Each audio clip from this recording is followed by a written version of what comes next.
Luani, it's a total of 76 yuan, but I'll only charge you 75. Please take care. Under the grand locust tree in front of Wang Hai Community, Jiang Lang's meat stall stood quietly, with only a handful of customers present due to the early hour. A somewhat plump middle-aged woman glanced at Jiang Lang and remarked, Jiang Lang, is your godfather attempting to hang himself again? Goodbye, Lu, auntie. Jiang Lang wore a resigned expression, hastily dismissing her. Old man, back at it again? Shouldn't you change your tactics? Don't you usually come and hang yourself on Wednesdays? Today is only Monday. Have you lost your mind? Jiang Lang said nonchalantly while attending to his work. Beside the grand locust tree, an elderly man with a head full of silver hair stood precariously on a stool, his head entangled in a rope, truly giving the impression of someone about to hang themselves. Jiang Lang, you ungrateful wretch. I have told you time and again to hurry and get married, so your master and I can enjoy our twilight years. How can you be so disrespectful to your elders? All these years, I have raised you like a white-eyed wolf. The old man was furious, nearly descending from the stool to teach Jiang Lang a lesson. Seeing this, Jiang Lang looked helplessly at the silver-haired elder. Old man, after all these years, I have completed numerous tasks and have now retired successfully. I still wish to enjoy my freedom for a couple of years. You come here every week, weeping and wailing, and the neighbors have grown accustomed to it. Is that not because of your filial disobedience? After raising you for so many years, do you understand that unfilial conduct has its gravest consequences? After saying this, the old man suddenly seemed to remember something, leaping lightly from the stool to stand before Jiang Lang. Anyone witnessing the agility of this elderly man would surely be astonished. What do you want? Jiang Lang was startled, unsure of what madness the old man was up to now. Enough. This is the last time I will urge you to marry. If you wish for me to come again, I won't be showing up. With that, the old man spoke with a hint of pride. Is that truly the case? Jiang Lang's eyes lit up. He had endured considerable torment recently. A gentleman's word is his bond. Your master's wife has declared that she will come in person next week. What? Upon hearing this, Jiang Lang's eyes nearly popped out, and the mere mention of his master's wife made him shudder. Seeing his reaction, the old man became even more pleased. Yes, I actually came to deliver the message. Old man, we are all civilized individuals. Let's discuss this matter reasonably. I genuinely do not wish to marry. Moreover, a forced marriage is unwise. You understand this principle, do you not? Seemingly intimidated by the mention of his master's wife, Jiang Lang appeared exceedingly anxious. I could see that moment. The old man seemed calm and composed. Your skills, your medical expertise, and the true energy within you are priceless treasures. It would be a waste for you to sell meat here. So, if you truly do not wish to marry, we will not pressure you.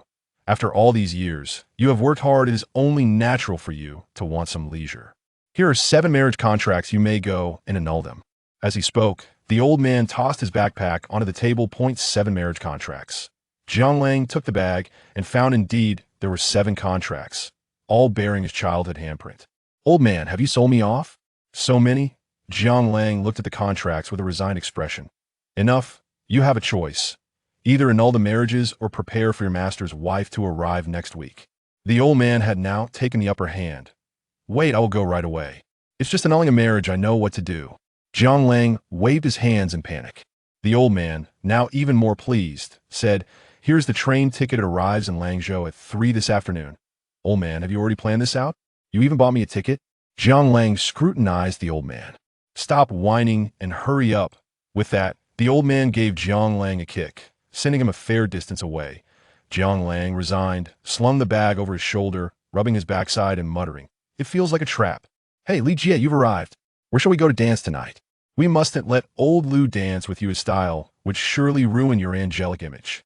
At that moment, a woman in her 50s appeared at the old man's stall, confirming Jiang Lang's suspicion that the old man intended to monopolize his stall and flirt with the ladies. If his master's wife found out. The thought of his master's wife made Jiang Lang break into a cold sweat, shivering as he hurriedly boarded a vehicle bound for Langzhou. Brother, please put down the knife. We can discuss this matter, all right? On the rooftop of the Fuhua building in Langzhou, a crowd had gathered, witnessing a man in a hat holding a girl hostage at the edge of the building.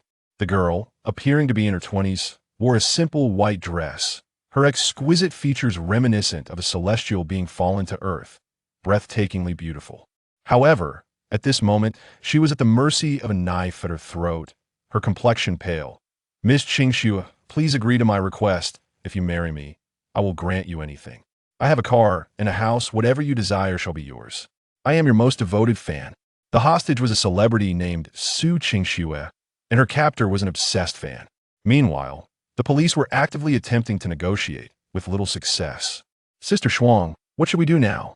It's been quite some time, and if this continues, something unfortunate may occur. Plus, Su Qingxue is a celebrity. This has significant implications. Not far away, a police officer was seeking guidance from a young female officer in her 20s who appeared quite composed. First, evacuate the crowd. The individual likely has explosives. We must instruct the snipers not to act rashly. We will adapt to the situation. The female officer, named Li Shuang, looked grave. She feared this situation would be exceedingly difficult to navigate. The evacuation proceeded swiftly, and Li Shuang quietly suggested, "You have conditions we can negotiate. There is no one else here now. Put down the knife, and I will approach slowly.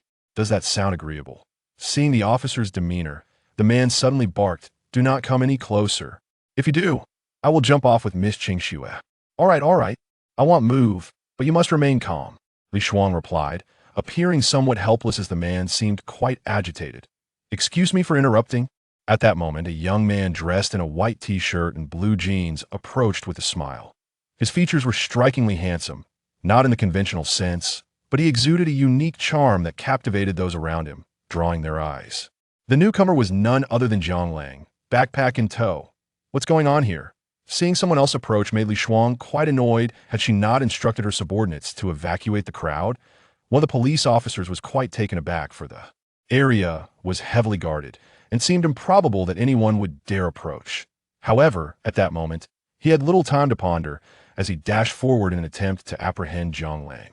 Yet, Zhang Lang appeared to stroll leisurely, effortlessly arriving before the robber, leaving the officer momentarily dumbfounded, as if struggling to comprehend the gravity of the situation. "Who are you? Get lost, step aside, or I will kill her," the robber exclaimed, startled by the unexpected proximity of another presence. The robber had not anticipated anyone daring to approach, and his grip on the knife at Su Qingxue's throat tightened with growing anxiety. "You must be Su Qingxue, correct? I am your fiancé. Might I trouble you to sign this right here?" Zhang Lang remarked, glancing at Su Qingxue as he leisurely retrieved a sheet of paper and a pen from his bag, presenting them to her. The onlookers were instantly rendered speechless, astonished not only by Zhang Lang's audacity, but also by the possibility that he might be a fool, unable to grasp the perilous circumstances unfolding before him. "What? You're her fiancé?" The robber was momentarily bewildered, casting a perplexed glance at Zhang Lang. Zhang Lang chuckled softly and replied, "Indeed. However, once she signs, our engagement will be dissolved. Rest assured, it won't take more than a few minutes. Come now, Miss Su." With that, Zhang Lang impatiently urged her on, aware that he possessed 7 engagement letters and uncertain when the old man had arranged so many engagements for him. Time was of the essence, and the sooner he obtained the signature, the better. As for the robber, Zhang Lang regarded him with utter disdain, eagerly awaiting Su Qingxue's signature. "You're talking nonsense. How could you possibly be Miss Qingxue's fiancé? I am her devoted fan. I follow her every move. There is no such engagement. You liar. I'll kill you." The robber, now completely enraged, lunged at Zhang Lang with his knife. "Watch out. Be careful." Both Su Qingxue, who had been released, and Li Shuang, from a distance, shouted in unison. Yet, in the next moment, Zhang Lang moved with lightning speed, swiftly disarming the robber of his dagger and the explosives at his waist, while the robber himself was sent flying. Several meters away, collapsing to the ground in a motionless heap, the police officers swiftly converged upon the subdued robber. Zhang Lang casually discarded the dagger and explosives onto the ground and, with a playful grin, looked at Su Qingxue, saying, "Just sign here, please." Thank you." Zhang Lang's demeanor resembled that of someone coming to withdraw an engagement. Rather than a confrontation with a robber, it felt more akin to a fan seeking an autograph from a celebrity. Chapter 3. The Unfavorable Annulment of Engagement. Please accompany me for a moment. At that moment, police officers surged forward, taking Su Qingxue away. While Li Shuang positioned herself in front of Zhang Lang, obstructing his path. What are you doing? Jiang Lang queried, irritation evident in his gaze. Li Shuang, noticing his displeasure, furrowed her brow and inquired, Who are you? And what are you doing here? What transpired just moments ago? Clearly, I am a good citizen, Jiang Lang replied. I just assisted in subduing a robber. You wouldn't arrest me, would you? Besides, my intention here is to annul my engagement with Su Qingxue. I came to have her sign the documents. Li Shuang regarded him with skepticism, yet she recognized Jiang Lang's skill. It was apparent to her that such a talented individual would have no reason to fabricate lies. I hope you will remain in Langzhou for the time being. I may need to reach out to you, she stated, her brow still knitted in concern. Let us see about that, Jiang Lang replied nonchalantly, waving his hand dismissively as he began to walk away, his purpose still fresh in his mind. Good day, sir. I am Miss Su's agent. May I inquire if you have a moment? Miss Su wishes to meet with you. Just as Jiang Lang approached the elevator, a middle-aged woman in her 30s stepped in front of him. Upon hearing this, Jiang Lang nodded. Indeed, I have ample time. I was just on my way to see her. It seemed that fortune favored him, as he had come specifically to annul the engagement. The middle-aged woman smiled and led him to the entrance of a presidential suite. Miss Qingxue is inside. Please, go in. Without hesitation, Jiang Lang pushed the door open and stepped inside. Within, he found Su Qingxue seated on a distant sofa, quietly sipping a glass of red wine. Upon noticing his arrival, she swirled her glass and said with a calm demeanor, Thank you for today. Her tone was exceedingly flat, as if the earlier events had never occurred.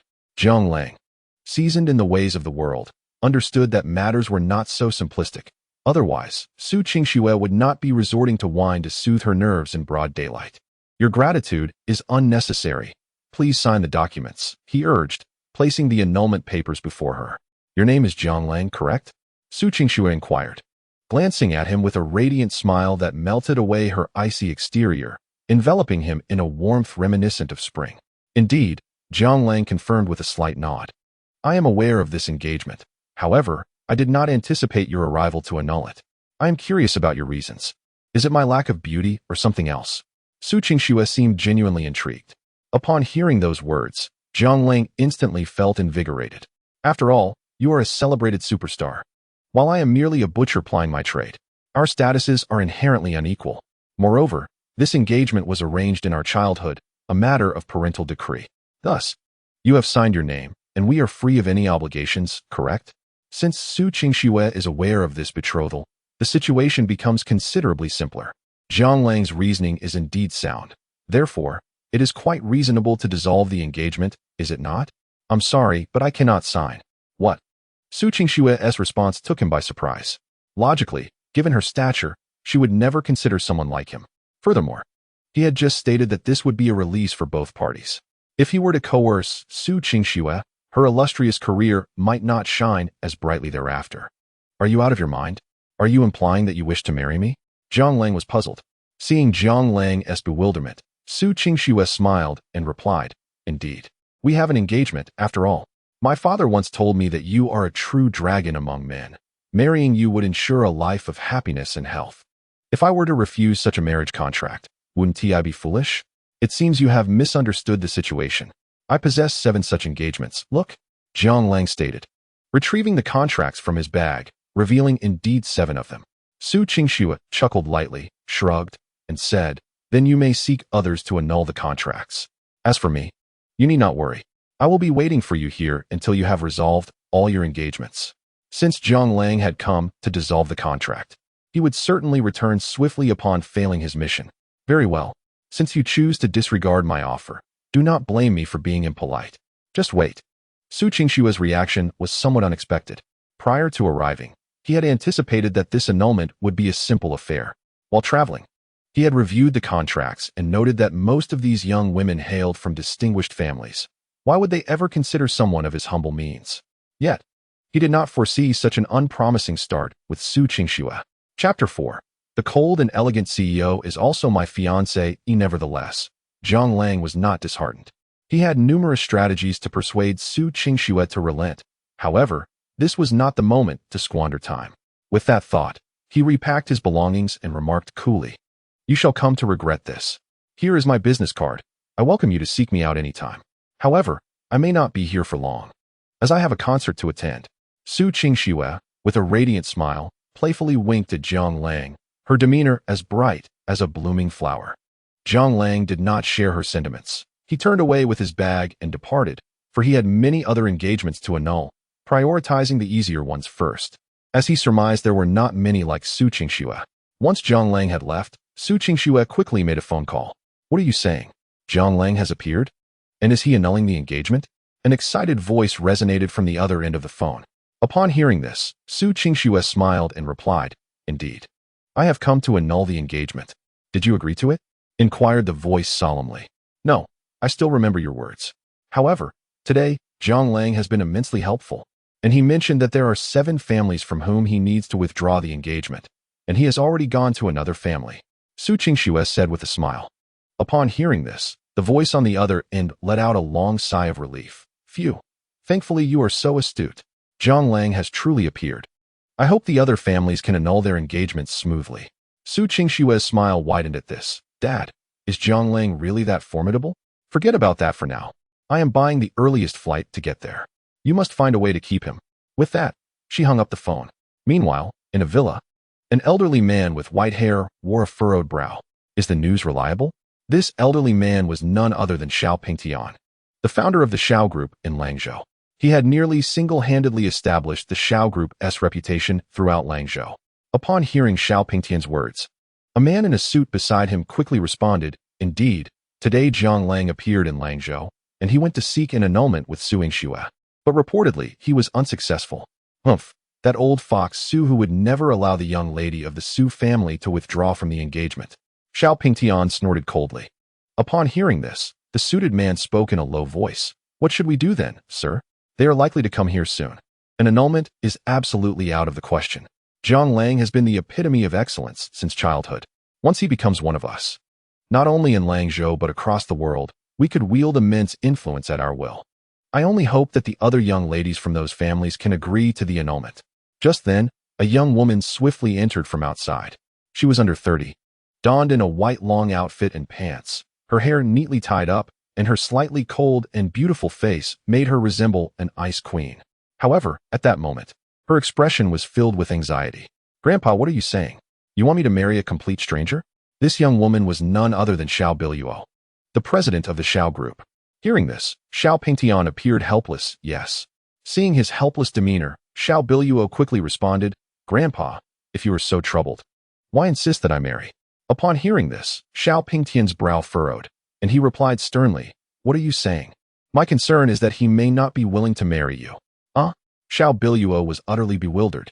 As the most renowned beauty and president in Langzhou, she had elevated the Xiao Group to new heights at a young age with her extraordinary business acumen.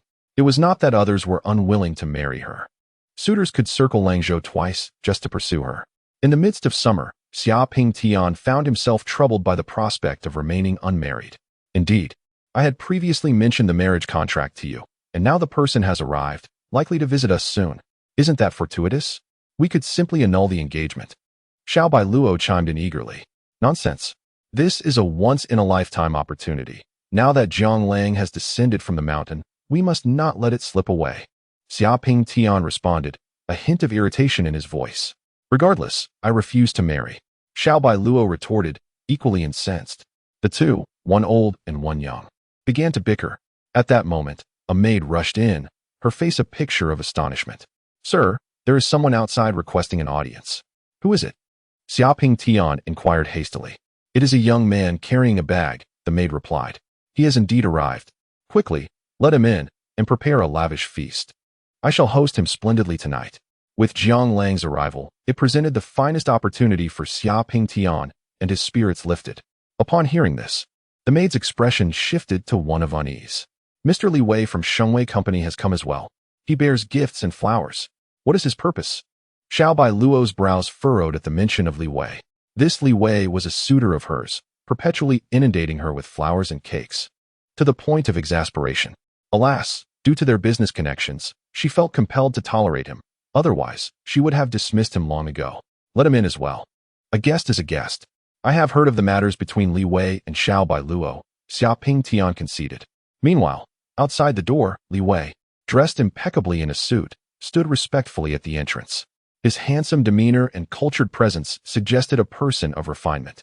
"What brings you here?" he inquired politely, noticing Zhang Lang awaiting as well. Upon hearing this, Zhang Lang scrutinized Li Wei and then grinned. "You arrive bearing flowers and gifts. Could it be that you are a suitor of Xiao Bailuo?" "Indeed, I have cherished feelings for Bailuo for many years. I came to visit her family." As a gesture of respect, Li Wei replied, his face illuminated by a warm smile that easily endeared him to others. "Ah, so you are an elder. It is an honor to meet you. I wish you and Xiao Bailuo a lifetime of happiness," Zhang Lang expressed cheerfully. With such an admirer, Zhang Lang felt a sense of joy, as Li Wei's appearance suggested he was an ideal match for domestic companionship. Thank you. I did not expect such kind wishes," Li Wei responded courteously with a nod. Before long, they were ushered into the grand hall of the villa. Once inside, Li Wei smiled slightly and softly stated, "Old Master Xiao, my name is Li Wei. I have come today to pay my respects and to see Bailuo." His countenance radiated warmth and gentlemanly grace. However, the expression on Xiao Pingtian's face had soured, for it appeared that Zhang Lang was indeed present.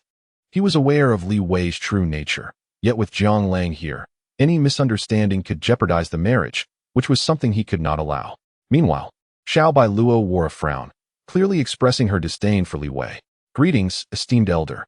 I am Zhang Lang, here specifically to pay a visit. You must be the esteemed Xiao Bailuo, correct? Might I trouble you for your signature?" Unexpectedly, Zhang Lang was straightforward to the point of bluntness, sparing no words. "Sign what?" Li Wei was taken aback.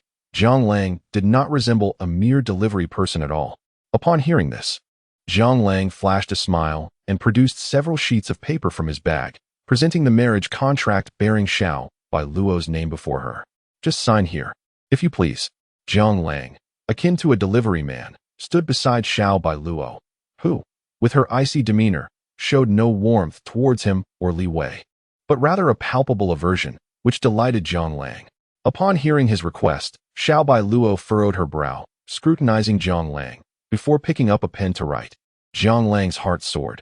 He had not anticipated such ease, far surpassing his experience with Su Qingxue. "Bailuo, you cannot sign." Before anyone could intervene, Li Wei seemed to sense a shift and snatched the marriage contract away, glaring at Zhang Lang with intensity. "What is this that you demand she signs?" As Li Wei examined the contract and beheld the words marriage contract, he was struck with astonishment. "This is a marriage contract? Bailuo, you have an engagement?" Xiao Bailuo, momentarily at a loss for words, had no inclination to explain herself to Li Wei. "Hand it over. Give it." Zhang Lang had no time for idle chatter with Li Wei. To avoid any further complications, all he needed was Xiao Bailuo's signature, and everything would fall into place. With that, he approached Xiao Bailuo once more. Seeing Zhang Lang's lewd demeanor only intensified Xiao Bailuo's disgust. "Bailuo, Zhang Lang is a guest. You need not rush. After all, Zhang Lang's mentor is my dear friend. Since he is here, we should express our hospitality, should we not?" Before Xiao Bailuo could sign, Xiao Pingtian seized the marriage contract from Li Wei. What a remarkable turn of events. The contract had been snatched multiple times in a short span. Li Wei, now utterly bewildered, demanded, "Who are you? Why do you possess this?" Unable to direct his anger towards Xiao Bailuo or Xiao Pingtian, he redirected it towards Zhang Lang. Zhang Lang chuckled and replied, "Oh, I am Xiao Bailuo's fiancée. No, I mean, her betrothed. However, do not misunderstand. Once she affixes her signature, she shall be free, and our connection will cease to exist. Rest assured, this is our first encounter, and I sincerely wish you a harmonious union and the blessing of offspring." Chapter 6. Conditions for annulment. Xiao Bailuo was thoroughly incensed. Initially, she was the fiancée of Zhang Lang. Yet now he was introducing her as if she were an unwanted leftover. "Uncle Lu, see our guest out." With this commanding shout from Xiao Bailuo, the gentleman in the suit promptly approached. Xiao Pingtian, standing nearby, quickly added, "Yes, Uncle Lu, please escort Mr. Li back. We must attend to our guests." What? A shared expression of confusion appeared on the faces of Xiao Bailuo, Li Wei, Zhang Lang, and the man in the suit. Nevertheless, the man in the suit reacted swiftly, wrapping his arm around Li Wei and stating in a solemn tone, "Mr. Li, I sincerely apologize. Please take care."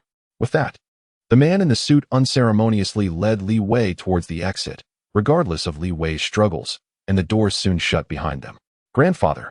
Xiao Biluo stomped her foot in frustration. Xiao Ping Tian, however, approached Jiang Lang with a beaming smile, cheerfully exclaiming, Jiang Lang, your master is quite remarkable, is he not? And your mistress is quite splendid as well. How about you? Come, come, take a seat. We are all family here, no need for formality. Seeing Xiao Ping Tian's exuberance, Jiang Lang shivered. He certainly did not possess any of Long Yang's virtues, and Xiao Ping Tian's enthusiasm was overwhelming. Xiao Biluo felt similarly. In his entrepreneurial days, Xiao Ping Tian was known for his fervor and ruthlessness, and after all these years, Xiao Biluo had witnessed much, but had never seen him like this. Old man, you are exaggerating, Jiang Lang retorted with a slight smirk. Who are you calling old man? Xiao Biluo was now somewhat displeased. Regrettably, Jiang Lang remained indifferent to her feelings.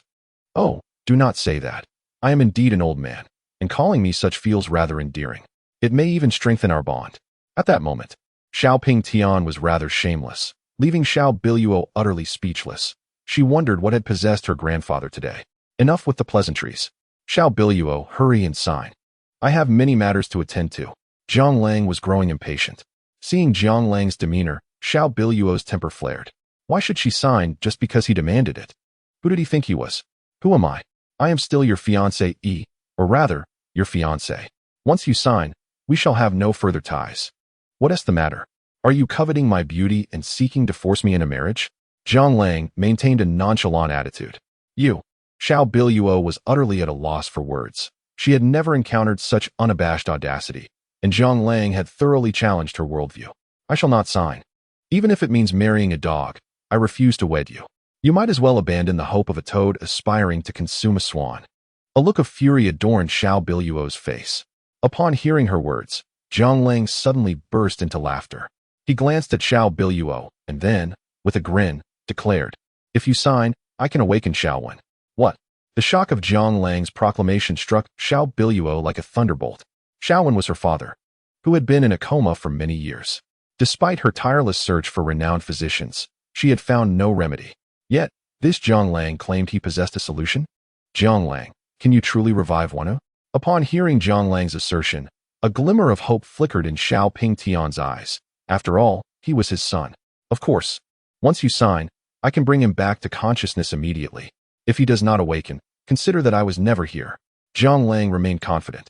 Very well. It is settled. Xiao Ping Tian replied solemnly. Settled? Xiao Biluo began to speak, but was restrained by Xiao Ping Tian's grip on her arm. Confusion clouded her thoughts. Yet she chose to remain silent. With a grin, Xiao Ping Tian addressed Jiang Lang. My young friend, I implore your assistance. This old man will be eternally grateful. Enough with the pleasantries. Once I have healed him, just remember to sign. Otherwise, I shall dismantle your household, and tomorrow, I will unfurl a banner at your company's entrance, declaring that Xiao Biluo is deceitful and untrustworthy.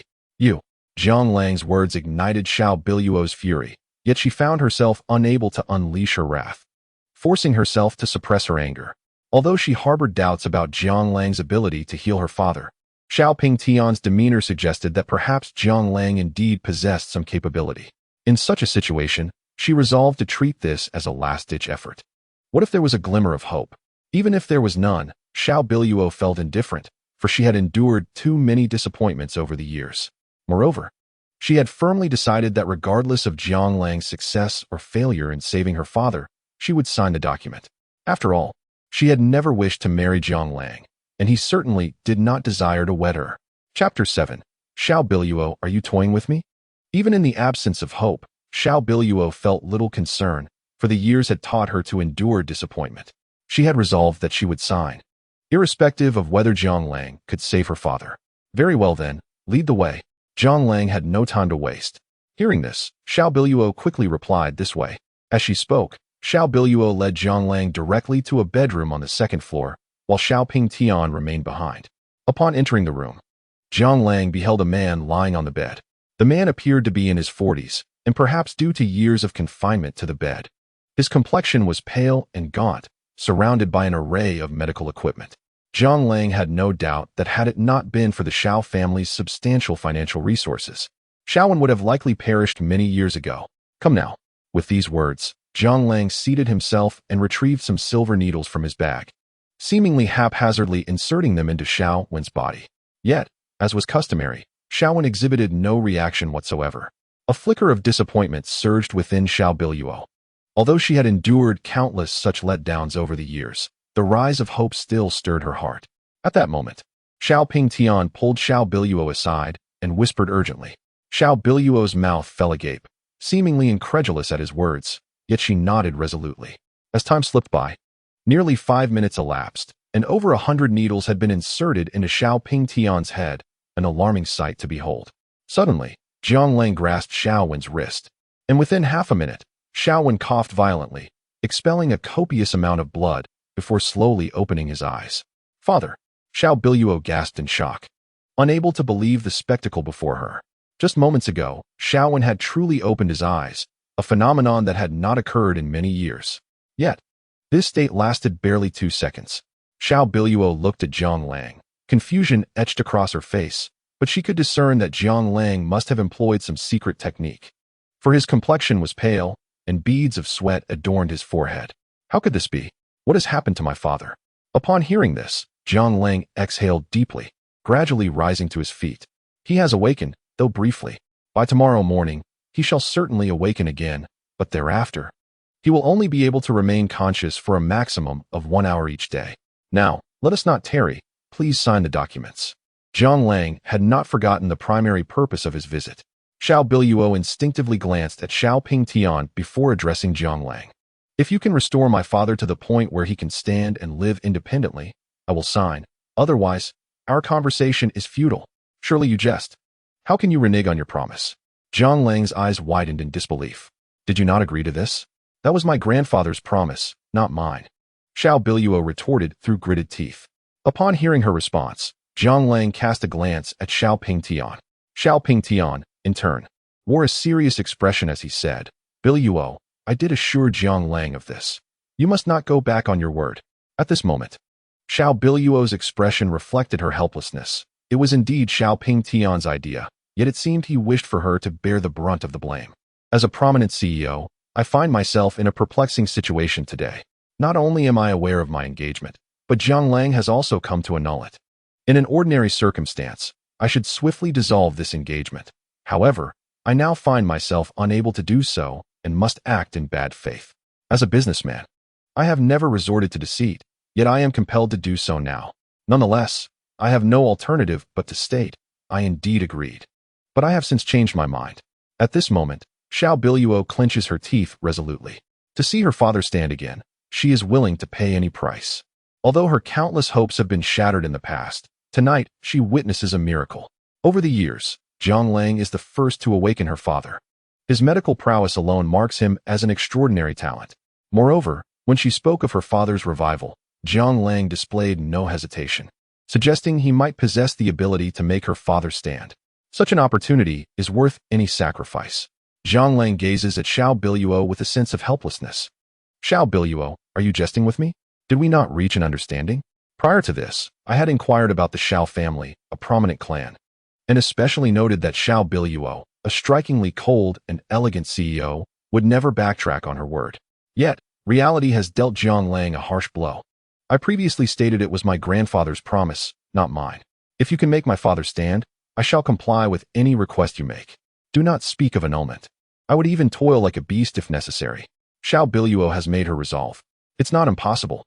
Here's the deal. If you sign a document affirming I will make him stand, you shall sign the marriage contract, and I will ensure his revival. Jiang Lang feels a sense of resignation. It is not unfeasible to help Xiao Wen stand. It merely involves a few complications. However, since I am here, I must pursue the annulment of the engagement, and at least conditions can be negotiated. Once I have dealt with Xiao Biluo, there are 6 other families awaiting my attention. Very well. Within 3 days, I shall make Xiao Wen stand. I hope you will honor your word. Otherwise, my patience has its limits. Jiang Lang's declaration carries weight. Yet internally he grapples with uncertainty. Though I am not a doctor, my medical skills are remarkable. While others may see it as a challenging ailment, it appears trivial to me. Since I have encountered this circumstance, I shall remedy it. Upon hearing this, a glimmer of hope illuminates Xiao Biluo's eyes. It is settled. Excellent. In that case, Brother Jiang shall stay here for a few days. Once Xiao Wen is restored, Our entire family will forever remember your great kindness. At this moment, Xiaoping Tian expresses his excitement to Zhang Lang. Zhang Lang glanced at Xiaoping Tian and could indeed comprehend his sentiments. Very well, I shall return tomorrow. With that, Zhang Lang hoisted his bag and prepared to depart. Noticing Zhang Lang's intention to leave, Xiaoping Tian hurriedly interjected, Brother Zhang, where do you reside? Anywhere is fine. Zhang Lang replied as he walked. Given the torrential rain outside, it would be prudent to stay here for the night. Tomorrow will be better for your treatment. What do you think? As Zhang Lang attempted to exit, Xiaoping Tian quickly obstructed his path. Though he did not genuinely believe Zhang Lang would be untrustworthy and simply leave, he had his own considerations. Is it convenient? Zhang Lang furrowed his brow and regarded Xiaoping Tian. Upon hearing this, a radiant smile instantly graced Xiaoping Tian's face. Convenient? It is exceedingly convenient. We have no shortage of rooms here. You can stay in the first room on the second floor. Xiao Bai Luo furrowed her brow upon hearing this, exclaiming in surprise, What are you waiting for? Hurry and prepare. Seeing this, Xiaoping Tian frowned as well. There was undoubtedly something amiss. Yet Zhang Lang paid little heed to such matters. His complexion was somewhat pallid, and he urgently needed to meditate to restore his strength. With this thought, Zhang Lang refrained from further conversation and ascended to the second floor. Upon opening the door to the room, Zhang Lang was somewhat taken aback by its cleanliness and tidiness. A large double bed adorned with 2 pillows filled the space, and the room was imbued with the delicate fragrance of Xiao Bai Luo. It was evidently her chamber. However, Zhang Lang could not afford to linger on such details. He approached the bed and began to sit cross-legged in meditation. His true energy had not been utilized in a long time, and each use was a significant drain on his body. Although he was unaware of the origin of this true energy, he felt a slight increase each time he expended it, which bolstered Zhang Lang's confidence. Grandfather, what are you doing? Why do you want Zhang Lang to stay in my room? Meanwhile, downstairs, Xiao Bai Luo stared wide-eyed and began to reason with Xiaoping Tian. Hearing this, Xiaoping Tian's brow furrowed again. Bai Luo, you must find a way to keep Zhang Lang here tonight. What? Grandfather, what do you mean by that? Xiao Bai Luo was taken aback by her grandfather's unexpected notion. It was known that Xiaoping Tian was exceptionally fond of her. How could he suggest she share her bed? I must emphasize our bottom line. This soul is something our Xiao family absolutely cannot forfeit. Xiaoping Tian's expression was grave. Why? Why must my happiness be wagered? We have never even met, have we? Xiao Bai Luo was equally perplexed. Observing her confusion, Xiaoping Tian replied calmly. This Zhang Lang is no ordinary individual. You should be able to discern that. We are currently facing a crisis, and only he has the power to turn the tide. Have you forgotten the enemies of the Xiao family? Upon hearing Xiaoping Tian's words, Xiao Bai Luo's gaze sharpened. However, can this Zhang Lang truly succeed? Chapter 9. Together as one regarding Zhang Lang, there is no need for you to delve too deeply. Merely understand that he possesses a kind heart and is a good person. As for his abilities, they are indeed remarkable. In the past, our 7 families owed a debt of gratitude to his master for saving our lives, which is why he agreed to the marriage pact. We had initially agreed that Zhang Lang must decide his own future, yet we did not foresee that he would choose to withdraw from the engagement. If only we could prolong this without formally annulling it. Wouldn't that be preferable? Xiao Bai Luo still struggled with the notion. Hearing this, Xiaoping Tian gently shook his head, reminding her of their agreement. If Zhang Lang does not favor any of the girls from the families, from the day of his withdrawal, he has a year to reconsider. If, by that time, he is still resolute in his decision to end the engagement, then the contract shall dissolve automatically. Yet, this places us in a rather passive position. I concede that Zhang Lang possesses considerable skill in healing, but our adversaries. Xiao Bai Luo expressed her concerns. Do not fret, this is not something you should worry about. As long as Zhang Lang is present, the Xiao family shall endure. If you can persuade him not to withdraw, our family will remain steadfast. As for the choices to be made, you should comprehend what is at stake. I shall go speak with your father. You should return to your room. Xiaoping Tian seemed reluctant to elaborate further, leaving Xiao Bai Luo feeling somewhat helpless. Seducing Zhang Lang was indeed beyond her capabilities, but ultimately, she must converse with him. Perhaps he might assist her even without the need for a marriage agreement? With this thought in mind, Xiao Bai Luo meandered to her room's door. She gently rapped on the door, but upon receiving no response, she called out as she pushed the door open, announcing her entry. I am coming in. Upon entering the room, She was taken aback to find Jiang Lang seated cross-legged on the bed, his upper body bare, his well-defined physique causing her cheeks to flush instantly. Is it pleasing to the eye? Jiang Lang, although his eyes were closed, spoke in a calm tone. Hearing this, Xiao Bailuo's face grew even redder. What are you saying? Why are you not dressed? Pervert. Jiang Lang's lips curled into a slight smile as he continued his meditative posture. Is that so? Why should I wear clothes? You are in my room. Xiao Bailuo could not suppress her irritation at Jiang Lang's demeanor. Is that so? It appears this is indeed my room tonight, as your grandfather instructed me to come here. Perhaps if you are so fond of me, you could consider sharing your bed. I would reluctantly oblige. Upon hearing Xiao Bailuo's voice, Jiang Lang recognized her annoyance and hastened to tease her further, hoping that her irritation might prompt her to allow him to leave. You truly have no shame. How infuriating. Xiao Bailuo was utterly speechless at Jiang Lang's boldness. If not for his usefulness, she would have relished the thought of hurling her high-heeled shoe at his face. As the number of those who despise me increases, who do you think you are? Leave at once. I am about to retire for the night. Jiang Lang exhaled a long breath, his complexion now radiant and lustrous, a stark contrast to the pallor he exhibited moments prior. Observing Jiang Lang in this state, Xiao Bailuo found herself at a loss for words. Could this rogue-like man truly possess such remarkable abilities? I shall sleep here as well, Xiao Bailuo blurted out. This not only caused Jiang Lang to momentarily freeze in surprise, but also left Xiao Bailuo astonished at her own audacity. Upon hearing her words, Jiang Lang chuckled heartily and declared, "Ha ha, come then, I shall not hold back." With that, he gracefully leaped from the bed and proceeded to unfasten his trousers. Go ahead, do as you please, I am staying right here. I am eager to see what a rogue truly resembles. Xiao Bailuo, feeling her temper rise, advanced boldly to Jiang Lang's side. Though Jiang Lang exuded a roguish charm, he was not an authentic scoundrel. Logically, a woman of Xiao Bailuo's caliber should have been easily dismissed, yet the situation had unfolded in an unexpected manner. Jiang Lang found himself in a predicament, while Xiao Bailuo, as the president of a major corporation, had encountered countless individuals. The corners of her mouth curled slightly upward. Her previously frigid demeanor transformed into one brimming with allure. In her high heels, she approached Jiang Lang with a playful smile and said softly, "Go on, let me see." As she did so, Xiao Bailuo leaned closer to Jiang Lang, reducing the distance between them to a mere 20 centimeters.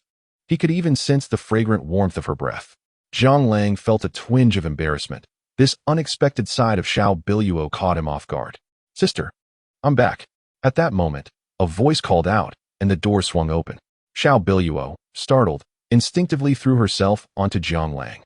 Taken by surprise, Jiang Lang found himself pinned beneath her, their lips colliding in an unexpected encounter. Chapter 10. Jiang Lang's multifaceted identity. What is happening here?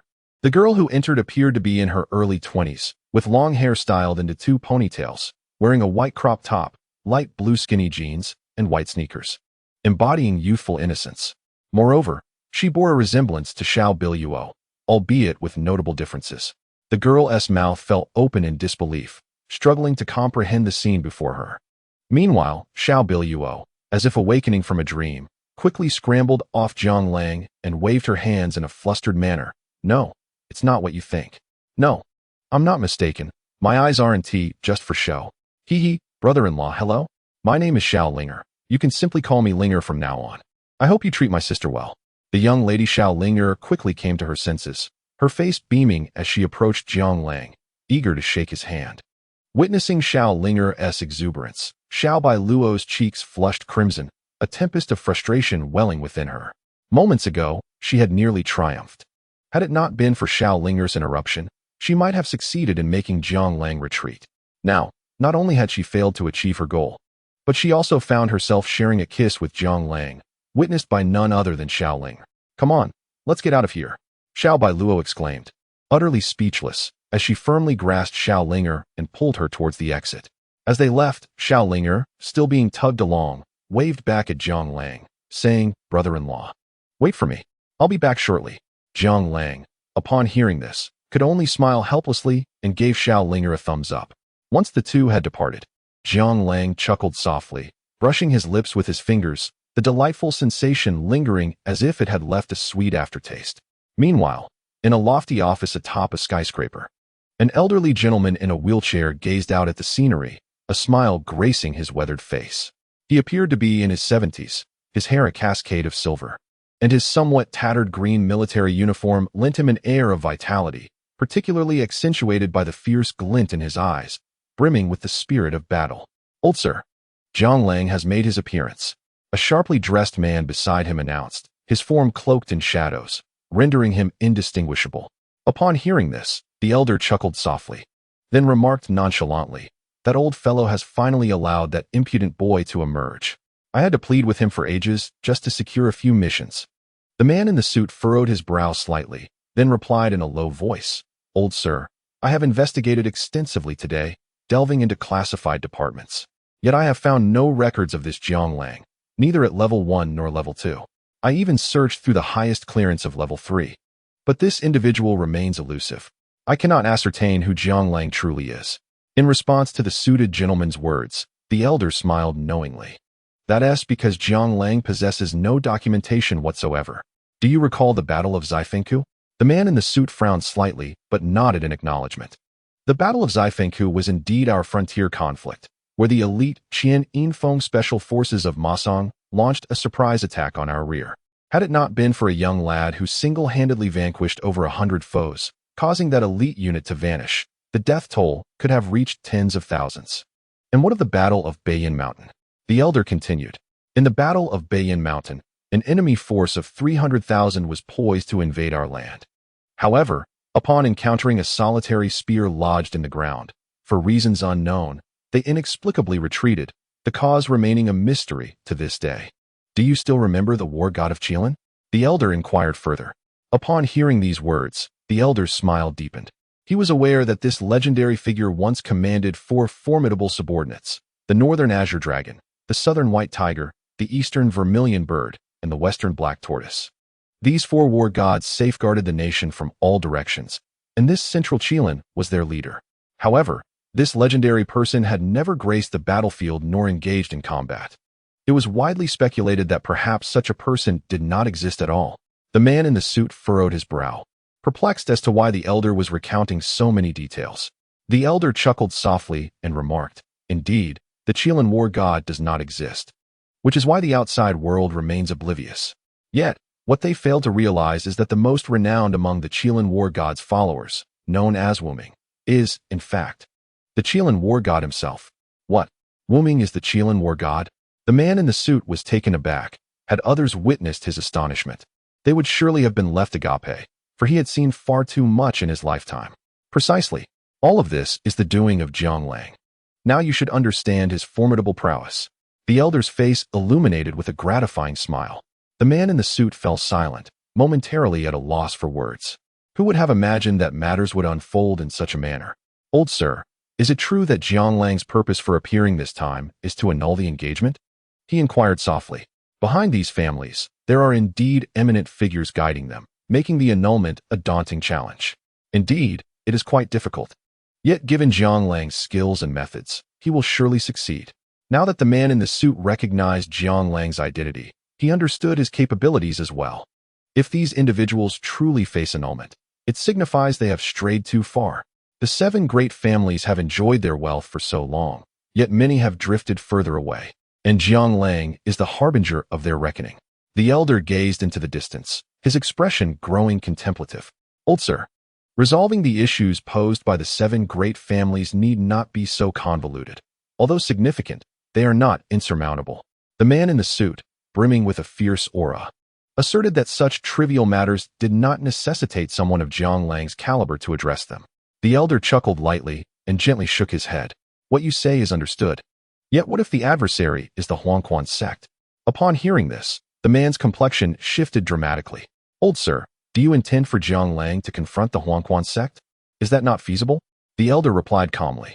"Old sir, if I may speak candidly, I have always believed that specialization is the correct approach. Since Zhang Lang is the legendary war god, why not allow him to serve in the military? That would yield the best results. As for confronting the Huangquan Gate, it is doubtful that Zhang Lang possesses the requisite strength, for the individuals associated with Huangquan Gate are endowed with extraordinary abilities. No matter how formidable Zhang Lang may be, he remains merely a mortal. The man in the suit pondered for a moment before voicing his true thoughts. Upon hearing this, the elder chuckled warmly and shook his head, saying, "What if Zhang Lang is also an ability user?" "What? How could that be possible?" the man in the suit exclaimed, his face paling in astonishment. The elder smiled enigmatically and replied, "After years of preparation, we have finally arrived at this day. Proceed with the orders. Task 1 is to be initiated, codename, Terrifying Awakening." "Understood." The man in the suit's countenance grew serious at the mention of Task 1. The elder smiled again, stating, "A change is upon us." Meanwhile, Zhang Lang luxuriated in the bathtub of a lavish bathroom, basking in the comfort after a long day of travel. How splendid it is to be wealthy. This is no mere bedroom. It is akin to a luxurious hotel suite, complete with an en-suite bathroom and bathtub. After years of fighting, it is only fair that I indulge myself. As he relaxed to the soothing melodies, Zhang Lang noticed a few women's bathrobes and some lingerie in the bathroom, presumably belonging to Xiao Biluo. Indeed, she is quite the traditionalist. Her lingerie is far less exciting than my outerwear. He scoffed at the thought of Xiao Biluo's demeanor. All right, a quick nap, wrap this up, and then on to the next. Rising from the bath, he prepared to dress when suddenly he heard footsteps approaching. Before he could grab his clothes, the bathroom door swung open. In a flurry, he instinctively seized a garment to shield himself. "Hey, are you out of your mind? This is the bathroom. Do you just barge in without knocking?" The intruder was none other than Xiao Ling. As she surveyed Zhang Lang, her smile broadened. "Brother-in-law, it seems you are enjoying a little separation from the newlywed life. Or perhaps you're still in the honeymoon phase. You can't resist so soon, can you? Wearing my sister's lingerie." As Zhang Lang realized he had inadvertently covered himself with Xiao Biluo's lingerie, he felt a wave of embarrassment wash over him. "It's all your fault. Get out." With that, he pushed Xiao Linger toward the bed, quickly shutting the door behind him to dress hastily. Xiao Linger truly was a challenging character. When Zhang Lang finally emerged, he found her lounging on his bed, an expression of astonishment on her face. "What are you doing? Linger, what are you doing here?" Zhang Lang exclaimed in astonishment, furrowing his brows. At that moment, Xiao Biluo entered the room, and upon seeing Xiao Linger lying on the bed, her surprise eclipsed even Zhang Lang's. Chapter 12. At this juncture, Xiao Linger transformed into a dramatic figure, feigning innocence as she said, "I came to fetch something." "Hey, Xiao Linger, don't say such nonsense." Zhang Lang was utterly speechless, never anticipating that Xiao Biluo had such a whimsical sister, so different from her composed demeanor. "Did I speak out of turn? Was it not you who pushed me? Did you not shove me onto the bed? Dare you swear it was not your doing?" Xiao Linger stood up, her confidence unwavering. Zhang Lang found himself at a loss for words, for while Xiao Linger spoke the truth, it was not the complete truth. Even if he attempted an explanation, it would likely bear little fruit. Observing Zhang Lang's expression, Xiao Biluo's countenance darkened considerably. She glanced at him and asked, "Is it all true?" "Stop." Zhang Lang was thoroughly exasperated. There was no way to clear his name in this situation. If Xiao Linger continued, claiming he had misused Xiao Biluo's undergarments, he might as well resign himself to despair. After years of trials and tribulations, ending up in such a predicament felt completely unjust. He quickly urged Xiao Linger to cease her words. Seeing Zhang Lang's reaction, Xiao Linger wore a smug expression, relishing her triumph. "What did you see?" Xiao Biluo inquired, her brow furrowing once more. In response, Xiao Linger chuckled. "Oh, it was nothing much. Are you going to sleep here too?" Zhang Lang glanced at Xiao Biluo, his eyes filled with astonishment. "This is my room. Why shouldn't I sleep here?" Xiao Biluo appeared significantly more composed now. "But this is a villa, with so many rooms available." Zhang Lang protested, feeling somewhat at a loss. "So what? The other rooms are under renovation. Am I to inhale formaldehyde?" Xiao Biluo shot Zhang Lang a disapproving glance, as if finding him utterly unreasonable. "I'd rather take my chances." Zhang Lang could hardly bear the thought of sharing a room with Xiao Biluo, even if it meant being in the same house. Ultimately, as Xiao Biluo gathered her blanket to leave, she remarked coolly, "Grandfather once said, guests are to be treated with respect. Since you are a guest, how could I allow you to sleep there?" With that, she turned and vanished through the door. Once Xiao Biluo had departed, Xiao Linger sat on the edge of the bed, playfully swinging her long, slender legs, her eyes sparkling with mischief. "Perhaps I should sneak away in the middle of the night," Zhang Lang mused silently, though he refrained from voicing his thoughts. Engaging in a war of words with Xiao Linger would only lead to trouble. It was best to avoid further conflict. Enough of this banter. Lay down your terms. Jiang Lang shrugged, eyeing Xiao Linger. Upon hearing these words, Xiao Linger was momentarily taken aback, wearing an expression of bewilderment. What does it mean? You deliberately entered just now, intending to catch me off guard. You aimed to seize the opportunity while I was flustered, plunging me into such a predicament only to present your demands afterward, correct? Jiang Lang gazed at Xiao Linger with an air of tranquility. After hearing Jiang Lang's remarks, an unusual smile appeared on Xiao Linger's face. If that were indeed the case, how could I possibly know what you were up to, especially while holding undergarments?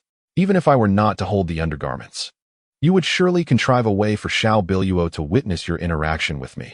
Thus I would still be unable to escape such accusations, would I not? Jiang Lang replied coolly. Upon hearing this, a smile instantly adorned Xiao Linger's face. How could one possess such means to remedy my father's condition? And why would my grandfather be so wary? He has faced gunfire against enemies. These matters do not concern me. What I wish to understand now is what you desire from me. Jiang Lang stated indifferently, expressing his lack of interest in the affairs of the Xiao family. Xiao Linger chuckled softly and replied, in truth, I know this situation poses no threat to you. You are a master beyond the worldly realm. Even if you were to forcibly depart, we would be powerless against you. However, the Xiao family currently faces a dire calamity. What assistance do you seek? Jiang Lang furrowed his brow, having reviewed the Xiao family's information. They are a significant enterprise and a prominent figure in this territory, and their adversaries are merely commercial rivals. Xiao Biluo should be able to manage them. Chapter 13. Can you assist us, brother-in-law? Li Wei intends to annex our Xiao family. He has already bribed most of the shareholders. Once the shareholders' meeting convenes, my sister will be compelled to leave the Xiao group, and our family will be left with nothing. In 3 days, the shareholders' meeting will take place, and I hope you can help my sister secure her position. At this moment, Xiao Linger wore a serious expression, appearing unusually earnest. This surprised Jiang Lang. Previously, he had encountered Li Wei, who seemed subservient. He did not anticipate such cunning. Had he misjudged Li Wei? Li Wei is not as simple as you perceive. He has pursued my sister for years, primarily for the Xiao group. His company is also a top-tier corporation. If we cannot withstand such pressure, the Xiao group will vanish without a trace. Brother-in-law, will you help us just this once? As she spoke, tears welled in Xiao Linger's eyes, indicating that if Jiang Lang refused, she would undoubtedly burst into tears. Witnessing Xiao Linger in such a state, Jiang Lang helplessly waved his hand and said, all right, I agree, but I have a condition. Let Xiao Biluo sign the divorce agreement. Deal. Xiao Linger joyfully leaped up, her happiness evident. Compared to Xiao Biluo, it seemed that Xiao Linger held an even greater appreciation for Jiang Lang's abilities. Thank you, dear brother-in-law. Once the task is accomplished, a substantial reward shall surely follow. Xiao Linger remarked with a smile. Just you?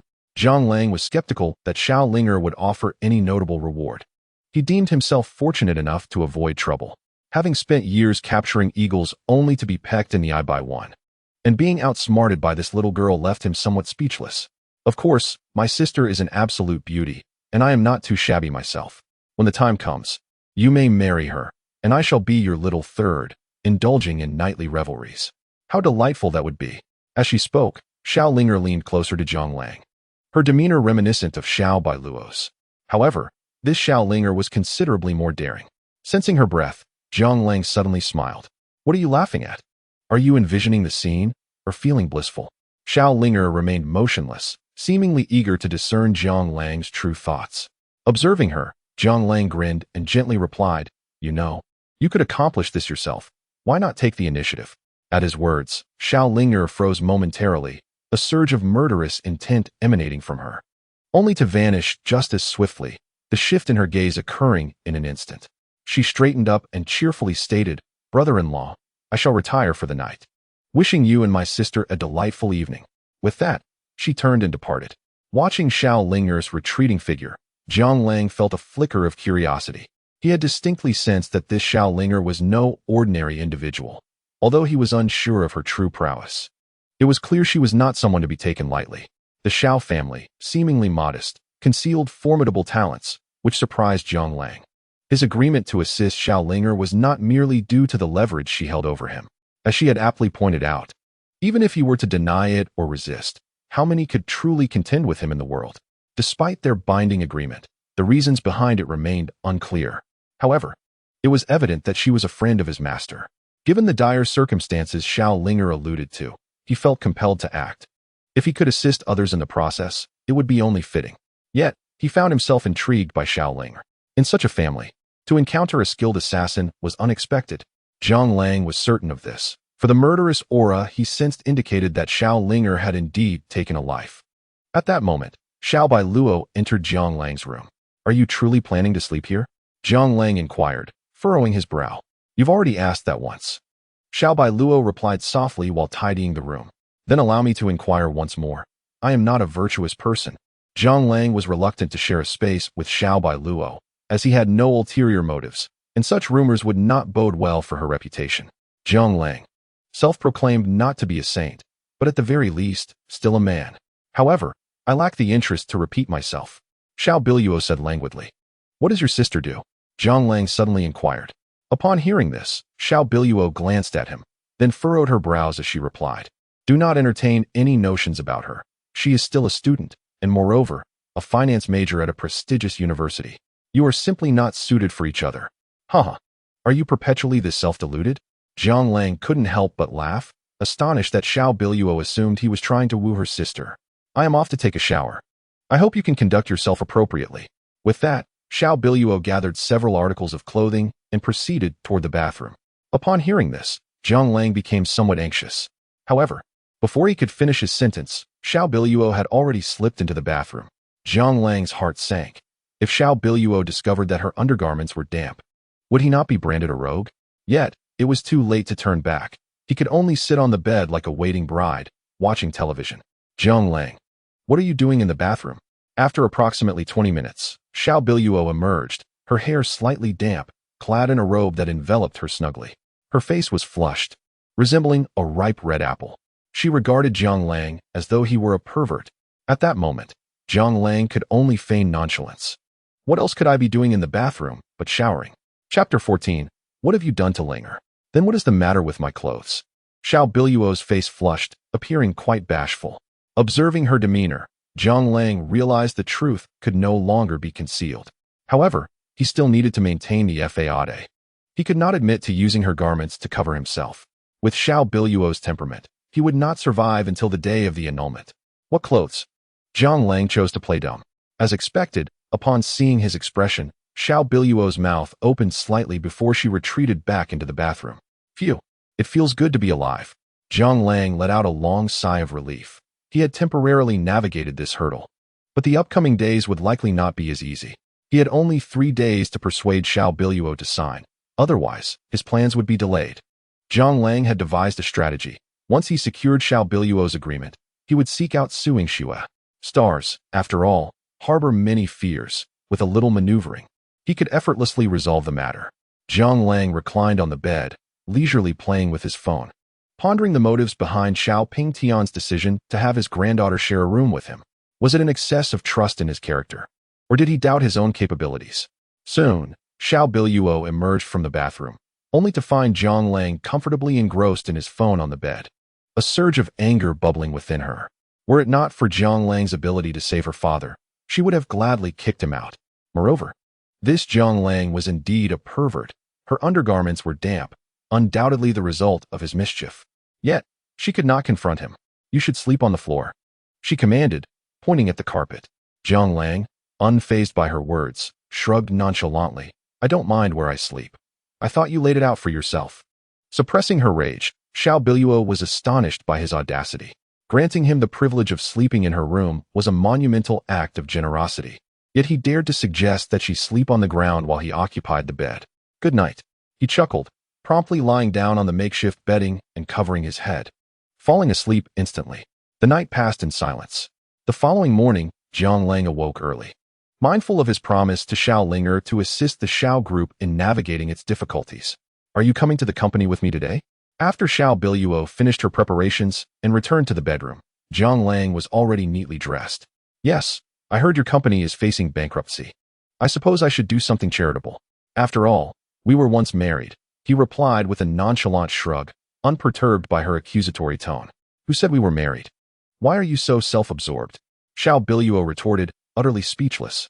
Alas, I am like a pear blossom overshadowing a begonia, a charming young gentleman. There are 6 more just like you. The more she said, the more pleased Jiang Lang became, eager to undermine her further. Today, Xiao Biluo donned a white uniform skirt.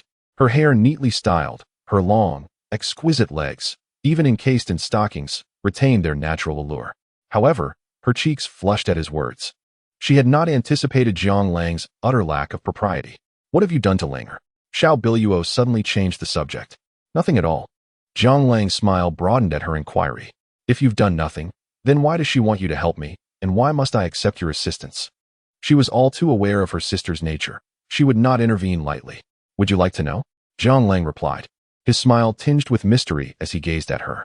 Clearly, there was more to the story, and Xiao Biluo hurried to him, furrowing her brow in inquiry. What is it? Perhaps sensing her anticipation, Jiang Lang's smile grew even wider. It's my talent she admires. Jiang Lang. Xiao Biluo was at her wit's end. How could he be so infuriatingly obtuse? Jiang Lang burst into laughter, then said solemnly, let us go, let us go. With that, he grinned and strode downstairs, leaving Xiao Biluo fuming in frustration. Upon arriving at the entrance of the villa, a sleek black sports car was parked there. Noticing Jiang Lang waiting in front of the vehicle, Xiao Biluo furrowed her brows and exclaimed, what are you doing over there? Hurry up and drive. Jiang Lang, without uttering a word, swiftly slid into the passenger seat. Xiao Biluo, exasperated, thought to herself how thick-skinned Jiang Lang was, even thicker than a city wall. You can't even drive? Yet you boast of your prowess? With a hint of resignation, Xiao Biluo retrieved her shoes from the trunk and changed them before approaching the driver's seat to chastise Jiang Lang. Upon hearing her, Jiang Lang adjusted the recline of his seat and comfortably lay back, responding, when did I ever say I couldn't? Then why did you want me to drive? Didn't you notice I'm wearing high heels? I still have to change my shoes. Xiao Biluo was utterly speechless. In this day and age, knowing how to drive was a fundamental skill. How could someone like Jiang Lang, who fancied himself an expert, not know how to drive? I don't like it. So what are you going to do about it? Jiang Lang replied, smugly crossing his legs. Calm down, calm down. Xiao Biluo took a deep breath, striving to maintain her composure and not succumb to frustration. She then pressed the accelerator and sped off. Are you aware of the situation at the company? She inquired while driving. The company was indeed facing a precarious predicament, and she hoped Jiang Lang could genuinely assist. I know. The shareholders are planning to impeach you to promote new talent. Your company is facing serious financial difficulties, and if unresolved, it will collapse. There are countless issues at hand. If I were in your position, I would just shut it down. Jiang Lang's demeanor remained remarkably relaxed. It was surprising how well-informed he was, considering he had spent the previous day at home. Such information was not available online. How did he come by it? Let us head to Old Nio's noodle shop. I'm hungry. With a household this large, how can there be no one to prepare breakfast? I'm truly astounded. Chapter 15. Are you going to kill someone? After walking down a street, Jiang Lang pointed to a location not far away. Do you still have the appetite for food? Xiao Biluo struggled to contain her frustration. What on earth was Jiang Lang thinking? The situation was urgent, yet he insisted on eating first. Of course, people are made of iron, and meals are steel. If you skip a meal, you'll be famished. Only when you are well-fed can you tackle the problems, right? Yes, that's out the place. Stop, stop, stop. Just as she spoke, they arrived at the noodle shop. Though it was called a noodle shop, it was merely an outdoor stall with a large pot and a few tables nearby. A middle-aged man in his 50s, clad in a tank top and a towel draped over his shoulder, was wiping sweat as patrons savored their meals at the tables. Beside the owner stood a yellow banner emblazoned with the words, Old Nio. All right, you go ahead. This place isn't suitable for someone of your standing. I'll take a taxi to the company to find you after I finish eating. Jiang Lang cheerfully got out of the car and waved at Xiao Biluo. I'm hungry too. Hearing Jiang Lang's remark reignited Xiao Biluo's temper. Upon hearing Xiaobilu's remark, Jiang Lang shrugged nonchalantly and responded, this place is ill-suited for you. I believe establishments like Starbucks or Western restaurants befit your status. Jiang Lang spoke a candid truth, for the patrons here were predominantly office workers, and the environment merely comprised a flat expanse, lacking the hygiene standards of a proper establishment. What status? If you can eat here, so can I. Boss, 1 serving of beef noodles, please. Xiaobilu huffed as she approached an empty seat, retrieving a tissue to wipe down the chair before settling in. Her penchant for cleanliness was a habit that proved difficult to relinquish. Observing her demeanor, Jiang Lang chuckled helplessly and called out, "Boss, 2 bowls of beef noodles. With extra meat." "Understood," came the distant reply from the proprietor, though no further words followed. The owner appeared to possess a rather irritable temperament, his attitude toward customers far from amiable. Nevertheless, the throngs of diners suggested that the beef noodles were indeed delectable. Xiaobilu's presence drew the attention of many. As the combination of a sports car and a stunning beauty, one who resembled a celebrity, captivated the onlookers.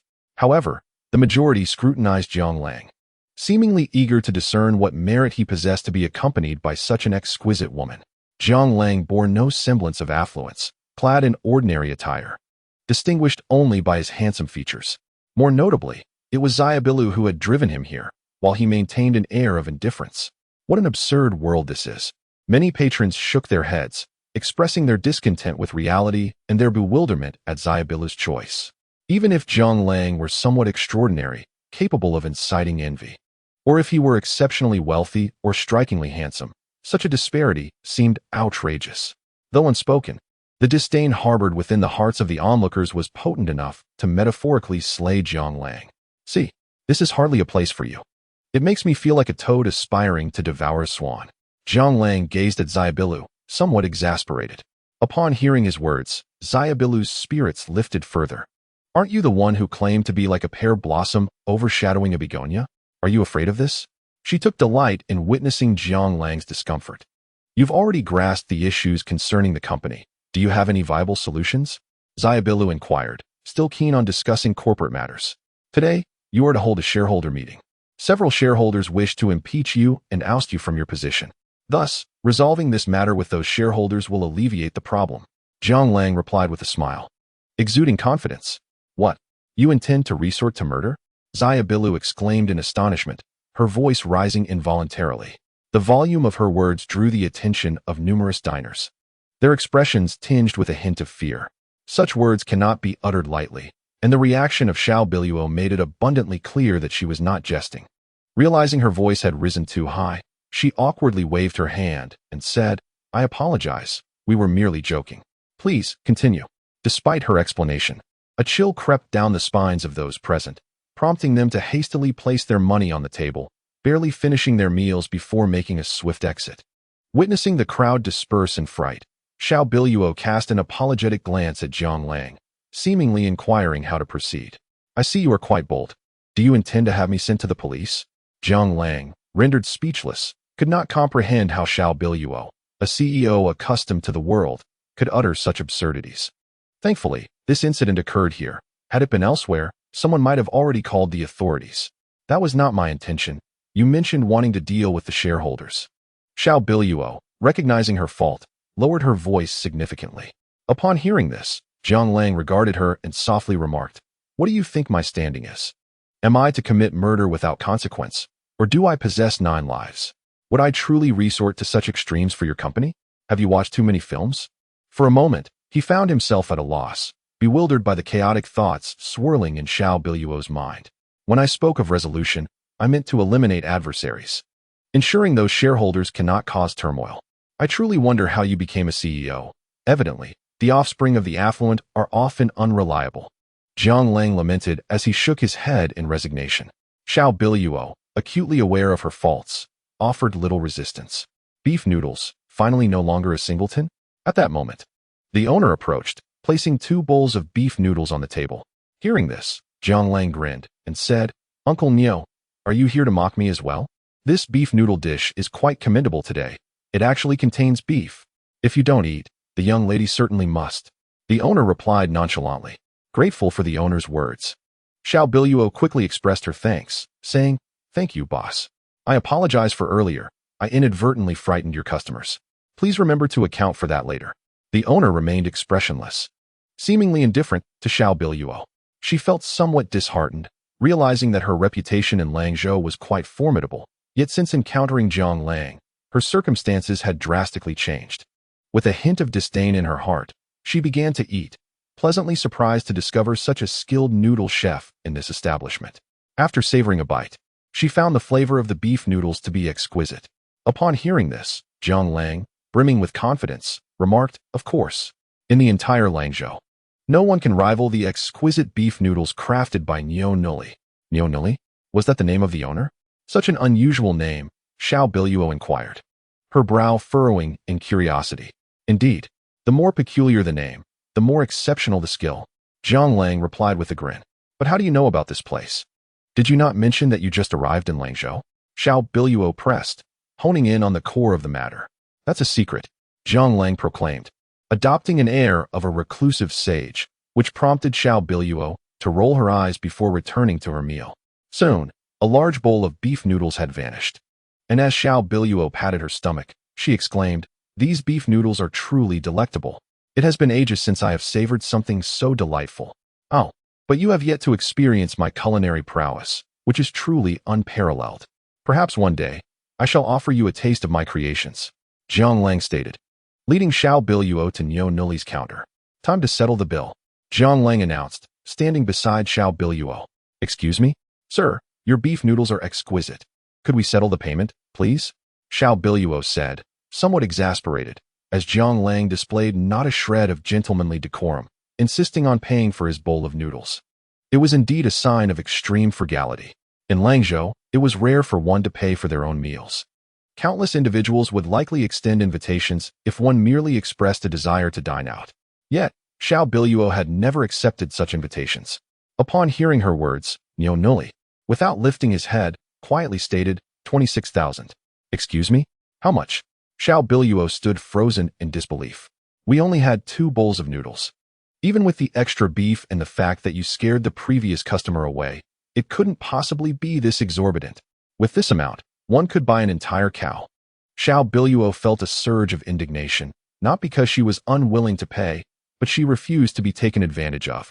Regardless of how delicious the beef noodles were, they remained just noodles, and Nyo Nully was quite audacious in his pricing.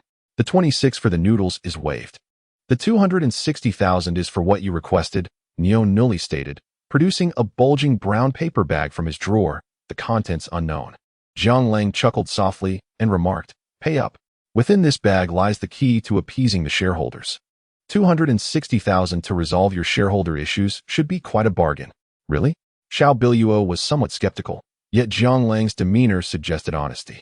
If this sum could indeed pacify the shareholders, then not merely 260,000, but even 2 million would be worth it. 200,000 is hardly a substantial figure for you, so fear not. You won't be swindled. "Thank you, Uncle Nyo," Zhang Lang said with a smile, waving his hand as he prepared to leave. "Wait a moment," Nyo Nully called out in a low voice as Zhang Lang turned to depart. Upon hearing this, Xiao Biluo understood that Nyo Nully had something to discuss with Zhang Lang, so she softly remarked, "I will wait for you in the car." With that, she turned and departed. Once Xiao Biluo had left, Zhang Lang smiled broadly, revealing his pearly white teeth. "What's the matter, Uncle Nyo? Do you have any instructions? Did your master send you out?" Nyo Nully regarded Zhang Lang with an expression of cold indifference. "Indeed, he instructed me to annul my engagements. There are 7 in total, and thus far, I have yet to succeed with even one. However, it should be accomplished soon. Once the annulments are finalized, I will be free, and I will come to assist you then."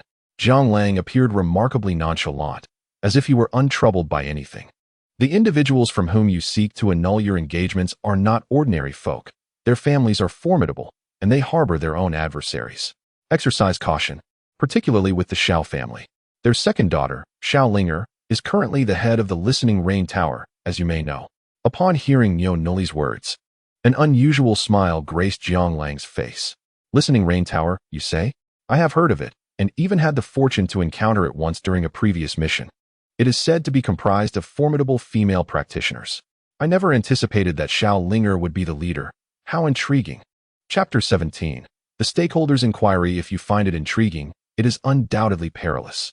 The matter at hand is not as simple as it appears if you are being called upon. You must be vigilant, Nyo Nully advised with evident concern. Zhang Lang responded with a grin, revealing his brilliant teeth. "Rest assured, I must continue to live well to support you in your old age.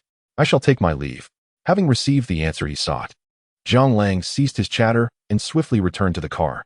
Observing this, Xiao Biluo, while driving, furrowed her brow and inquired, "What is Nyo Nully involved in? What lies beneath this?" Zhang Lang chuckled lightly before replying, "Do not worry, it is a substantial gift. I assure you, starting today, No stakeholder will trouble you again. Is that true? What if you fail? Xiao Biluo remained skeptical. If I fail, I shall marry you. If I succeed, remember to grant me 1 million and sign the contract.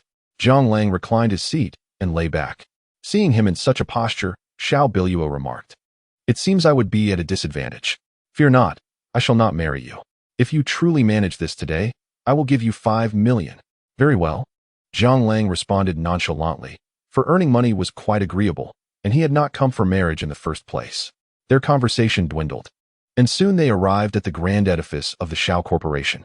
Situated in the heart of Langzhou's commercial district, the imposing building bore the prominent inscription Shao Corporation, a testament to its strength. "Please fetch my shoes," Xiao Biluo gently commanded after halting the vehicle. "Understood, right away." Xiao Biluo, being the president, could not possibly change her shoes in public. Thus, Zhang Lang cooperatively handed her a pair of high heels. After donning the shoes, Xiao Biluo finally emerged from the car, surprising Zhang Lang with her evident concern for her image. "It seems you are quite conscious of your idol persona," he remarked with a grin as he followed her. Hearing this, Xiao Biluo displayed a rare sense of pride. "I suppose I belong to the idol category as well." "Indeed, you look quite presentable," Zhang Lang replied. "Presentable?" Xiao Biluo was taken aback, noticing that since being with Zhang Lang, she had become more talkative. Upon reaching the entrance of the company, a young woman in her 20s, sporting a ponytail and glasses, swiftly approached Xiao Biluo.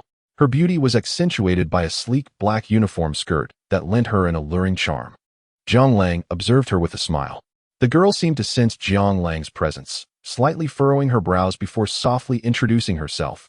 "Hello, I'm Lin Na, secretary to President Xiao." Before Zhang Lang could finish his greeting, Xiao Biluo quickly interjected, "He is my driver." "Yes, the driver." Zhang Lang did not wish to admit his true relationship with Xiao Biluo. However, Lin Na had clearly seen Xiao Biluo driving Zhang Lang here. "Let us not dwell on the details, beauty. What is your name?" Zhang Lang feigned interest in her. "I'm Lin Na, secretary to President Xiao," she replied, glancing at Zhang Lang, unsure of the situation. Upon hearing this, a smile spread across Zhang Lang's face. "Ah, Miss Lin Na, how delightful. Secretary and driver indeed. May I inquire if you have a boyfriend? Could we exchange contact information?" Xiao Biluo was taken aback by Zhang Lang's unexpected demeanor. He seemed indifferent to her beauty while showing keen interest in Lin Na. "All right, let us discuss this later. We should first meet the shareholders. I hope they appreciate the gifts I've prepared." Since Zhang Lang was so confident, Xiao Biluo decided to let him take the lead, as she felt there was little else she could do. Soon, under Lin Na's guidance, the trio arrived at a small conference room on the top floor. Though referred to as a conference room, it resembled a lounge, where 3 men and 1 woman of varying ages were seated on the sofas. At the center, a young man dressed in a sharp white suit, appearing to be in his 20s, exuded an aura of charm mixed with a hint of roguishness. Upon the arrival of Xiao Biluo, a radiant smile instantaneously illuminated the young man's face. "President Xiao, you truly are a person of high regard. With so many shareholders awaiting your presence, yet you arrive only now." Hearing this, Xiao Biluo maintained an expression of indifference as she took her seat and replied coolly, "The workday commences at 8, and the meeting is scheduled for 8:30. It is not yet 8 o'clock. It appears that Director Zhang is unable to contain his impatience." The young man in white was none other than Zhang Guodong, the major shareholder of the company. Zhang Guodong glanced at Xiao Biluo, his smile widening. In his position, he was intent on his goals. The Shao Corporation had recently faced severe losses, and the major shareholders, along with several minor stakeholders in the conference room, felt that President Xiao was no longer suited for her role. They hoped she would step aside and allow someone more capable to take over, as their investments were hard-earned and not meant for reckless spending. Zhang Guodong's face remained adorned with a subtle yet confident smile, brimming with assurance. "I am more aware of the company's situation than you might think. We have just secured a significant project with Huatian Group, and all funds are flowing toward this new endeavor. The existing projects are projected to turn a profit within 3 months. This is a matter of public record, is it not?" Xiao Biluo was unyielding in her stance. "Indeed, but as far as I am aware, Huatian Group has officially terminated its contract with the Shao Corporation. You can no longer pursue this project, and there are numerous pressing issues within the company that remain unresolved. President Xiao should bear some responsibility for these matters. Should she not?" Upon hearing this, a cunning smile flickered across Zhang Guodong's face. "Impossible. Xiao Biluo's expression shifted dramatically. The Xiao Corporation was indeed encountering significant challenges. Yet not long ago, she had successfully negotiated a collaboration with Huatian Group.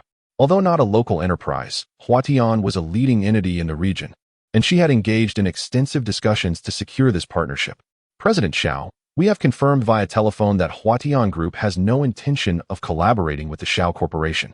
Instead, they wish to partner with Shengwei Company, and they are scheduled to meet tomorrow, interjected a middle-aged man in a suit, his tone measured. Indeed, our financial situation has become critical, and we have been operating at a loss for several months. Hence, we believe President Xiao is no longer fit for this position, added a middle-aged woman in a checkered dress, nodding emphatically.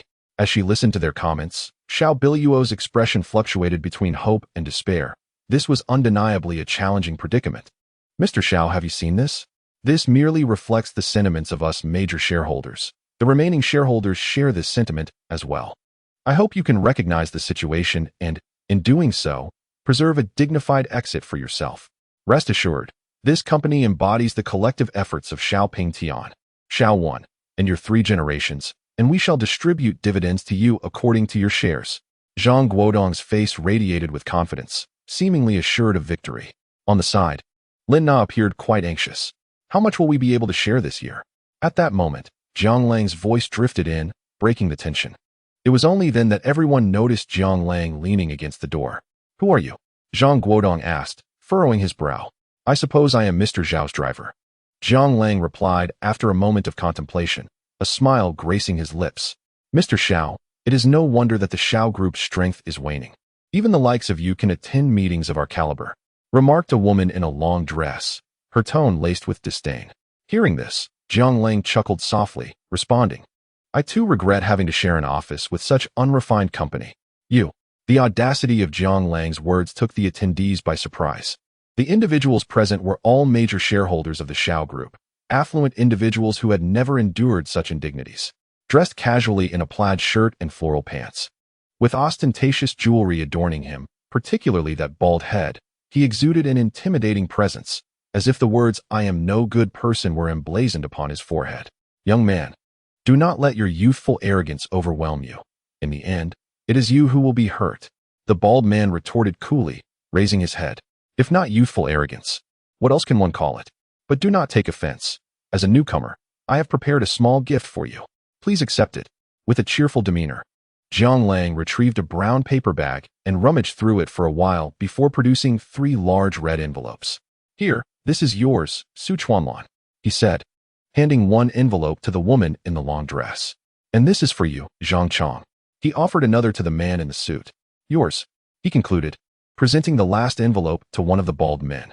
Upon hearing this, the bald man disdainfully tossed the envelope to the ground, stating coolly, It is too late to admit your mistakes now, and you think a mere 100 or 80 yuan can suffice for an apology.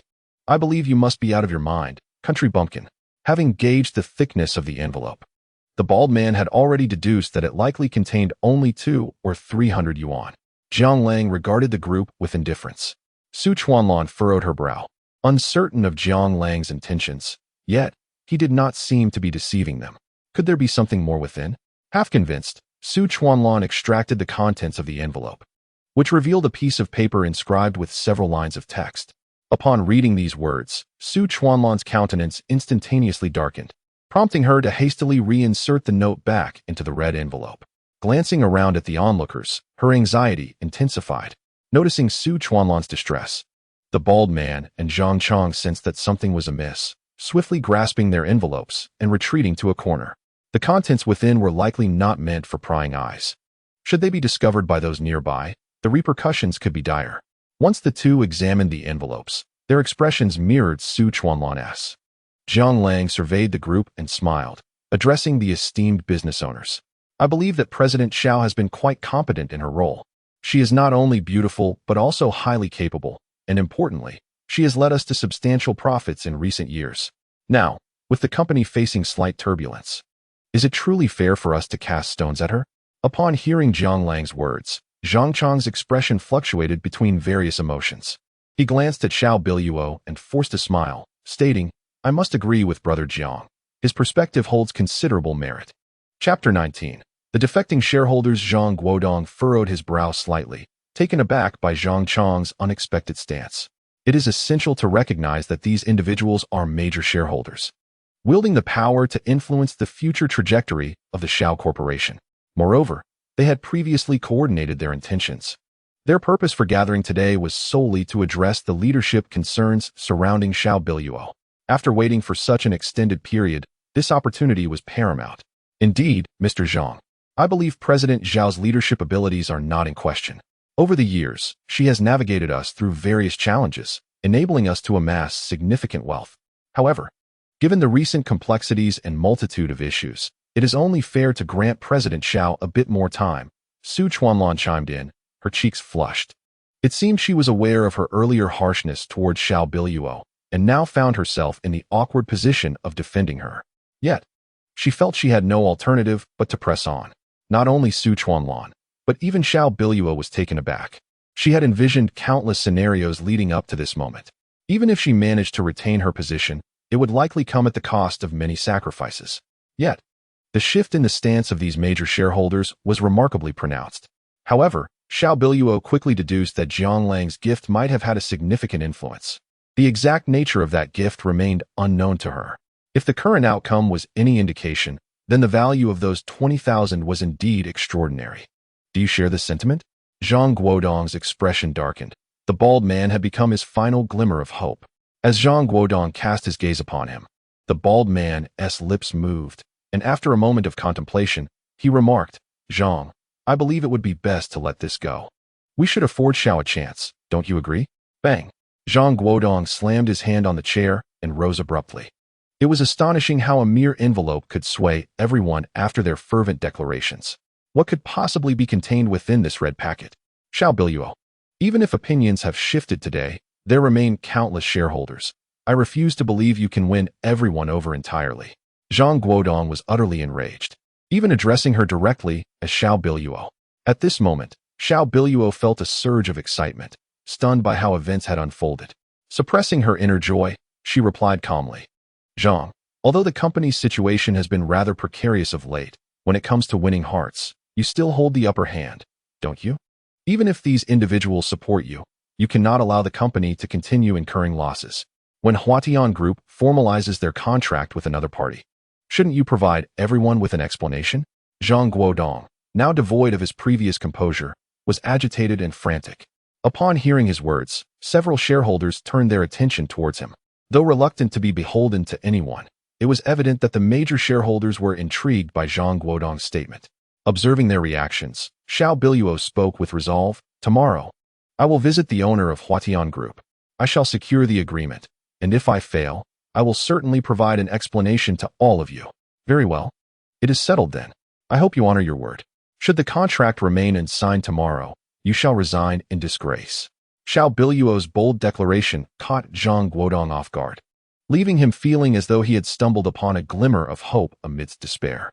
It was indeed a case of heaven presenting a path untraveled, while hell offered no escape. Zhang Guodong felt a flicker of unexpected joy, though he endeavored to maintain an appearance of calm. He cast a fierce glare at the assembly and uttered a disdainful huff, conveying his discontent with the gathering. What a day this has been, he exclaimed before making a swift exit. Su Chuanlan and the others stood frozen, unsure whether to leave or stay, their eyes fixed on Jiang Lang, seemingly awaiting his command. Jiang Lang noticed their hesitation, chuckled softly, and said, What? Are you all waiting for me to treat you to a meal? Oh, no. We must be on our way. Farewell, Shao, and goodbye, Mr. Jiang. At Jiang Lang's words, they breathed a sigh of relief, exchanged brief farewells with Shao Biluo, and hurriedly departed. In that moment, no one dared to lift their heads, fearing that a mere glance with Jiang Lang might invite trouble. Once the group had left, Lin Na remained in a state of disbelief, pondering, did they truly leave? Upon witnessing Lin Na's demeanor, Shao Biluo gently nodded, considering that they had temporarily weathered the storm. What shall we do next? Lin Na inquired, her excitement palpable, not having anticipated such a swift resolution. It was only yesterday that she observed Shao Biluo frowning in the office, feeling helpless to offer any assistance. Moreover, today's achievements seemed solely attributed to Jiang Lang, whose red envelopes had magically transformed everyone's disposition. Jiang Lang glanced at Lin Na, and cheerfully suggested, "You should distribute these envelopes to the minor shareholders according to their names and inform them that Su Chuanlan and the others have departed." "Oh, I understand. I'm on it." Lin Na suddenly recalled that the shareholders were awaiting her in the office and hurriedly dashed out in her high heels. Once only Xiao Biluo and Zhang Lang remained in the room, Xiao Biluo furrowed her brow and asked, "What exactly is inside your red envelopes?" Chapter 20. Intimate gestures in the office. Zhang Lang casually reclined on the sofa, crossing his legs as he responded, "When will the funds be available? Do you think I would neglect the money I promised you?" Just moments ago, Xiao Biluo had felt immense gratitude towards Zhang Lang. Without his intervention today, she would likely have faltered. Yet, as she prepared to speak kindly to him, he reverted to his brash demeanor. "That is not guaranteed. If you fail to secure the contract tomorrow, you could face bankruptcy. Who shall I approach for my funds then?" Zhang Lang reasoned with a certain logic. Xiao Biluo found herself exasperated, yet unable to retort. "So, do you have a plan for tomorrow?" "No, I haven't even seen the down payment. And you expect me to predict tomorrow's outcomes? You're quite the capitalist." Zhang Lang wore a disdainful expression. Xiao Biluo was rendered speechless. "How about this? If you manage to help me finalize the contract tomorrow, I shall reward you with 5 million afterwards. What do you say? Transfer the funds first before we discuss anything further. I don't act without assurance." Zhang Lang smirked, seemingly unimpressed by the prospect of 5 million. Xiao Biluo regarded him thoughtfully and softly inquired, "By the way, how did you manage to alter the shareholders' attitudes so dramatically? Curious, are we?" Zhang Lang suddenly grinned, his expression taking on a mischievous tone. "Of course, I have a right to know. After all, I have invested my money in this," she replied. Her interest piqued by Zhang Lang's demeanor. Everyone has their weaknesses, especially the affluent. They are either greedy, lustful, or in pursuit of novelty. Take Zhang Chong, for instance. Last month at the Fuhua Club, he was seen with 3 women at once. Unfortunately, he was caught on camera, and the scandalous photos were leaked. "Would you like to see them?" Zhang Lang said with a sly smile, glancing at Xiao Biluo. Upon hearing these words, Xiao Biluo's delicate face flushed with embarrassment. "I'm Frog." Zhang Lang shrugged and continued. "This Su Chuanlan had actually been involved with someone before her marriage, and she has a son studying abroad.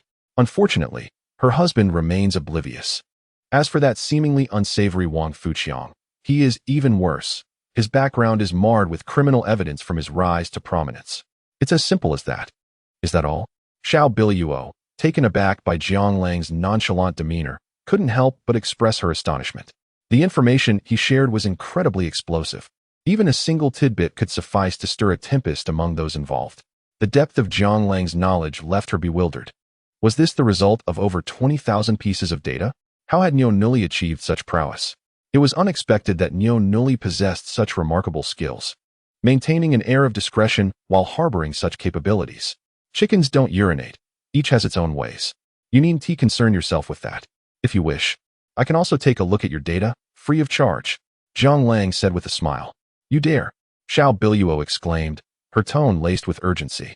Noticing her reaction, Zhang Lang leaned in closer, grinning as he teased, "What's wrong? Do you have an untold secret as well?" "I do not," Xiao Biluo hurriedly denied. "A bold life requires no explanation. You are wealthy, and I can understand that." Zhang Lang's smile widened further. "That is merely your assumption of the wealthy.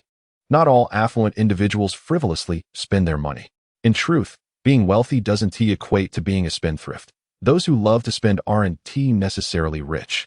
Wealth simply denotes having substantial resources, does it not?" Xiao Biluo gazed at Zhang Lang, seemingly intent on altering his perspective. "Is that so?" Zhang Lang was positioned merely 20 centimeters from Xiao Biluo, and with a slight effort, he could have closed the distance. Yet, Xiao Biluo showed no signs of fear. After spending a night together, she felt she knew Zhang Lang well. Though he possessed a sharp tongue, when it came to genuine confrontation, he might falter. Indeed, seeing Xiao Biluo steadfast and unyielding, Zhang Lang was about to withdraw when suddenly the door swung open. "Xiao, everyone has already left." The newcomer was none other than Lin Na. However, before Lin Na could finish her sentence, the sight of their current posture prompted her to hurriedly apologize and retreat. Xiao Biluo's cheeks turned crimson in an instant. "Zhang Lang, you wait." Xiao Biluo glared at him fiercely. Zhang Lang shrugged, unfazed. "Follow me." Xiao Biluo stood and strode outside. Upon exiting, she discovered Lin Na still lingering at the door, her expression a mixture of shock and astonishment. Xiao Biluo walked ahead, while Zhang Lang and Lin Na followed at a distance. Lina appeared to harbor a profound interest in Zhang Lang. You and Xiao Zong, hush. As a newcomer, please refrain from making such statements. If Xiao Biluo discovers this, she will surely cause me trouble, Zhang Lang said with a smile. I understand. So, you and Xiao Zong are involved in something clandestine. How well you have kept it a secret from me. The two engaged in whispered conversations, resembling long-lost friends. Meanwhile, the Xiao group resembled a boiling cauldron, as the news of a newcomer spread like wildfire, igniting the entire corporation. I heard that a remarkable figure arrived earlier, distributing red envelopes to the shareholders, causing them to withdraw and shy away from opposing Xiao Zong. Do you even know? I heard there was 100 yuan inside. Impossible. It was a talisman. I saw it myself, all flashy. Chapter 21. Xiao Biluo's condition. As rumors spiraled, the situation quickly evolved from its original state. Yet this mattered little to Zhang Lang. However, for some, it was of great significance. Zhang Zong, has everything been arranged? In a nearby car, Li Wei, clad in a black suit, leisurely sipped red wine in a luxurious limousine, with the trembling Zhang Guodong seated opposite him. Gone was the previous arrogance, replaced by a tone of regret. I'm sorry, Li Xiao, I failed. Upon hearing this, an unusual smile crept across Li Wei's face. Oh, a matter seemingly assured has faltered? It was supposed to be a done deal, but then a man named Zhang Lang appeared. He handed out red envelopes to several individuals, which prompted a sudden shift in their stance. Zhang Guodong spoke cautiously, glancing at Li Wei. Li Wei chuckled lightly and replied, so it's Zhang Lang again. I didn't expect him to possess some skill. But the shareholders you found, are they not mere country bumpkins? How much can a red envelope hold? 100? 1,000? It must be more complex than that. There are likely some unsavory dealings at play. Zhang Guodong was no fool. Upon hearing his words, Li Wei smiled and said, now you are speaking sensibly. Hurry and investigate to uncover Zhang Lang's true identity.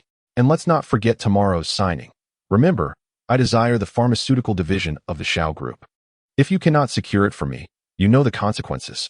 Rest assured, Li Xiao, I will exert every effort. I only hope you will grant my request when the time comes, Zhang Guodong said, rubbing his hands together, his face alight with anticipation. Have no fear. I do not regard the Xiao Group as formidable.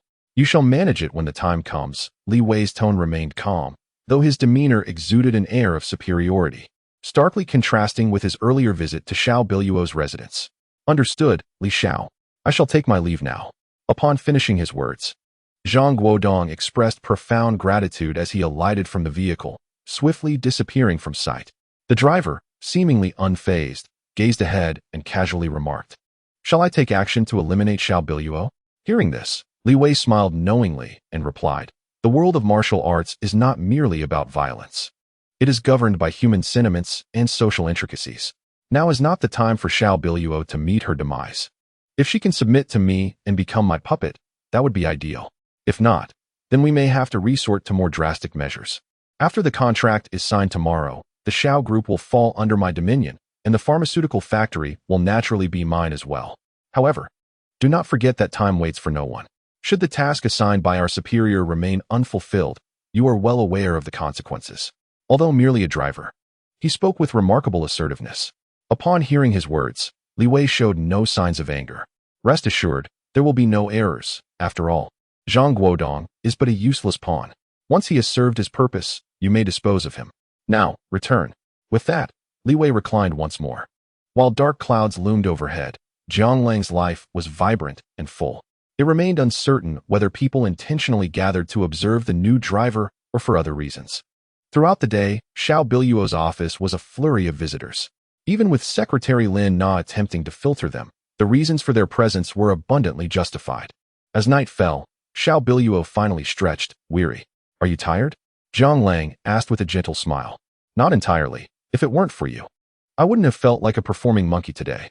I wonder if they came to see you or me, Xiao Biluo replied, her face etched with fatigue. Zhang Lang grinned and said, perhaps it's because we resemble a couple. Or perhaps they find it peculiar that such a charming young man is associated with someone deemed a leftover woman of a certain age. Could you please speak properly? That's merely your own opinion, Xiao Biluo retorted, having grown accustomed to Zhang Lang's mannerisms. Upon hearing this, Jiang Lang softly remarked, "Last night, I noticed your breathing was intermittent and seemed rather weak. When you awoke, there were sweat stains on your pillow, indicating poor sleep. Are you unwell? Why are you observing me like that?" Xiao Biluo responded, exasperated by Jiang Lang's incessant probing. "Have you felt any discomfort in your left side? Perhaps some pain under your ribcage? Does your temple ache at noon, accompanied by bouts of dizziness?" Initially, these symptoms occurred once or twice a month, but now they seem to recur weekly, sometimes every 2 to 3 days. Am I correct? Jiang Lang's expression turned serious as he regarded Xiao Biluo. "How do you know this?" she asked, rubbing her neck in resignation. "Do you not remember?" "I possess some medical knowledge," Jiang Lang replied with a smile. "Are you implying that I am ill?" "Do not jest. Our company conducts comprehensive health examinations biannually, and I am in perfect health. Jiang Lang is indeed a master. Of that I am aware, yet I also know that I am not afflicted with any ailments. It appears that you have offended quite a few people. If my conjecture is correct, your condition is akin to Xiao Wen's. Within a year, you are bound to succumb. As for the potential developments, that is left to fate." Chapter 22. Treatment Plan. Upon hearing this, Xiao Biluo's expression darkened, and she glanced at Jiang Lang before furrowing her brows and asking, "Surely, you jest? Do I seem to be jesting?" Jiang Lang replied, a smile returning to his face. Yet Xiao Biluo understood that this was no jest. "Can you truly cure me?" Xiao Biluo inquired softly. "Certainly, though I cannot guarantee results. I must conduct a diagnosis to ascertain the situation. As your symptoms bear resemblance to Xiao Wen's, yet they may not be entirely the same. I do not comprehend why this is the case, but you will soon experience a crisis," Jiang Lang stated calmly. "Can you treat us both?" Xiao Biluo was not naive. Although Jiang Lang was skilled, he had struggled while treating Xiao Wen. With her added condition, it seemed Jiang Lang might be overwhelmed. She could not allow her own plight to hinder Xiao Wen's recovery, especially after so many years of anticipation. Upon hearing Xiao Biluo's concerns, Jiang Lang gently shook his head. "No, I cannot. He was no deity, nor did he need to jeopardize his life for Xiao Wen." Jiang Lang recognized that the Xiao family should assist as much as they could, but he had other matters to attend to, and his sole aim was to secure peace of mind for the annulment. "Then please prioritize my father's treatment. If he can recover, I will accept any outcome," Xiao Biluo declared resolutely. Seeing her determination, Jiang Lang smiled. "There are indeed options. I can commence treatment for you first. What about my father? He has been bedridden for so many years. If you can restore his health, I am of no consequence." Xiao Biluo believed Jiang Lang was prepared to abandon Xiao Wen, prompting her to refuse vehemently, her voice trembling with emotion. Observing her distress, Jiang Lang reassured her, "That is not my intention. I meant to say that I can delay Xiao Wen's treatment for a while." "Why? Did you not claim you could cure him within 3 days? Are you going back on your word?" Xiao Biluo stood abruptly. In response, Jiang Lang replied coolly, "I did indeed state that I could have Xiao Wen on his feet within 3 days, yet his body has been extremely weakened over the years. I possess a method to force him to stand, but it would be detrimental to his health. In my opinion, I can temporarily restore his consciousness, allowing him to regain his strength before standing up.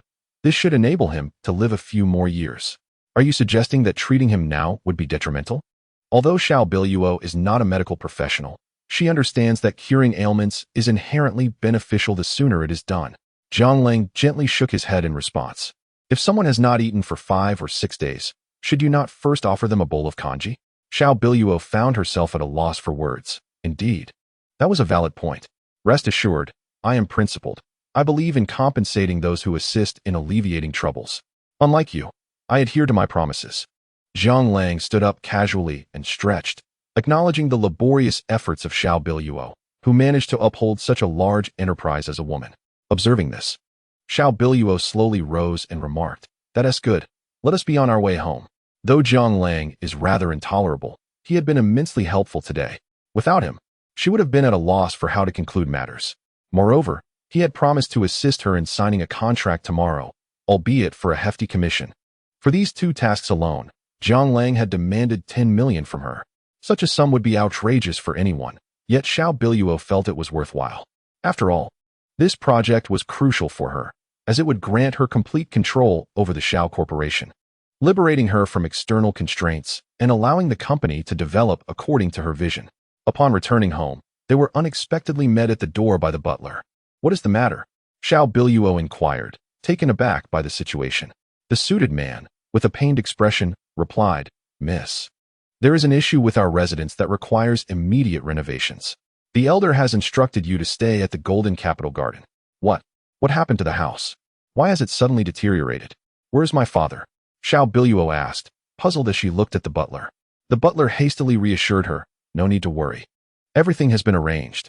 But what about my father's illness? Xiao Biluo remained confused, unable to comprehend why Xiao Ping Tian would make such arrangements. Upon hearing this, the butler smiled and said, Today, we had a doctor examine him, and there has been significant improvement in Mr. Zhao's condition. However, he remains quite weak. The doctor recommended pausing treatment to allow his body to recover before proceeding with the next steps. Xiao Biluo looked at Zhang Lang, surprised, realizing that he had indeed spoken the truth. Very well, we shall depart now. After saying this, she glanced at Zhang Lang and rolled her eyes. Let us go. The two soon arrived at the Golden Capital Garden. The complex, however, appeared far from luxurious. It bore an air of age and wear. Xiao Biluo had parked her car at a distance in the parking lot. Little Xiao had returned. As she approached the entrance of the community, several elderly gentlemen engrossed in chess warmly greeted her. Chapter 23. Another side of Xiao Biluo at this moment. Xiao Biluo was wearing a radiant smile. Uncle Lu, it has been a while since I saw you out here playing chess. I hope your vacation at your son's place was delightful. Little Xiao, the celery at the supermarket is on a huge sale today. You should hurry over, or there won't be any left. A woman in her 50s greeted Xiao Biluo enthusiastically. All right, I shall go right now. Thank you, Aunt Jean. Xiao Biluo replied with a beaming smile. This surprised Zhang Lang. As they made their way to the supermarket within the community, along the way, numerous people greeted Xiao Biluo, who had shed her icy, aloof demeanor, transforming into an ordinary citizen, albeit a beautiful one. Ah, I've saved quite a bit today, she exclaimed cheerfully as they ascended the stairs. Honestly, you look much better when you smile. Your usual cold demeanor can be rather disheartening, Zhang Lang observed. Xiao Biluo's residence was on the second floor, adorned with simple yet elegant decor, particularly the color scheme of the rooms, which featured soft yellow and pink hues, reminiscent of a young girl's heart. As Zhang Lang set down the items, he surveyed the room.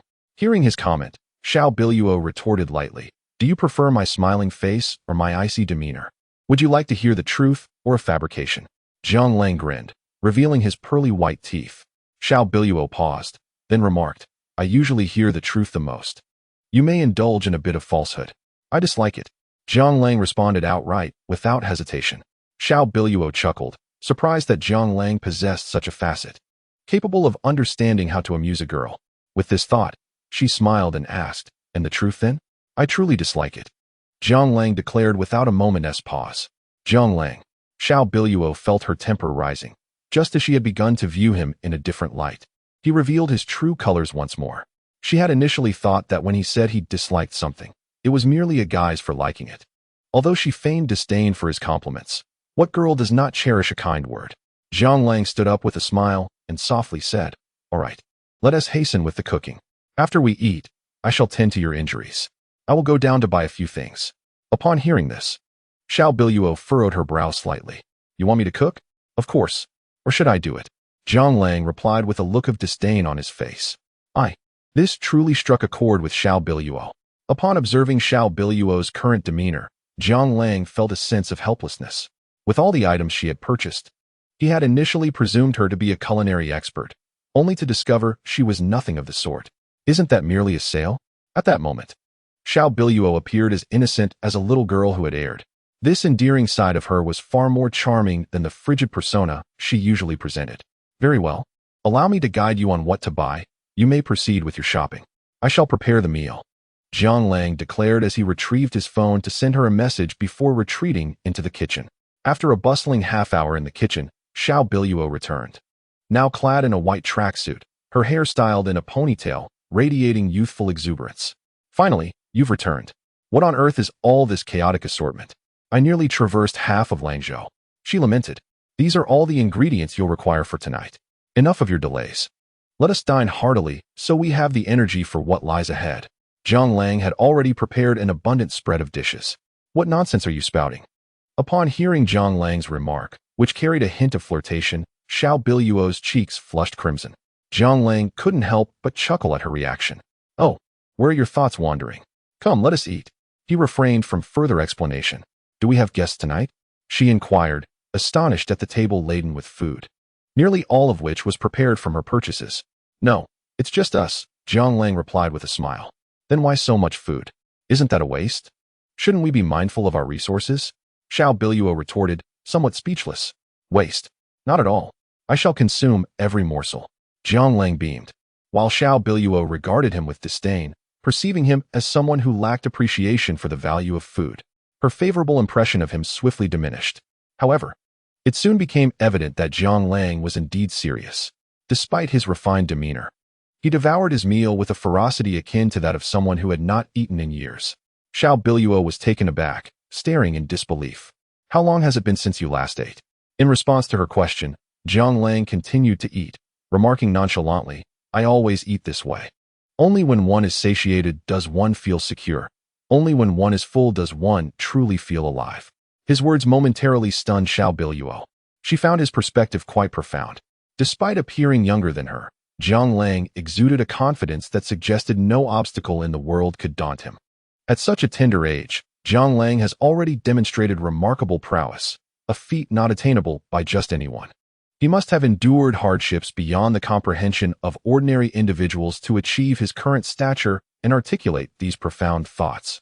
In that fleeting moment, Xiao Biluo seemed to resonate with Jiang Lang. Chapter 24. Healing cannot be done in attire. This is quite delightful. Do give it a try? Xiao Biluo suddenly offered Jiang Lang a morsel of food, causing him to glance at her with a hint of surprise. Xiao Biluo appeared to sense the awkwardness. Her cheeks tinged with a faint blush and fell silent. Observing her reaction, Jiang Lang chuckled softly. "In truth, you possess a kind heart, and your smile is quite lovely. However, maintaining a stern demeanor while engaging in tasks is ultimately detrimental to your well-being." Upon hearing this, Xiao Biluo regarded Jiang Lang. A trace of bitterness etched on her face. "When I initially took over the Xiao group, it was under dire circumstances. My grandfather insisted that I assume leadership after my father suddenly fell ill, and the competition both inside and outside the company was fierce.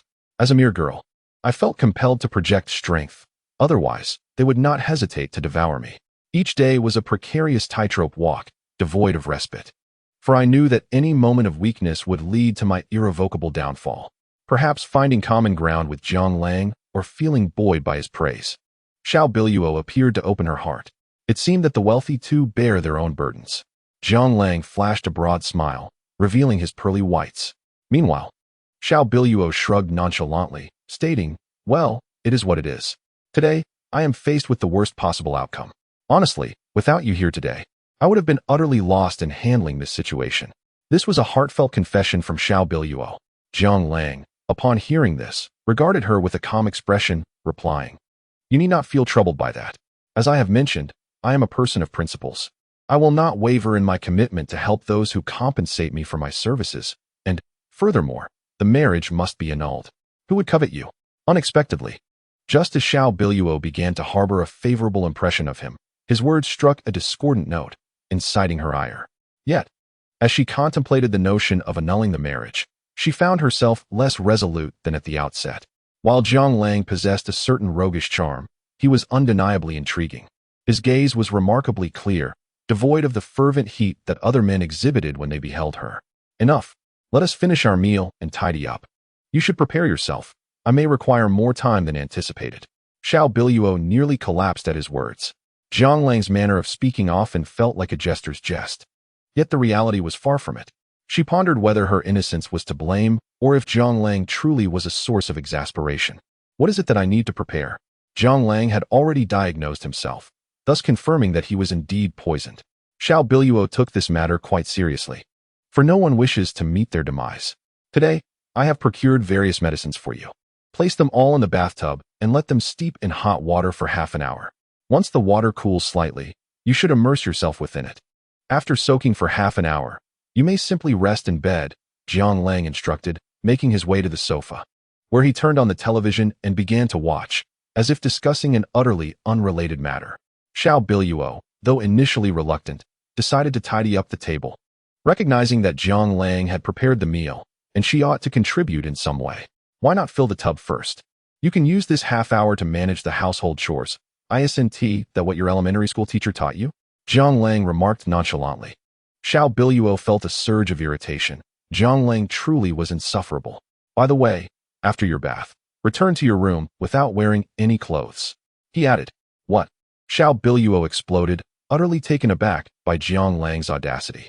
Jiang Lang, aware of her reaction, glanced at her and replied calmly, when I treat you later, I will need to perform acupuncture and massage on your back, and you cannot wear any clothing during the process. The reasons are beyond your understanding, so consider it yourself. Then I might as well forego the treatment. Xiao Biluo replied, somewhat despondent. She could tell that Jiang Lang was not fabricating his words. Yet the thought of being entirely unclothed in front of him was unbearable. Jiang Lang shrugged nonchalantly. It matters not. Your life is your own. Just ensure you assist me with the signatures tomorrow. I have promised to help you, and once that is done, I shall leave Langzhou. However, rest assured, I will cure Xiao Wen's ailment, and once he is restored, you may seek me out at any time. Upon hearing this, Xiao Biluo's expression wavered between hope and despair. After several minutes of contemplation, she finally spoke in a subdued tone. Must I truly wear nothing at all? The words felt feeble as they left her lips. Jiang Lang, without hesitation, nodded affirmatively. Indeed. Very well, Xiao Biluo declared, gritting her teeth, before stepping into the bathroom and not emerging again. As time ticked away, a myriad of emotions swirled within her. She repeatedly reassured herself that Jiang Lang's intentions were purely for her healing, which allowed her to relax slightly. Moreover, she understood that she could not afford to falter. Her grandfather was elderly, her father bedridden, and her younger sister still in school. What would become of them if she were to collapse? Meanwhile, on the other side, Xiao Wen lay half reclined on the bed, appearing rather unwell, yet his eyes sparkled with vitality. Beside him stood Xiao Pingtian, wearing a look of tender affection. Father, I apologize for the hardships you have endured over the years. Chapter 25. Exiting the bathroom upon hearing Xiao Wen's words, a peculiar expression flickered across Xiao Pingtian's face. After all these years, you have awakened. As long as I can see you thriving and the children well, I shall find solace. Is it that child who has healed me? Xiao Wen spoke softly, yet her words were imbued with profound excitement. Upon hearing this, Xiao Pingtian gently nodded. Indeed, Jiang Lang has finally descended from the mountain, yet this time, he arrives bearing a marriage contract, 7 engagements, all of which have been annulled. I wonder which family possesses such fortune to welcome Jiang Lang into their fold. Xiao Pingtian's words carried a hint of disappointment. Although Xiao Biluo is exceptionally beautiful and talented, the remaining families are certainly not without merit. Annulment? We absolutely cannot allow that. Xiao Wen's anxiety was palpable. I, of course, do not wish for an annulment, but Jiang Lang has already come forth. Everything hinges on Biluo. If she is amenable, perhaps there remains a glimmer of hope. However, if Biluo were to sign, then our chances would vanish. Xiao Pingtian understood his daughter's temperament well. She does not respond to coercion. Jiang Lang, it seems, is not one to amuse young ladies, and thus there appears to be no spark between them. Consequently, it seems formidable for them to unite. Hearing Xiao Pingtian's assessment, Xiao Wen furrowed her brow. The matter concerning Jiang Lang is intertwined with the struggle for fortune. We cannot yield under any circumstances. We must devise a way to compel Biluo to acquiesce. For feelings can be nurtured over time. Though still reclining on the bed, Xiao Wen's commanding presence remained undeniable. Xiao Pingtian, upon hearing this, shook his head gently. It is a matter of fate. Jiang Lang has granted us 3 days. Let us hope that within this time frame, Biluo may exhibit some progress, or, at the very least, delay the situation. At this juncture, Xiao Pingtian felt a tinge of helplessness, as if they were orchestrating an arranged marriage. Xiao Wen glanced at Xiao Pingtian and nodded slightly. Given Biluo's nature, it is unlikely she will yield easily. Therefore, we must find a strategy. Xiao Wen felt a sense of helplessness regarding her daughter. As long as Jiang Lang possesses the capability, we must strive wholeheartedly for this. Rest assured, he is indeed capable. I have already informed you of today's events. We have successfully secured the shareholders of the company without bloodshed, resolving this significant challenge, an accomplishment not easily achieved. Recalling the events of the day, Xiao Pingtian was filled with admiration. Then we must hasten our efforts. If we manage our time wisely, there may still be an opportunity. I believe there are several families unaware that Jiang Lang has descended and annulled his engagements. This presents us with our finest opportunity. Once all parties have made their bids, Bai Luo may not emerge as the most outstanding. Xiaowen possesses a profound understanding of his beloved. She is indeed an exceptionally remarkable young woman. However, there are always greater heights to be reached, and coupled with her somewhat unappealing demeanor, she finds herself at a disadvantage in the competition with Jiang Lang. At this moment, Xiao Biluo stands at the threshold of the bathroom, her thoughts in a tumult. Although the outside world has fallen silent, she knows Jiang Lang awaits her beyond the door, and the thought of stepping out unclothed fills her with trepidation. Her hand grips the doorknob tightly, yet she hesitates to turn it. As time ticks away, nearly 5 minutes pass before Xiao Biluo finally steels herself and steps outside. In her mind, she has envisioned countless scenarios of what may unfold, pondering Jiang Lang's gaze and how she ought to confront him, contemplating her future. Yet, at this juncture, she finds herself devoid of choices. She must live on, not solely for herself, but for everyone around her. With a sudden resolve, Xiao Biluo flings the door open, only to discover the living room devoid of Jiang Lang's presence. She pauses momentarily, then notices him on the balcony, his back turned to her as he smokes, seemingly inviting her to emerge. A flicker of emotion stirs within her. Perhaps Jiang Lang is not as insufferable as he seems. However, this is not the time for idle chatter. Xiao Biluo hastens to her bed, positioning herself so that her back faces the door.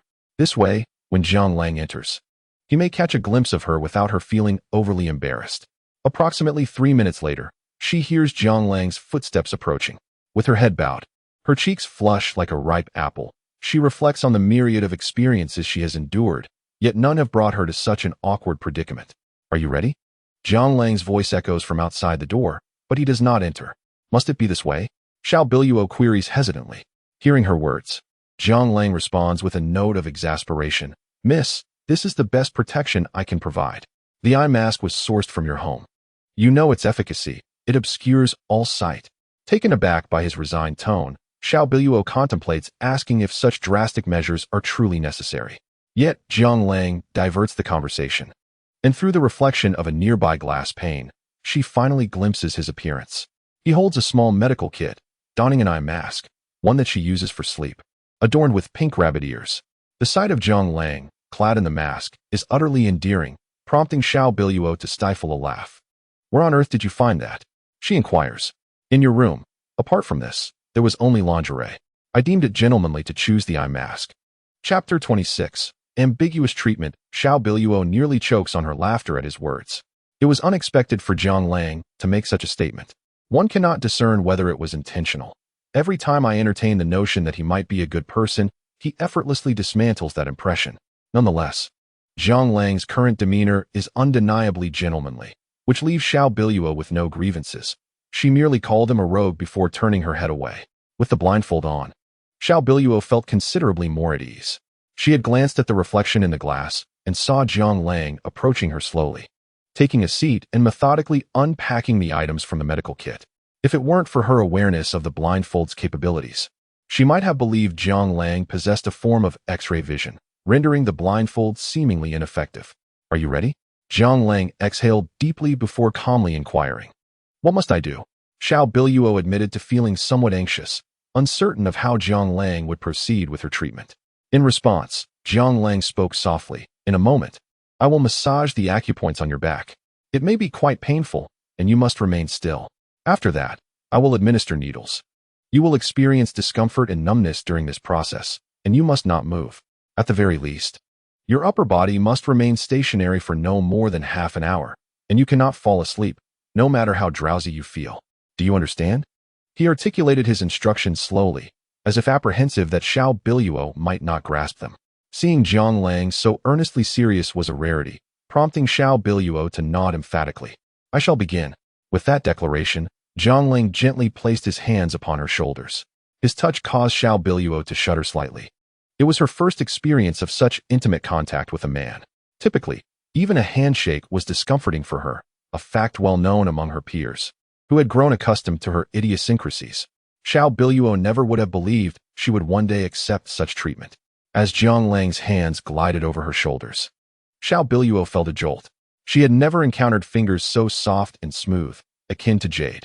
Zhang Lang had previously mentioned that he was once a butcher, yet his hands bore no calluses, a perplexity she could not help but ponder. However, her musings were short-lived as an agonizing pain surged through her. "Ah!" she gasped. Upon hearing her cry, Zhang Lang gently reminded her, "You may vocalize your discomfort, but do not move." At his words, Xiao Biluo immediately closed her mouth. A strong-willed person, she found the pain bearable.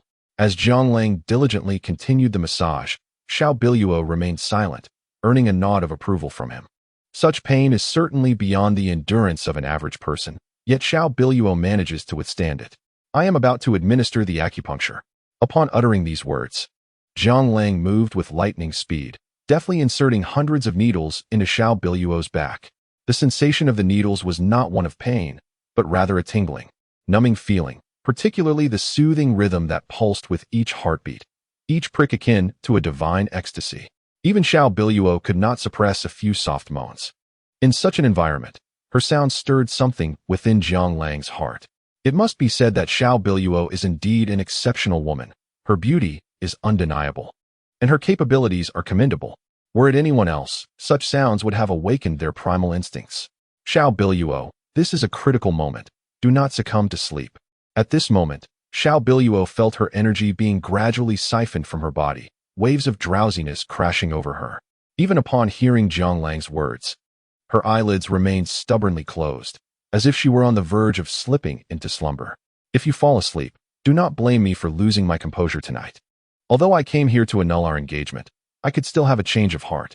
After all, with a contract binding us, would it be too excessive for me to act upon my desires?" Zhang Lang's complexion was pale, beads of sweat cascading down his forehead, presenting a visage of frailty. "You dare." The moment Xiao Biluo heard Zhang Lang's words, a surge of vitality surged within her. Although she instinctively felt that Zhang Lang would not follow through, she nonetheless felt a primal urge to resist. "Then let us see if you can keep awake. If you doze off, I will take immediate action. After all, I am a man. If I cannot be stirred by such a beautiful woman, would that not be a source of ridicule?" Zhang Lang's words continually provoked Xiao Biluo, who exerted every ounce of strength to remain awake. Time seemed to stretch indefinitely until Zhang Lang swiftly withdrew the needles from Xiao Biluo's body. As he extracted the final needle, Xiao Biluo collapsed onto the bed, succumbing to sleep. Zhang Lang, feeling a surge of energy within him, coughed up a mouthful of blood and then fell heavily onto the bed himself. That night, Zhang Lang fell into a deep slumber, as if all his strength had been utterly drained. His awakening was not a natural one, but rather precipitated by Xiao Biluo's heart-wrenching scream. Chapter 27. Altering fate is not so simple. Yesterday's ordeal had drained an immense amount of his energy. Even though Zhang Lang's skills had reached formidable heights, the internal energy within him remained elusive and uncontrollable. This was his ultimate weapon, one that should only be employed in dire circumstances. The innate vital energy, upon each usage, depletes one's physical strength, rendering the individual utterly incapable of combat. Yet, there exists a silver lining. This vital energy can rejuvenate by the following day, albeit with a slight increment, though such enhancement is almost negligible. Regrettably, the frequency of my usage has been woefully insufficient, and up to now, it has only accumulated to the size of a grain of rice. "Why are you shouting?" Zhang Lang's expression was one of sheer helplessness as he was roused by Xiao Biluo. Many people experience the irritability that accompanies waking up. At that moment, Xiao Biluo was tightly cocooned in her blanket, shielding herself from view, gazing at Zhang Lang as if he were an impending demon set to invade her space. "How could you be sleeping here?" The look on Xiao Biluo's face was one of sheer terror. "How would I know?" Zhang Lang shared her bewilderment, as it was illogical for him to be in such a position. Soon, a realization struck him. It appeared he had exerted himself excessively the previous day, leading to his unexpected slumber. "Zhang Lang, what have you done to me?" Xiao Biluo's voice quivered as she spoke. Zhang Lang, however, regarded her with disdain, perplexed by her sudden outburst. It was only when he noticed the bloodstains on the sheets that he awakened from his stupor, understanding her concern. Xiao Biluo must have assumed he had harmed her, and the bloodstains served as damning evidence. With a grin, Zhang Lang stood up, reassuring her, "Do not worry. This blood is mine. Look, I have blood at the corner of my mouth as well." He gestured to the dried blood at the edge of his lips. What caused you to bleed? Xiao Biluo inquired, her concern evident as she beheld his pallid complexion. As Jiang Lang walked outside, he casually remarked, to defy fate and alter one's destiny, one must pay a price. How could it possibly be otherwise? By the time he exited the bedroom, Xiao Biluo was left with a tumult of emotions. Jiang Lang was right. Altering one's fate is no simple feat in that instant. Xiao Biluo experienced a moment of clarity.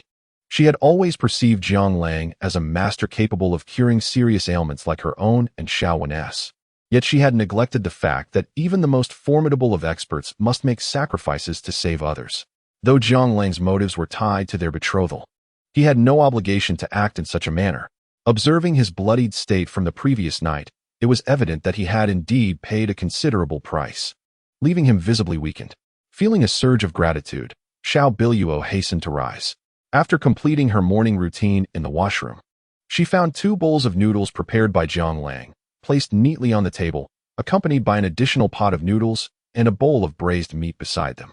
Having come to understand all that Jiang Lang has done, Xiao Bilu naturally took the initiative to speak, for after all, he had saved her.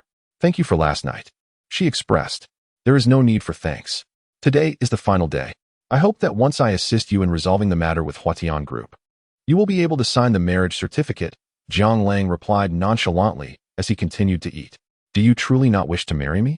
Xiao Bilu blurted out, immediately regretting her words, which made it sound as though she was eagerly seeking to wed Jiang Lang. Upon hearing her question, Jiang Lang chuckled. So, do you desire for me to marry you? Xiao Bilu found herself at a loss for words, her heart skipping a beat. Had it been earlier, she would have confidently declared, of course not, as it was her instinctive response. Yet in this moment, those words failed to escape her lips. Jiang Lang noticed her reaction and his smile widened. Ah, could it be that after being single for so long, your heart has begun to flutter? It is a shame, really, that you have yet to have a boyfriend, wasting such beauty. What are you talking about? Who says I have no suitors? Those pursuing me could circle the globe twice. Xiao Bilu retorted, though her words lacked conviction. Is that so? Yet here you are, frightened by the sight of blood.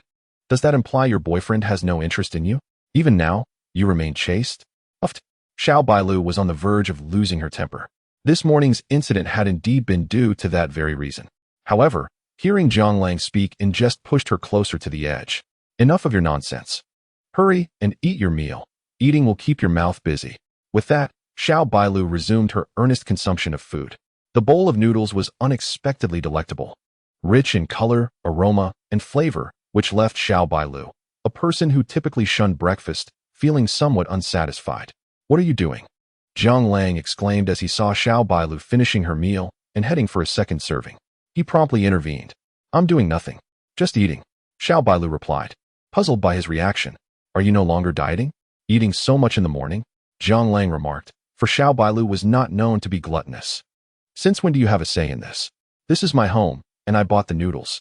If I want to eat, I shall eat, she declared defiantly, serving herself another bowl while challenging Jiang Lang with a look that left him exasperated.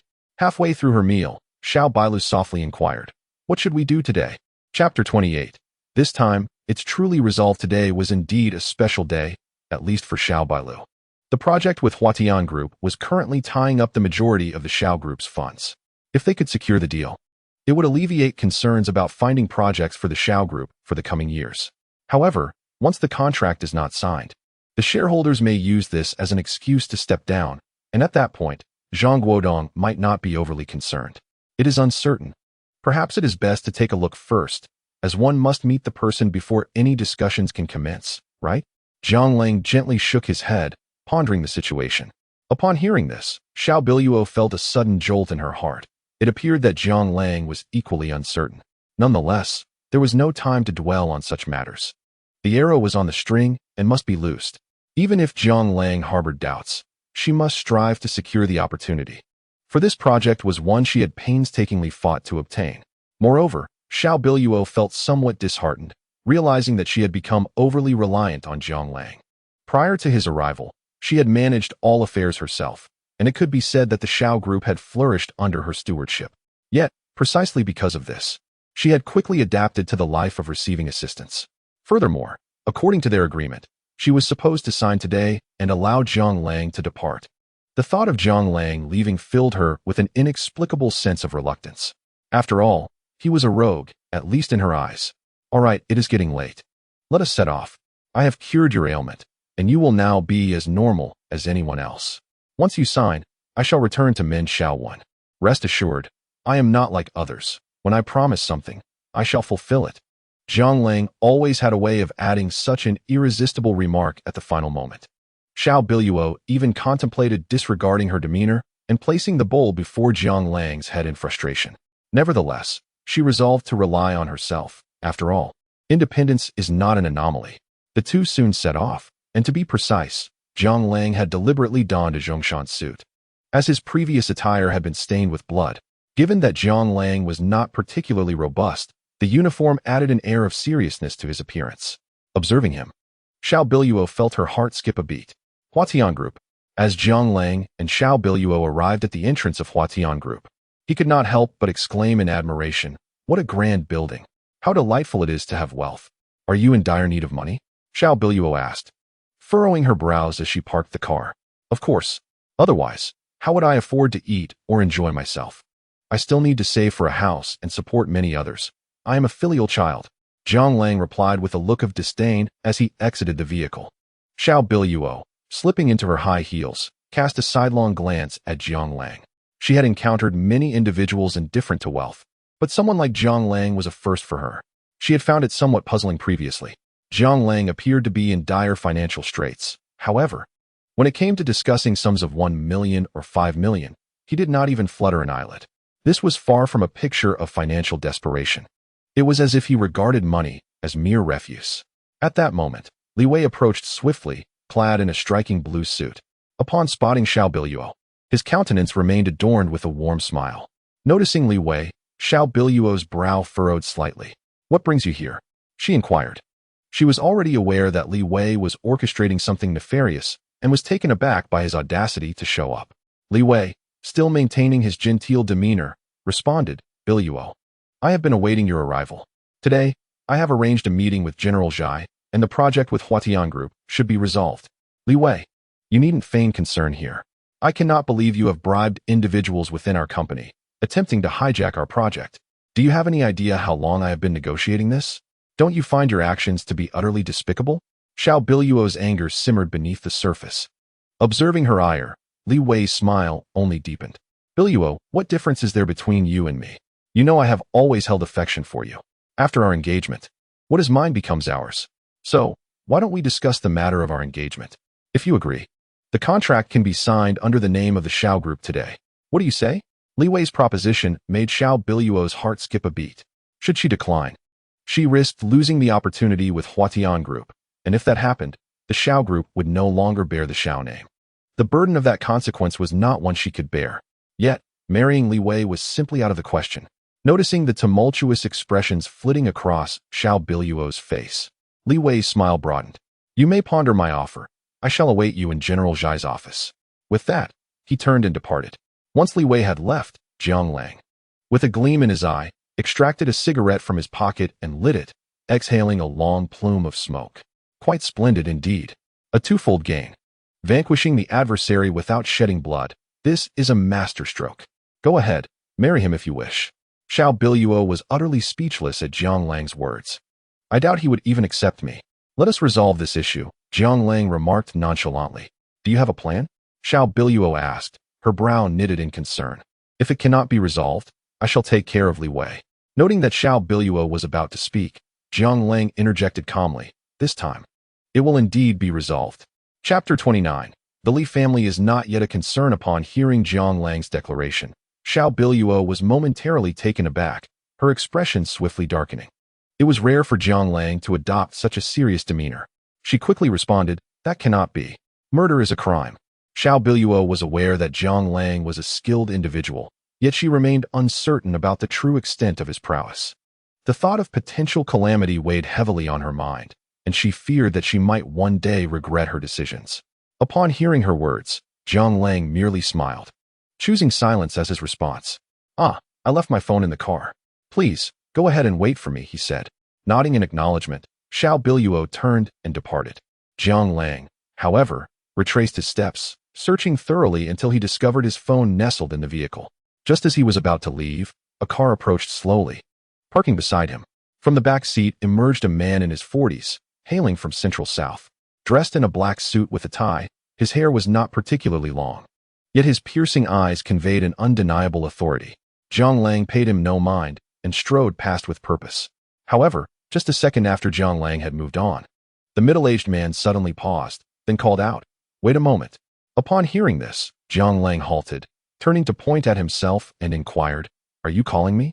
The man hurriedly approached Jiang Lang, scrutinizing him from head to toe, before murmuring, "Tian Shun? Pardon? What deity are you referring to?" Jiang Lang responded, bewildered by the man's eccentricity. Observing Jiang Lang's confusion, the man quickly clarified, "Tian Shun, that's me, Zhai Huatian, from Sanming Bay." Sanming Bay? That rings a bell. You seem somewhat familiar, but I can't quite place you, Jiang Lang admitted, feeling a bit sheepish as he waved his hand dismissively. "Tian Shun, I am Zhai Huatian. Some time ago, during a pirate attack on our cruise ship, many perished. It was you who happened to pass by and saved us, including me. You even gave me half a bottle of water. Do you remember?" Zhai Huatian's face was alight with emotion, his words tumbling out in excitement. As Zhai Huatian spoke, recognition dawned on Jiang Lang. "Ah, now I recall. It's you. Back then, you had a beard, and half your hair was singed. I wouldn't have remembered without your prompting. Indeed, it was chaos aboard the ship. If it weren't for your divine intervention, I would have perished long ago. I've been searching for my savior for years, and to encounter you here today is beyond my wildest dreams." Zhai Huatian exclaimed, his joy palpable. "By the way, Tian Shun, what brings you to this place?" he inquired.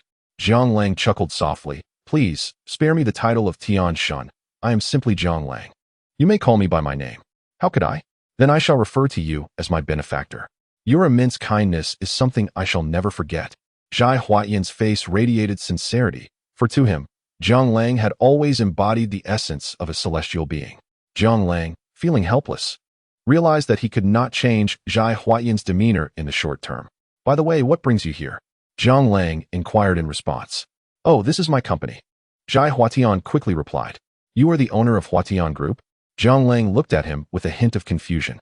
"Indeed. And you, esteemed benefactor?" Zhai Huatian nodded. "Oh, I came here with a friend to see you. I did not expect to run into you." Jiang Lang smiled broadly, revealing his pearly white teeth. "Your friend? I wonder who they might be." Zhai Huatian was taken aback at the thought that he could assist Jiang Lang. Not only had Jiang Lang saved his life, but he was also an extraordinary expert. To be connected with such a person was akin to a divine blessing. As a businessman, Zhai Huatian's thoughts naturally gravitated towards such opportunities. Xiao Biluo from the Xiao Group mentioned she wanted to sign a contract with you, so I accompanied her. Jiang Lang stated simply, though he understood that the situation was more complex than it appeared. Zhai Huatian, being a businessman, may not necessarily grant him favors, especially since Li Wei was not an ordinary individual. Indeed, upon hearing this, Zhai Huatian's brow furrowed slightly. "So that's the case. President Xiao indeed had a prior agreement with us, but then Li Wei intervened, offering a significantly lower bid, which led our company to decide to collaborate with him. Are you here to assist President Xiao?" Jiang Lang chuckled at this and nodded gently. "Assist is perhaps an overstatement. I am merely accompanying her. If I can be of help, I would earn a commission." "Ah, I see. In that case, esteemed benefactor, allow me to compensate you. You need not pursue that commission. Firstly, I genuinely appreciate you for saving my life back then. Secondly, it is wise to avoid entanglements in this matter, as Li Wei is not easily provoked." Backed by powerful figures, Zhai Huatian insisted, eager to write him a check. Jiang Lang, smiling, replied nonchalantly, "No need for that. You should handle your business as you see fit. I promised Xiao Biluo I would assist her, and I intend to keep my word." Esteemed benefactor, the Li family wields considerable power. Getting involved could spell great trouble. Zhai Huatian expressed his concern.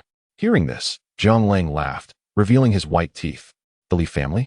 That hardly constitutes trouble." Chapter 30. Zhai Huatian's choice. Hearing Jiang Lang's words, Zhai Huatian was momentarily taken aback, then displayed a peculiar expression.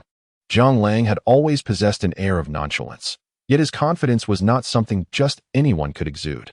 Despite the passage of years, Jiang Lang had matured, but his essence remained unchanged. Reflecting on this, Zhai Huatian smiled. Indeed, In the eyes of this youth, what significance did the Li family truly hold? In the face of absolute power, all frivolous embellishments are in vain. What significance does the Li family hold? Contemplating this, Zhai Huatian felt a sense of relief. If he were to choose sides before Li Wei and Zhang Lang, he would undoubtedly stand beside Zhang Lang, for he had witnessed the latter's remarkable prowess. Indeed, it was formidable. Having made this decision, he could not allow such an opportunity to slip away. Regarding his benefactor, he pondered the nature of the relationship with this Mr. Xiao. It was necessary to inquire, much like one would ascertain the familial ties when seeking assistance. Upon hearing this, Zhang Lang reflected briefly before replying softly. "Consider her my fiancée." Zhai Huatian nodded gravely at this revelation. The mere mention of fiancé compelled him to seize this opportunity with vigor. The Xiao family, while a prominent household in Langzhou, was not without its challenges. Previous investigations revealed that although the Xiao family appeared robust, they were beset by numerous difficulties, now facing both internal and external strife. Presumably, Li Wei aimed to exploit this vulnerability to his advantage. In the realm of commerce, there is no room for sentiments. Whether the Xiao family persists or perishes bears no consequence to him. Yet, it now seemed that the Xiao family was poised for a transformative leap, akin to a carp leaping over the dragon gate. Although Zhai Huatian was unaware of Zhang Lang's true identity, it was evident that Zhang Lang's initial prowess placed him among the elite. Realizing this, Zhai Huatian understood the necessity of aligning himself with this formidable ally. At the very least, he must seek to establish connections with the Xiao family, and this moment presented the perfect opportunity. "Allow me to escort you directly to the office to finalize the contract. I am collaborating with Mr. Xiao." Zhai Huatian beamed with enthusiasm. Hearing this, Zhang Lang gently shook his head, remarking, "In the world of business, one must prioritize their own interests. You need not feel burdened by this. Should we not sign with you, I shall certainly procure alternative resources for her." Zhang Lang's nonchalant demeanor further underscored his strength, a sentiment that resonated deeply with Zhai Huatian. It is essential to note that this project entails a significant financial commitment, and in Langzhou, it is unlikely anyone else possesses the requisite capabilities to partner with Xiao Biluo. However, Zhang Lang's expression conveyed sincerity, reminiscent of their first encounter.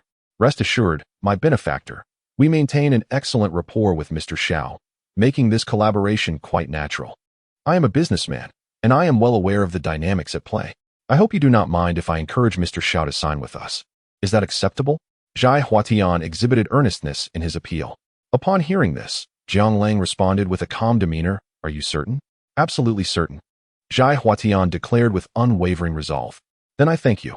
Zhang Lang had not anticipated such smooth progress. "This is but a minor matter. I owe gratitude to my benefactor for this opportunity." Zhai Huatian grinned broadly. If others were to witness the esteemed leader of the Huatian group speaking so to a young man, they would undoubtedly be left agape. "I shall take my leave now. Shortly, I will bring Xiao Biluo to your office. Furthermore, I hope you do not allow him to think this is due to me, understood? Rest assured, my benefactor. I know how to proceed." Hearing Zhang Lang's words, Zhai Huatian nodded emphatically. Individuals like Zhang Lang tend to be quite discreet. Had he not been recognized by me today, he likely would not have revealed his identity. Meanwhile, Xiao Biluo awaited in the lobby, with Li Wei seated opposite her. "Biluo, I reiterate, should you consent to marry me, everything I possess will naturally become yours. If our two families join forces, who in Langzhou could possibly rival us? Wouldn't you agree?" Upon hearing Li Wei's declaration, Xiao Biluo furrowed her brow. "Li Wei, you should abandon this notion. I will never entrust the Xiao group to your hands. Moreover, the outcome is still uncertain. Is it not? Ah, Biluo, you are always like this, refusing to relent until faced with dire consequences. Had I not secured the Huatian group, how could I possibly be here today? I personally spoke with General Manager Zhai last night, and he has agreed to my proposal. Now that you have arrived, it is too late. I suggest you contemplate your predicament. With both internal and external pressures, your family's hard-earned legacy spanning 3 generations may very well perish under your stewardship." Li Wei's face radiated triumph, exuding an air of assured victory. Xiao Biluo recognized Li Wei's capabilities, yet at this juncture, she must strive earnestly for her cause. Taking a step back would lead to a precipice. She understood this principle well. "Miss Chiu, good day?" At that moment, Li Wei spotted a woman in a uniformed skirt passing by and promptly greeted her. The woman appeared to be in her 30s, strikingly beautiful, exuding an air of maturity. Upon hearing Li Wei's greeting, she approached with a smile. "Mr. Li, what brings you here?" "Miss Chiu, you seem to have forgotten your manners. As secretary to General Manager Zhai, you ought to be aware that today I am here to sign a contract with him." Chapter 31. Entrapped in a snare. Upon hearing this, the woman named Chiu smiled, her expression shifting to one of realization. "Oh, now I remember. General Manager Zhai did mention he would be signing a contract with you today. However, he has yet to arrive, so you may need to wait a little while." Chiu's face bore a smile, clearly a seasoned veteran in such matters. "This is Chiu," she said, glancing at Xiao Biluo. Li Wei chuckled softly and introduced. "This is Xiao Biluo from the Xiao Group, General Xiao." "Oh, so you are General Xiao. May I inquire about the purpose of your visit?" Chiu asked with a smile. Xiao Biluo glanced at the autumn rain, her expression somewhat grim. From the tone in Chiu's voice, it was apparent that the contract had likely been awarded to Li Wei. Continuing to entangle herself would likely yield no fruitful outcome. However, Xiao Biluo was not one to resign herself to fate. She felt compelled to meet and discuss matters in order to ascertain the situation. It was only after making an effort that she could accept failure. Such was her character. Previously, an agreement had been reached with General Manager Zhai, and they were merely awaiting the signing. Hence, today they had come specifically to inquire about the circumstances that had led the esteemed General Manager Zhai to change his mind. Hearing Xiao Biluo's words, Chiu smiled and replied, "Xiao General, are you not aware? In the world of business, it is only natural that profits take precedence.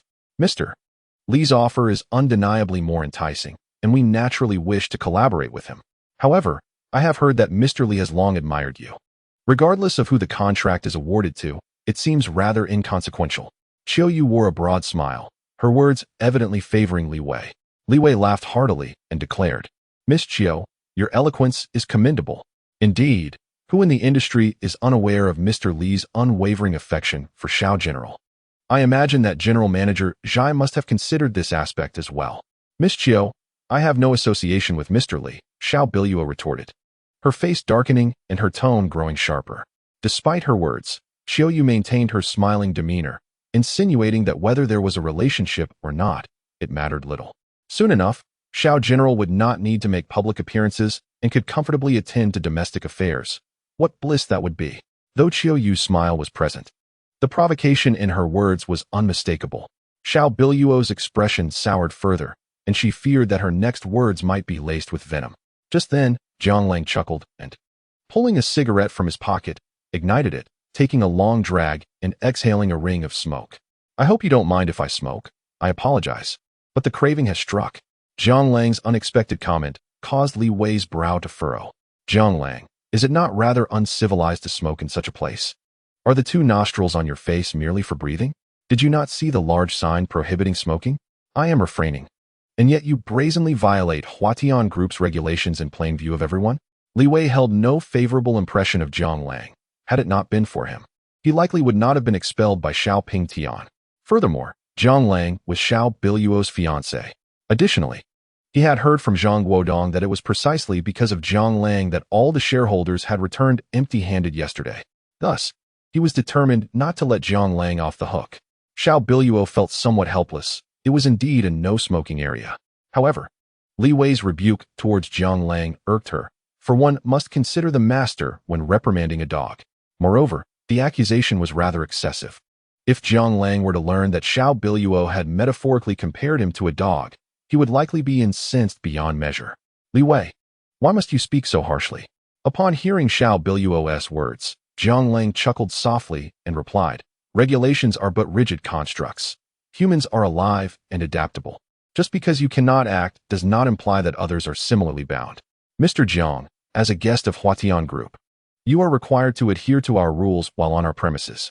Should you fail to comply, do not expect me to be courteous."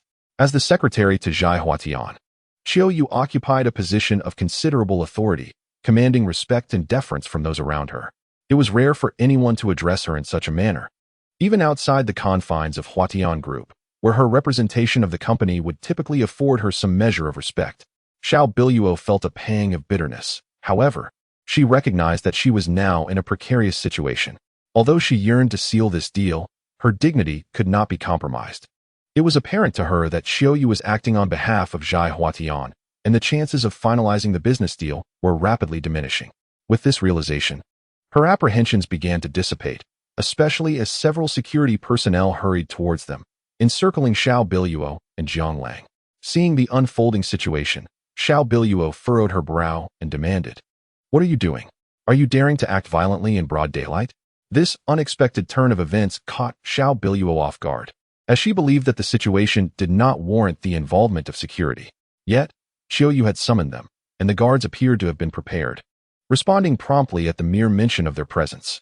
Simultaneously, bystanders and employees alike began to pull out their phones, as if to document a press conference.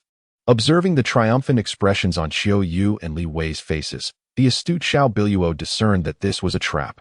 In this era of advanced connectivity, if she failed to secure a contract today and was instead branded as a troublemaker, the repercussions for the Xiao Group could be irrevocably damaging. Resistance would lead to headlines proclaiming Xiao Biluo's disruptive behavior at Huatian Group, while acquiescence would result in her being forcibly removed by security. Regardless of the outcome, the consequences were irreparable. Xiao Biluo stood frozen, momentarily at a loss for words, her gaze directed at Li Wei, filled with indignation.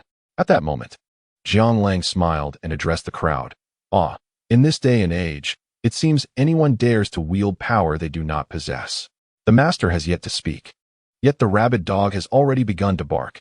This business is not worth pursuing. Let us take our leave.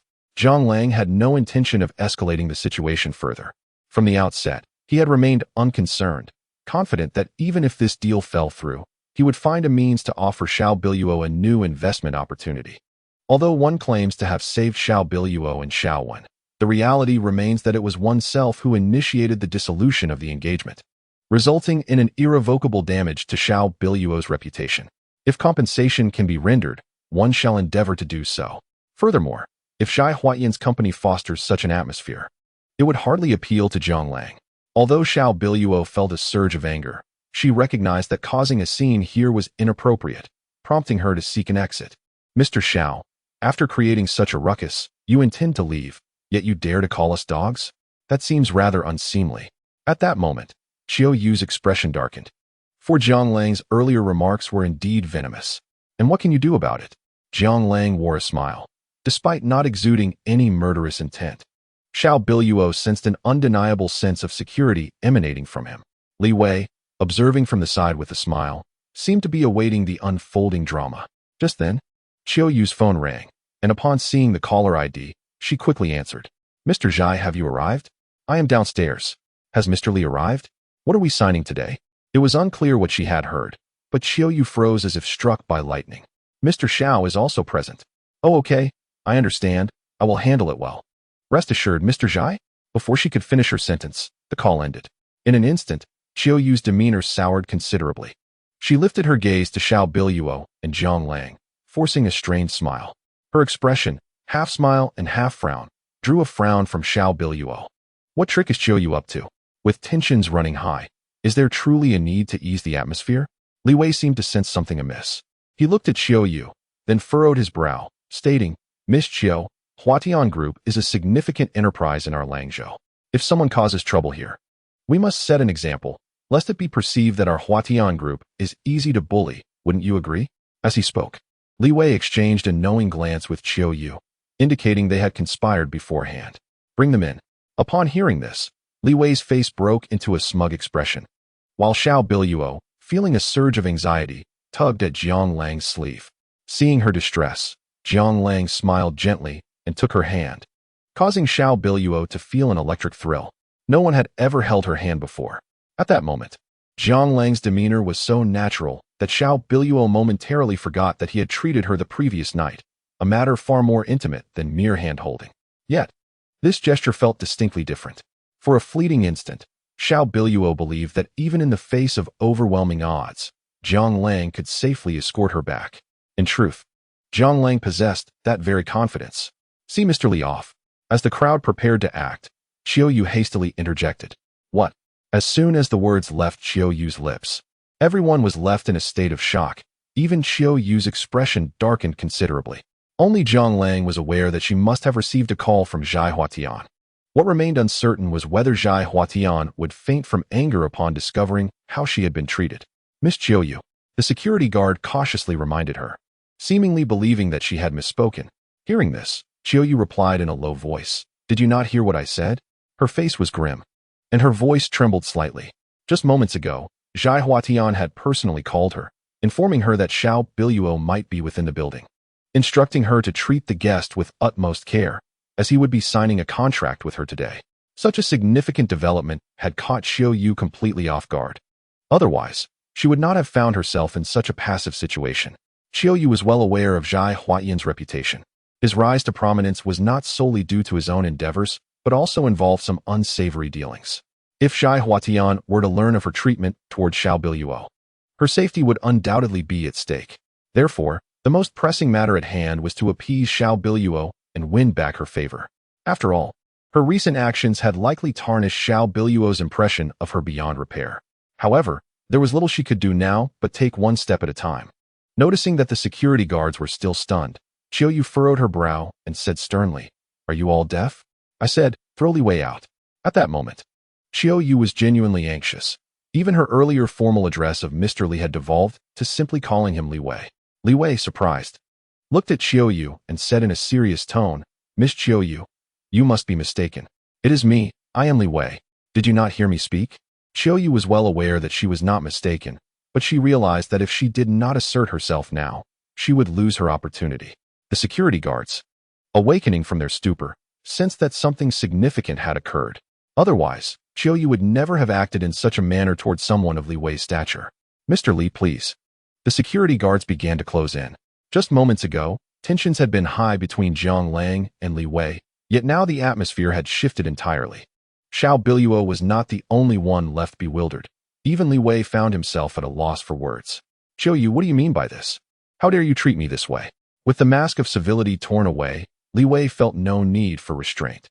"Zhai Zong has agreed to sign a contract with me. I am a guest of your Huatian group. Is this how you treat your guests? I demand to see Zhai Zong and receive an explanation, or I will not rest until I get one. Li Wei, do not overestimate your importance. Do you think you hold any significance here? Throw him out." The autumn rain had grown irate, and the security personnel could hardly intervene, abruptly dragging Li Wei out the door. At that moment, Li Wei was still murmuring something, but his words were lost to the crowd. Chiuyu noticed that a considerable number of onlookers had gathered around her, and with a furrowed brow, she scanned the scene. In an instant, the crowd dispersed like startled birds. "Let us be on our way," remarked Xiao Biluo, glancing at Jiang Lang. This outcome was unforeseen, yet remaining here seemed pointless. Although Li Wei's departure increased her chances of securing a contract, it now appeared unlikely. Like Jiang Lang, Xiao Biluo had grown disenchanted with the Huatian group. Seeing Xiao Biluo preparing to leave, Chiuyu hurried to position herself before her, blocking the exit. Xiao Biluo frowned slightly. Even a clay statue possesses some semblance of spirit, and it was evident that today's incident was orchestrated by Chiuyu in collusion with Li Wei. "What? Does Huatian group intend to detain us against our will?" Xiao Biluo's tone was decidedly frigid. In response, Chiuyu hastily waved her hands, exclaiming, "General Manager Xiao, you misunderstand. You are our esteemed guest at Huatian Group. How could we possibly let you leave?" "What do you mean by that?" Xiao Biluo queried coldly. "Allow me to clarify. It was a mere misunderstanding. I hope you will not take offense. We were only indulging in a light-hearted jest, aware of your less-than-ideal rapport with General Li. Our director Zhai expressed a desire to discuss the relevant contract matters with you today. He is currently waiting for you in the office. Shall we ascend?" A smile adorned Chiuyu's face, radiating sincerity, as if she had not just been mocking Xiao Biluo and urging the security to take action against her. This Chiuyu was undoubtedly skilled, at least a competent professional. Observing Chiuyu's demeanor, Xiao Biluo felt perplexed, instinctively glancing at Jiang Lang, who understood the situation. He looked at Xiao Biluo and smiled. "The decision is yours to make." Ultimately, this was a matter concerning Xiao Biluo. After tonight, his 3-day commitment would be fulfilled, and his future remained uncertain. However, Xiao Biluo's path was still entwined with this place. Thus, the choice lay solely with her. Xiao Biluo recognized that Chiuyu was merely performing for the occasion. Nevertheless, the contract with Huatian Group held significant importance for her. With this in mind, she replied, "Then please, lead the way." Of course, General Manager Xiao, Mr. Jiang, this way please. Qiu Yu exhaled deeply, relieved. The events of the day would inevitably reach Zhai Huatian. And if she failed to secure Xiao Biluo's presence, she would likely face dire consequences. Now that Xiao Biluo has left, the contract may very well be successfully negotiated. Perhaps Zhai Huatian will even show some leniency towards me, which is why Qiu Yu appears even more exhilarated than Xiao Biluo. Soon, the three of them arrived at the office of Zhai Huatian on the top floor. Mr. Zhai, Miss Xiao, and Mr. Jiang have arrived. Upon opening the door, the three entered. Seeing their presence, Zhai Huatian immediately rose to his feet. Zhai Huatian is a shrewd individual, aware of Jiang Lang's capabilities. He recognized that having offended Li Wei, Jiang Lang had become his best ally. He must embrace this alliance wholeheartedly. Ms. Xiao, greetings. Mr. Jiang, it is a pleasure to see you. Zhai Huatian had heard from Jiang Lang that he did not wish Xiao Biluo to know that it was due to his influence that the contract was being signed, and thus Zhai Huatian refrained from mentioning it. Mr. Zhai, I am here to discuss our collaboration. Our last conversation was quite pleasant, yet I am curious as to why you suddenly find Li Wei's terms appealing. I hope we can discuss this further. Xiao Biluo was somewhat astonished. This was not her first encounter with Zhai Huatian. The power of Huatian Group far surpassed her own, which made her speak with a certain firmness. Each time she visited, Zhai Huatian regarded her from a position of superiority, creating an imbalance of status. Although she had managed to secure some terms, she had to accept several unreasonable conditions. However, Xiao Biluo felt powerless, as one cannot easily contend with giants. Chapter 34. An uncommon contract. Moreover, even if she acquiesced to these unreasonable terms, there were still benefits to be gained for the Xiao Group. Otherwise, who would be willing to forego market opportunities? Please, have a seat. I shall brew some fine tea.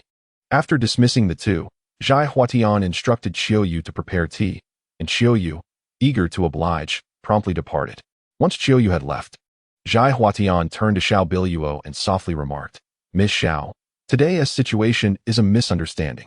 I intended to sign a contract with you, as we had previously agreed.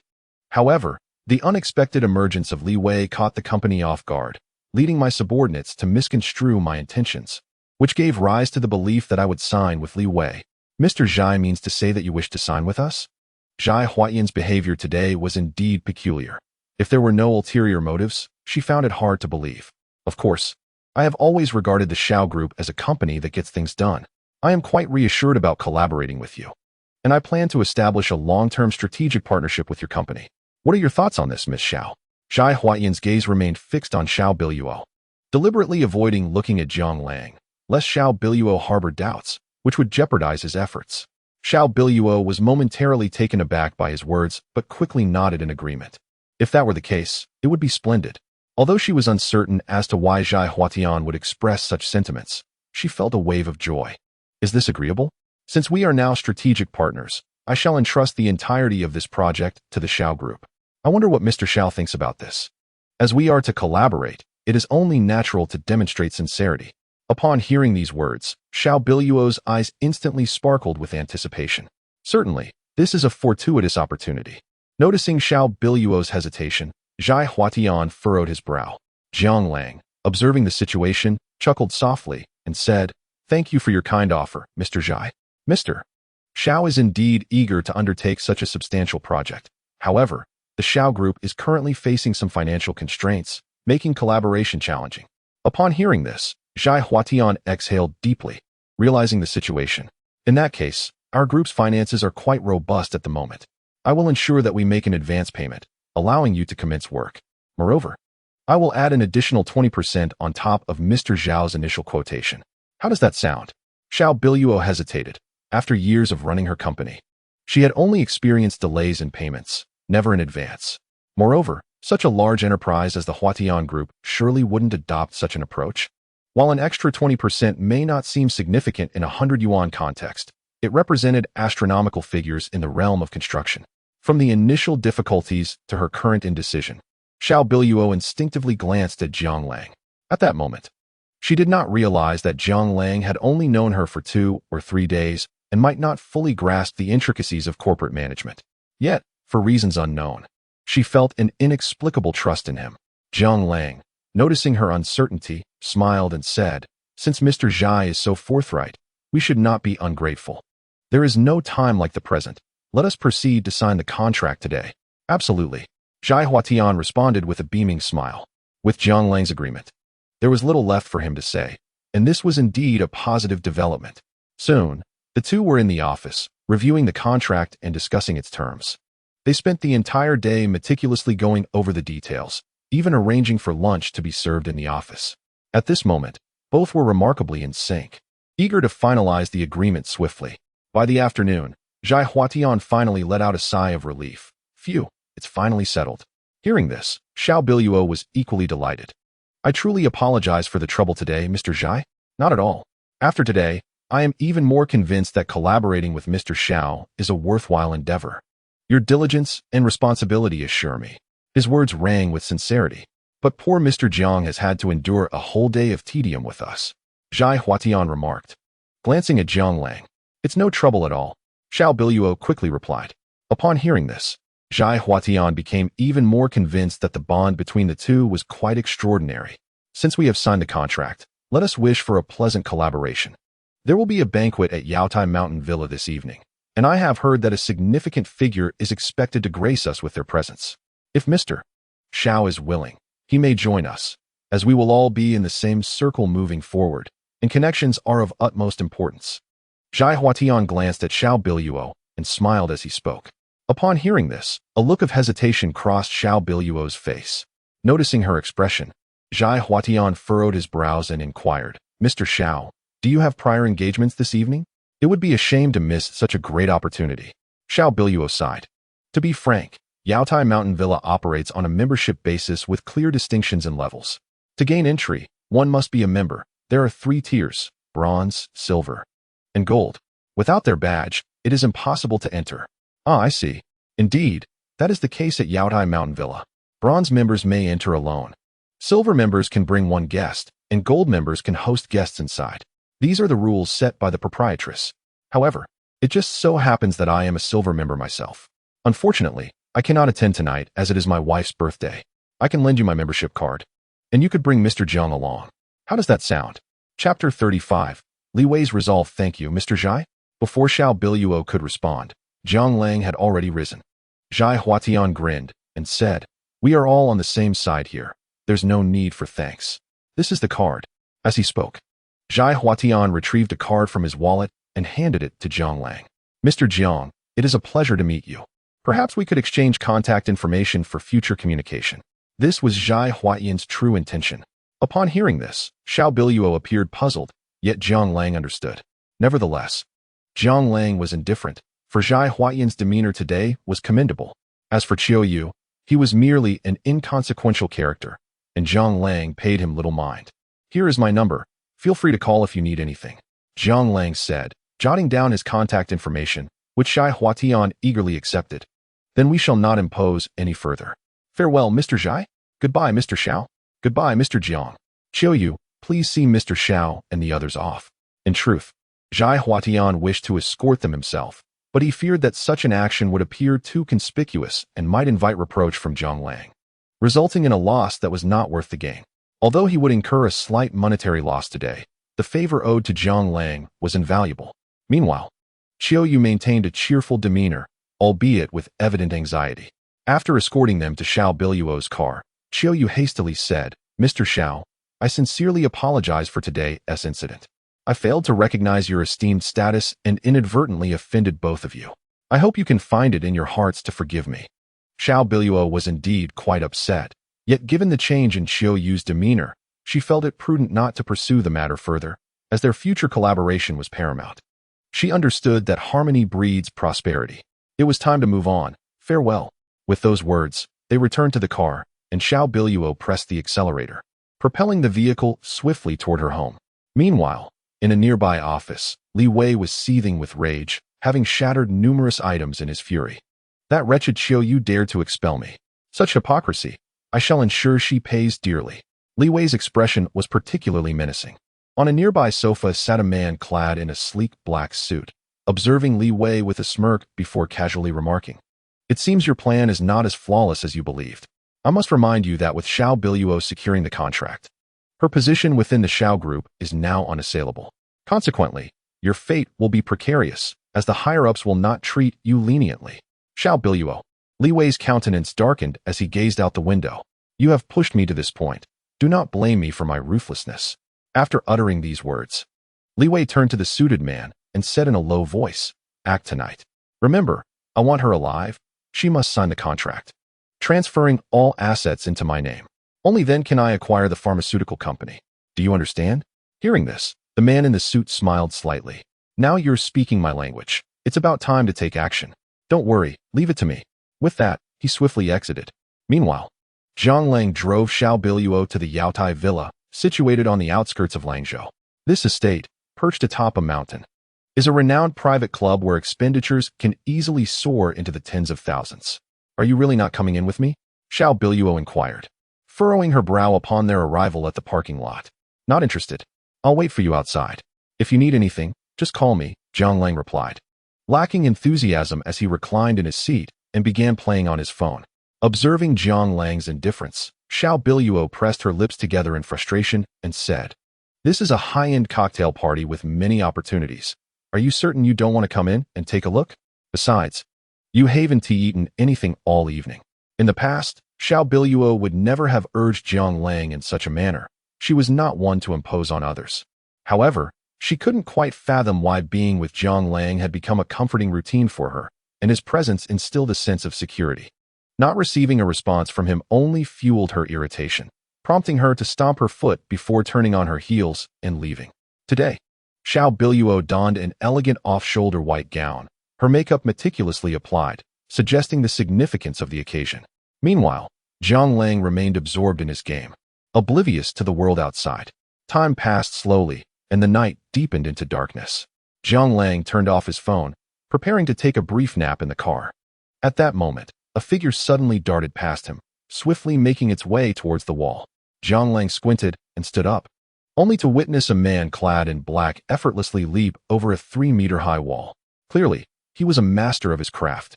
Amused, Zhang Lang opened the car door and stepped out to investigate. The parking lot was shrouded in darkness, devoid of any onlookers. His curiosity piqued. He was eager to discover the identity of this mysterious individual. With a sense of intrigue, Zhang Lang quickly scaled the wall and entered the estate.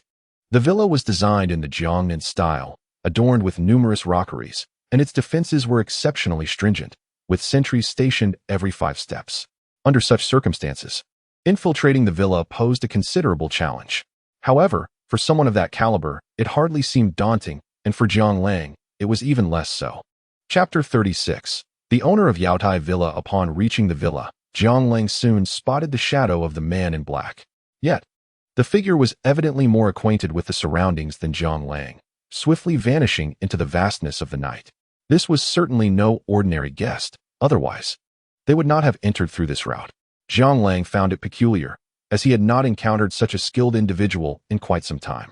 Thus, he proceeded toward a nearby building within the estate. It was a 5-story edifice, resembling a wooden structure, and the sheer scale of the villa suggested that its construction was beyond the capabilities of an ordinary person. Clearly, the owner possessed formidable strength and resources. As he walked along a narrow path, a melodious sound of the guzheng floated through the air. Zhang Lang followed the sound and soon arrived at a pavilion, where a woman dressed in hanfu sat gracefully playing the guzheng. Clad in white, with a delicate white scarf adorning her face, she appeared like a fairy descended from the heavens, transporting Zhang Lang momentarily to an ancient era. Her music flowed like water, refreshing the spirit, and Zhang Lang found himself drawn closer, stopping just 3 meters from the pavilion, mindful of respecting her space. As the last notes faded, the woman turned to glance at Zhang Lang. Indeed, the saying "a smile can captivate 1,000 hearts" aptly described her. Even with the veil, her features were discernible. With large, expressive eyes and charming dimples, especially her enchanting gaze. "Did you find my performance satisfactory?" she asked with a smile. "Quite satisfactory," Zhang Lang replied nonchalantly. "Oh, I didn't expect you to say that," the woman responded, a hint of surprise in her voice. "Was there something lacking? I find myself at a loss. I have heard others perform this piece far more exquisitely than you. Your playing, while undeniably fluid, appears to be the result of extensive practice on this particular composition. Should you attempt a different piece, it is likely that the limitations of your 2 or 3 years of practice would become evident. Zhang Lang, however, speaks with a commendable balance of humility and confidence, as if he possesses a deep understanding. It seems that the presence of an expert is unavoidable. How intriguing. Might I inquire if you would grace us with your presence for a moment? A smile adorned the woman's face, her voice seemingly laced with allure. Zhang Lang surveyed his surroundings, sensing a faint aura of danger, a sensation that, though fleeting, did not escape his keen awareness. He settled into a pavilion, curious to discern whether this was indeed the remarkable individual from earlier. May I know your name? The woman inquired softly. I am called Zhang Lang, he replied. Are you the Zhang Lang renowned for his poetic prowess? She inquired, her smile radiant as the stars. Hearing this, Zhang Lang responded with a grin, acknowledging that she might indeed surpass him by a slight margin. And what is your name? He asked. Mr. Jiang, you must be a visitor from afar. Is this your first time at Yaotai Mountain Villa? She countered, evading his question. Indeed, such an extravagant place, and with a membership card required.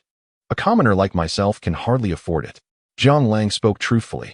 Her laughter echoed as she replied, I am Tang Qingyao, from the direction you approached.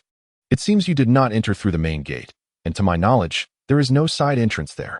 Clearly, I scaled the wall to gain entry. I do not possess a membership card. Zhang Lang chuckled. You are refreshingly candid. Tang Qingyao remarked with a smile. I have but one flaw. I am honest. Zhang Lang admitted, always welcoming compliments. Meeting you is fortuitous. I have a membership card I can bestow upon you, with hopes of seeing you often in the future. As she spoke, Tang Qingyao produced a pitch-black token from her pocket, appearing wooden yet surprisingly weighty, emblazoned with the character Yao at its center. I have heard that the membership tiers at Yaotai Mountain Villa include bronze, silver, and gold. This dark token, could it be a counterfeit? Zhang Lang mused as he examined it. Yet he accepted it nonetheless. Tang Qinyao's smile widened at his words. What difference does it make, whether it is genuine or not? In truth, they cannot prevent your entry here. That is indeed a valid point. Zhang Lang grinned, revealing his pearly whites. However, it is unwise for a young lady to wander alone. You ought to return home soon. Zhang Lang felt the presence of an assassin drawing near. Is that so? Are you unable to protect me? Tang Qingyao responded with an air of nonchalance, seemingly aware yet oblivious. My protection comes at a steep price. Zhang Lang joked.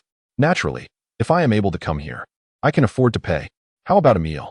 Tang Qinyao's face beamed with delight. At this moment, Zhang Lang had already deduced that Tang Qingyao was likely aware of an impending assassination attempt. However, observing her demeanor, there was not a trace of panic on her face. It seemed she was prepared. Zhang Lang glanced around, his smile deepening, as he noted the numerous individuals lying in ambush. Indeed, how else could one entice a gentleman into a trap? Tang Qingyao's face now bore an extraordinary smile, radiating confidence. It appeared that the proprietor of Yaodai Villa was truly exceptional. Zhang Lang grinned widely, revealing his pearly white teeth. How did you know? Tang Qingyao asked, slightly taken aback. Zhang Lang chuckled in response. Now I know? How interesting indeed. The illustrious Zhang Lang is certainly not an ordinary figure. Chapter 37. Zhang Lang's Skill and Truth. Zhang Lang had already surmised her identity. From Tang Qingyao's name to the aura she exuded, it was evident she was no ordinary person. The presence of the character Yao inscribed on her badge further validated Zhang Lang's conjecture. You know me? This revelation caught Zhang Lang off guard. Of course, with a marriage certificate in my possession featuring the renowned Su Yingxue and the illustrious Xiao Group Xiao Biluo, it's only natural that I would be an astute observer of the unfolding drama. Tang Qingyao's face lit up with a smile, leaving Zhang Lang somewhat helpless. It seemed this news had already circulated among many. However, Zhang Lang was not surprised. When he sought Su Yingxue initially, she had been abducted, and later, with Li Wei's withdrawal from their engagement, it was unlikely that secrets would remain guarded. Alas, good news seldom travels far while bad news spreads like wildfire. It appeared he had already acquired a notorious reputation.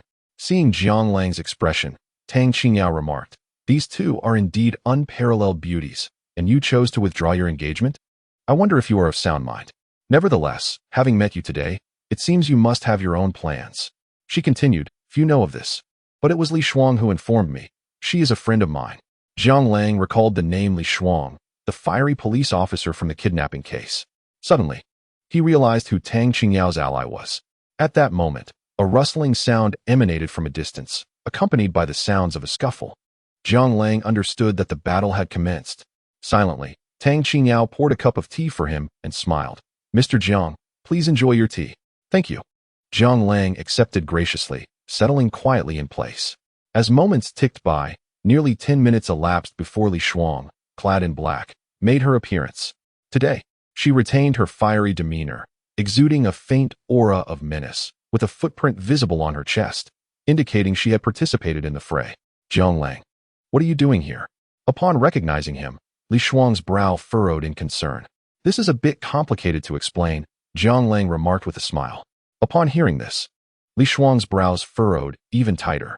"Just moments ago, there was an assassination attempt, and here you are. Could it be that you have some connection to this affair?"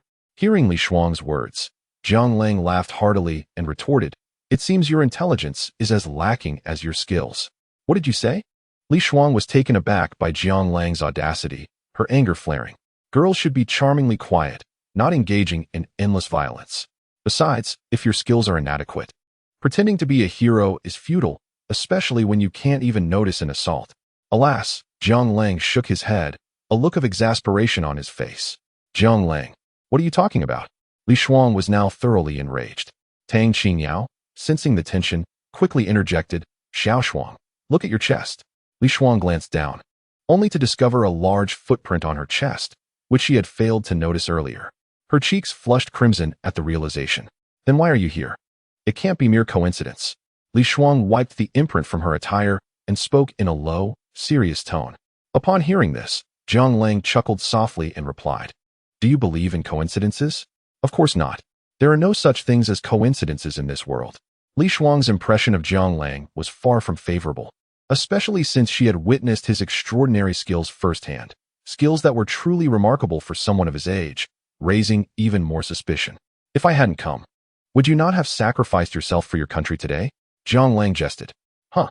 Li Shuang was perplexed, but before she could comprehend, Jiang Lang lunged towards her with astonishing speed. "What are you doing?" Li Shuang exclaimed, startled, as Jiang Lang landed atop her. With a grin, he murmured, "Not bad. Nice figure. Go to hell." Li Shuang retaliated, kicking at Jiang Lang. He swiftly rolled away and positioned himself in front of Tang Qingyao, pulling her down to the ground while flipping the table to shield the three of them. Bang!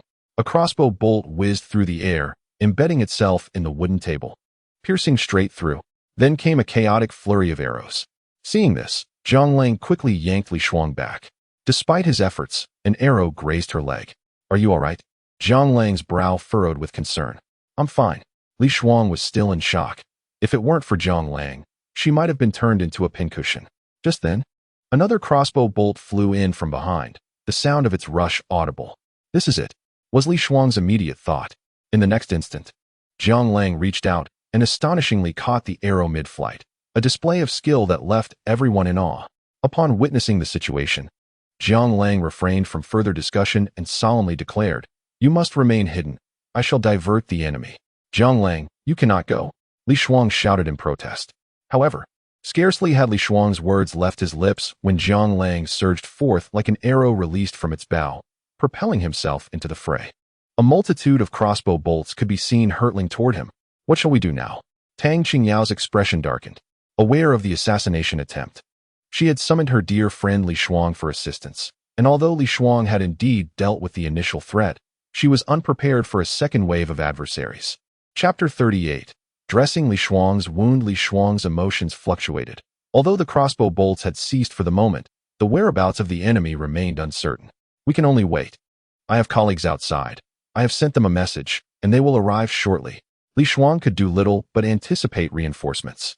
Had she not encountered Jiang Lang that night, it was likely that not only would Tang Qingyao have met her demise, but she herself might have perished as well. She could not help but worry about Jiang Lang's ability to handle the enemies. As time ticked by, approximately 7 or 8 minutes passed before Jiang Lang, with a cheerful demeanor, approached the two. "How are you?" Li Shuang inquired urgently. Upon hearing her question, Jiang Lang flashed a grin, revealing his pearly whites. "Do not worry. I am not you." Li Shuang, incensed by his flippancy, found it difficult to admonish him, especially since he had just saved her life. "Let us set aside the pleasantries. I have subdued the assailants. You need only to summon someone to manage the aftermath. As for your injury, if it remains untreated, you may not survive until the ambulance arrives. At that moment, Tang Qingyao recognized for the first time that Li Shuang's leg was injured. Your ankle seems dislocated. Zhang Lang remarked with a smile. Mind your own business. I am not in danger of dying.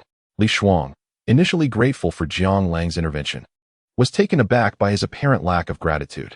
Before we discuss that, Mr. Jiang, could I trouble you to bandage little Shuang's wound? Zhang Lang, being quite skilled, would undoubtedly be capable of such a task.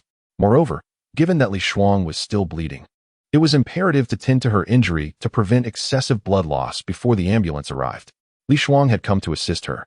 She could not allow anything bad to befall him. Seeing the urgency of the situation, Zhang Lang sighed and, with a hint of reluctance, bent down to assist. What a predicament! Let us proceed. With that, Zhang Lang unexpectedly lifted Li Shuang into a princess carry.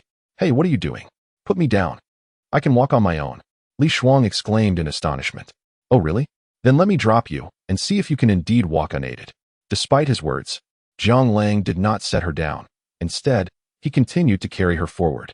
At this moment, Li Shuang felt a mix of embarrassment and anger, momentarily at a loss as to how to respond. However, Zhang Lang was correct. Even if she were to set aside her pride, she would still find it difficult to move. Shortly thereafter, under Tang Qingyao's guidance, the group arrived at a secluded guest room. Please wait a moment. I will fetch the medical kit. With that, Tang Qingyao swiftly departed. Once she was gone, Zhang Lang gently placed Li Shuang on the bed. He then rolled up his sleeves and cautiously touched her leg. Hey, what are you doing? Li Shuang exclaimed, blushing profusely. Observing her reaction, Zhang Lang furrowed his brow and replied, I need to stop the bleeding. Are we supposed to just let the blood flow? Then why are you touching me? Li Shuang winced in pain, as a crossbow bolt remained lodged in the side of her leg. Although it had not struck a vital area, it had still penetrated her flesh. Sigh, I know you might not understand, but now, I need to remove your shoe and fix your dislocated ankle. Do you comprehend what I mean? Zhang Lang squatted down with a hint of exasperation. Hearing this, Li Shuang's brow furrowed even tighter. Can you even treat injuries? She retorted. You claim to lack intelligence and skill. Aside from your decent physique, you seem utterly useless. How can someone so foolish protect the common people? With that, Zhang Lang dismissed her words and proceeded to remove her shoe, gripping her delicate foot and ankle. Hey, Li Shuang nearly cried out as someone held her foot, feeling flustered by the intimate contact. This was her first experience of such closeness with a man. Zhang Lang looked at her with a furrowed brow. Li Shuang's cheeks flushed, and she softly cautioned, Be gentle. I'm afraid it will hurt. Since she could not prevent it, she had to endure. Zhang Lang remained silent, and soon, there was a sound of release. Li Shuang felt her foot regain its mobility. How does it feel? Zhang Lang stood up and walked a short distance away to retrieve a tissue to wipe his hands. This action prompted Li Shuang to exclaim, Hey, are my feet that dirty? A girl's feet are a very private matter, and Zhang Lang's dismissive gesture left her feeling utterly disheartened. Having her private area touched and then treated with disdain, what girl wouldn't be upset? What's wrong? What's wrong? At that moment, Tang Qingyao rushed in. Having heard Li Shuang's shout and fearing something was amiss, Li Shuang's face was flushed, unsure whether from pain or anger, yet she remained silent. Seeing this, Zhang Lang took the medical kit, opened it, and softly remarked, It will hurt a bit when I pull it out. Just bear with it.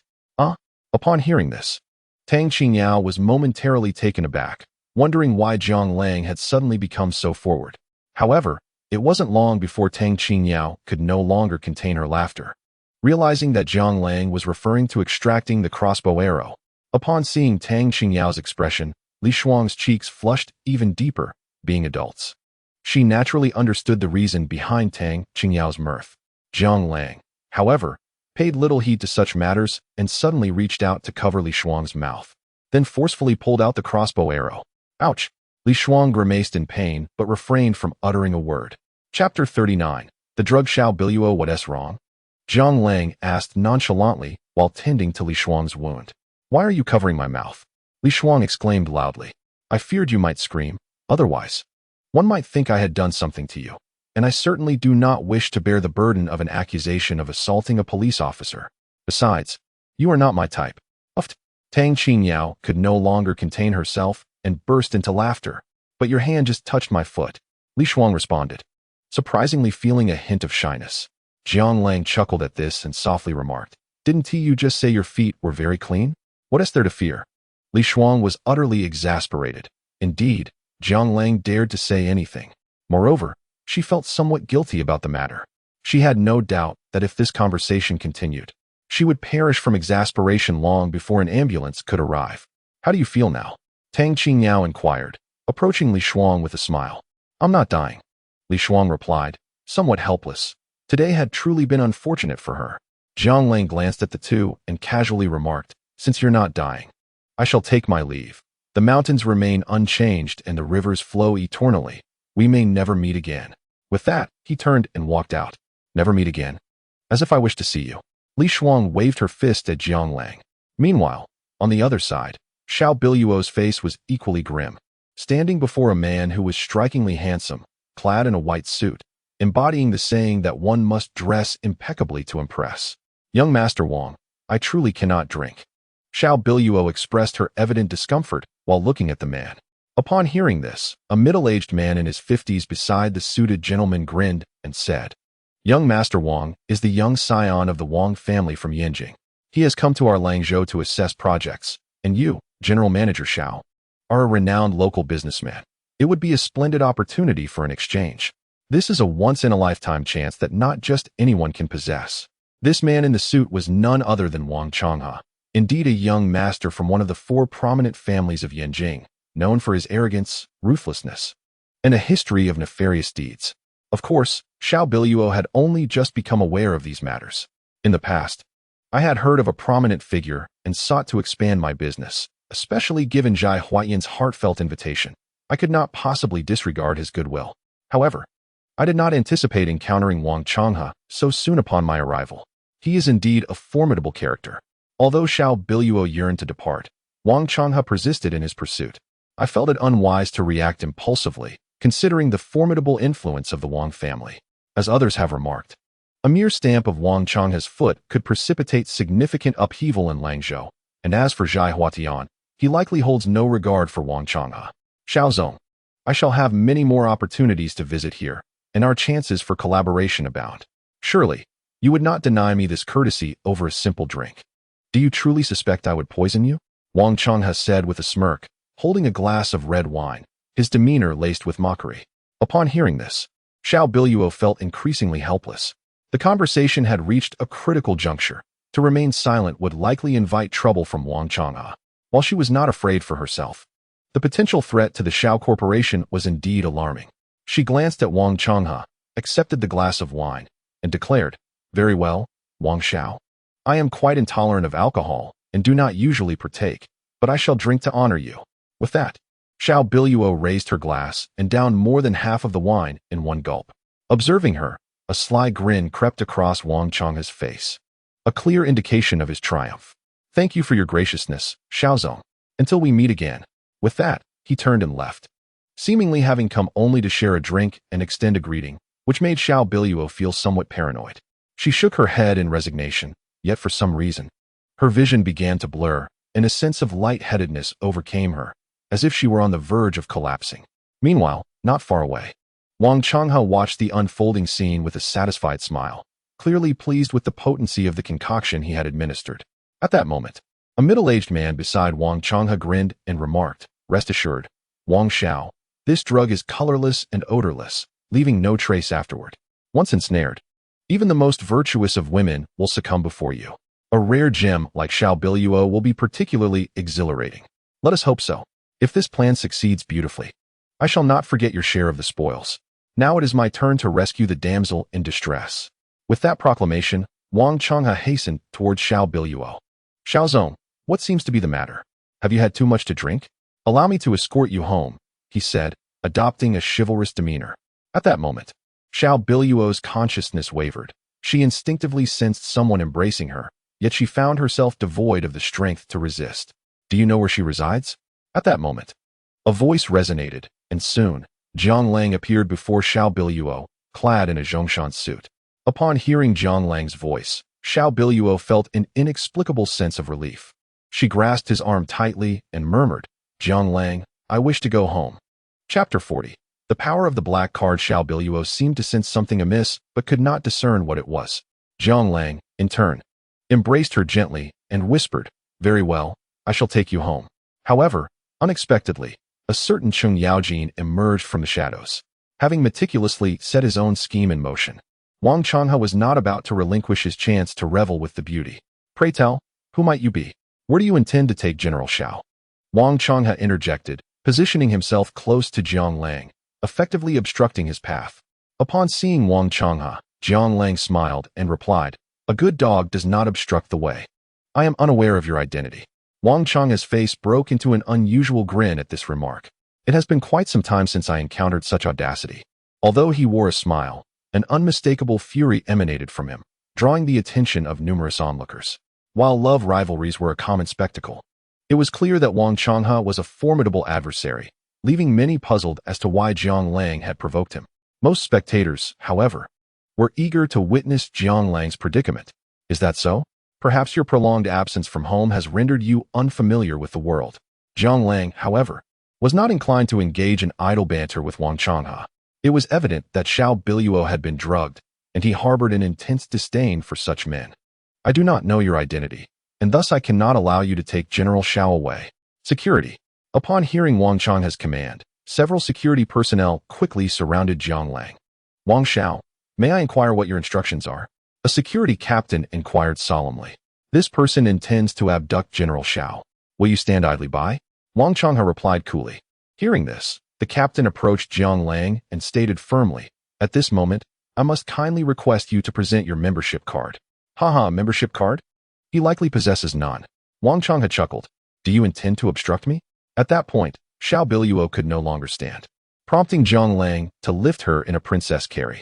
If he did not swiftly alleviate the effects of the drug within her, it could prove detrimental to her health. "Unless you produce a membership card or release General Xiao, it seems you shall not be leaving today." The security captain maintained his courtesy, yet his demeanor was laced with a palpable threat, suggesting that violence could erupt at any moment. Jiang Lang regarded him coolly and replied, "In this world, there are only places one wishes to go. There are none from which I cannot depart." In merely a fleeting glance, the countenance of the security captain transformed dramatically into one of palpable discomfort. The gaze he had just encountered was devoid of humanity, resembling that of a demon emerging from the depths of hell. Uttering a mere no could result in this fiend tearing him to shreds in an instant. With this realization, there was no room for civility. They had a duty to uphold in regard to Mr. Xiao. Though fear lingered in his heart, the obligation remained paramount. Having uttered these words, the security captain reached out to seize Jiang Lang. However, midway through his motion, he abruptly halted. For Jiang Lang had one arm securely encircling Xiao Biluo, while the other brandished a black badge. To escape this predicament would indeed be a simple task for Jiang Lang. Yet he refrained from initiating any violent action, fully aware of the presence of another formidable adversary, the skilled individual who had previously scaled the wall. He had ascertained that among those who sought to assassinate Tang Qingyao, this particular expert had not been among them. A subtle intuition gnawed at Jiang Lang, suggesting that this figure was perhaps targeting either himself or Xiao Biluo. With the enemy concealed and his own position revealed, it was prudent to conserve his strength. Nevertheless, he surmised that this individual was certainly not his equal in prowess. Jiang Lang adhered to a steadfast principle, even when facing a mere rabbit. One must exert all their strength, for had he not done so, he would not have survived to this moment. Moreover, he had no intention of complicating matters for the security guard, who was simply fulfilling his duty for remuneration. The previous actions had been entirely legitimate. Thus, it would be intriguing to ascertain the true power of this badge. Upon its sight, the security captain was momentarily taken aback. A black badge? Wang Changhe also perceived the anomaly, chuckling heartily before proclaiming, "What are you attempting to portray by brandishing a wooden token here? How absurd." At this juncture, the security captain, with a grim expression, remarked, "This is our boss's badge. To see the badge is to see the boss. This gentleman is a distinguished guest of the Yaotai Mountain Villa, and all his actions are accountable to the villa. This badge is limited to no more than 5 individuals. How did you come to possess it? What? Are you mistaken? Wasn't it said that only the golden badge signifies the highest membership?" The revelation of the black badge's significance rendered Wang Changhe's demeanor equally grim. Indeed, It is a black badge. It is reputed that only the affluent, the powerful, or those who have made significant contributions to the Yaotai Mountain Villa are bestowed with such an honor. Precisely. At one point, a black badge was lost and fetched over 20 million in the black market. 20 million is indeed a substantial sum, signifying protection by the Yaotai Mountain Villa. Who does not recognize the influential figures backing Boss Tang? The onlookers buzzed with speculation. Wang Changha's expression darkened further upon hearing this. He never anticipated that the true jester in this scenario would turn out to be himself.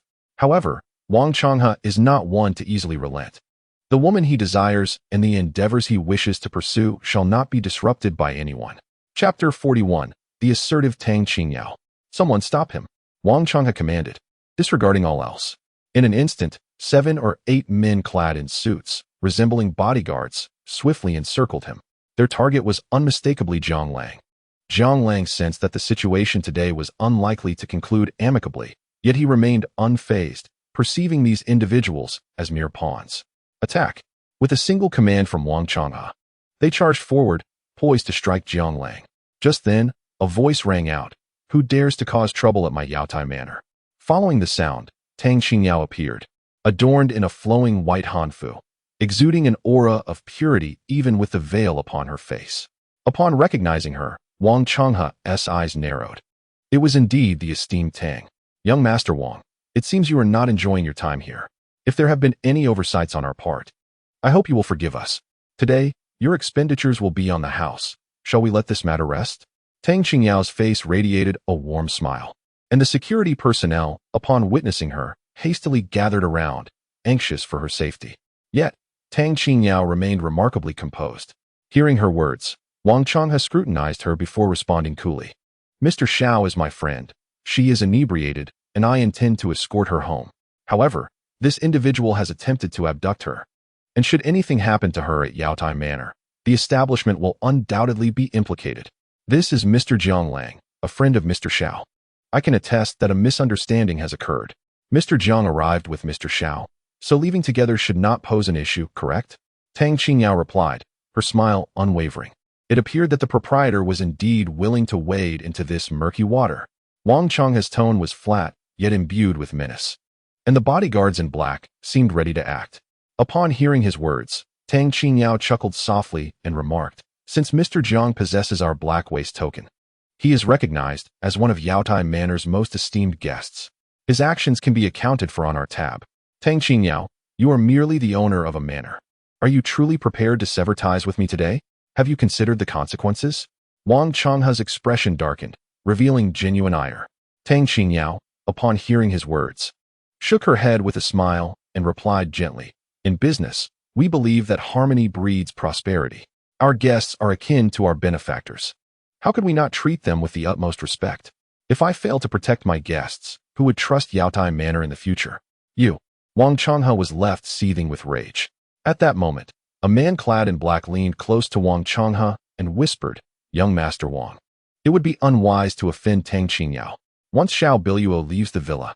Upon hearing this, Wang Changha let out a hearty laugh and proclaimed, "Ha ha. Very well, I shall extend a courtesy to Boss Tang and refrain from taking action here. Please, do proceed."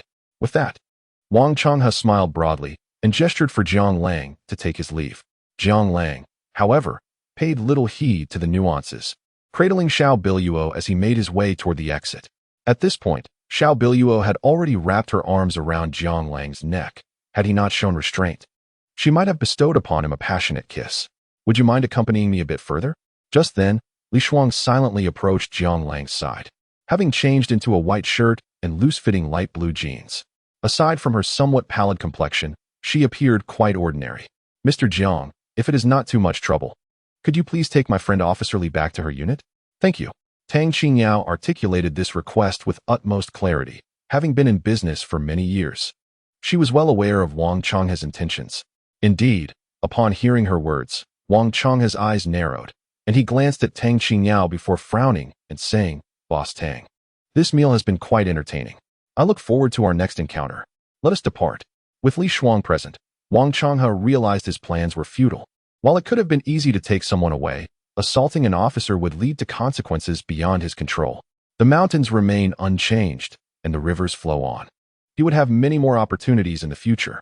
Zhang Lang noticed the situation and glanced at Xiao Biluo before addressing Tang Qingyao. Thank you. I bid you farewell.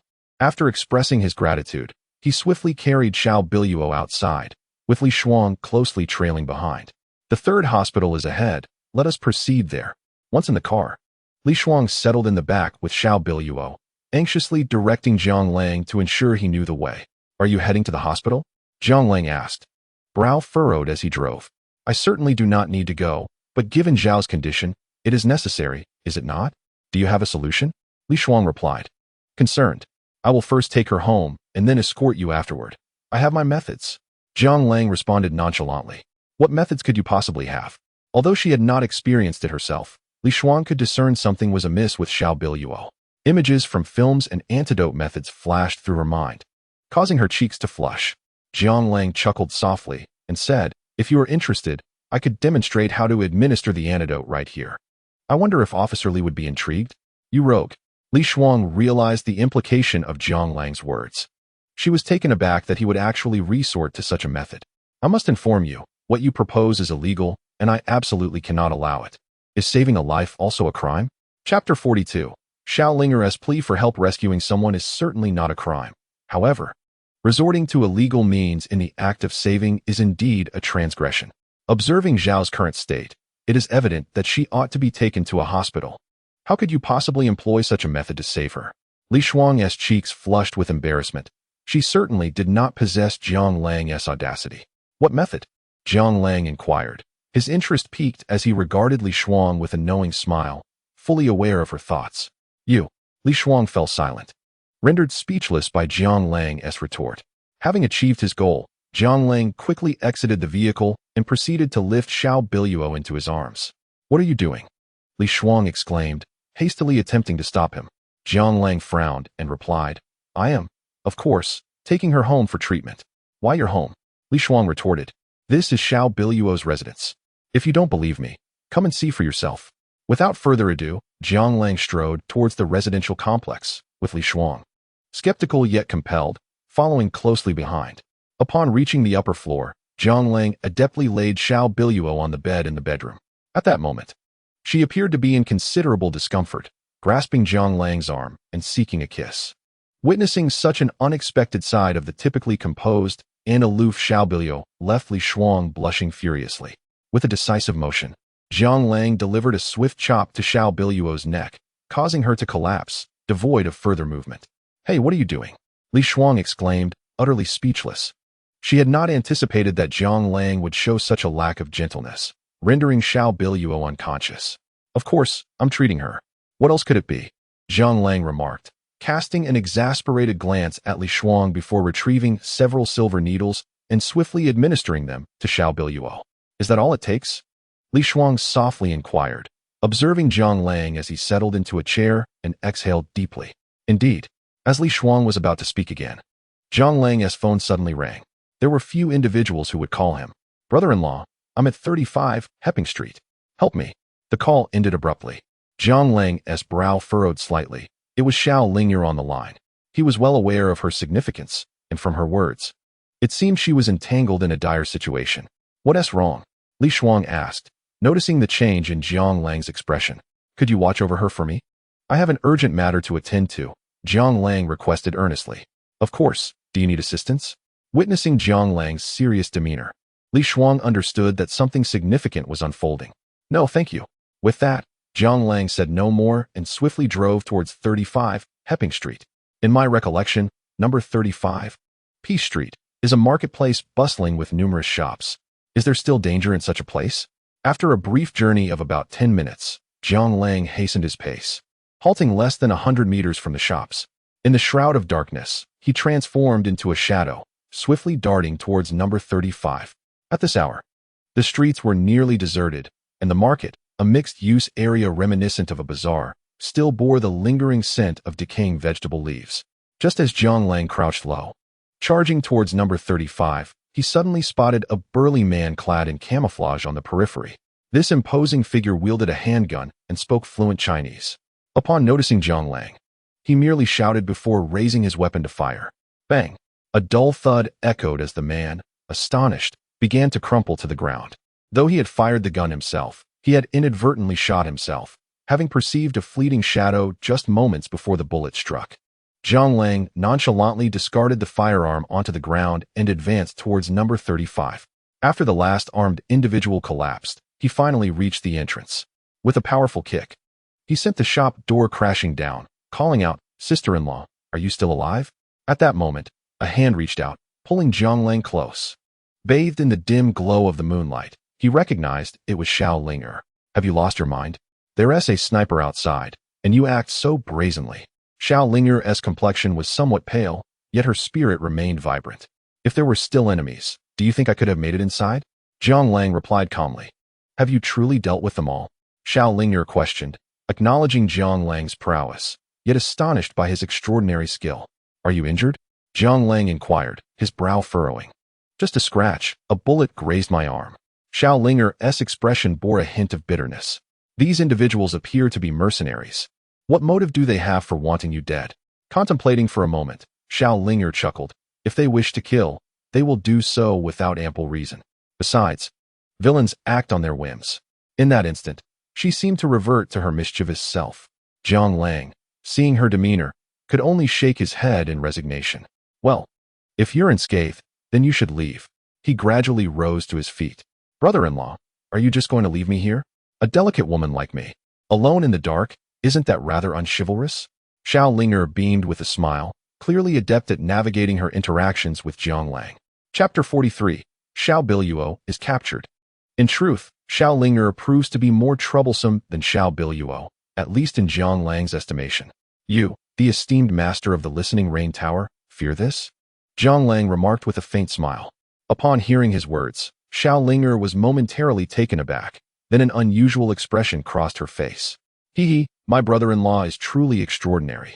You seem to know that. Alas, I am quite curious about your true identity, yet my inquiries have yielded little information about you.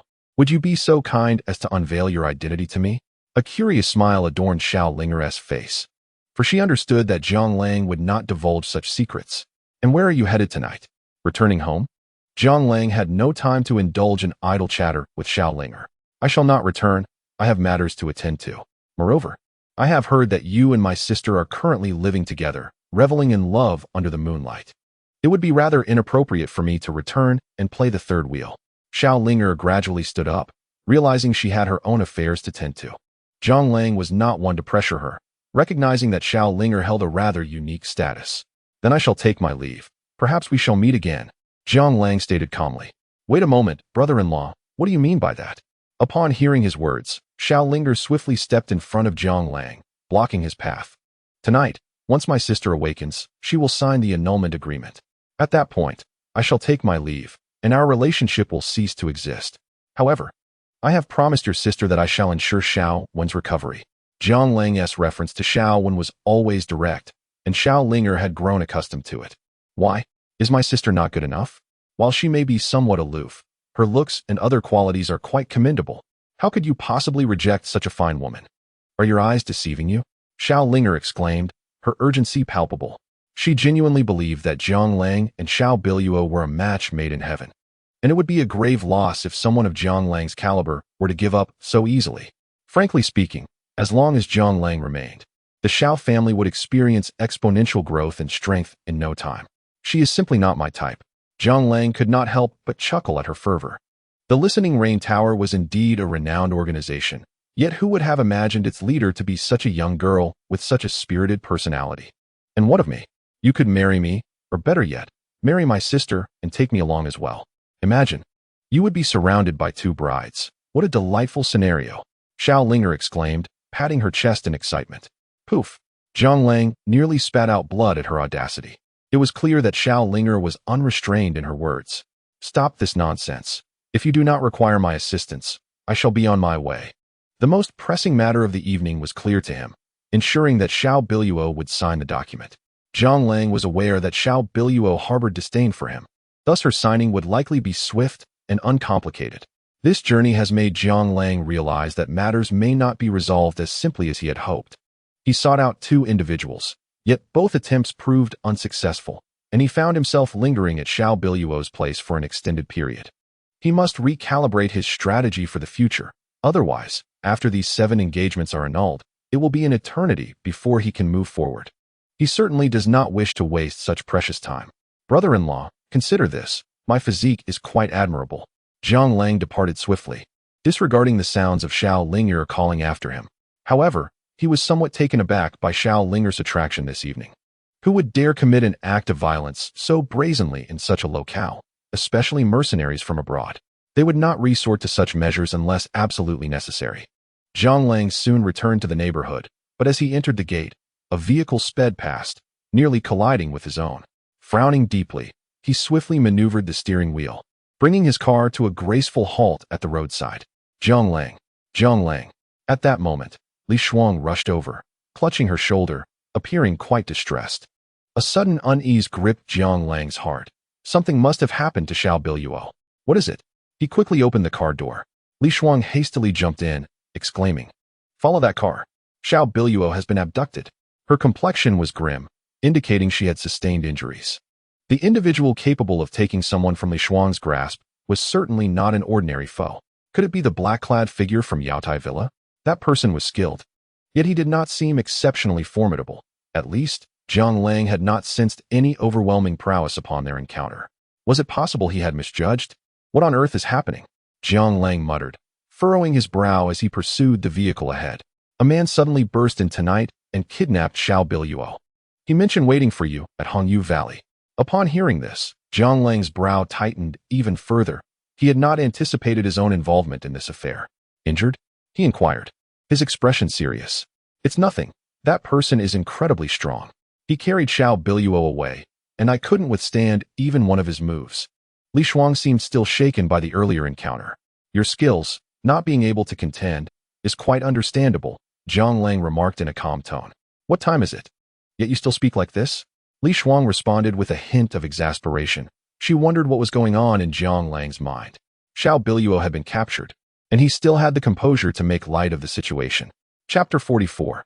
The start of the frightening plan, however, Zhang Lang was not overly concerned.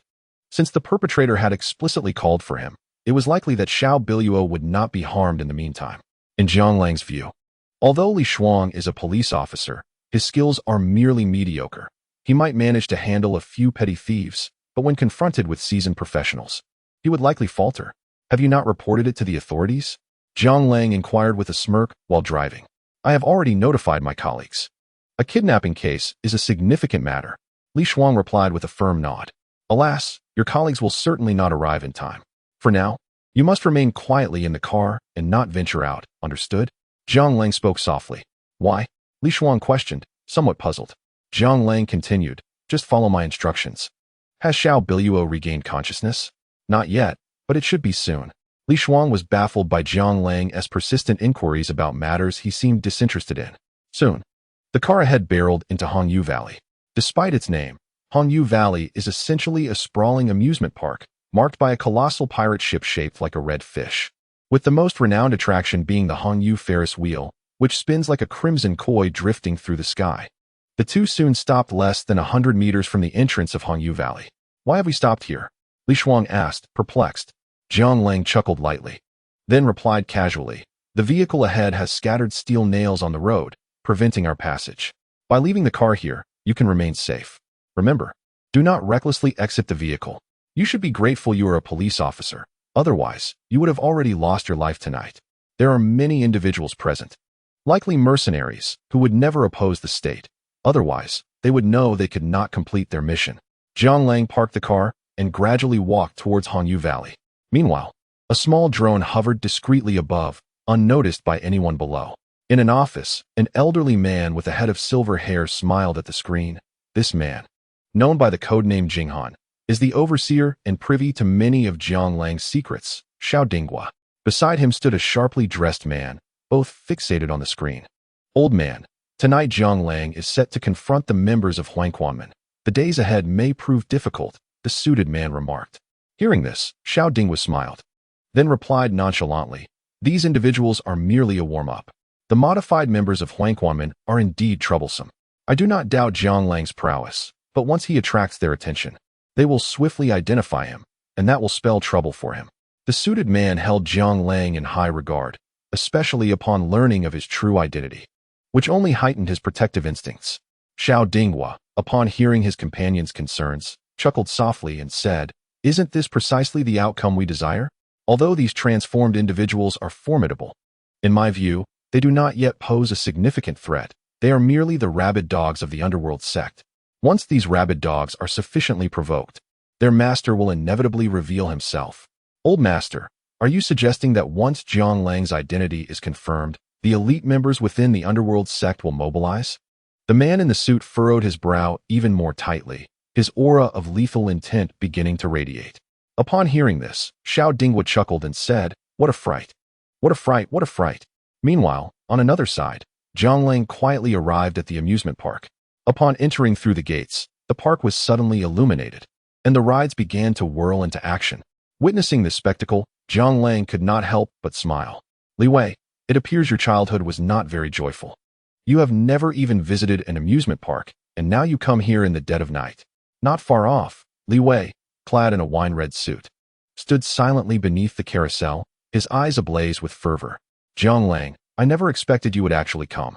Upon seeing Jiang Lang, Li Wei's expression transformed into one of excitement. "You dare to abduct my wife in broad daylight. How could I possibly refrain from coming? Are you out of your mind, engaging in such frivolities at this hour?" As Jiang Lang gradually approached Li Wei, he remarked casually, "Is it not rather absurd to be engaging in such antics at this hour?" When he was within 5 meters of Li Wei, a man in a black suit began to approach slowly. The man was impeccably dressed, his shoes gleaming, and his appearance was quite sharp. Yet he wore a faint smile, as if he regarded Jiang Lang with utter disdain. Jiang Lang recognized that this individual was the formidable opponent he had encountered previously, and he also realized that snipers surrounded him, armed not with guns, but with crossbows. Upon seeing Jiang Lang, the man smiled and softly spoke, "Jiang Lang, I acknowledge your prowess. Your performance at Yaotai Mountain Villa was commendable." "Ordinary at best," Jiang Lang replied with a grin. "Your performance was also commendable. I was quite oblivious to your presence. Haha, it is only natural that you could not detect me. Now, I present you with 2 choices. One is a path to survival, and the other is a path to death. Choose wisely." The man in the suit was in no rush to act. To him, this was merely a game of cat and mouse. Who does not wish to live? Jiang Lang replied with a smile. "Haha, those who understand the situation are the true talents. If you join us and become my subordinate, you shall certainly live, and I can overlook today's events. What say you?" Upon hearing this, an unusual smile spread across Jiang Lang's face. "What value is there in merely surviving? Jiang Lang, it seems you are seeking death." The suit-clad man's countenance darkened at Jiang Lang's unexpected response. Jiang Lang chuckled softly and responded, "In my lifetime, I dare to do anything, except betray my country. In this world, there are countless individuals who wish for my demise. Yet here I stand, vibrant and full of life." The man in black chuckled lightly and replied nonchalantly, "Since that is the case, there is nothing more to discuss. Xiao Biluo awaits you on the Ferris wheel. Should you eliminate me, she shall be yours. If you fail, I can still send you to meet the King of Hell, and you would be considered a pair, wouldn't you? Li Wei, I entrust the remaining matters to you." With a sly grin, Li Wei made his way towards the Ferris wheel. Jiang Lang understood that tonight would be a challenge against formidable adversaries, especially with so many archers and crossbowmen surrounding him. This ordeal would not be easily overcome.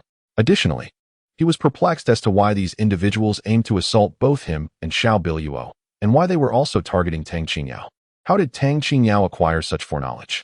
Nevertheless, unraveling these enigmas would require him to survive this encounter first. Jiang Lang, perish. Upon uttering these words, the man in the suit waved his hand, and a flurry of crossbow bolts rained down like a torrential storm. Jiang Lang silently lamented his predicament, but swiftly evaded the onslaught. Indeed, they were formidable opponents, yet he still wished for their downfall. With that thought, the suited man propelled himself forward with great force, charging at an astonishing speed. Jiang Lang's brow furrowed. Such velocity must surely be the pinnacle of human capability. In the next instant, a fist from the man in the suit swung towards him, and Jiang Lang braced himself for the impact. Bang! The force of the blow was such that both combatants staggered back a few steps. Jiang Lang narrowed his eyes as he regarded the man in the suit, who, upon noticing this, laughed heartily and declared, "Ah, You possess some skill. Let us see how you fare against this. With that, the suited man launched himself forward with astounding speed.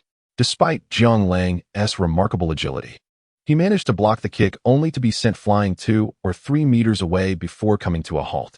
Observing Jiang Lang's predicament, the man in the suit's smile widened. Jiang Lang, you see, you may think you're skilled, but you are merely a frog at the bottom of a well. Jiang Lang squinted, gazing intently at the man in the suit, and calmly replied, Demon God Palace. Jiang Lang, you seem quite knowledgeable. But who might you be? The suited man expressed keen interest in Jiang Lang's awareness of his origins. Reveal the location of the Demon God Palace's headquarters, and I may spare your life today.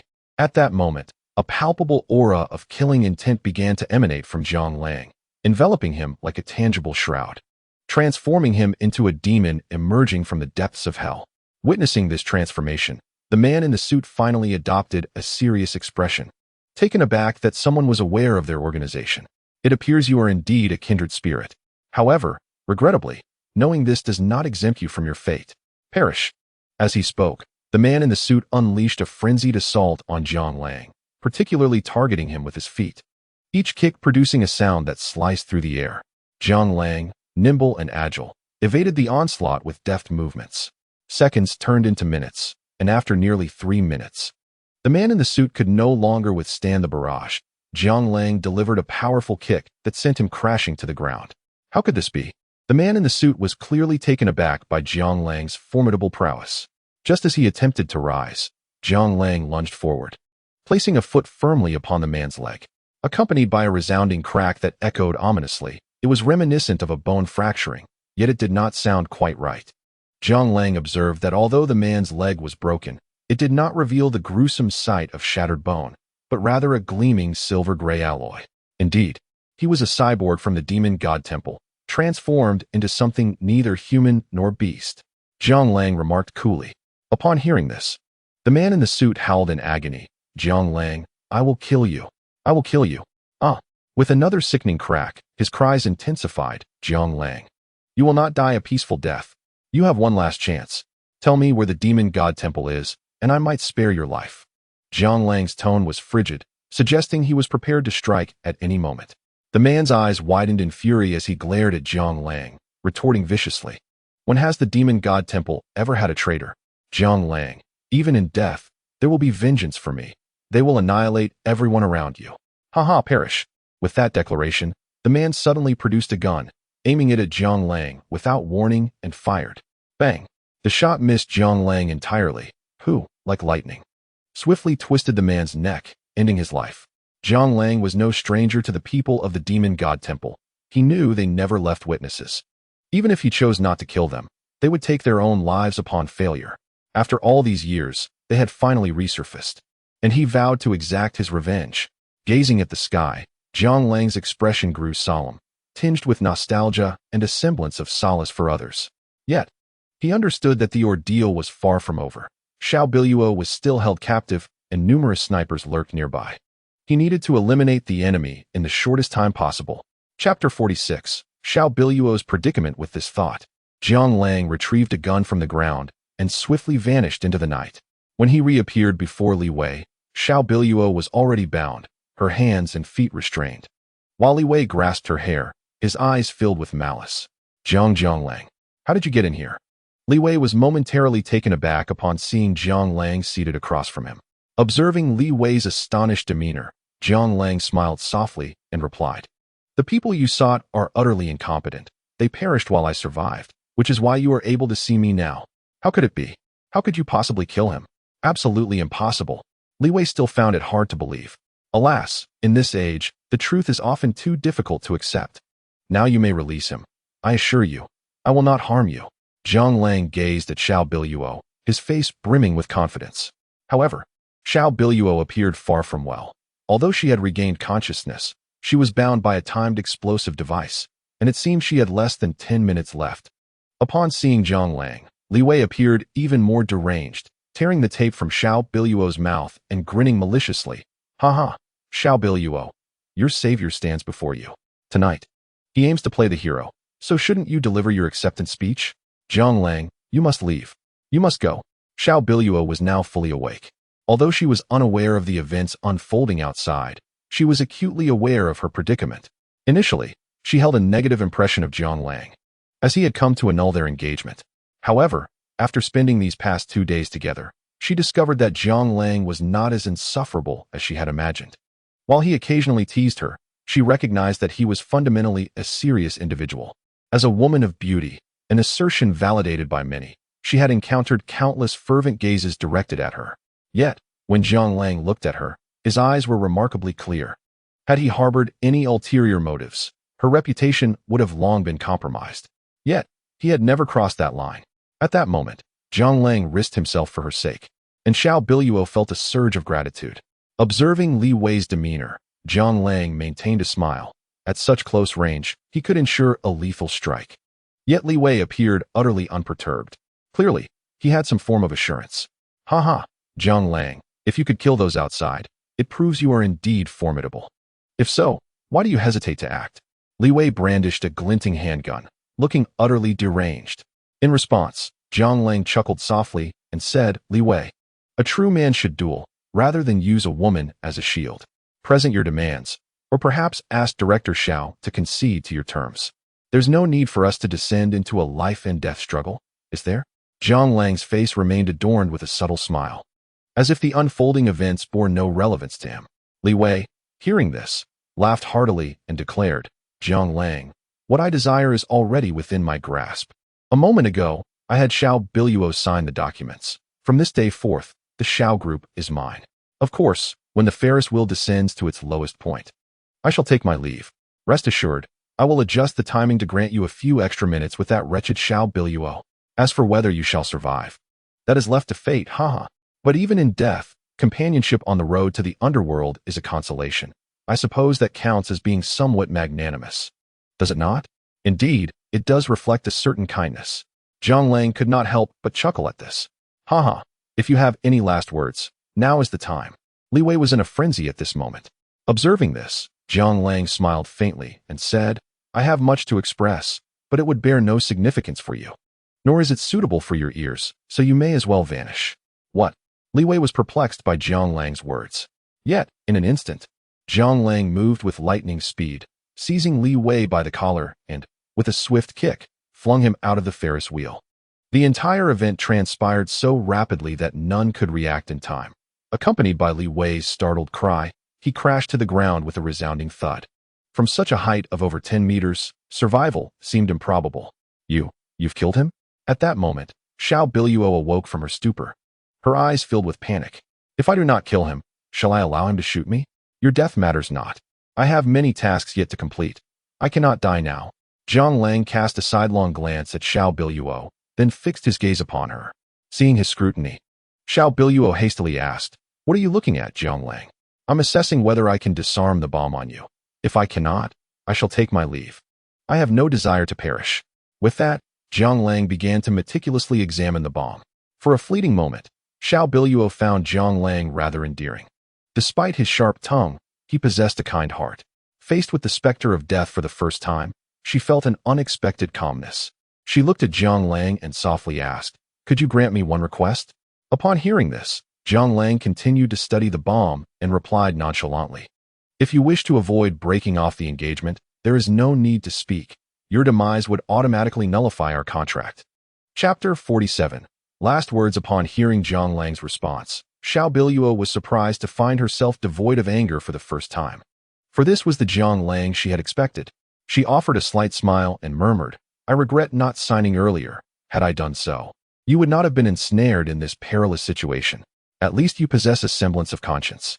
I had thought all capitalists to be heartless, unreasonable, and unruly.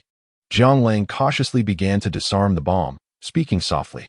If I were to perish, I wish for you to heal my father and care for my family and sister. As for finances, they will surely compensate you. At this moment, Xiao Biluo was uncertain whether Jiang Lang would succeed, although she recognized Jiang Lang as a master. The intricacies of explosives were an entirely different domain, one in which he may not possess absolute confidence. No time. You must handle your own matters. From now on, you will heed my instructions. Whatever I ask you to do, you must comply, understood? Despite her ignorance of Jiang Lang's intentions, he was her sole anchor of reliance. and she held an unwavering belief in him. He would never endanger her. Xiao Biluo nodded gently. Zhang Lang then spoke softly. In a moment, I will take the bomb from you.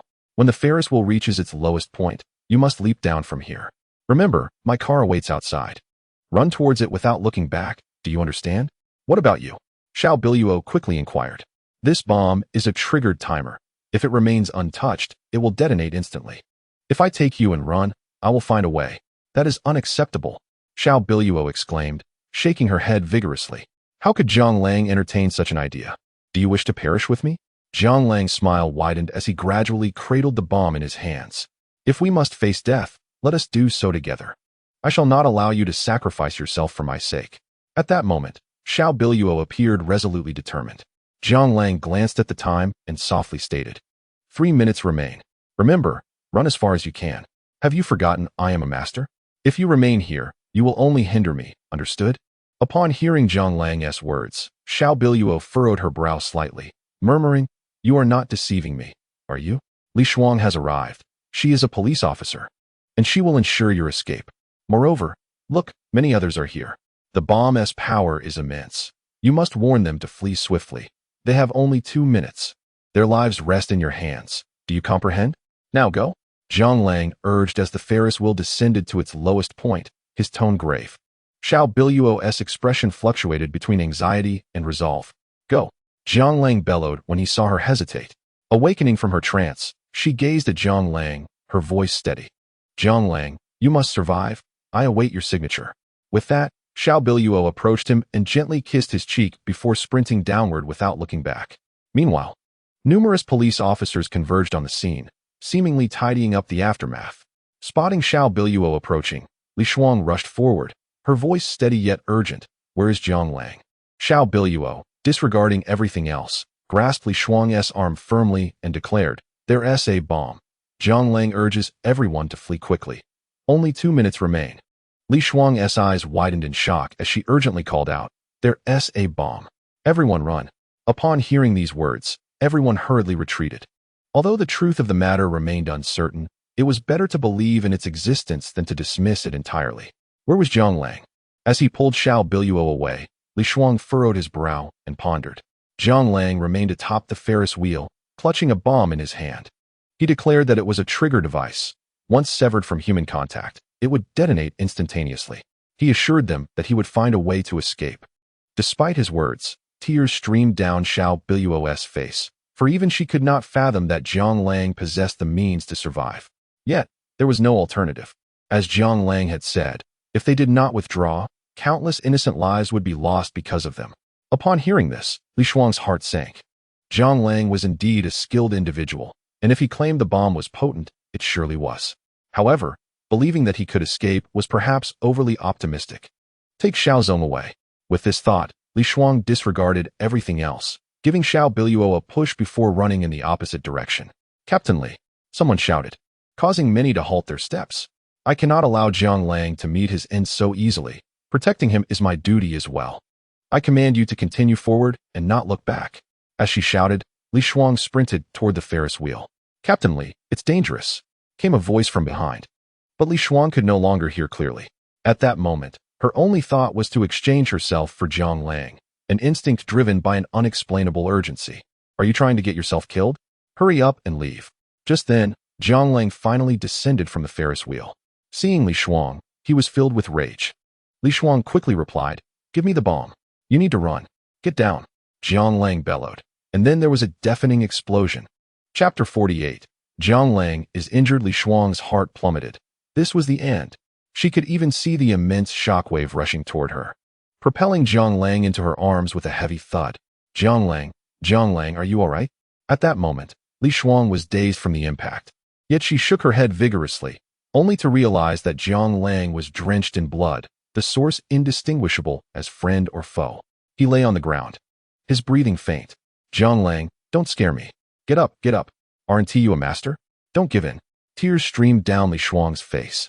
She had witnessed Zhang Lang throw himself over her, sacrificing himself to shield her. If not for him, she would surely have perished by now. Although she harbored disdain for Zhang Lang, he had saved her multiple times, each instance a matter of life and death, and now he lay before her, injured. At this moment, all resentment had vanished without a trace. Li Shuang could only wish for Jiang Lang's survival, fervently hoping that he would not perish because of her. Jiang Lang, you must not die, you cannot die. With this thought, Li Shuang exerted herself to rise, dragging Jiang Lang outside. Meanwhile, the crowd seemed to notice their plight and rushed towards them in a flurry. In a state of disarray, Xiao Biluo unexpectedly found herself at the forefront of the group. Though somewhat unsteady on her feet, she quickly reached Jiang Lang's side. Let him go. Upon seeing Li Shuang carrying Jiang Lang, tears streamed down Xiao Biluo's face. Everyone had witnessed the earlier events. Had it not been for Li Shuang's insistence on rushing in, had she not been in danger, perhaps Jiang Lang could have averted the crisis. Yet, in the final moments, Jiang Lang had chosen to save Li Shuang. Li Shuang, now in a daze, felt her last bit of strength dissipate upon seeing others arrive, and she collapsed. Quick, save him. That night, almost everyone remained awake, while only Jiang Lang slept soundly, dreaming of that group from the past, in a world unlike any other. Jiang Lang, are you awake? How do you feel now? Is anything bothering you? Jiang Lang, hazily opening his eyes, found Xiao Biluo in a white uniform, her eyes wide with concern as she gazed at him. A wave of despair washed over him as he took in his surroundings. He had fainted and was acutely aware of his injuries, likely several broken ribs. What about Li Shuang? He immediately inquired upon seeing Xiao Biluo. Furrowing her brow, Xiao Biluo replied, She is fine. I am asking about you. How are you feeling? Relieved to hear that Li Shuang was unharmed, Jiang Lang exhaled deeply.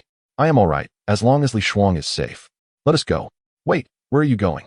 Xiao Biluo quickly pressed him down as he attempted to rise from the bed. Back to finalize the documents. I have matters to attend to.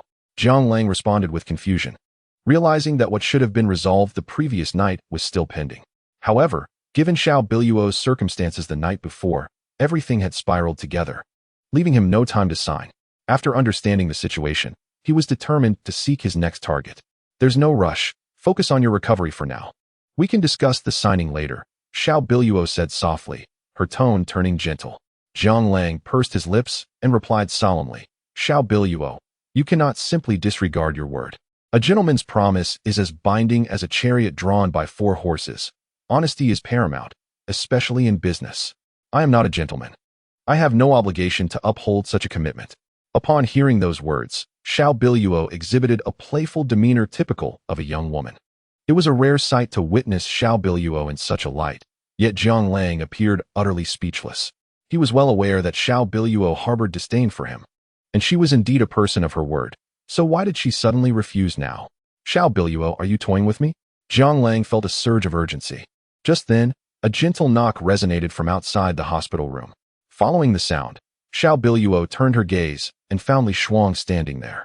At that moment, Li Shuang was clad in a crisp white shirt and fitted light blue jeans, her hair neatly tied back, presenting none of her previously fiery persona. Mr. Jiang, you're awake.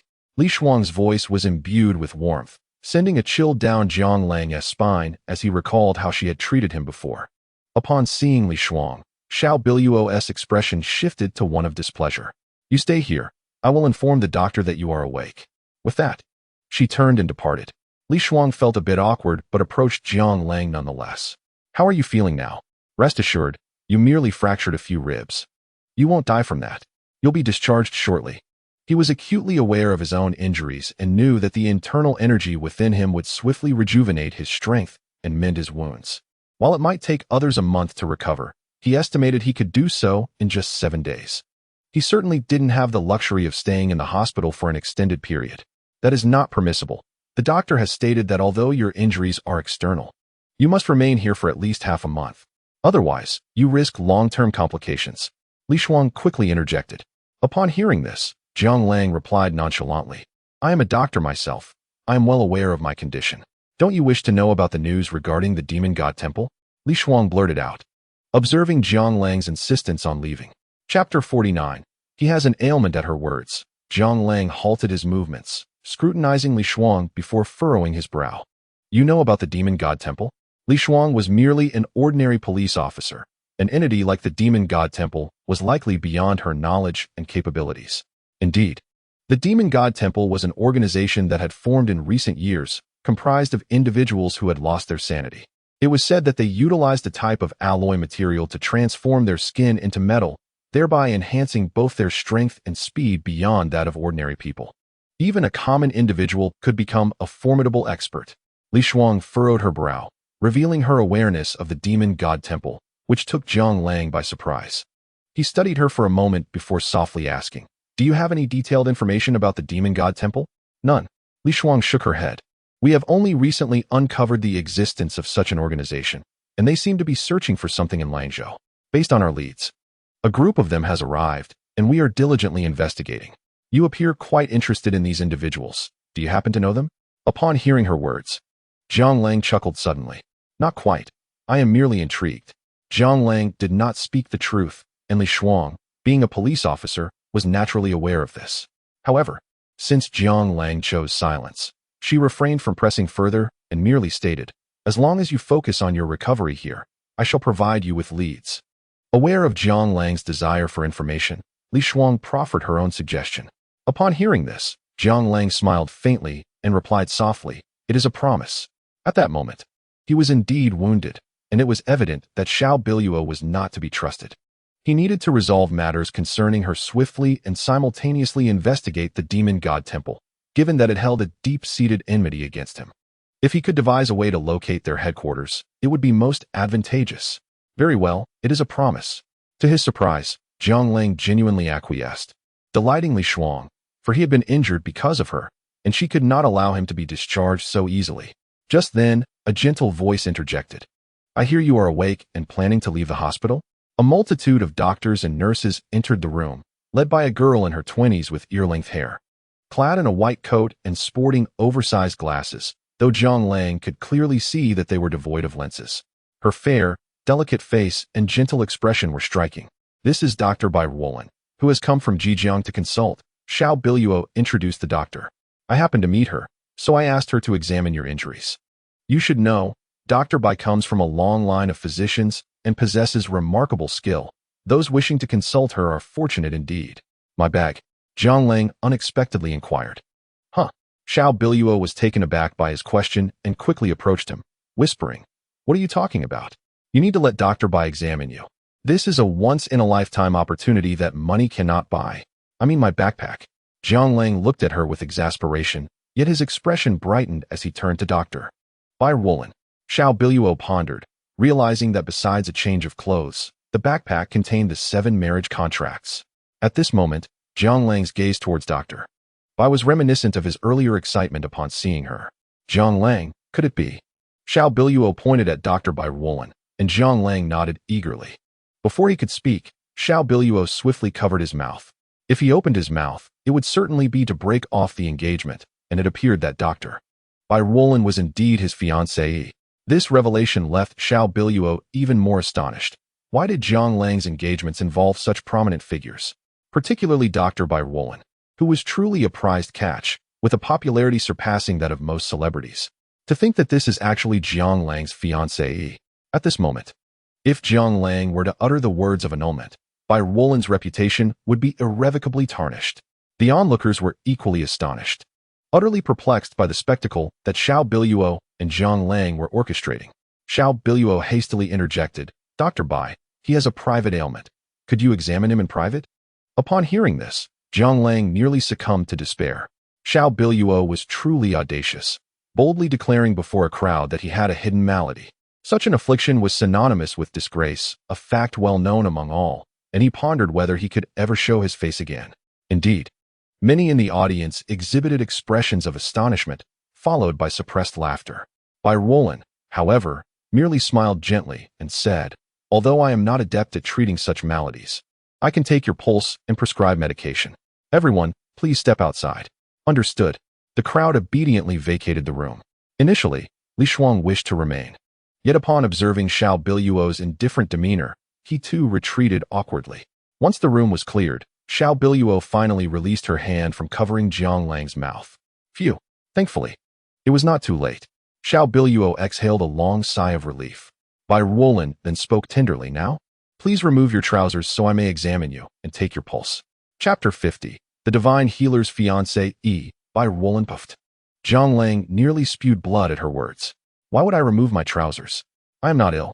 Witnessing Jiang Lang's reaction, Bai Ruolin chuckled softly as she settled into a chair, her voice soothing. A physician possesses the heart of a parent. As a doctor, you need not feel embarrassed. Avoiding the truth in medical matters is not advisable. I heard you saved many lives last night. Being a hero, you should be even less hesitant, should you not? Bai Ruolin mistakenly assumed Jiang Lang was shy. In truth, Jiang Lang was utterly speechless. That is not my meaning. I am not ill to begin with. By the way, you are Bai Ruolin, from the esteemed Bai family, known for generations of medical prowess. Your grandfather, Bai Yidao, is reputed for deciding life and death with a single stroke. Oh, who are you to know of my lineage? Bai Ruolin inquired, her curiosity piqued. Jiang Lang's smile broadened. He had indeed perused Bai Ruolin's dossier, even gazed upon her photograph, which featured her with long hair back then. Huh, truly, I have traversed great lengths only to find that which I sought effortlessly. I wonder, do you have someone you admire? Are you married?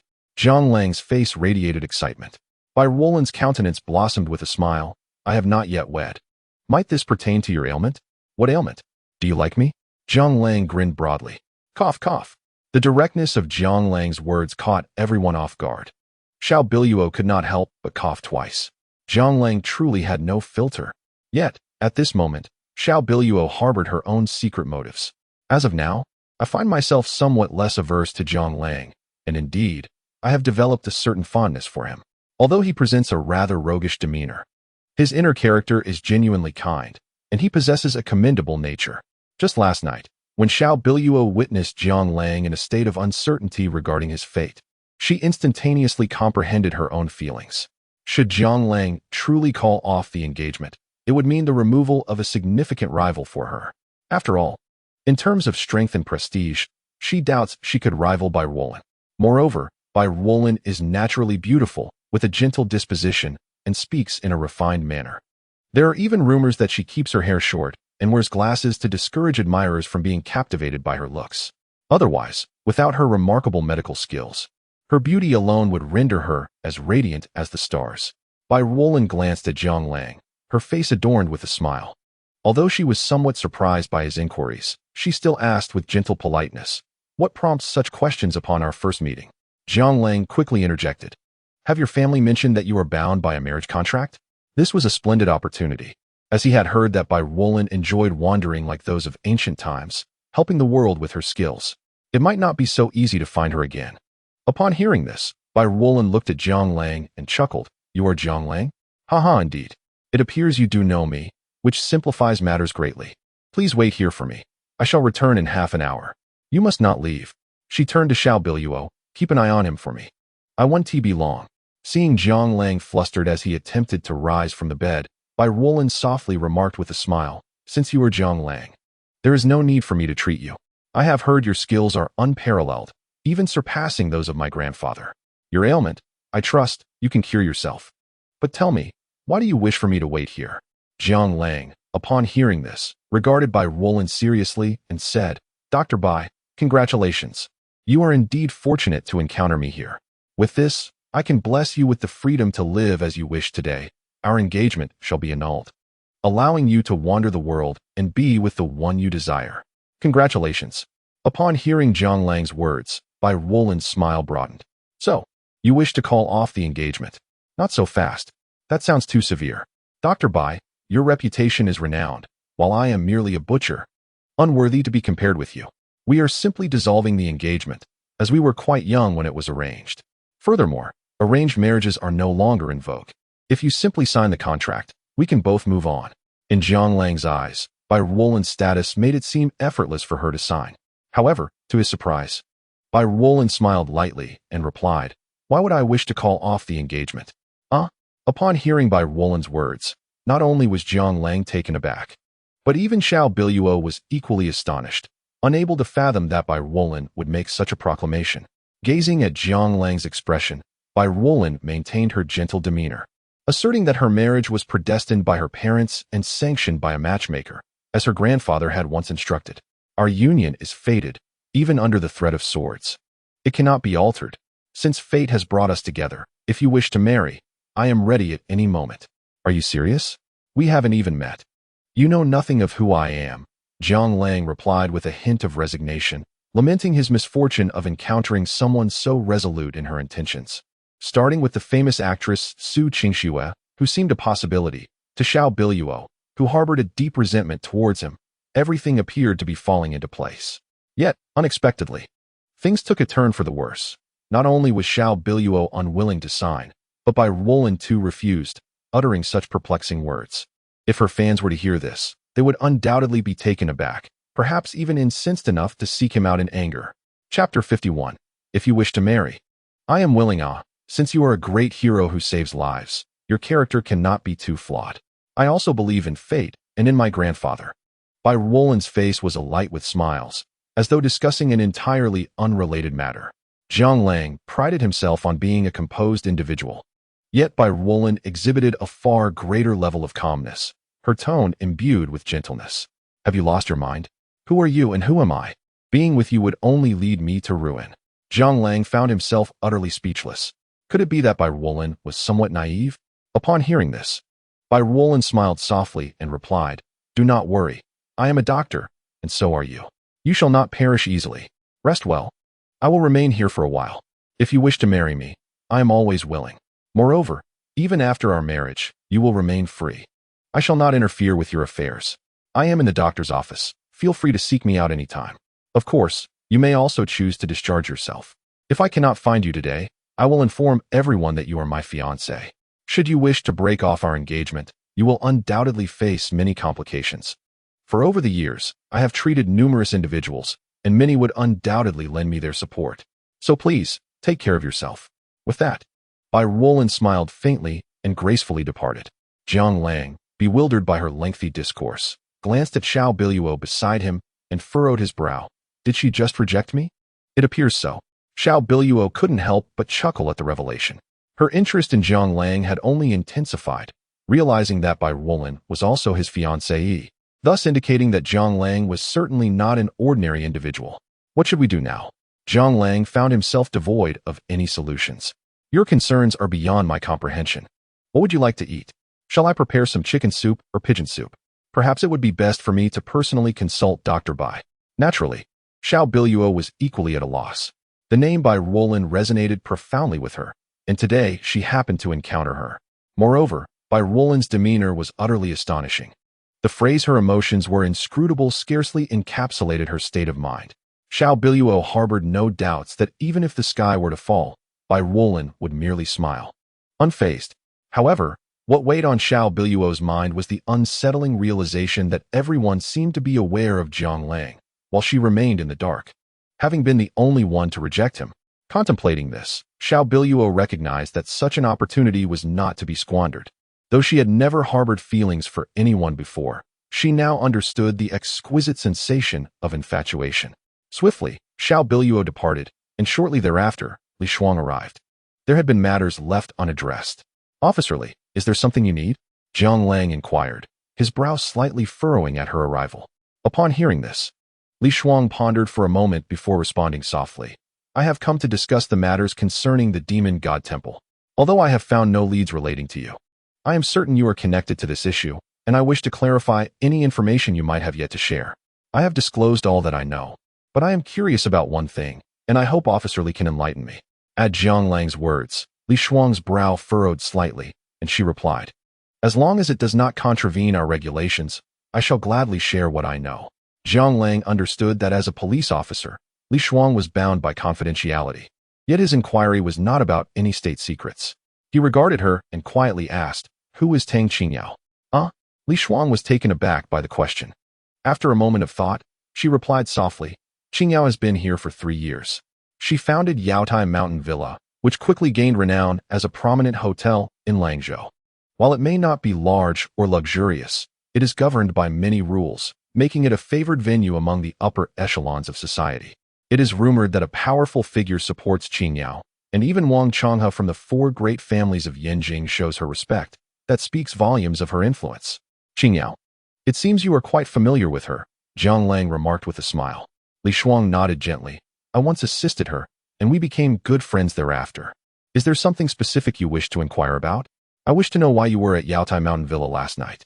and it appeared that Tang Qingyao was aware someone intended to assassinate her. This matter leaves Jiang Lang in considerable perplexity. He is certain that those who kidnapped Xiao Biluo are connected with these individuals. Thus, why would they seek out Tang Qingyao? Upon hearing this, Li Shuang gently shook her head, expressing her own uncertainty regarding how Qingyao acquired the information. However, since she mentioned it, there must be some truth to it. After all, prominent figures often possess their own specialized channels for gathering intelligence. It is not extraordinary for Qingyao to have obtained such information, is it? Is this the first instance? Or has Tang Qingyao ever articulated the reasons behind the assassination attempt on her? Jiang Lang inquired with a furrowed brow. I cannot say, Li Shuang replied. I have asked her, but she did not disclose any details. She merely stated that once we capture the perpetrator, the reasons for the assassination will become evident. Yet, the individuals we have apprehended remain entirely in the dark. As she spoke, Li Shuang wore an expression of helplessness. Chapter 52. Conditions for annulment of engagement. It appears that Tang Qingyao undoubtedly holds secrets pertaining to the Demon God Palace. Contemplating this, a barely perceptible smile graced Jiang Lang's face. Thank you, Officer Li. I have learned all that I wished to know. It seems that Li Shuang's knowledge was rather limited, and he felt compelled to pay a visit to Tang Qingyao soon. Upon hearing Jiang Lang's words, Li Shuang initially intended to respond, but instead said, Then please rest well. I shall return to see you tomorrow. Without waiting for Jiang Lang to finish his sentence, Li Shuang departed. Meanwhile, in another location, within a villa, a man clad in a crimson suit sat upon a swing. With his fair complexion and delicate features, he bore an almost ethereal beauty from a distance. Before him stood a burly man, trembling uncontrollably, large beads of sweat cascading down his forehead, indicating his extreme nervousness. I have heard that your missions have all failed. The man in the red suit smiled as he swung gently back and forth. Reporting, Lord Yihong. Yesterday our operation was thwarted by an individual named Jiang Lang, which led to our failure. The burly man's body quaked as he spoke, his voice barely audible. Upon hearing this, a radiant smile spread across Yihong's face. Are you suggesting that the assassination of Tang Qingyao, the theft of Xiao Ling-er's possessions, and the kidnapping of Xiao Biluo were all orchestrated by Jiang Lang? Do you take me for a fool? Your subordinate would never dare, I assure you. At this, the burly man fell to his knees, declaring that even with 1,000 lives, he would not speak falsely. Indeed, these 3 tasks were executed by Jiang Lang, who seemingly emerged from nowhere. No one knows his origins. However, I am diligently searching for information on him, and I shall report immediately once I have any leads to devise a new operational plan. Hearing this, Yihong continued to sway on the swing, casually remarking, This is precisely what you ought to do. Leave these matters to the people of the Heavenly Demon Pavilion. Yes, I shall attend to it immediately. Upon hearing this, the burly man nodded eagerly. By the way, how is Li Wei? Has he perished? Yihong suddenly seemed to recall something. Upon hearing this, the man hastily replied, Li Wei has sustained grave injuries. His spine and limbs are shattered. He was originally doomed, but as per your instructions, we have transformed him into a cyborg. Whether he survives now rests upon fate. Yihong smiled softly at this and replied, Li Wei cannot die. If he does, you shouldn't live either. Upon hearing this, the man's cold sweat broke out, and he quickly nodded, solemnly stating, I shall see to it at once. With that, he hurried away. Yihong gazed into the distance and murmured, Jiang Lang. At that moment, Jiang Lang lay leisurely on his bed, engrossed in his phone. This descent from the mountain had proven far more challenging than the act of selling meat himself. He had anticipated a smooth affair, yet was taken aback by the unanimous refusal of so many to withdraw from their engagements. He had already encountered 3, and if he did not resolve this swiftly, he feared the night would stretch endlessly. As time ticked away, by the time evening approached, Xiao Biluo, clad in a white tracksuit, hurried into Jiang Lang's hospital room. She carried a thermos and had her hand wrapped in bandages, appearing quite flustered. What a look you have. Is this some form of alternative fashion? Jiang Lang grinned, revealing his pearly whites. In the past, Xiao Biluo would have retorted, but now, as she placed Jiang Lang's bag on the bed, she spoke softly, I brought your bag. It contains 2 sets of clothes, both inner and outer. This is the chicken soup I made for you. Although it was my first attempt and I wasted a few chickens, I assure you this one tastes splendid. I also added a pigeon, as I've heard it aids in wound healing. Really, you need not go to such lengths. There was never any destiny between us. and you have always found me quite disagreeable. Do not feel obligated to express gratitude for saving you. It is unnecessary. I would save even a small cat or dog. Rest assured, once you sign, I will uphold my promise to heal Xiao Wan. Zhang Lang understood Xiao Biluo's intentions and was determined not to miss the opportunity to have her sign. Upon hearing her words, Xiao Biluo smiled slightly and said, honestly, I never intended to marry you. That is splendid news. Then please sign. Zhang Lang eagerly seized the moment. However, that was in the past. I have since changed my mind. Xiao Biluo's smile widened at this revelation. Zhang Lang, feeling exasperated, replied solemnly, when will this cycle of grievances end? What must I do to obtain your signature? As long as Bai Roland agrees, I too shall comply. I cannot fathom how much stronger this Bai Roland could possibly be. If I were to sign while Bai Roland refrains, word would spread, and others might presume I am inferior to her. How then shall I navigate the business world? Becoming a laughingstock among my peers? It is settled. I shall record this. If Bai Roland signs, yet you do not, I shall reveal the recording. This time, Zhang Lang has been astute. Not a problem, Zhang Lang. It's time for your medication.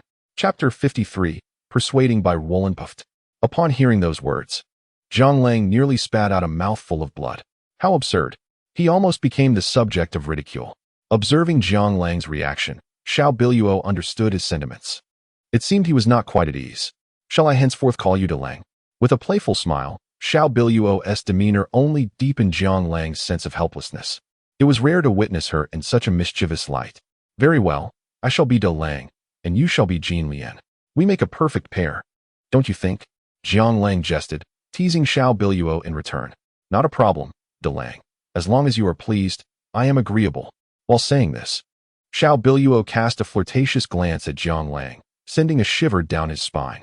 He had not anticipated this side of her, which he found rather disarming. However, it was not entirely unexpected. After all, wasn't Xiao Linger also prone to such antics? Noticing Zhang Lang's discomfort, Xiao Biluo chuckled and said, All right, De Lang. It is time for your soup. At her words, Zhang Lang promptly grasped the thermos and replied, Hand it over. I am injured, not incapable of taking care of myself. Now, please return. I shall manage on my own. Upon hearing this, Xiao Biluo did not argue. She regarded Zhang Lang with a smile and said, I shall come by tomorrow morning to see you and bring breakfast. Rest well, I shall take my leave now. Her tone was imbued with warmth. Yet it left Zhang Lang feeling somewhat bewildered. He was more accustomed to the frosty demeanor of Xiao Biluo. Xiao Biluo departed swiftly, and Zhang Lang hastily donned his Zhongshan suit before clutching the thermos and making his way to the doctor's office. Through the office window, he noticed Bai Roland clad in a white coat, scribbling something on a piece of paper. Seeing her there, Zhang Lang let out a long sigh of relief. Her presence was reassuring. Good morning, Dr. Bai.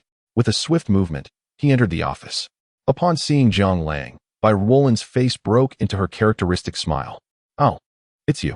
Have you come to a decision? Hearing this, Zhang Lang chuckled, his grin widening. I cannot indulge in Xiao Biluo's pigeon soup alone. It's far better to share joy with others. Offering unsolicited kindness often hides ulterior motives. Come now, let us partake together. After all, we shall be a family, and families ought to dine together. Bai Roland wore a gentle expression, her tone as consistently calm as ever, which left Zhang Lang somewhat speechless. Even upon hearing for the first time about their engagement, she maintained an astonishing composure. Doctors often neglect their own health. Today, Xiao Biluo is attempting to cook for the first time, albeit with a flare of mischief. Should I suddenly collapse while eating, I hope you will come to my rescue. Observing Zhang Lang's demeanor, Bai Roland smiled softly and assured him, Rest assured, should you fall, I will be right by your side. Goodness! Was this a vow to perish together? Zhang Lang was left utterly at a loss for words. Meanwhile, Bai Roland continued to watch him with a bright smile.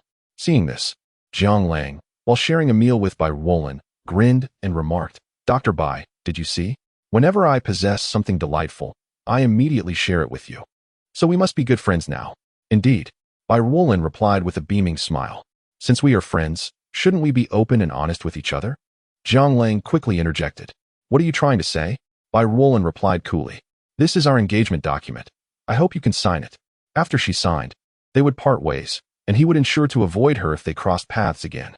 Zhang Lang promptly presented the document to Bai Roland. She glanced at it and replied matter-of-factly, I have already stated that I shall not sign. Are you truly considering marrying me? Do you know what I am? I am no virtuous man, nor do I possess a respectable occupation. I am merely a butcher. You might want to inquire further. You save lives, while I take them. We are simply incompatible. Zhang Lang was bewildered by Bai Ruolan's seemingly irrational stance. Upon hearing this, Bai Ruolan smiled faintly and said, "There is no need for you to waste your breath here. I will not sign. Although this is our first encounter, I must admit I quite like you. After wandering for so long, I ought to find someone to marry." Zhang Lang was momentarily taken aback, glancing at Bai Ruolan. He softly questioned, "Are you joking? Do I appear to be jesting?" Bai Ruolan laughed. Zhang Lang was utterly speechless, astonished by how difficult Bai Ruolan was to handle, even more so than Xiao Biluo. "By the way, I am quite curious. You mentioned having 7 fiancés who all require signatures. I wonder what their statuses are. Was the Xiao Biluo we encountered today one of them?" Bai Ruolan seemed particularly intrigued by this inquiry. Indeed, Zhang Lang, having lost his patience, was baffled by how challenging it was to annul the engagement. "What about that officer Li?" Bai Ruolan inquired, chuckling. "Not at all." Zhang Lang quickly waved his hands. "Oh, I see." Bai Ruolan adopted a contemplative expression. At that moment, a hurried sound of footsteps echoed from outside, followed by the swift entrance of 7 or 8 men clad in white attire into the office. These intruders were foes. Zhang Lang sensed a palpable aura of menace emanating from them, yet it appeared they were not there to confront him directly. Before Zhang Lang could utter a word, these individuals drew firearms from their waistbands, aiming them at Bai Ruolan. "Dr. Bai, we kindly request that you accompany us." Chapter 54. He is my assistant. It was utterly unexpected for armed men to storm into a hospital office.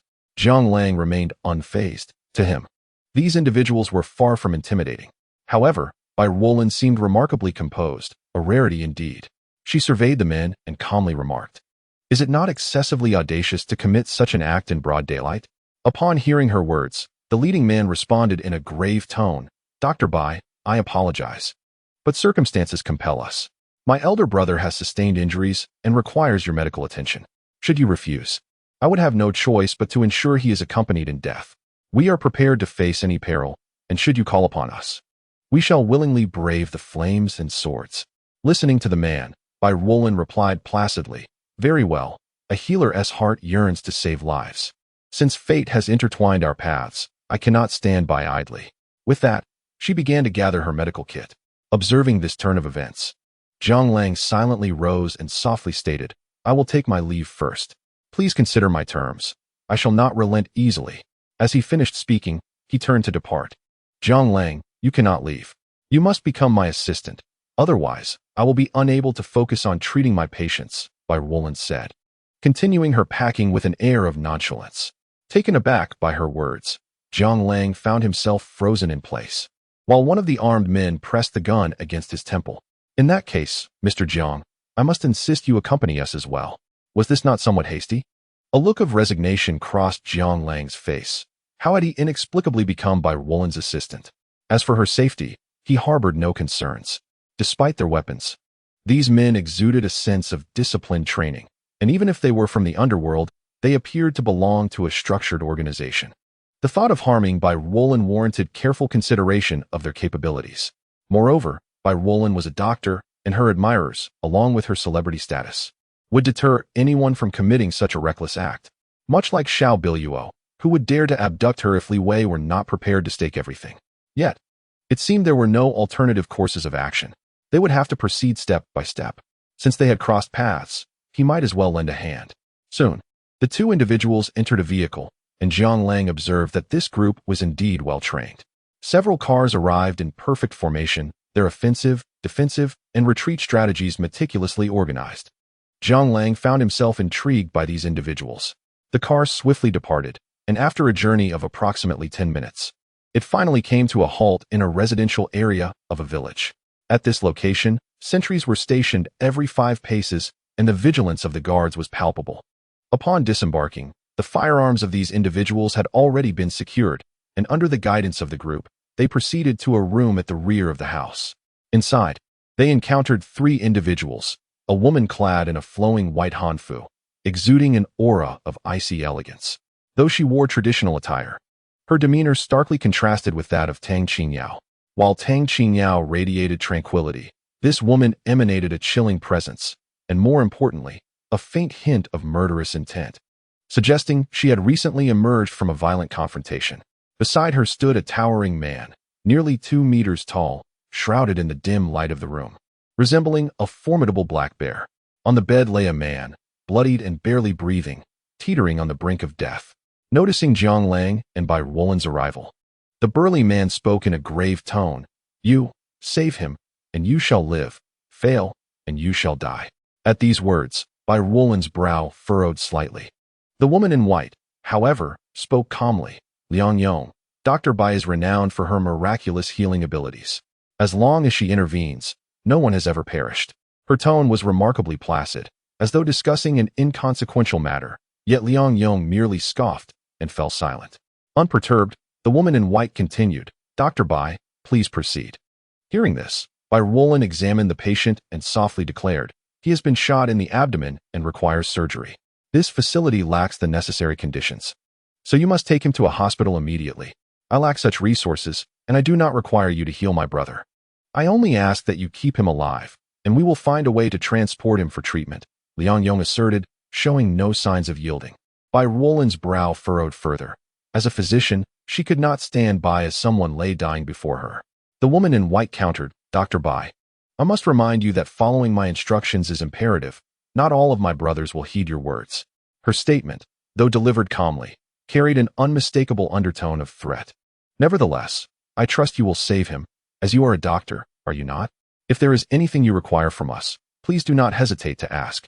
Sensing Bai Wulin's growing concern, the woman in white seemed reluctant to escalate the situation further. "Everyone, please step outside. I will do my utmost," she concluded.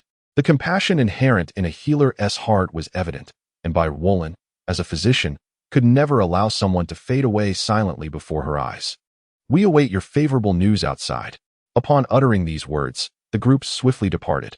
Once everyone had exited, Bai Wulin softly inquired, "What is your opinion?" Chapter 55. The threat of silence I shall observe while you take action, Jiang Lang remarked, pulling up a chair and adopting a serious demeanor. These individuals appear to be extraordinary. Bai Wulin began to organize the contents of the box, speaking in hushed tones. Upon hearing her words, Jiang Lang nodded subtly. After all, it was no revelation that ordinary people do not wield firearms, and it was evident that one among them bore the marks of a gunshot wound. Alas, it seems we are facing yet another dire challenge. This individual is gravely injured. Recovery seems unlikely. Bai Wulin's voice carried a hint of resignation. Whether or not they recover is uncertain, yet one thing is clear. It seems we shall not leave here today, Jiang Lang replied, his tone laced with a sense of hopelessness. Indeed, do you believe they would resort to murder to silence witnesses? Bai Wulin asked, her voice calm. Without a doubt. Jiang Lang's thoughts were candid. Prior to their arrival, he had presumed these individuals would refrain from violence, yet upon witnessing the woman in white, he recognized her as someone who had taken lives, and certainly had done so that very night. The palpable aura of bloodshed surrounding them suggested they had recently emerged from a fierce battle. Their aversion to hospitals was perplexing, yet their audacity to abduct someone from within one was equally bewildering. Yet, upon reflection, it made sense. Should such individuals enter a hospital, the staff would undoubtedly alert the authorities, complicating matters immensely. Consider our escape plan carefully, Bai Wulin suggested as she tended to the wounds of the injured on the bed. I have devised a plan. Jiang Lang responded resolutely. Do share. Bai Wulin's interest was piqued. She had not anticipated Jiang Lang's intellect to be so sharp. You will distract the adversaries, allowing me to make my escape. Once I am out, I shall find a way to return and rescue you. As a physician, they likely will not harm you. Simply ensure your safety. Jiang Lang, such a proposition lacks camaraderie. Bai Wulin replied with a smile. Promise me your signature, and I shall guarantee your safe passage, unscathed. Securing Bai Wulin's signature had become Jiang Lang's paramount objective, for Xiao Biluo had assured him that her endorsement would compel his own. Upon hearing this, Bai Wulin chuckled. In that case, you may venture forth alone. I shall draw the enemies away. Jiang Lang fell silent. He could not abandon Bai Wulin and flee. However, escaping with her in tow would not be an easy endeavor. He had already noted the numerous sentries within the village, over a dozen visible and hidden, and with an additional 10 individuals in the courtyard, if they were all armed. Even a deity would find it impossible to extricate Bai Roland from this perilous situation. More importantly, at this moment, both Mai and Bai Roland's phones had just been taken away, making it difficult to report to the authorities or seek assistance. I speak earnestly when I say you may leave. As it stands, you cannot call for help nor reach out to anyone. Bai Roland's words carried an unsettling truth. Hearing this, Jiang Lang helplessly rose to his feet and softly remarked, "Allow me to devise a solution. Otherwise, we may find ourselves truly unable to leave." With that, he turned and exited the room.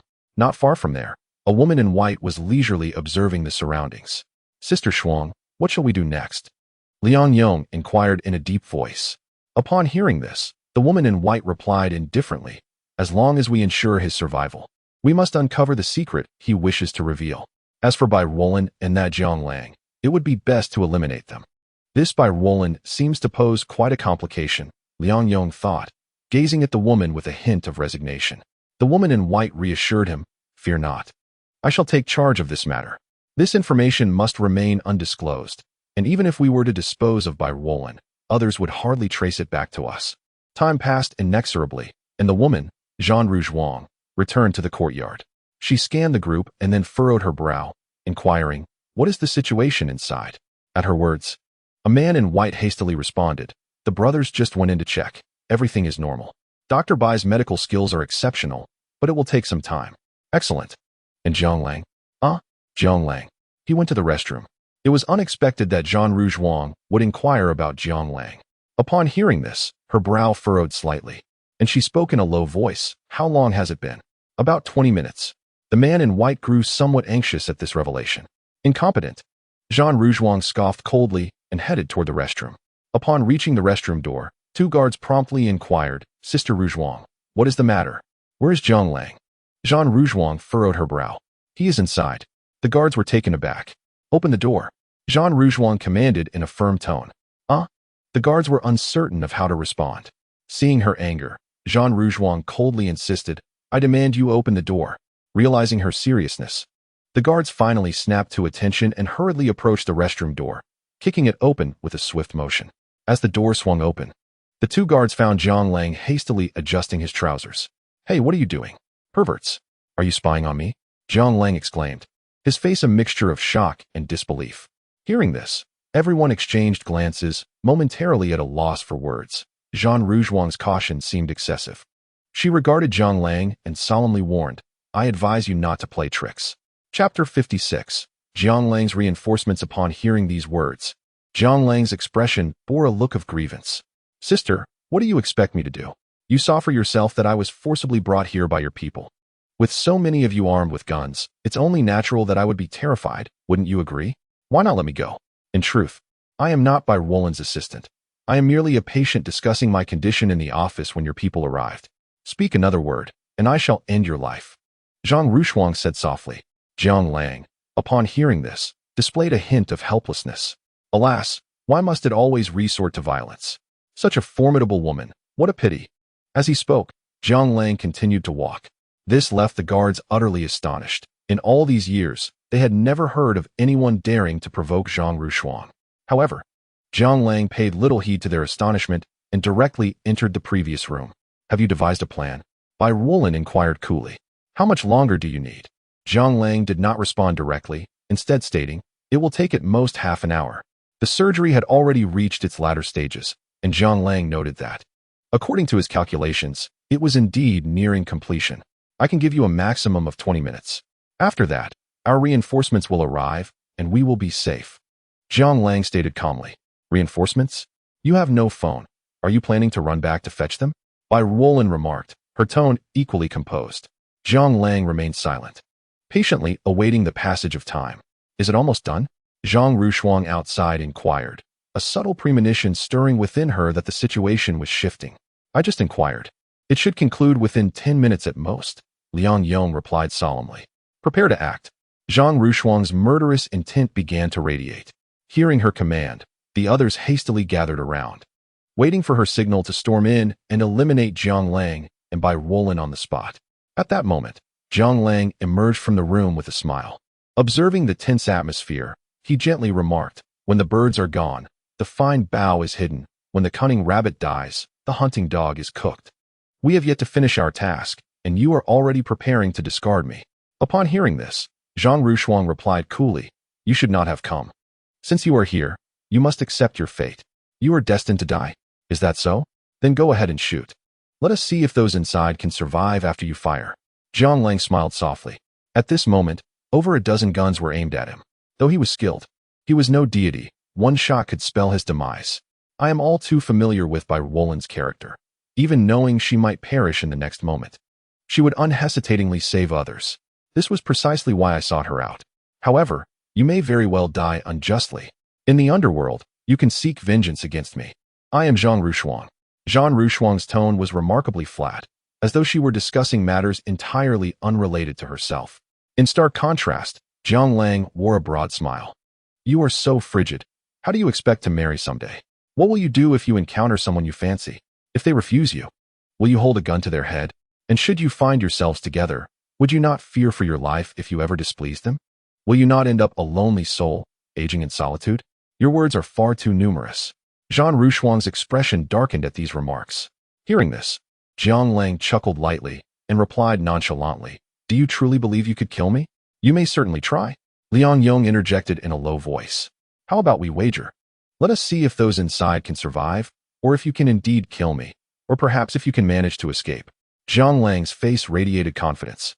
Yet Zhang Rushuang's countenance grew increasingly grim.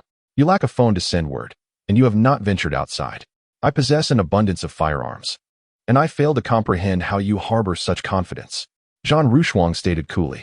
"Hee, every chick has its own way. My reinforcements are on their way." Just then, thick smoke suddenly billowed from a distance.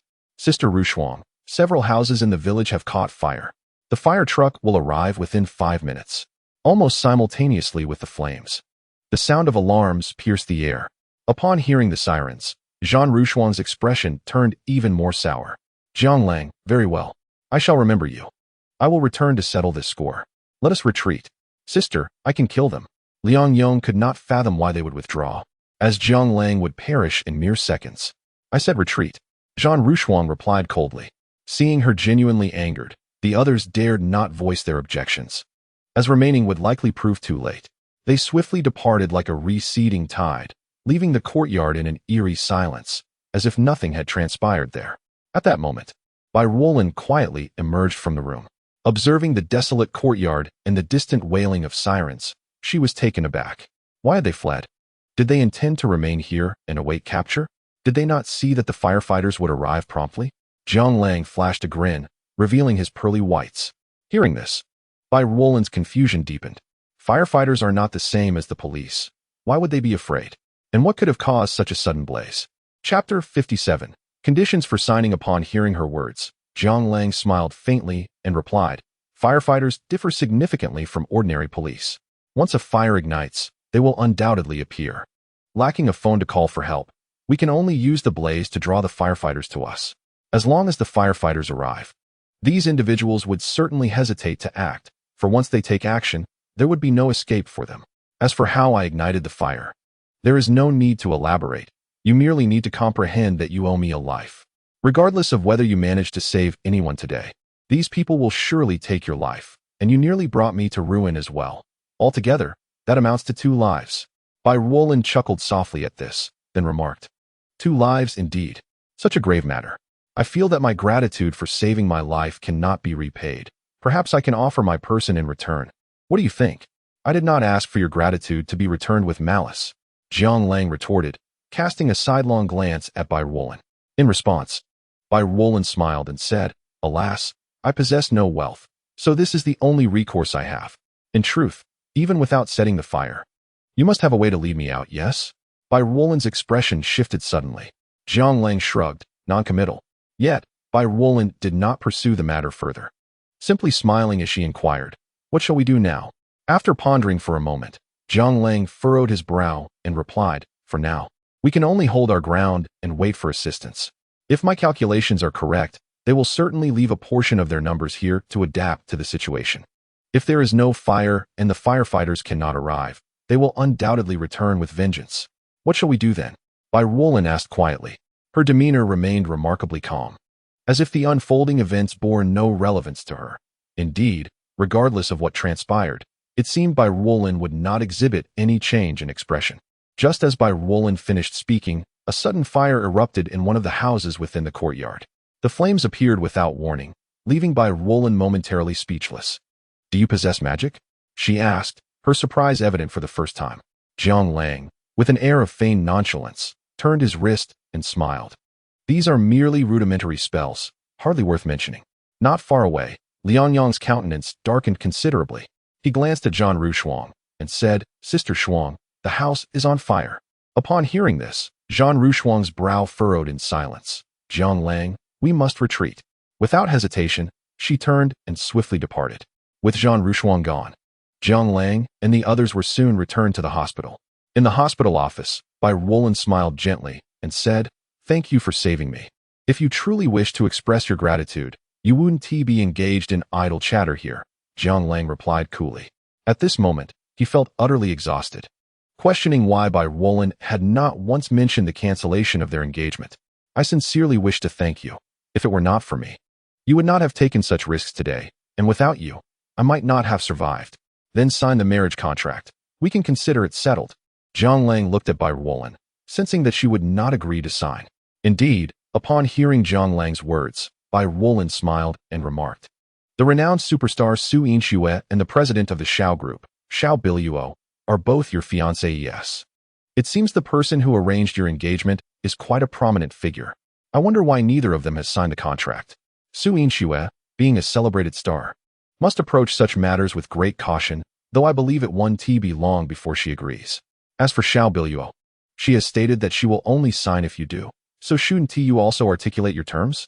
Jiang Lang furrowed his brow and inquired, "And who might the remaining beauties be?" Bai Ruolin appeared genuinely intrigued.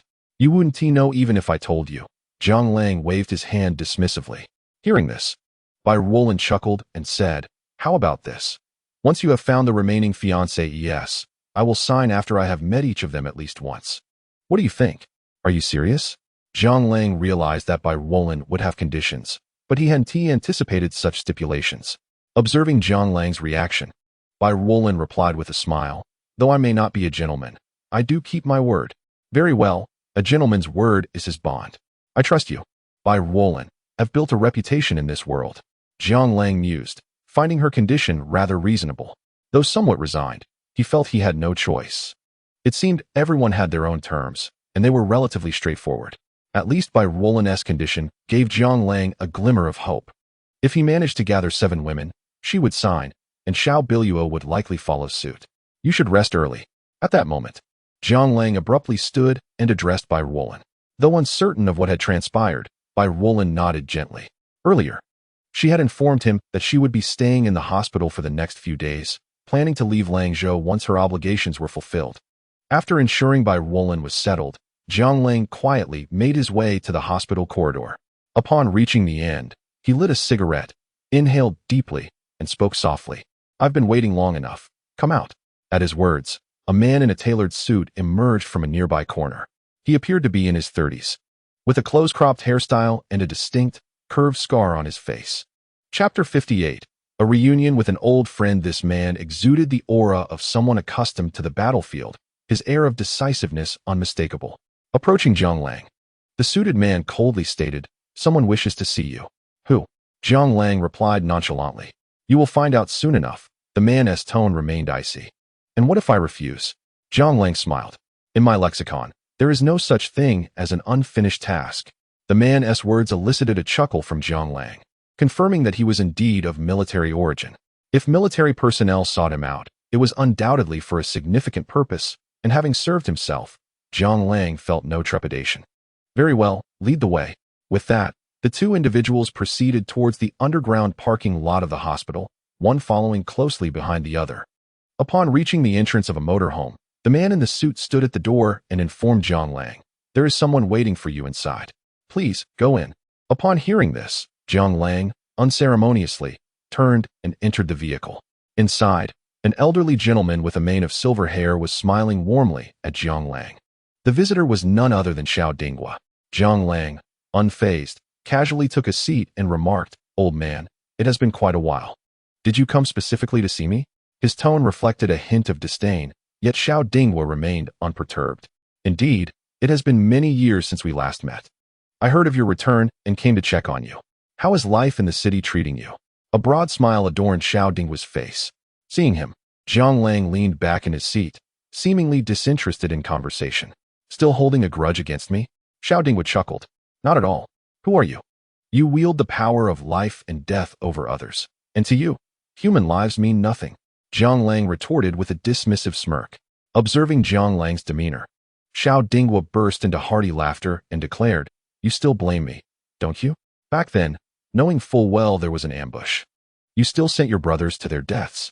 Later, they sacrificed themselves to cover the retreat of the main force, resulting in many casualties. Am I right?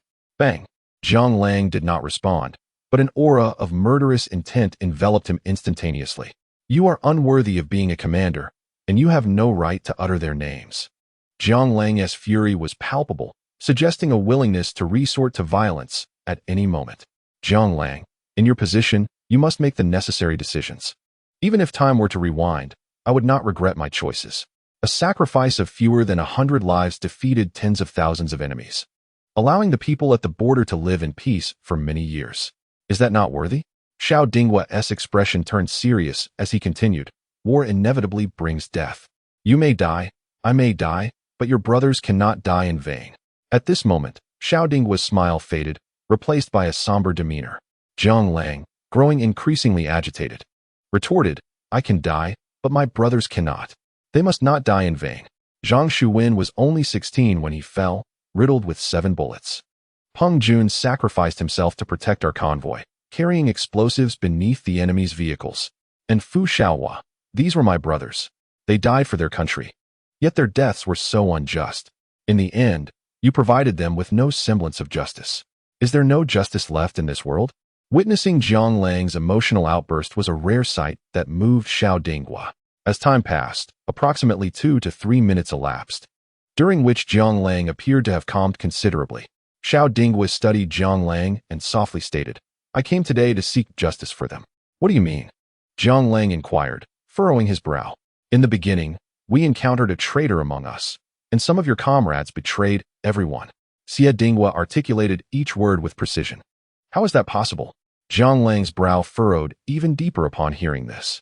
Noticing Zhang Lang's reaction, Xie Dinghua continued, We have yet to identify the infiltrator within our ranks, but we have already uncovered the traitor among you, and we possess irrefutable evidence.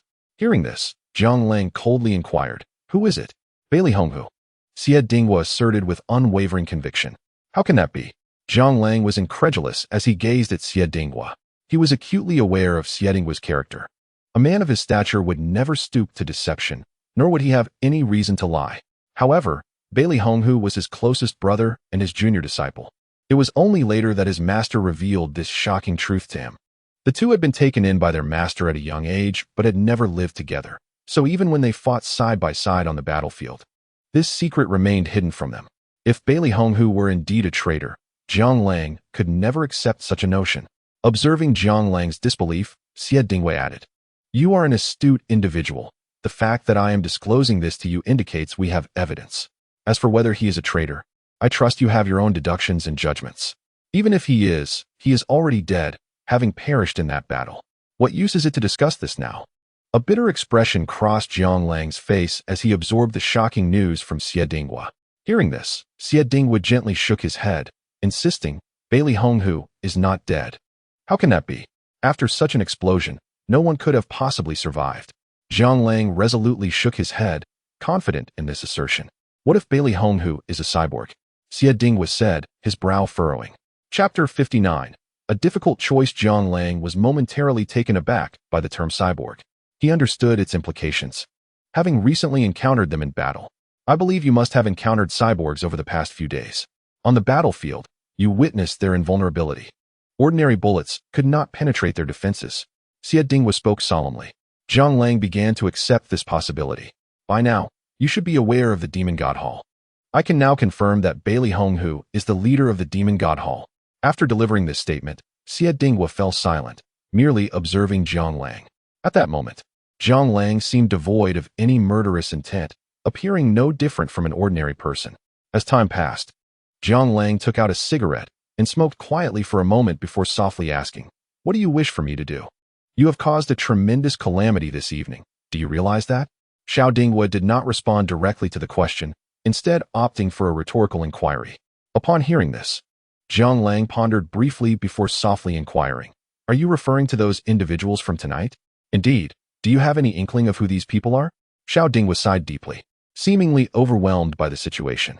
Jiang Lang observed him. This was a man who had survived the battlefield, unfazed even in the face of calamity. Yet now he bore such an expression, indicating that the matter was indeed quite troublesome. Noticing Jiang Lang's shake of the head, Xiao Dinghua softly elaborated.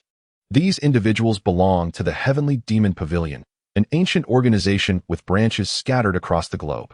In our nation, they boast an astonishing membership of 100,000. They are the uncrowned kings of the entire Dark Empire. I trust you grasp my meaning." "And what of it?" Jiang Lang inquired with a furrowed brow. "This evening, you have thwarted their plans, and they will undoubtedly seek retribution. Vengeance is their fundamental strategy. Hence, it will not only be you who is at risk, those around you, including Xiao Biluo, Bai Wolin, and your betrothed, may all be ensnared in this impending disaster." At these words, Jiang Lang's eyes narrowed. He regarded Xiao Dinghua and replied coolly, "What do you imply? Or rather, what is it that you wish for me to do? Your purpose in summoning me here cannot solely be to inform me about Bai Li Honghu, can it?" Xiao Dinghua chuckled softly, then replied, "Of course. If they come seeking trouble, you may defend yourself justly. The enmity between you will only deepen, allowing you to engage them in a genuine confrontation until the Heavenly Demon Pavilion is eradicated." "Huh. It appears your scheme is rather astute. Attempting to use me as a weapon. You must understand that no nation tolerates such organizations lurking within its borders. Hence the necessity to drive out the wolves and chase away the tigers." Jiang Lang was acutely aware of Xiao Dinghua's intentions. Xiao Dinghua did not deny this, smiling as he continued, "Since you have descended from the mountain, you ought to contribute to your country in a manner befitting your capabilities. Have you lost your senses? Do you perceive me as a Superman, capable of single-handedly defending against multitudes? They number in the tens of thousands. A mere glare from one could send me to my demise. Spare me your nonsense. I must take my leave." With that, Jiang Lang stood to depart. Seeing Jiang Lang rise, Xiao Dinghua did not impede him, merely stating, "The wheel of fate has begun to turn. No one can remain aloof." Jiang Lang remained silent, continuing forward until he reached the car door, when suddenly Xiao Dinghua called out, "Jiang Lang."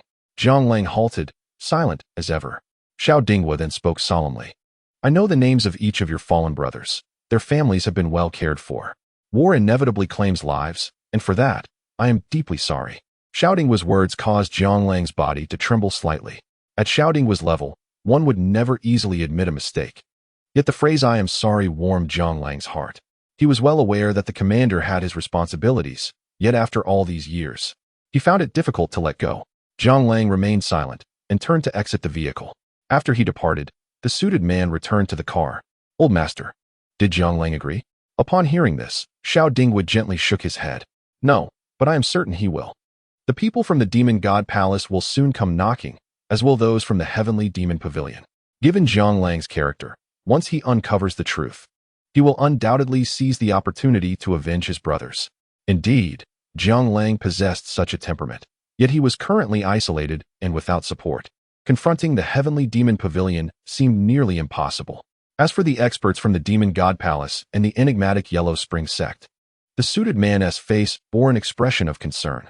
Observing his demeanor, Xiao Dinghua softly remarked, "I have yet to inform him about the Yellow Spring sect." "Why not?" The suited man furrowed his brow slightly. "Now is not the right time. Besides, Jiang Lang is astute. Merely the names of these organizations might reveal some clues. The Yellow Spring sect remains too formidable for him at this moment. Once Jiang Lang has gained sufficient strength, the Yellow Spring sect will naturally reveal itself." At this moment, Xiao Dinghua exuded an air of strategic foresight.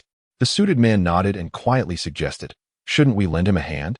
After all, he currently lacks any capable allies. Rest assured, he has likely considered what you are thinking. Although he has not maintained contact over the years, he is undoubtedly aware that some of his brothers survived. Once these individuals reunite, they will possess the means to confront the Heavenly Demon Pavilion.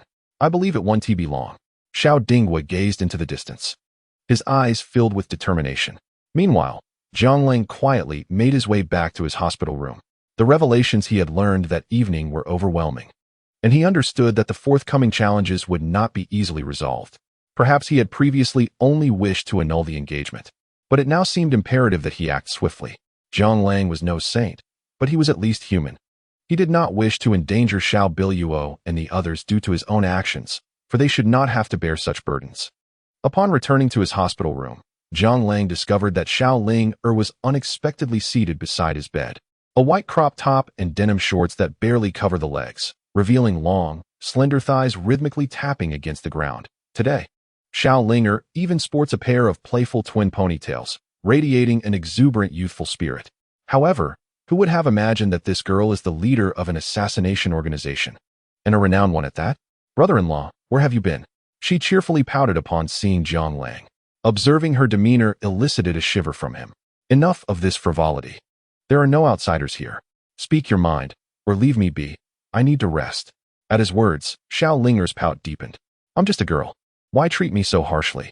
I hurried here to see if you were all right after hearing about your injury. It truly breaks my heart.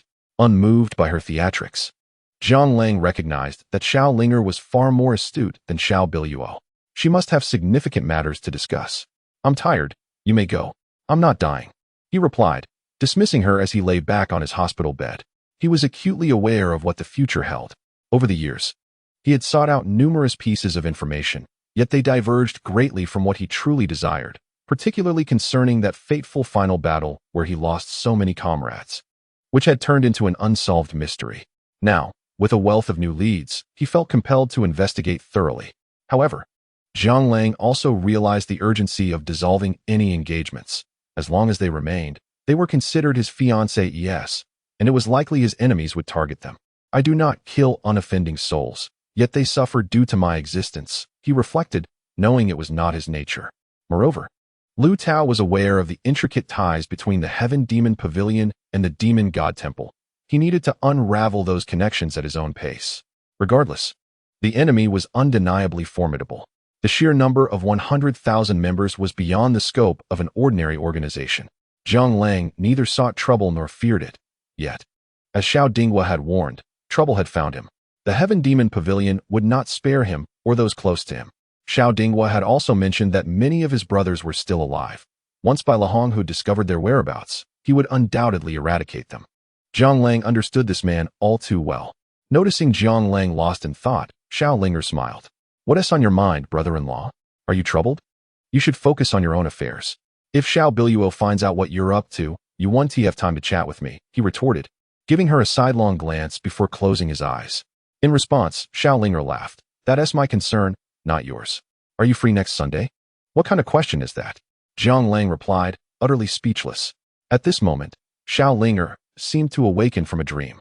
She covered her mouth and laughed, saying, So, you are quite the character. I was asking if you have time next Sunday. No, Jiang Lang expressed his utter disinterest in Xiao Ling. Do you know what I obtained that day? Xiao Ling looked at Jiang Lang with a mysterious air. Noticing his silence, she continued with a smile. It's a prescription that can bring someone back to life. Isn't that extraordinary? When Jiang Lang remained unresponsive, Xiao Ling shook his body vigorously, exclaiming, Could you at least show me some respect? Are you really so naive as to not know how the leader of the Listening Rain Tower survives? Do you actually believe this? Jiang Lang felt a sense of helplessness. Xiao Ling truly was quite foolish. You don't understand, do you? This was seized from someone at the Demon God Temple. Xiao Ling gazed at Jiang Lang with an air of mystery. The mention of the Demon God Temple sent a jolt through Jiang Lang's nerves. He slowly opened his eyes and softly asked, You took it from them? Seeing Jiang Lang's reaction, a hint of pride appeared on Xiao Ling's face. Naturally, we had an informant within the Demon God Temple who provided us with the intelligence.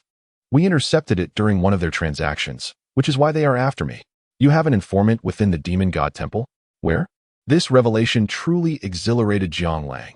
If there was indeed an insider, he could gain access to more information about the Demon God Temple. Chapter 61, The Skilled Performer.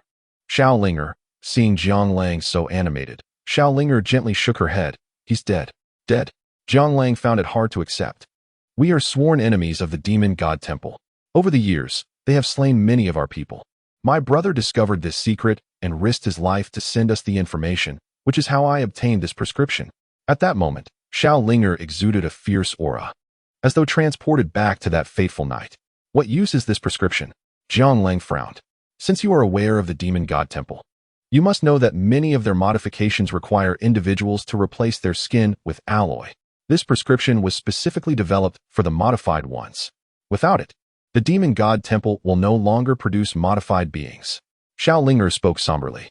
Even if you manage to seize the prescription, they will undoubtedly have stockpiles left. The Demon God Temple wouldn't be foolish enough to leave no backups.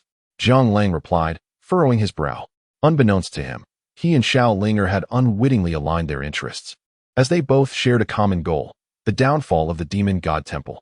The doctor who originally researched this substance was a clever individual. He had never disclosed the formula to anyone, knowing full well the nature of the Demon God Temple. Once the formula was revealed, his fate would be sealed. However, in the end, he perished, slain by my brother, for only in this manner would the prescription hold any significance. At this juncture, Xiao Linger felt a tinge of moisture in her eyes.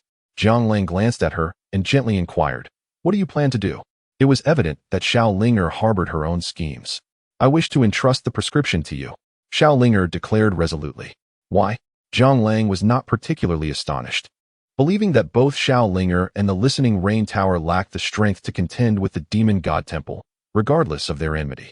Upon hearing this, Xiao Linger adopted a serious demeanor.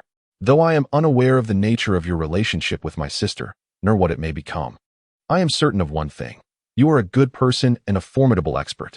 Thus, I implore you to safeguard the prescription. For even if you bear no grudge against the Demon God Temple, this knowledge should reach those who truly require it." "What is this? Are you preparing to leave your final instructions?" Jiang Lang detected a hint of tragic resignation in her words. Xiao Linger smiled faintly and replied, "In a sense, yes. You are well aware of the nature of the Demon God Temple. There is no need for me to elaborate. Since they have discovered my existence, they will undoubtedly set their sights on me. I refuse to become a burden to my family. Are you intending to wander the world?" Jiang Lang jested. Xiao Linger regarded him with a bittersweet smile and confessed, "In truth, I have been devising this plan for quite some time. I aspire to alter the circumstances of the Xiao family through my own efforts, which is why I have persevered to this point. Now that you have appeared, I feel I can finally lay down this immense burden. While it may be uncertain whether you will end up with my sister, in my heart, I acknowledge you as my brother-in-law, and I trust that, regardless of your relationship with her, you will take good care of my sister and my family. Please refrain from calling me brother-in-law. I have no sister-in-law like you. Furthermore, there is no need for you to feign pity before me. Although the prescription may be in your possession, it is well known that it was crafted by the Listening Rain Tower. Yet, who truly knows the identity of the leader of the Listening Rain Tower? The Demon God Temple may not even be aware. Thus, your identity remains quite confidential. Does it not?" Upon hearing Jiang Lang's words, Xiao Linger's expression darkened momentarily, her eyes narrowing into slits. "And then, you may survive. But I fear your Listening Rain Tower shall face utter annihilation. After all, you have pilfered such a crucial item. If the Demon God Temple does not demonstrate some degree of power, how will they maintain their standing in the martial world? Therefore, you intend to pass the prescription to me as a means of diverting the impending disaster, preserving the strength of the Listening Rain Tower while allowing me to confront the Demon God Temple, correct?" Jiang Lang's tone remained remarkably calm, as if he were discussing a matter entirely unrelated to himself. Yet, this very demeanor instilled a momentary fear in Xiao Linger. At that moment, Jiang Lang's gaze resembled that of a ferocious beast emerging from the depths of hell, rendering Xiao Ling, feeling utterly exposed before him, as if stripped bare. Time seemed to stand still. Xiao Linger, with a resigned shrug, softly uttered, "Very well, you have won. Just as you said. I hope you can assist me in dealing with the Demon God Temple. I am acutely aware of my own limitations, and I do not wish for my brothers and sisters, who have stood by me for so long, to face needless sacrifices."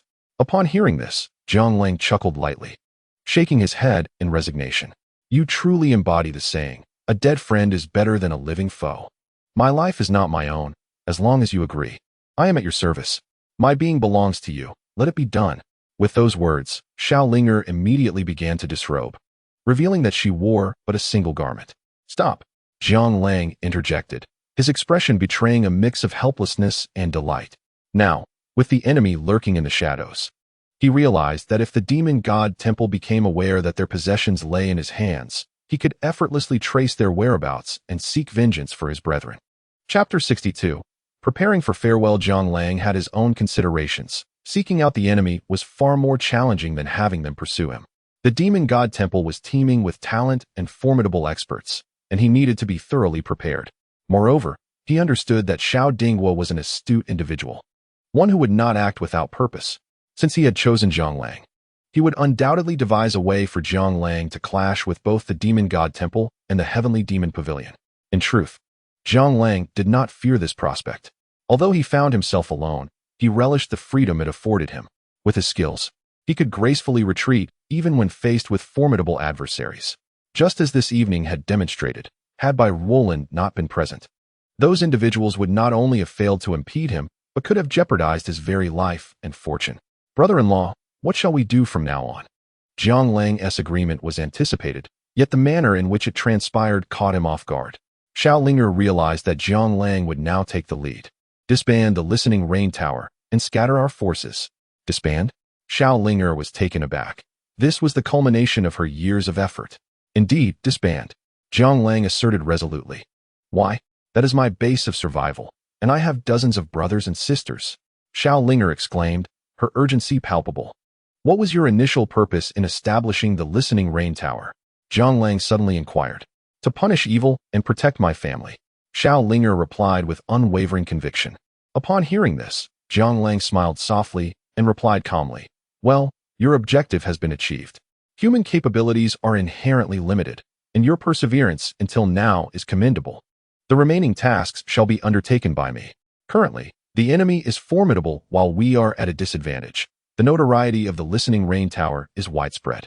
Locating you will not be a daunting task, and as of now, the people from the Demon God Palace remain unaware of your true identity. Once they capture those from the listening rain tower, they will undoubtedly interrogate them. I presume that those from the listening rain tower are aware of who you truly are. Upon hearing these words, Xiao Linger's expression fluctuated between uncertainty and resolve. My brother would never betray me. Is that so? Zhang Lang smiled without a word. However, Xiao Linger understood that in this world, nothing is immutable. While she had faith in those around her, it was not absolute, for she had witnessed the cruelty of the dark realms. I comprehend what I must do now. What about you? What are your plans going forward? Xiao Linger inquired softly. Zhang Lang chuckled lightly before responding. At present, I wish to sleep. Is that permissible? Very well, then rest. I shall return to seek you out. With that, Xiao Linger refrained from further conversation and swiftly departed. Meanwhile, Zhang Lang truly reclined and fell into a deep slumber. This nap was exceptionally sweet for Zhang Lang, as the long-standing hatred that had weighed heavily on his heart finally found an outlet. The Demon God Palace. You are awake. You are awake. Upon opening his eyes, Zhang Lang discovered Xiao Bai Luo, clad in white trousers, alongside Bai Roland, adorned in a white coat, both wearing cheerful smiles as they observed him. Seeing this scene, Zhang Lang could not help but laugh. It was akin to the original partner and the mistress appearing together. Had it been anyone else, they would likely have been terrified and at a loss for how to respond. Yet, here it was a scene of harmonious camaraderie. Addressing the two, Zhang Lang said with a smile, allow me to introduce, this is my fiancée, the renowned healer Miss Bai Roland. In response, Bai Roland smiled and said, no need for such formalities. I am already acquainted with her. This is Miss Xiao Bai Luo, the youngest and most capable president of the Xiao Corporation. And also your fiancé, we met yesterday. Upon hearing Bai Roland's words, Xiao Bai Luo replied calmly, I have already conversed with Dr. Bai. My condition for signing is Dr. Bai's signature, and Dr. Bai's condition for signing is her acquaintance with your remaining fiancée. We shall not go back on our word. Let us hope so. Zhang Lang yawned and remarked lightly. He still held reservations about Xiao Bai Luo, having been deceived once before. Additionally, my father's illness was seen to by Dr. Bai this morning, and she has prescribed medication for him.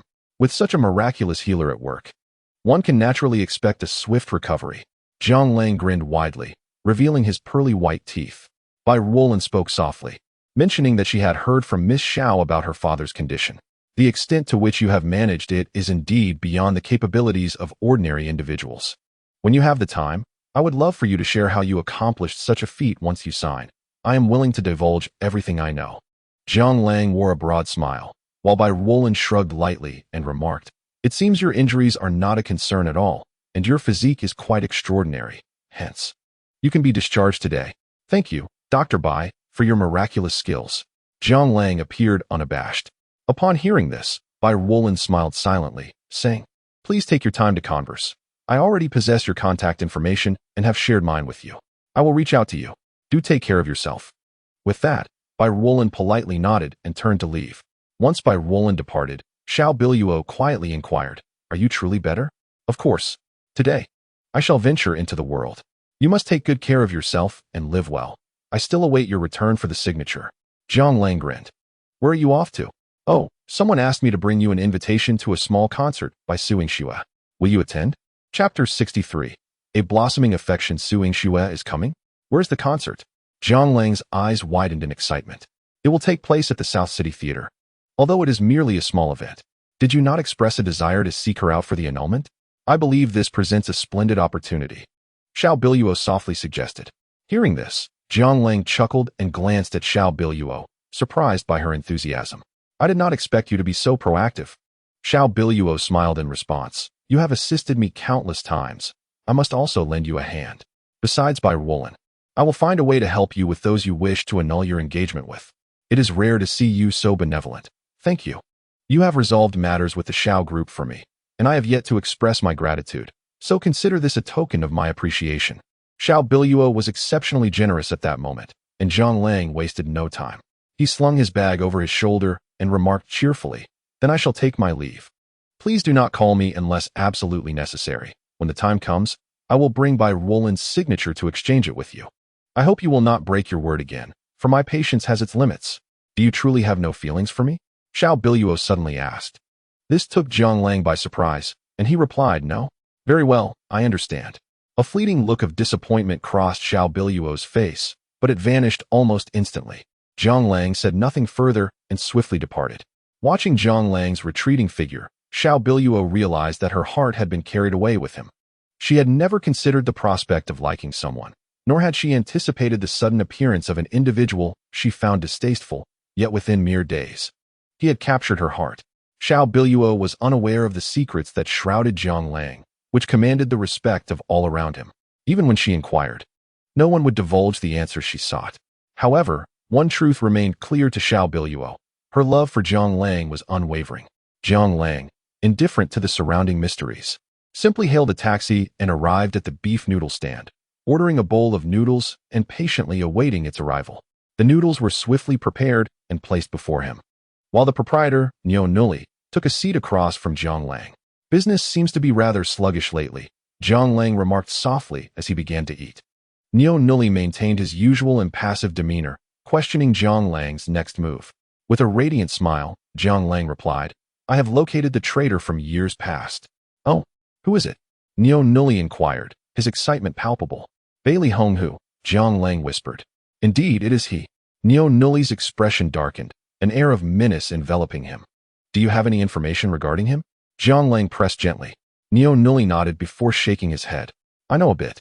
I inadvertently discovered an organization known as the Demon God Hall, whose leader bears a resemblance to Bailey Honghu. At the time, I assumed Bailey Honghu was dead. Thus I did not investigate further. However, your words have illuminated many things. I possess evidence, provided by Xiao Dinghua." Zhang Lang replied with a grin. Upon hearing Xiao Dinghua's name, Niu Nuli scoffed, his voice turning grave. "That old wretch brings nothing but trouble. What scheme has he concocted now?" "Haha. It seems you are quite familiar with him. He has tasked me with dealing with the Heavenly Demon Pavilion," Zhang Lang responded, amusement in his tone. "What?" Niu Nuli nearly leapt from his seat, his face aflame with fury, his voice sharpened with incredulity. "Is he out of his mind?" Calm down, calm down. There's no need to be so agitated. Are you aware of the situation regarding the Heavenly Demon Pavilion?" Zhang Lang inquired. Niu Nuli, well aware of his own significance, understood that anyone capable of provoking such a reaction from him was no ordinary adversary. "Yes, the Heavenly Demon Pavilion has been established for over a century, operating in both the underworld and the legitimate realm. Their network is extensive, and their hierarchy is rigid. Capturing them all is utterly impossible. They boast over 100,000 members, and with various peripheral affiliates, The total could easily reach 3 to 500,000. Sending you to confront them would be akin to courting death. Neo Nulli's brow furrowed in concern. In response, Jiang Lang smiled, his tone serene. In this world, not everything can be controlled, can it? Do you recall when we retreated from Eagle's Slope and a group pursued us relentlessly? Certainly, I recall that individual. Though masked on one side, his visage remains etched in my memory. At that time, we suffered grievous losses. Had it not been for Xiao Wu, who single-handedly obstructed our foes, none of us might have escaped. The harrowing scenes of that day are still vivid in Neo Nulli's mind. Just yesterday, I spotted him. His name is Liang Yong, affiliated with the Heavenly Demon Pavilion. While his true identity remains a mystery, he is undoubtedly a formidable adversary. This revelation indicates that the Heavenly Demon Pavilion was complicit in the initial siege, allied with the Demon God Temple. Upon hearing this, Neo Nulli fell silent. Confronted with such truths, the path forward appeared devoid of options. The blood feud runs deep, an irreconcilable enmity, and Jiang Lang's nature is one of relentless vengeance. Now that the truth is unveiled, he shall not spare them. Thus, whether driven by personal vendetta or moral obligation, Jiang Lang will devise means to obliterate both the Heavenly Demon Pavilion and the Demon God Temple. The meal was delectable. I have had my fill and shall take my leave. By the way, could you kindly log into my account and post a message? Just 3 words. The wind rises. Chapter 64. The wind rises. A broad smile adorned Jiang Lang's face, reminiscent of a satiated child, utterly content. In contrast, Neo Nulli trembled slightly. Those 3 words bore immense significance in his heart, heralding Jiang Lang's commencement of a new chapter in life, a life of strife.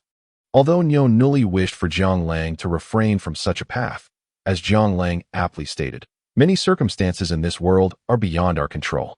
As he watched Jiang Lang's retreating figure, Neo Nulli returned to his stall, retrieving a somewhat worn laptop. He accessed a familiar webpage and entered a string of numbers. Untouched for several years. After sending the message "The wind rises," Neo Nulli understood that change was imminent. At that very moment, across the vast ocean, a young woman in her early 20s, clad in a red work uniform, diligently washed cars under the scorching sun, sweat dripping from her hair onto the ground. Not far away, a burly Caucasian man observed her, mumbling incessantly. The girl, seemingly oblivious to his presence, continued her laborious task with unwavering focus. Seeing this, the man grinned and approached her, speaking in halting Mandarin. "Lin Yu, I told you, if you become my girlfriend, this shop will be yours, so why toil so hard?" Lin Yu, upon hearing this, did not even lift her head, remaining absorbed in her work, as if the car before her constituted her entire world. At that moment, her phone suddenly rang. As she deftly evaded the man's advances, she glanced at her phone. Upon seeing the longed-for number and the words "The wind rises," Lin Yu stood frozen in place. He is the leader for whom they have fought tirelessly, a man whose face has never been seen. Yet they all know him by the name Jiang Lang. Lin Yu's eyes shimmer with excitement. Those 3 syllables signify that Jiang Lang is summoning them. When they parted ways, it was Jiang Lang who commanded them to remain silent unless the phrase "the wind has risen" was uttered, for only in such stillness could they ensure their safety and survival. "Hey, I'm speaking to you." A Caucasian man attempted to approach and engage further, but Lin Yu, with a joyful demeanor, placed his phone in his pocket and deftly flicked a towel. The towel, as if endowed with its own sentience, swiftly ensnared the man's neck.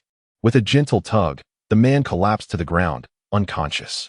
Observing this, Lin Yu chuckled softly, retrieved a banknote from the man's pocket, and remarked nonchalantly, "Well, a beginning and an end. I shall take my earnings. We need not meet again in this lifetime."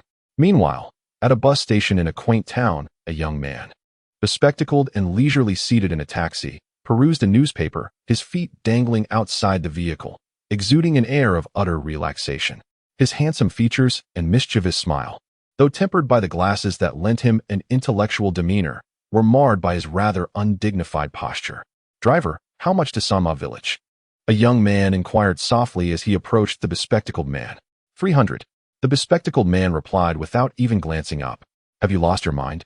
It's less than 5 kilometers, and you demand 300? Are you out of your wits?" The young man frowned, taken aback by the driver's audacity. The bespectacled man remained unfazed, engrossed in his phone, his feet still rhythmically swinging. "Looks like you're mocking us, my friends. Get out of the car." With that, The young man yanked the bespectacled individual from his seat. It was only then that the bespectacled man noticed the young man's companions, who appeared ready to confront him. With grace, he bowed slightly and said, "My apologies, I didn't realize there were 3 of you. That would be 900 then. Huh, that's quite a calculation." At that moment, a voice echoed from atop a nearby vehicle. The bespectacled man turned to see a girl around 20, clad in a striking red outfit, with large, sparkling eyes and charming dimples. Her smile transformed her gaze into crescent moons. She cheerfully pointed to her phone, urging him to take a look. Upon glancing at his own device, the bespectacled man noticed a familiar number displayed, accompanied by the 3 words, "The wind has risen. Are you looking for a fight?" Before the youth could make a move, the bespectacled man swiftly discarded his glasses. Unmasked, his demeanor exuded an ominous aura. He glanced at the group of young men and, with a smile, declared, "All right, the car is yours, drive it away." Upon uttering these words, the youth hurriedly ran towards the woman in red. This woman was none other than Lin Yu, and the man was Zhang Kuang, a former comrade of Zhang Lang. "Lin Yu, it has been years since we last met. You have blossomed into a fine young lady." Zhang Kuang expressed his joy and embraced Lin Yu warmly. In response, Lin Yu smiled, "You too. How did you find me?" "The wind has risen. It was Brother Lang's promise that we would meet again." Zhang Kuang appeared exceedingly exhilarated, his excitement evident. Lin Yu nodded with a smile and softly replied, "It was Chang'an who informed me." Chapter 65. The clouds stir. Upon hearing this, Zhang Kuang laughed heartily and exclaimed, "I knew it. That rascal Zheng Chang and is certainly alive. Where shall we go now? Should we head straight to find Brother Lang, or gather with the other brothers first?" Chang'an mentioned that Brother Lang is in Langzhou and instructed me to meet him first. Since Brother Lang has spoken, it is clear that something significant is afoot. He will find a way to gather the other brothers. Lin Yu's tone was filled with urgency. Zhang Kuang's eyes sharpened at her words. "All right, let us set off immediately." Meanwhile, at the pinnacle of a towering edifice, a man clad in black was standing against the howling wind, his attire billowing. Beside him was a woman shrouded in a dark cloak, who was bowing as she spoke. "Lord, Zhang Lang has re-emerged, and his brothers have begun to stir." The man in black was none other than Bai Li Honghu, the master of the demon god temple. Hearing the woman's words, Bai Li Honghu remarked coolly, "My senior has finally made his appearance. I always believed that while everyone else could perish, he would certainly survive. Yet, I did not anticipate that he could remain concealed for so many years without us discovering any trace of him." After saying this, Bai Li Honghu chuckled softly. "Indeed, if he could be easily found, he wouldn't be Zhang Lang. Brother Lang, we have fought side by side through countless trials. Now I finally know what you look like." In a grand hall of a palace, a figure enveloped in darkness erupted into a piercing laugh. "Zhang Lang has appeared. The chosen one has manifested. After searching for you for so many years, I have finally found you. The wheel of fate has begun to turn. Let us together bring about the annihilation of this world." The dark realm was set ablaze with turmoil, all sparked by 3 words, "The wind has risen." Behind these words lay the undeniable truth that the man from those days had returned. If one were to consider who is the most leisurely person in this world, it would undoubtedly be Zhang Lang. At this moment, he is peacefully napping beneath a grand tree, while not far away, within a house, resides his fiancée, the renowned star Su Yingxue. As the last security guard departed from the entrance, Zhang Lang stealthily crouched and made a swift dash toward the house. Before anyone could react, he had quietly leaped through the window. Upon entering, he deftly locked the door and drew the curtains, executing the series of actions in one fluid motion. Meanwhile, Su Yingxue was seated before her vanity, applying makeup. It is quite astonishing that such a celebrated star lacks even a makeup artist. One wonders where all her earnings have gone.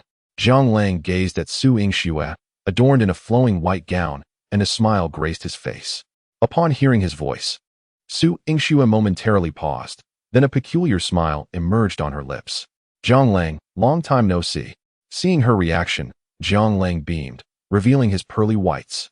If one were to adhere to the adage that a day apart feels like 3 years, then indeed, it has been a considerable while.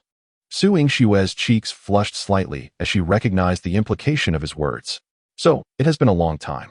Have you missed me?" she teased, her eyes sparkling as she regarded him, their communication seemingly effortless. "I have come to obtain your signature," Zhang Lang stated forthrightly. The absence of her signature in their previous encounter left him with an unsettling feeling. as if the beginning had not been auspicious, thus complicating subsequent matters. Now that they were together, it was only natural to fulfill this task. At his words, Su Yingxue chuckled softly, then replied, I have heard that Xiao Biluo and Bai Roland are also your fiancé. Yes, is that correct? And then, Jiang Lang responded nonchalantly. Su Yingshue's information was remarkably accurate, indicating that she possessed some prowess. There is no and then. I believe, compared to them, I should hold a significant advantage, wouldn't you agree? In terms of looks, figure, talent, or perhaps something else. I truly fail to comprehend why you require my signature. Su Yingxue expressed her surprise. Jiang Lang regarded her thoughtfully, then replied coolly, I do not have a penchant for celebrities. Then I can retire from this life, effective tonight. Su Yingxue replied decisively. Celebrities often possess immense pride and a sense of entitlement. Yet this Su Yingxue spoke with such unwavering resolve. You do not fit my ideal type. I prefer a more voluptuous figure. You are rather flat, Jiang Lang remarked, casting a dismissive glance at her. You. Su Yingxue bristled at being labeled flat. Jiang Lang. Enough of this banter. You are a star and an intelligent person. You must realize we inhabit different worlds. If you truly do not wish to sign, feel free to present your conditions, and we may negotiate, Jiang Lang replied calmly. Now Jiang Lang has come to realize that behind these individuals lie formidable family backgrounds, and perhaps the true significance of this signature lies in what it can procure. In essence, the act of signing this marriage contract is merely a transaction, allowing their families to derive certain benefits from this endorsement, and indeed, Jiang Lang is capable of providing such advantages to all involved. Upon hearing this, Su Yingxue smiled softly and remarked, In truth, I have no particular demands. I genuinely find you to be quite agreeable. How about this? Let us date for a while and see how it goes. If you feel it unsuitable, we can renegotiate the terms later. What do you think? Chapter 66. I want 1 million. Let us spend a month together as a trial. If you deem us incompatible, we can discuss conditions. If you find us suitable, we shall become family, and conditions will become irrelevant. What do you say? Su Yingshue's face radiated with joy, suggesting that this 1-month period was indeed an indispensable condition. Jiang Lang had already mentally prepared himself for the myriad of conditions Su Yingxue might propose. Very well, he replied gravely, we shall meet again in a month. Wait. She interjected, I have not finished speaking. Do you not wish to know what demands I might make in the future? Seeing Jiang Lang's intention to leave, Su Yingxue hurriedly stood in his path. Go on, what are your conditions? Jiang Lang replied, feeling somewhat helpless, unsure of what these women were truly thinking. I want 1 million. Su Yingxue declared firmly. This revelation took Jiang Lang by surprise, his eyes widening in disbelief as if he could not fathom the words spoken by Su Yingxue. 1 million is indeed a substantial sum for an ordinary person. However, for a star of Su Yingshue's caliber, it might merely equate to the price of a car. Given her level of fame, she could likely earn that amount within 3 days. This condition poses no issue. I am willing to offer 5 million, and we can forego the 1-month period. What do you think? Jiang Lang, having some financial means, considered that even without disclosing his savings, the funds provided by Xiao Biluo during this period would suffice for Su Yingxue. That will not do. After a month, we shall exchange money for signatures. But for this month, let us consider ourselves as a couple. We must interact well. While I do not expect you to be at my beck and call, surely you will not decline dining out or going on dates. Should you refuse me even once, we shall postpone by a week. I assure you, I will remain in Langzhou throughout this month. What do you say? Su Yingshue's face brimmed with mischief, as if she had Jiang Lang completely under her thumb. Yet, it must be said, Jiang Lang had no grounds for refusal. The month passed swiftly, and it appeared that the conditions proposed by Su Yingxue were indeed the simplest. After all, regardless of the outcome, as long as he presented 1 million after a month, she would undoubtedly sign the agreement. Contemplating for a moment, Jiang Lang spoke in a low voice. All right, 1 month it is, deal? Upon hearing Jiang Lang's agreement, Su Yingshue's face instantly illuminated with a radiant smile. That is wonderful. From today onward, you shall be my boyfriend, correct? Of course, a boyfriend in the trial phase. Su Yingxue said, her eyes twinkling with delight. Jiang Lang nodded gently. Since the superstar was unconcerned, he too felt a greater sense of indifference. After a month, when the tabloids were filled with their gossip, he would find himself at ease. This arrangement would certainly allow his remaining fiancées to comprehend that he was nothing but a rogue, and they would likely sign the divorce papers swiftly. The sooner they signed, the sooner he could be liberated, for Zhang Lang had far more significant matters to attend to. How about this? Let us head to a hotel shortly, Su Yingxue suggested with a smile. Wait, Zhang Lang almost choked on his words. Is it typical for celebrities to be so forward? Opening a room on the second meeting seems rather inappropriate. Upon hearing this, Su Yingxue's cheeks flushed slightly. What are you thinking? My situation is rather unique. If paparazzi catch us together, you will undoubtedly face numerous troubles. Therefore, we can go to the hotel where I'm staying. It's more secure and unlikely to attract attention. What do you think? Zhang Lang pondered for a moment and then softly replied, how about we go to Yaodai Villa in Langzhou? It's a local specialty with a membership system. We could go there instead. Since it's your hotel, I fear the paparazzi might already be lying in wait, which increases the risk of exposure. After dinner, I can escort you back to your hotel. Does that sound acceptable? After considering his words, Su Yingxue smiled and said, you're my boyfriend, so you call the shots. I'll head on stage first. Please wait for me here. I have a car. Not a problem. Let us meet again later. Zhang Lang waved with a smile. Would you like to come and listen to me sing? Su Yingxue suddenly proposed. Without turning back, Zhang Lang waved his hand and leaped out the window. Not interested, thank you. Watching Zhang Lang's retreating figure, Su Yingxue revealed a triumphant smile. You've escaped the grasp of my palm. Hee hee. Zhang Lang's intention for visiting Yaodai Villa was straightforward. It was not merely to treat Su Yingxue to a meal, but to uncover Tang Qingyao's true identity. More importantly, he sought to understand how Tang Qingyao was aware of the people from the Demon God Temple plotting to assassinate him. He was eager to locate the members of the Demon God Temple, both to trace the source and, if possible, to eliminate a few of them, as he did not believe that the Demon God Temple had countless skilled individuals. Moreover, his conflict with the Heavenly Demon sect was on the brink of erupting, and his brothers would inevitably return to aid him.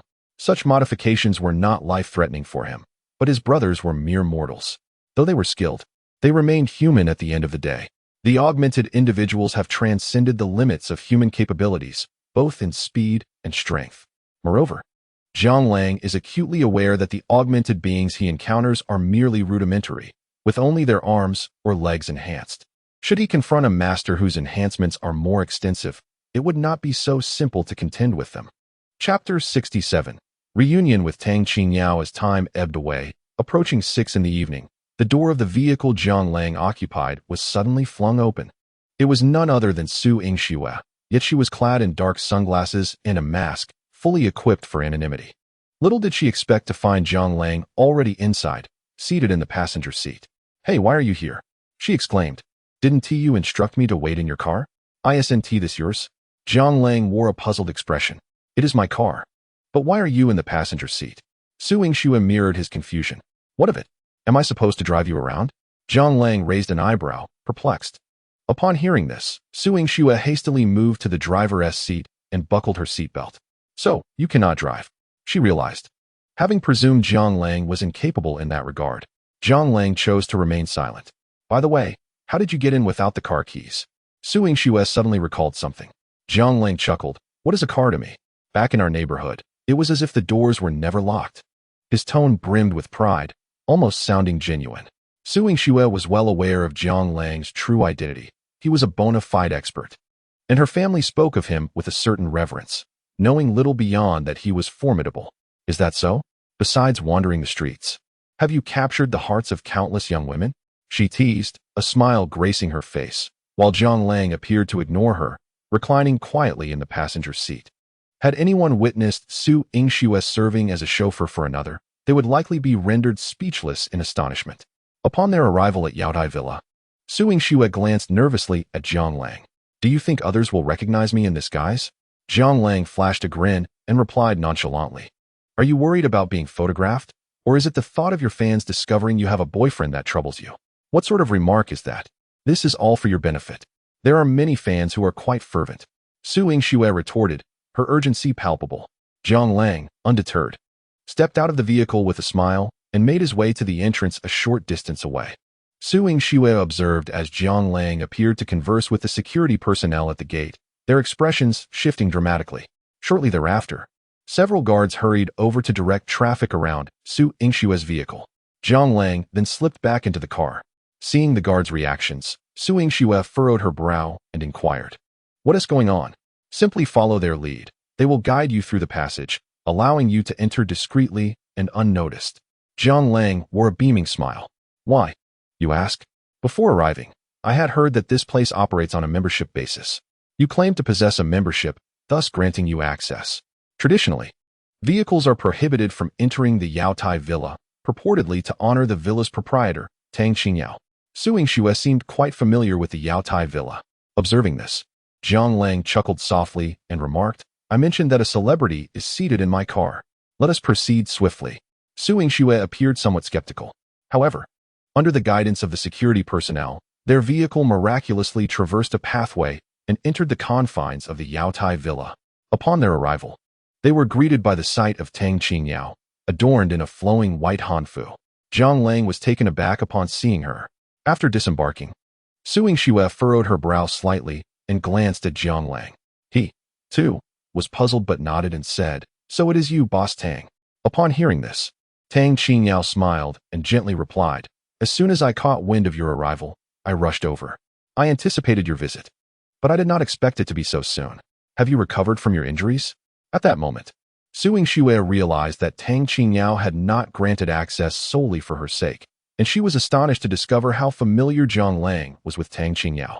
Yet, upon reflection, it did not seem surprising. Who exactly was Zhang Lang? After uttering those words, Tang Qingyao continued with a smile. This must be the illustrious Miss Su Yingxue. I am honored. Tang Qinyao's demeanor remained remarkably composed, a subtle expression that deeply pierced Su Yingxue's heart. In the eyes of others, she was a dazzling star, attracting attention wherever she went, seemingly commanding the winds and rains. Yet, to those who were wealthy, powerful, or held esteemed positions, she was merely an actress. Su Yingxue relished the spotlight, but to transcend the status of a mere ornament, she needed the assistance of someone like Zhang Lang. Boss Tang, it is a privilege to meet you. Upon hearing this, Tang Qingyao smiled warmly and said, Come, I shall arrange a splendid private room for both of you, along with our signature delicacies. I regret not properly hosting Mr. Jiang last time. Reflecting on it, I feel I fell short in my hospitality. This time, I must make amends. Zhang Lang nodded with a smile. You flatter me, Boss Tang. Soon, under Tang Qingyao's guidance, they were led to a private room, which resembled a presidential suite, complete with every conceivable amenity, even a bed. Please wait a moment.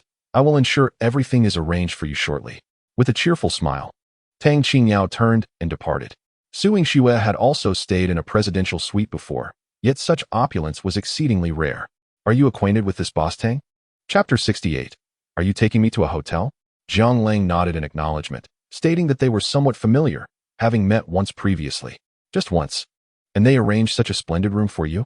Moreover, they personally came to greet you? Surely, there can be no clandestine dealings between you.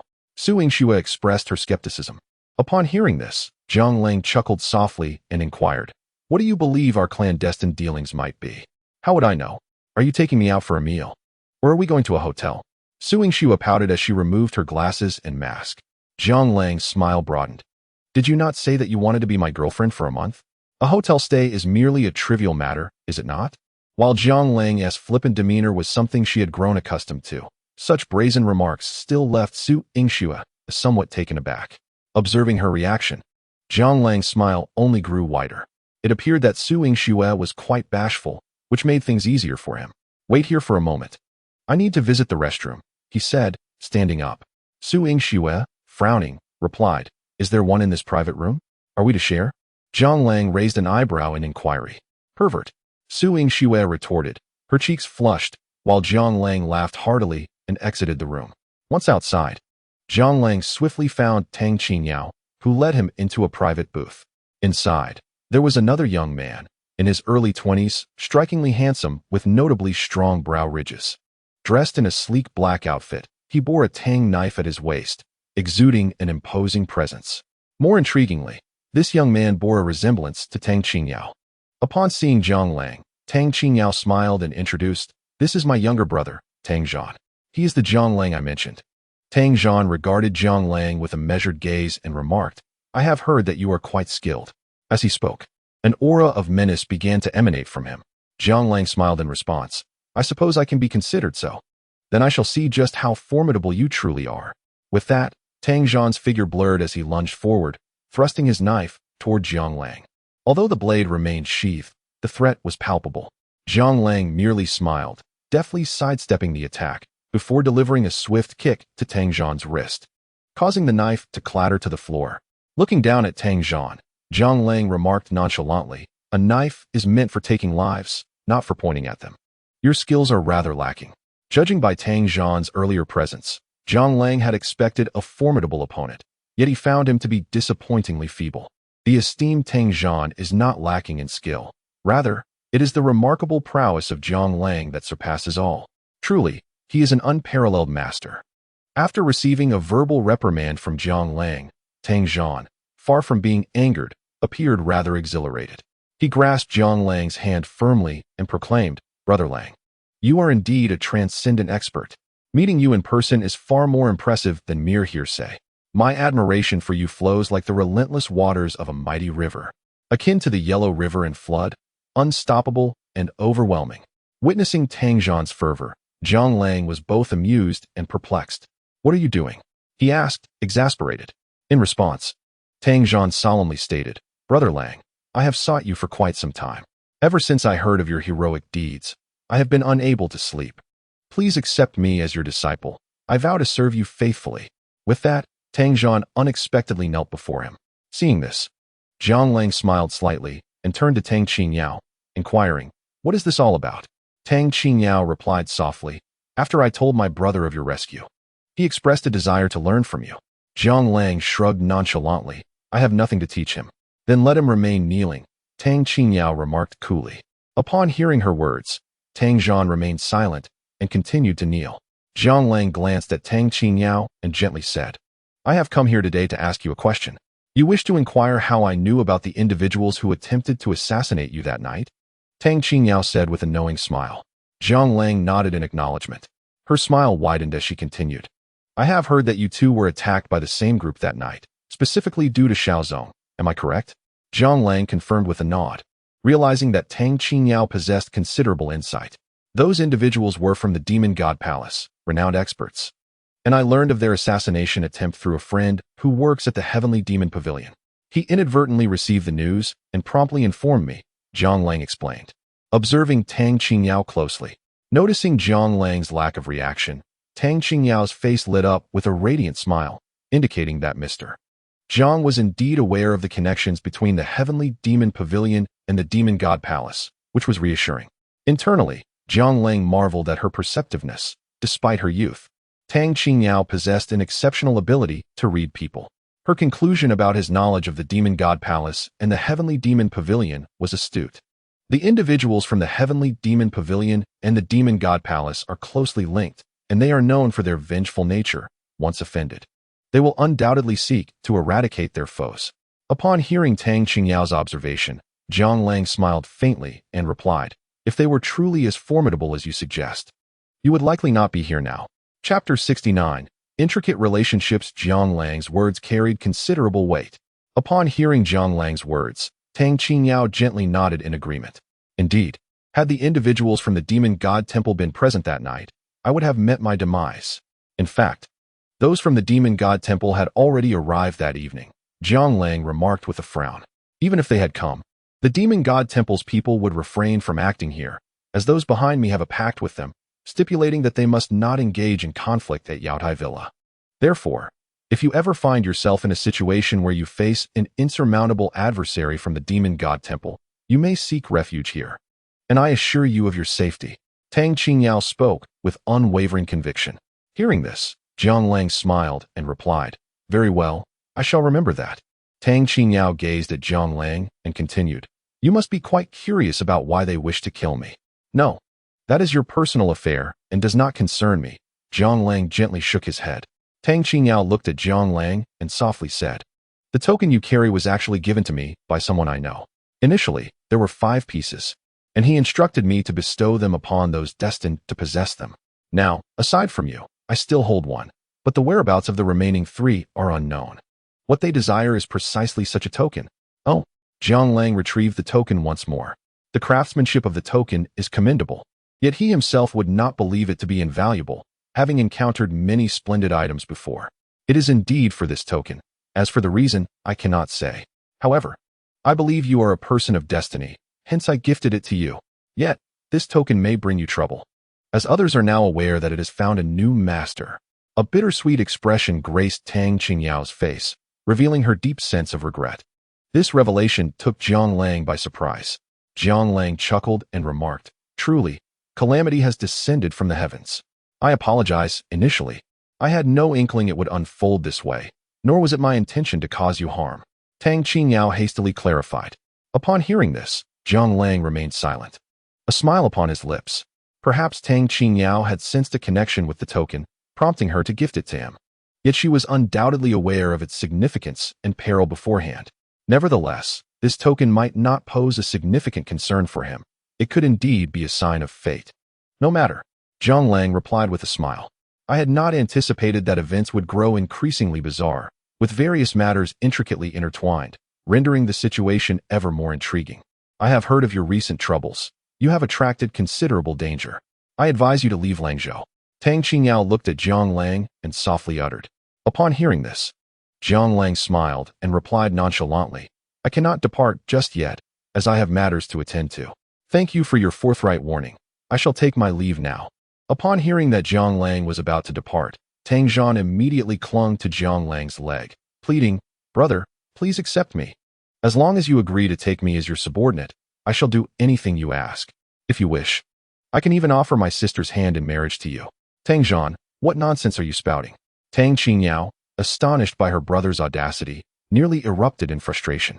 Jiang Lang remained silent, delivering a swift kick that sent Tang Zhan flying several meters before striding away.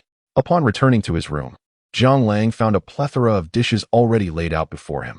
Su Yingxue gazed at the array of food on the table, furrowing her brows as she inquired, Are you certain that we don't need to pay for this? It should be fine, Jiang Lang replied with a grin. I've heard that members like me can dine for free. Besides, for a superstar like you, treating someone to a meal is hardly a burden. Su Yingxue, however, wore a look of disbelief, realizing the meal could easily cost tens of thousands, with just the bottle of wine exceeding 30,000. And from what you imply, I am expected to foot the bill, correct? Jiang Lang was well aware of the extravagant value of the spread before them, yet for Su Yingxue, it was a trivial matter. Enough with the chatter, let us eat. We need to finish so we can rest. With that, Jiang Lang wasted no time and began to devour his meal voraciously. Aren't you going to use a knife and fork? Su Yingxue was taken aback, watching Jiang Lang tackle his steak with his bare hands, his approach almost primal. Jiang Lang shot her an incredulous glance. I come from a rural background and prefer to eat this way. Unlike you celebrities, I don't dawdle over meals. Hurry up, we need to eat well before sleeping. Is that all you think about, sleeping? Su Yingxue retorted, exasperated. Jiang Lang's grin widened. Of course, I've never had the chance to date a superstar, especially someone as stunning as you. With your figure and looks, how could I not be eager for a restful slumber? Su Yingxue's cheeks flushed slightly, though inwardly she felt a thrill. Beyond Jiang Lang's identity, he was undeniably an attractive man, capable and competent. Despite his seemingly carefree demeanor, she sensed that he possessed qualities of a good man. Marrying someone like him would indeed be a splendid choice, especially considering his exceptional skills. Should anything intimate transpire between them, it would solidify their bond. Thus, she contemplated a strategy of advancing through retreat. Although they were not yet wed, sharing a moment together felt perfectly natural in this day and age. Chapter 70. Are you talking about exercise? Jiang Lang savored his meal with great delight, while Su Yingxue couldn't help but marvel at his unrefined eating habits. He hardly resembled a master. Rather, he seemed like a famished ghost returned to life. After nearly half an hour, Jiang Lang rose with a contented expression and grinned. All right, I'm full. You must be as well. Su Yingxue, who typically had a modest appetite, had indeed finished her meal. Jiang Lang glanced at her, a radiant smile illuminating his face. So you're full. What next? Su Yingxue's delicate face flushed unexpectedly, as if she held some anticipation. Observing her demeanor, Jiang Lang assumed she was shy. He smiled broadly, revealing his pearly whites. Of course, we should engage in some activity afterward. Don't you exercise after a meal? I do exercise, but isn't it a bit early for that? Su Yingxue's cheeks reddened further at his remark. Well, if you're not moving, I certainly will. Jiang Lang retorted, a hint of mischief in his tone. Are you going to do it alone? Can you even feel anything? Su Yingxue was taken aback by Jiang Lang's bluntness. Jiang Lang furrowed his brow. I'm quite accustomed to it. Then you should go take a shower first. Su Yingxue whispered, her voice barely audible to him. Why shower? Jiang Lang asked, perplexed. Then I'll wash up first. Su Yingxue turned to leave. Shouldn't you shower after exercising? Jiang Lang questioned, increasingly confused. Don't you need to wash before and after? Su Yingxue's head was bowed, surprised by Jiang Lang's boldness. Suit yourself. Jiang Lang shrugged. His expression one of exasperation. Girls were indeed complicated. Time passed slowly, and it was almost half an hour later when Su Yingxue emerged from the bathroom. Your turn, she said softly as she stepped out. Upon hearing her voice, Jiang Lang raised his gaze, his eyes widening in surprise. Is this your sporty look? At that moment, Su Yingxue stood before him clad only in a bath towel, her earlier star-like aura replaced by an ethereal beauty reminiscent of a water lily, leaving Jiang Lang momentarily speechless. What more do you want from me? Do you prefer a uniform allure? Su Yingxue felt a twinge of helplessness at Jiang Lang's seemingly high expectations. Jiang Lang, now at a loss for words, replied, how can you go out to exercise dressed like that? If you run, people will just stare. What? Running? Su Yingxue was taken aback. Indeed. Jiang Lang nodded. Are you really going to jog in a bath towel? Impossible. You can't be serious. Su Yingxue's face turned crimson. Isn't running a form of exercise? Are you talking about running? I've been referring to running the entire time. Su Yingxue was utterly speechless and mortified, realizing she had misinterpreted the situation all along. Jiang Lang, awakened from his reverie, laughed heartily. Huh? So you're quite the risky one. What thoughts occupy your young mind? You mustn't laugh at me. Upon witnessing Jiang Lang's scornful laughter directed at her, Su Yingxue, filled with indignation, rushed towards him, eager to confront him.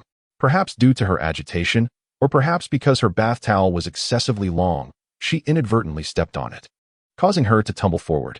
Jiang Lang, quick on his feet, dashed to intercept her, but the speed of her fall was too rapid.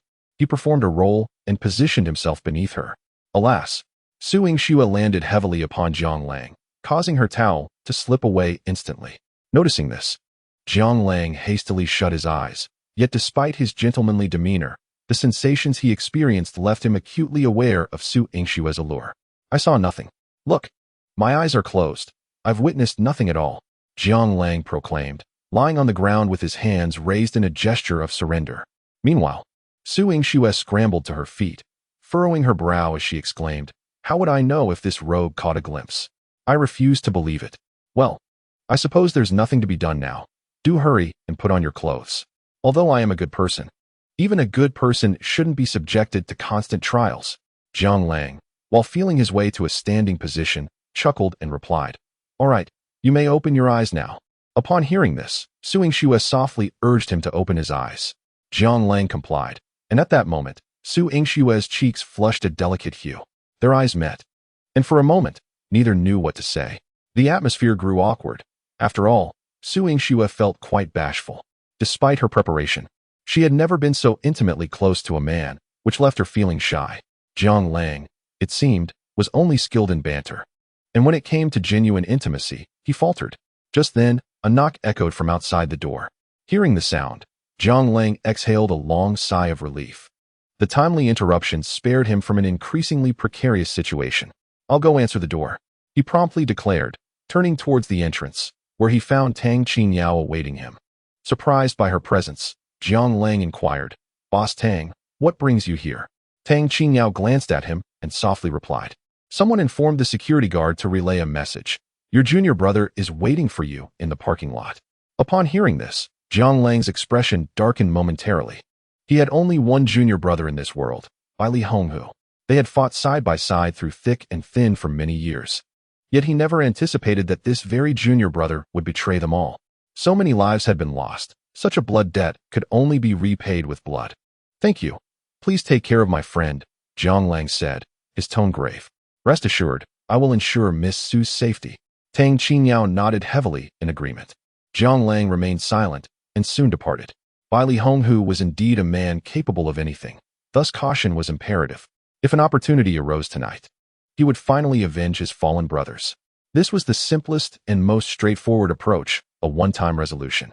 Jiang Lang moved swiftly, like a gust of wind, And when he arrived beside a rockery in the parking lot, he spotted a man clad in white, exuding a cheerful demeanor as he sat at a stone table. As Jiang Lang approached, he recognized his once dear brother and disciple, Bai Li Honghu. Bai Li Honghu's handsome visage bore a hint of mischief, his face seemingly perpetually adorned with a smile. Upon seeing Jiang Lang approach, he cheerfully rose, greeting him as his senior brother. Jiang Lang remained silent, simply observing Bai Li Honghu. Senior brother, we have been together for so many years, yet you have always concealed your true self behind a mask. I had no idea you were my senior brother or what you truly looked like. Today marks our first true meeting as brothers. Please, take a seat. Bai Li Honghu gestured toward the stone table, which held a roasted chicken and a jug of wine, flanked by 2 cups. Once Jiang Lang sat down, Bai Li Honghu, still smiling, poured a cup of wine for him. What brings you to seek me?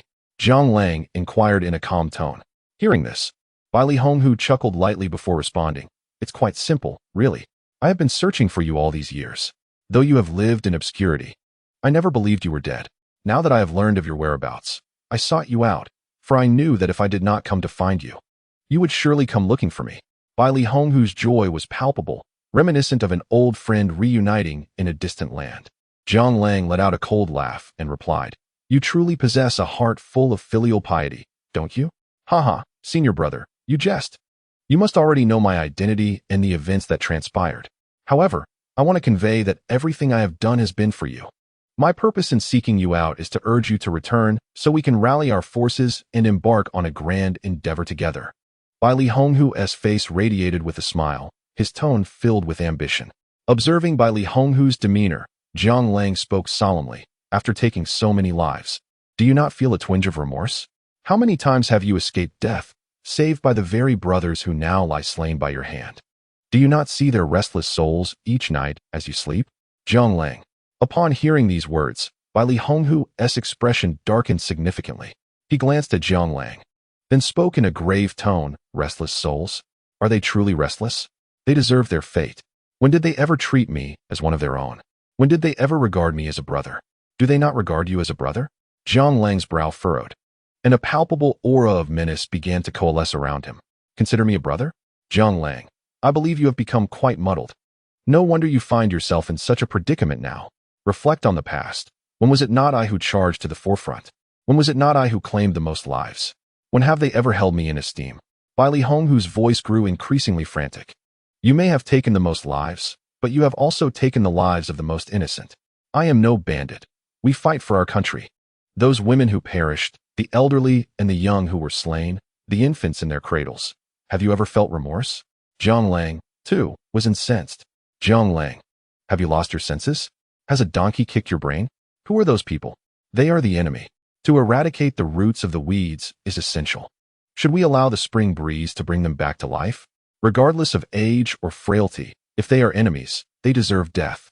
Do you intend to wait until they mature into adults to come for us? Bai Li Honghu's fury was uncontrollable. Upon hearing this, Jiang Lang could not help but sigh.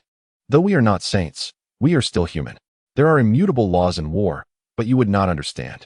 Bai Li Honghu, sensing the gravity of the moment, exhaled deeply, feeling a sense of relief now that he had expressed his thoughts candidly. Jiang Lang, your loyalty and sense of honor are admirable traits. Yet they have now become your fatal flaws. I urge you, join me in conquering the world. If you refuse, retreat to a place where no one knows your name. Otherwise, you will meet your demise, and those who live for you will perish as well, leading to the death of many more because of you. You must be aware of the consequences. At this moment, Bai Li Honghu's tone had turned markedly somber. Jiang Lang regarded Bai Li Honghu and responded calmly. Since I am aware of your transgressions, I shall seek justice for my brothers. In the underworld, I demand that you apologize to those brothers who have fallen. Haha. Jiang Lang, you are truly naive. You have remained a frog at the bottom of a well for far too long, oblivious to the true nature of this world and my actual strength. Chapter 72. A perilous situation. Upon hearing this, Jiang Lang's menacing aura intensified. Observing Jiang Lang's demeanor, Bai Li Honghu chuckled. Now is not the time for action. The game has commenced, and we must play it well. Do you not cherish the role of protector? Then let us engage in a game where you protect me while I take lives. From this day forth, the game is officially afoot. I have heard you possess several fiancées. Yes. I wish to witness them perish one by one before my eyes. Heh. Let us eliminate the pawns first and save the final blow for the grand finale. That is how one plays a game. Surprised by Li Honghu's words, Zhang Lang did not expect him to have no intention of engaging in combat. This was not characteristic of Li Honghu's usual approach. Noticing Zhang Lang's confusion, Li Honghu smiled. What a pity, what a pity. When you awaken tomorrow morning, your Shao Corporation will have vanished. What devilry is this? Upon hearing those words, Zhang Lang's expression instantaneously darkened. Although he had no intention of marrying Xiao Biluo, the thought of her suffering any loss or harm due to him weighed heavily on his conscience. Li Honghu smiled and spoke. I happen to hear that a man named Li Wei has gathered a band of desperate rogues, seemingly up to some nefarious business. If you go now, who knows if you will arrive in time? If Xiao Biluo is still alive, would you not owe me a favor? Of course, if you prefer to stay. You may test whether I have made any progress over the past 2 years. Li Honghu's face was alight with mirth. Zhang Lang felt confident he could defeat him. Yet he knew it would not be an easy task. If Li Honghu had indeed transformed into a formidable adversary, the challenge would be even greater. Li Honghu, those who commit many wrongs shall meet their demise. I will one day take your life with my own hands. Zhang Lang understood that time was of the essence. Given by Li Honghu's words, it was clear that Xiao Biluo was in imminent danger, and he could not allow anything to happen to her. Brother Lang, this shall be the last time I call you that. I will forever remember how you pulled me from the abyss. Back then, I had no idea you were my senior. I was filled with ambition, and upon my ascent, you treated me to a roast chicken, the finest meal I had ever tasted. Alas, it seems you are not inclined to share a drink with me today.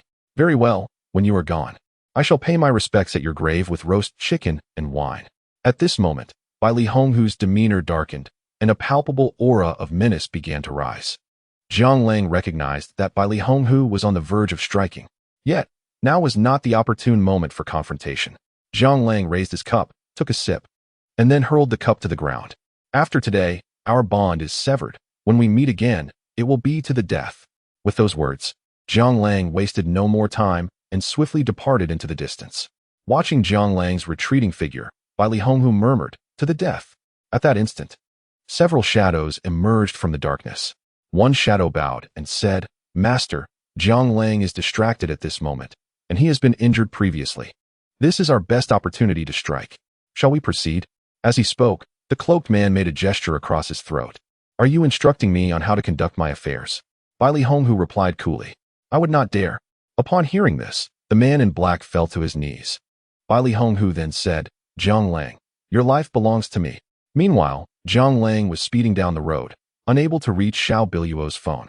Li Honghu was a man driven by madness, capable of anything, and Zhang Lang found himself taken aback by the unexpected involvement of Li Wei. The initial explosion, combined with his own efforts, should have ensured that Li Wei was undoubtedly dead. Even if he had somehow survived, he would likely be rendered incapacitated for the remainder of his life. How could he possibly retain the strength to act? However, it soon dawned on Zhang Lang that, given Li Honghu had sought him out, it was conceivable that Li Wei had been rescued by Li Honghu and transformed into a modified individual. If that were the case, everything would fall into place. Zhang Lang moved swiftly. He first went to the neighborhood, but found no trace of Xiao Biluo. He then proceeded to the Xiao group, where the lights still blazed as if nothing had transpired. Ultimately, he managed to reach Xiao Linger on the phone. Brother-in-law, Xiao Linger exclaimed, her face etched with urgency. Upon hearing her voice, Zhang Lang replied gravely, Where is Xiao Biluo? Where are you? I'm at home with my sister. You need to hurry. Xiao Linger sounded extremely anxious. Are you safe? Zhang Lang inquired with a serious tone. We're safe. We want to go outside. We'll wait for you. With that assurance, Zhang Lang hung up. With Xiao Linger present, there seemed to be no immediate danger, as she was the leader of the Listening Rain Tower. Even if they faced a large-scale assassination attempt, she should be able to hold out for some time. Without delay, Zhang Lang arrived at Xiao Biluo's residence a mere 10 minutes later. Upon entering, both Xiao Biluo and Xiao Linger sprang to their feet. Brother-in-law, you finally made it. Seeing Zhang Lang, Xiao Linger felt a wave of relief wash over her. Grasping his arm, she said with a pitiful expression, You're here at last. Zhang Lang surveyed the room and softly asked, Where is your grandfather? Grandfather and my father are upstairs. What brings you here? Xiao Biluo replied, her face betraying astonishment. Yet, Jiang Lang could discern a hint of melancholy in her eyes, as though she had encountered some troubling matter. Chapter 73. The Fall of the Xiao Group. Jiang Lang glanced at Xiao Biluo and gently inquired, "What has transpired?" Xiao Biluo let out a bitter laugh, momentarily at a loss for words. "Brother-in-law, let us sit down and discuss this," Xiao Ling'er suggested, guiding Jiang Lang to the sofa. After settling, Xiao Ling'er looked at Jiang Lang, her voice barely above a whisper. "The Xiao Group has ceased to exist." "What?"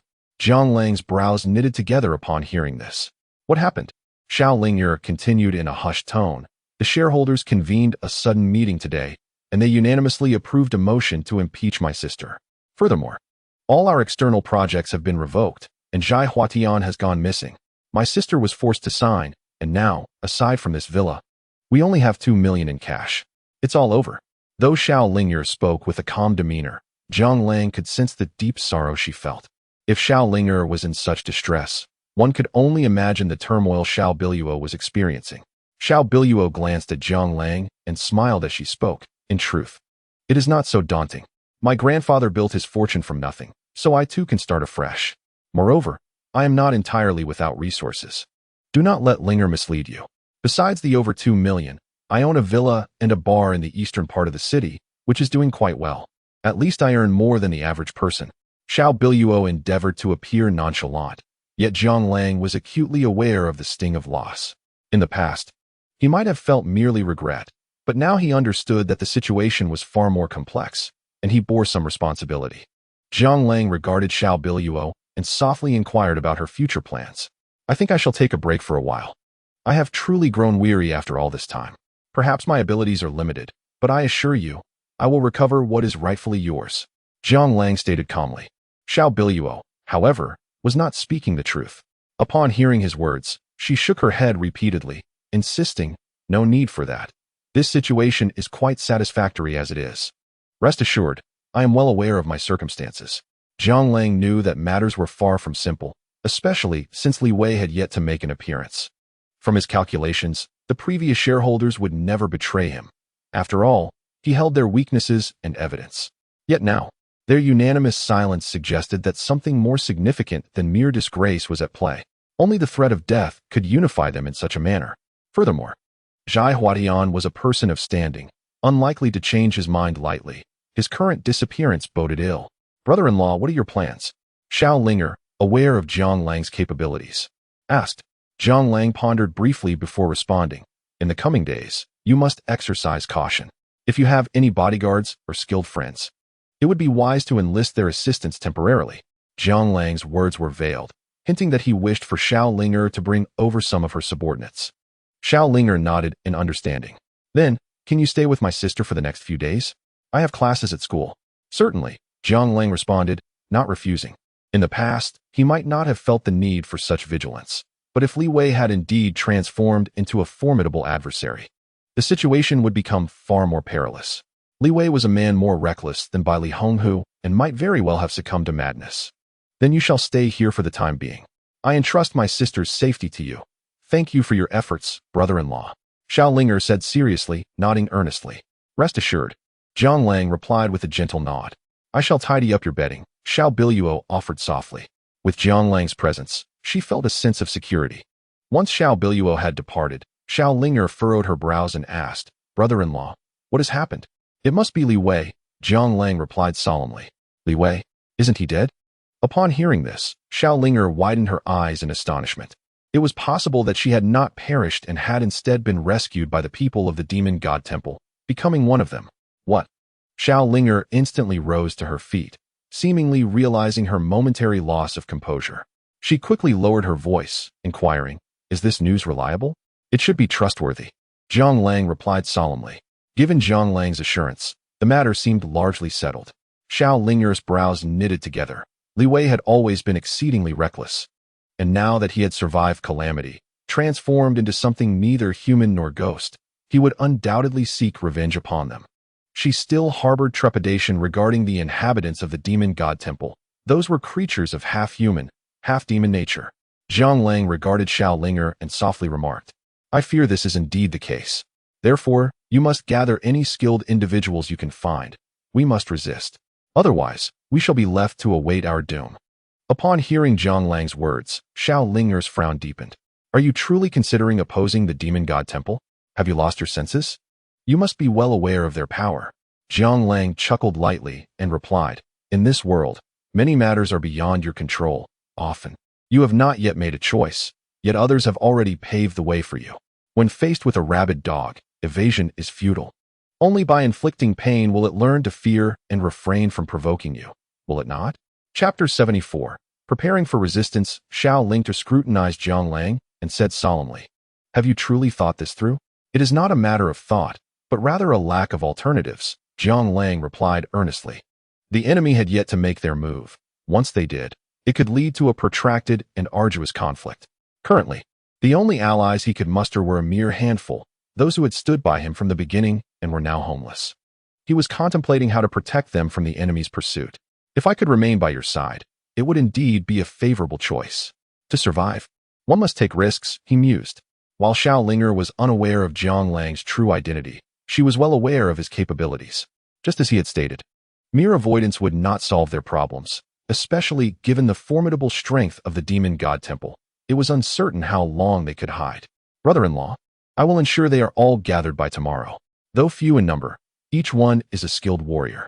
I hope you can lead them to survive. I have other matters to attend to and cannot stay by your side for the time being. Once I have completed my responsibilities, I will return to confront the enemy alongside you. Xiao Linger spoke with unwavering determination, and Zhang Lang recognized that she likely harbored other identities that she could not disclose to him. Zhang Lang chose not to linger on unnecessary words and nodded gently. With you, brother-in-law, I am reassured. I shall contact them. With that, Xiao Linger rose and turned to leave. After Xiao Linger departed, Zhang Lang made his way to Xiao Biluo's room.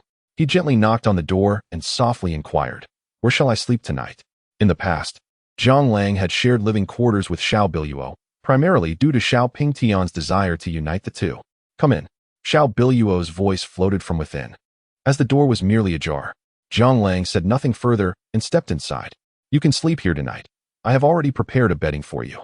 Previously, my grandfather used the excuse that there were no rooms available, but now it is genuinely full of clutter. Xiao Biluo spoke with a calm demeanor. Though her voice carried a hint of frailty, Zhang Lang observed Xiao Biluo and gently reassured her, rest assured, I shall fulfill my promises. I will help you reclaim what you have lost.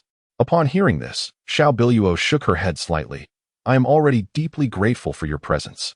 It has given me immense hope. This matter was initially unrelated to you, yet fate has intertwined our paths. Since we have crossed paths, I recognize that this does indeed concern me, so you can be assured that I will protect you henceforth. Zhang Lang nodded resolutely. Having already made the decision to safeguard Xiao Biluo, vowing to assist her in regaining her strength, even if he did not marry her. Xiao Biluo opened her mouth as if to speak, but then closed it again, seemingly holding back unspoken words. Get some rest. Tomorrow is a new beginning. With the Xiao Corporation gone, I shall help you establish an even grander Xiao Corporation. Zhang Lang's tone was calm, yet imbued with unwavering confidence, which inexplicably reassured Xiao Biluo.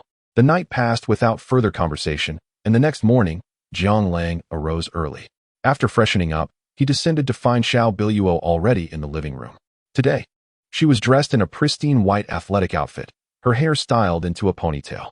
After a night of rest, her spirits appeared significantly brighter. Upon noticing Zhang Lang, she softly suggested, let us have something to eat. Smiling, Zhang Lang replied, come, I shall take you somewhere. Where are we going? Xiao Biluo asked, surprised. Zhang Lang, noticing her reaction, cheerfully stated, we are going to eat beef noodles. Let us go. Without further ado, he took her by the hand and led her outside. Xiao Biluo was well aware of the beef noodle stall and recognized that its proprietor was no ordinary individual. Since Zhang Lang had chosen to go there, it was evident he had a purpose.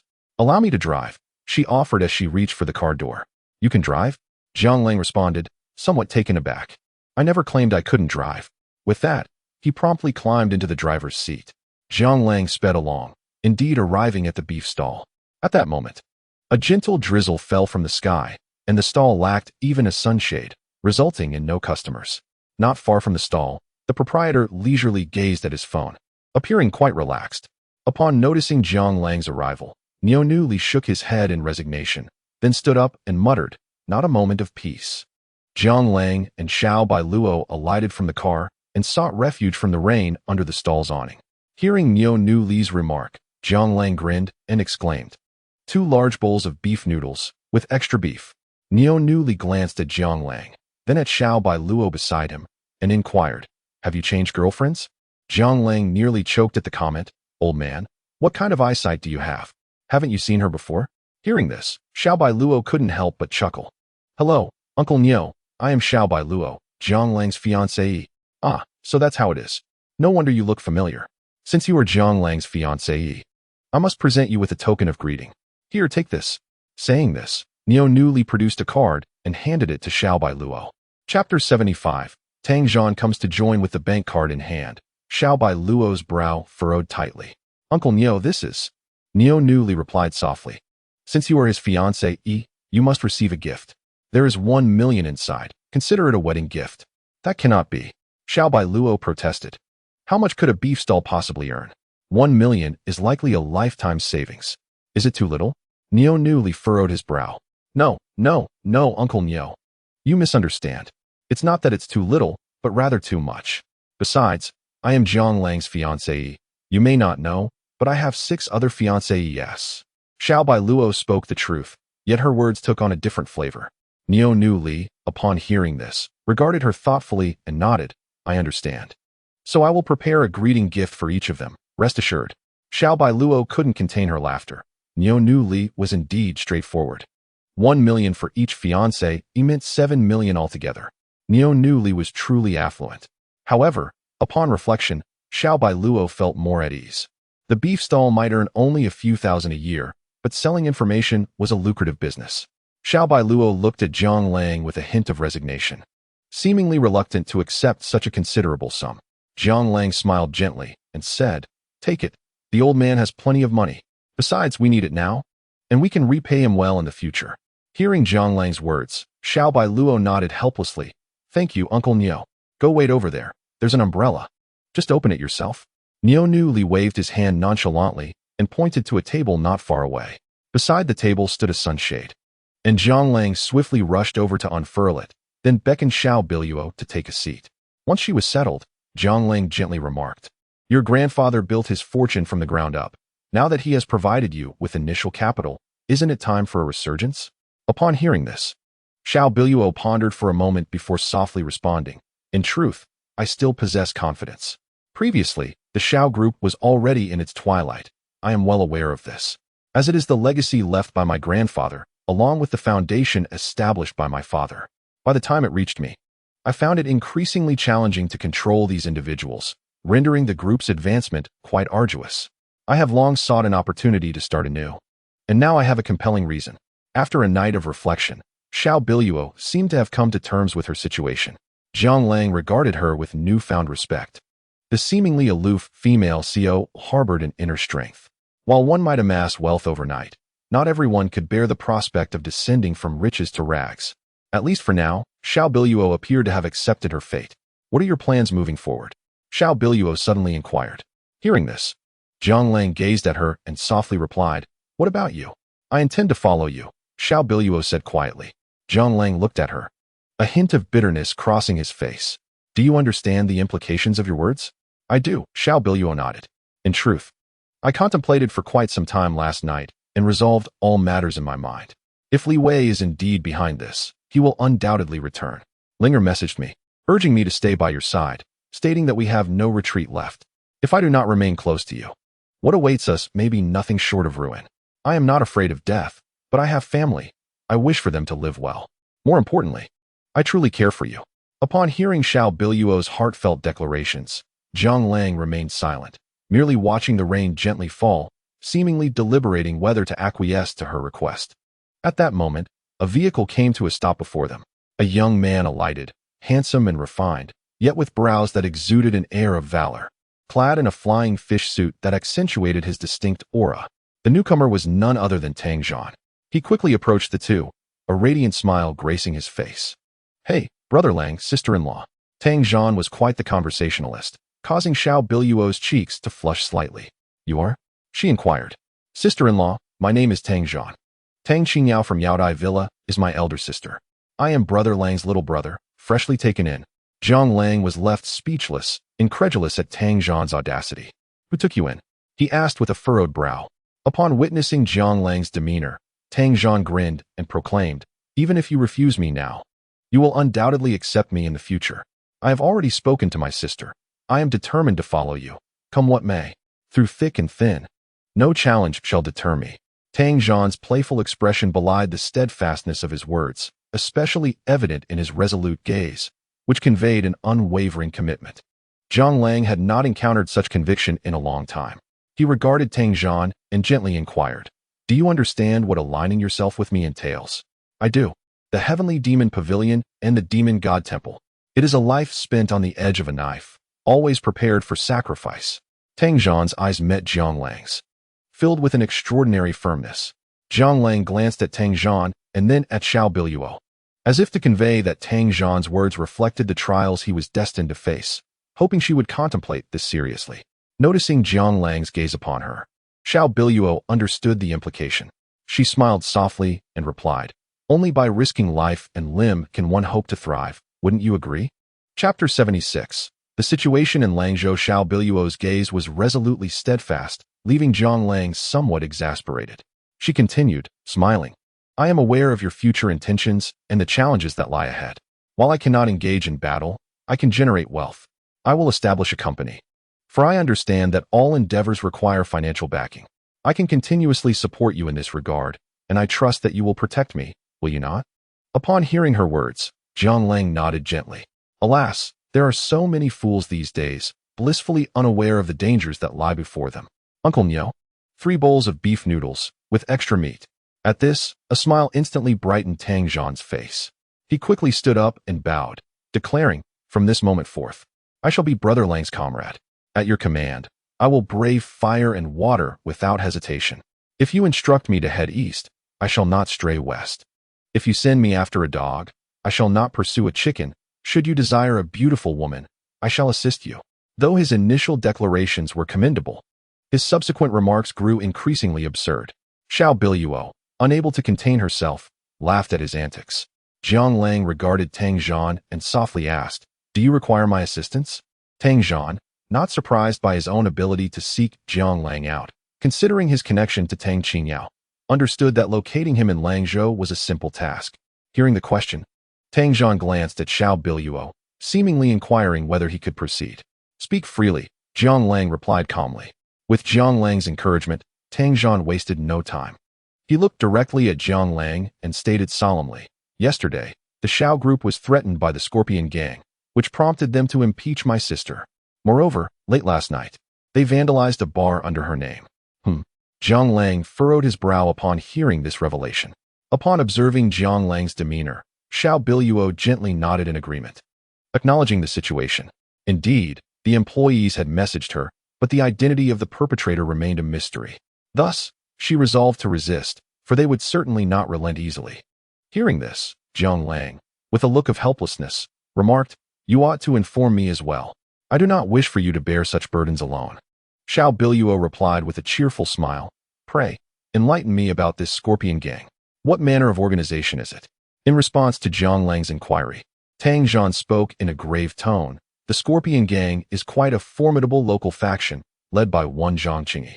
They primarily engage in gambling and the vice trade, boasting an entourage of over 300 members.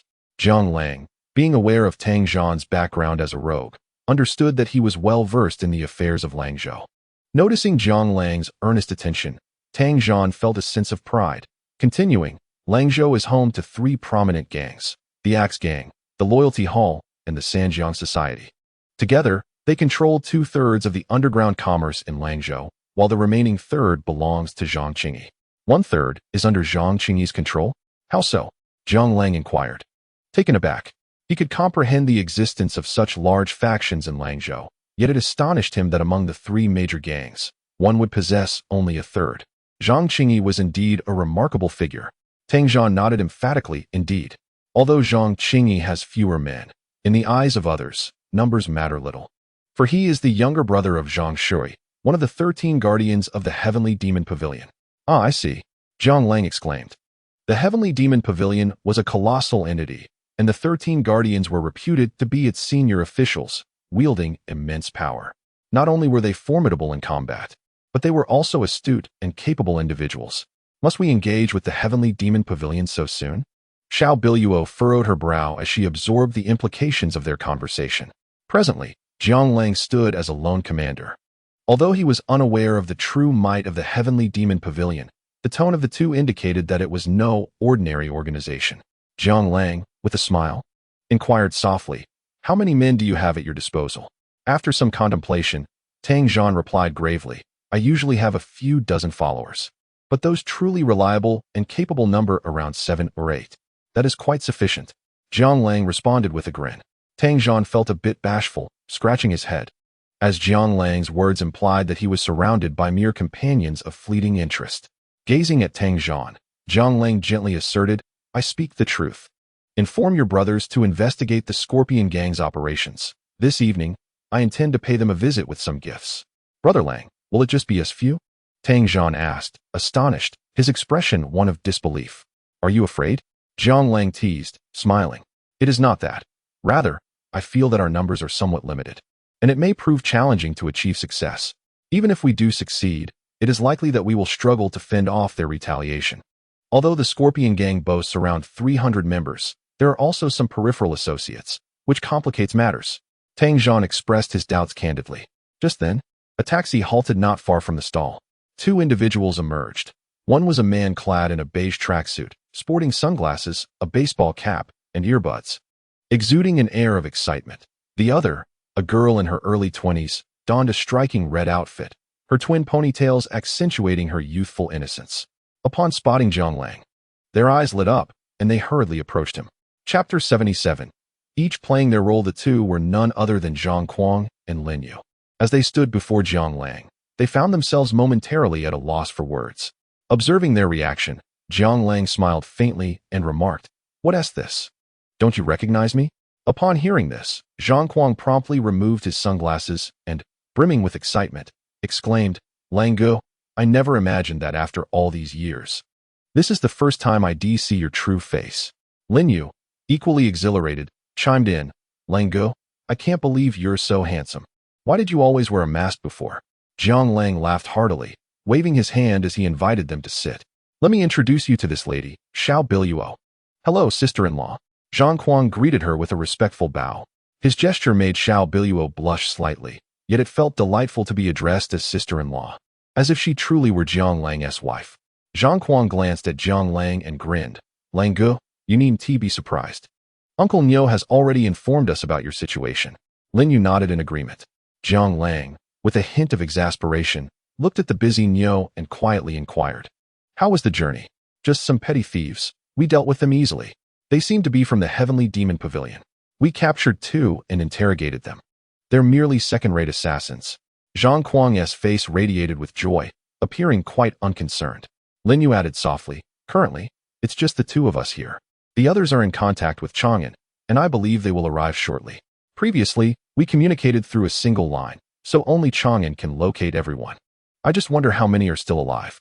As she spoke, a shadow of melancholy crossed Lin Yu's face. Observing her demeanor, Zhang Kuang waved his hand and declared, "Those who are alive must do something for those who have passed. Now that we have found Lang Gu, we can seek vengeance. Let us track down that scoundrel by Li Honghu, and I will ensure he suffers." Upon witnessing the fervent expressions of the 2 individuals, Jiang Lang smiled amiably and gestured for them to indulge in their meal before settling in. "Later this evening, we shall pay a visit to the Scorpion Gang." "Absolutely," Zhang Kuang replied with unwavering conviction, as if dismissing the Scorpion Gang entirely. Meanwhile, Tang Zhan quietly remarked, "The leader of the Scorpion Gang is one of the 13 guardians of the Heavenly Demon Pavilion, and they boast a formidable force of over 300 members. Their strength should not be underestimated." Upon hearing this, Zhang Kuang scoffed, "Only 300? I wonder if that 13 guardian will even show up. If they dare to ambush us on the way, I shall skin them alive." Zhang Kuang paid no heed to Tang Zhan's warning, leaving Tang Zhan momentarily speechless. Jiang Lang chuckled softly and said, "All right, we will act tonight, but let us first enjoy our meal." His casual demeanor belied a bloodthirsty intent. Xiao Biluo, observing Jiang Lang, asked softly, "What about me? You should pursue your own ambitions, establish your company, and embark on the projects that ignite your passion. We will be your steadfast support. If we are to do something, let us strive for excellence. Go forth and seize the opportunity. Zhang Lang's face radiated a brilliant smile, one that instilled immense confidence in Xiao Biluo. As night fell, Zhang Lang, along with Tang Zhan and Lin Yu, set out as planned, guided by Tang Zhan to a venue known as the Night Never Ends Bar. After finding a suitable spot to sit, Tang Zhan furrowed his brow and inquired, "Brother Lang, where's Kuang? Why isn't he joining us?" Lin Yu chuckled in response. "Tonight, his task is to cover our retreat." "Retreat? I've heard there are only 7 or 8 members of the Scorpion Gang here tonight, and I have another 7 or 8 brothers outside. A retreat shouldn't be necessary. Besides, with just Kuang, how can he provide cover?" Lin Yu glanced at Tang Zhan and replied with a smile, "This is our protocol. Regardless of the task at hand, we must always meticulously plan our escape routes and subsequent actions to ensure that we can withdraw unscathed, whether our plans succeed or fail. But there are so few people here." Tang Zhan still seemed perplexed. Lin Yu, however, remained patient. After a day of interaction, everyone had come to understand who Tang Zhan was, and thus, they extended their utmost support to the newcomer. "Tang Zhan, remember this. No matter the strength of our adversaries, we must treat every battle as a fight for our lives.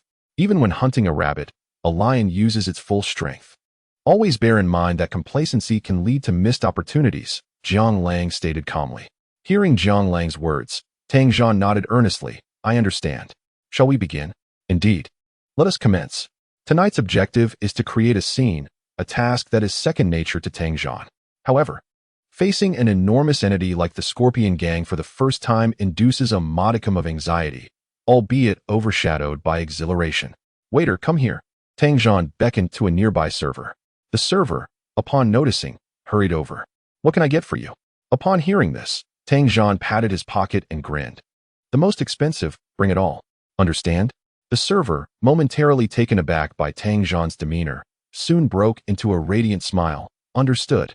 Chapter 78. Tang Zhan causes a ruckus.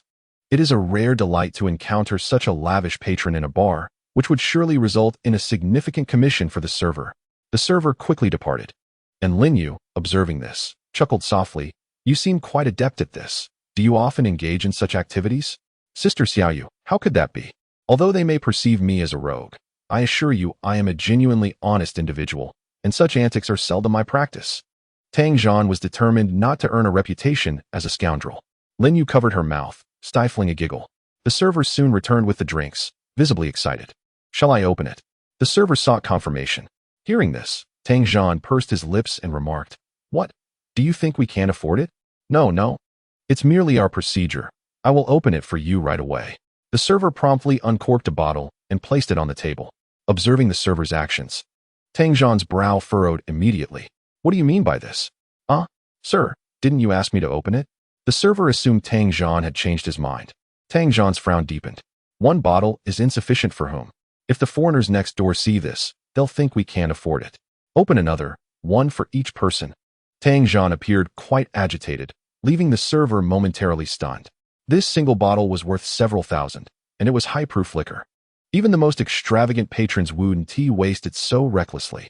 However, the server quickly regained composure, displaying a bright smile. "Certainly, sir, it will be here shortly." This was a fortuitous opportunity, a rare encounter in many years, eliciting envious glances from other servers. Not everyone has the privilege of serving such a wealthy patron.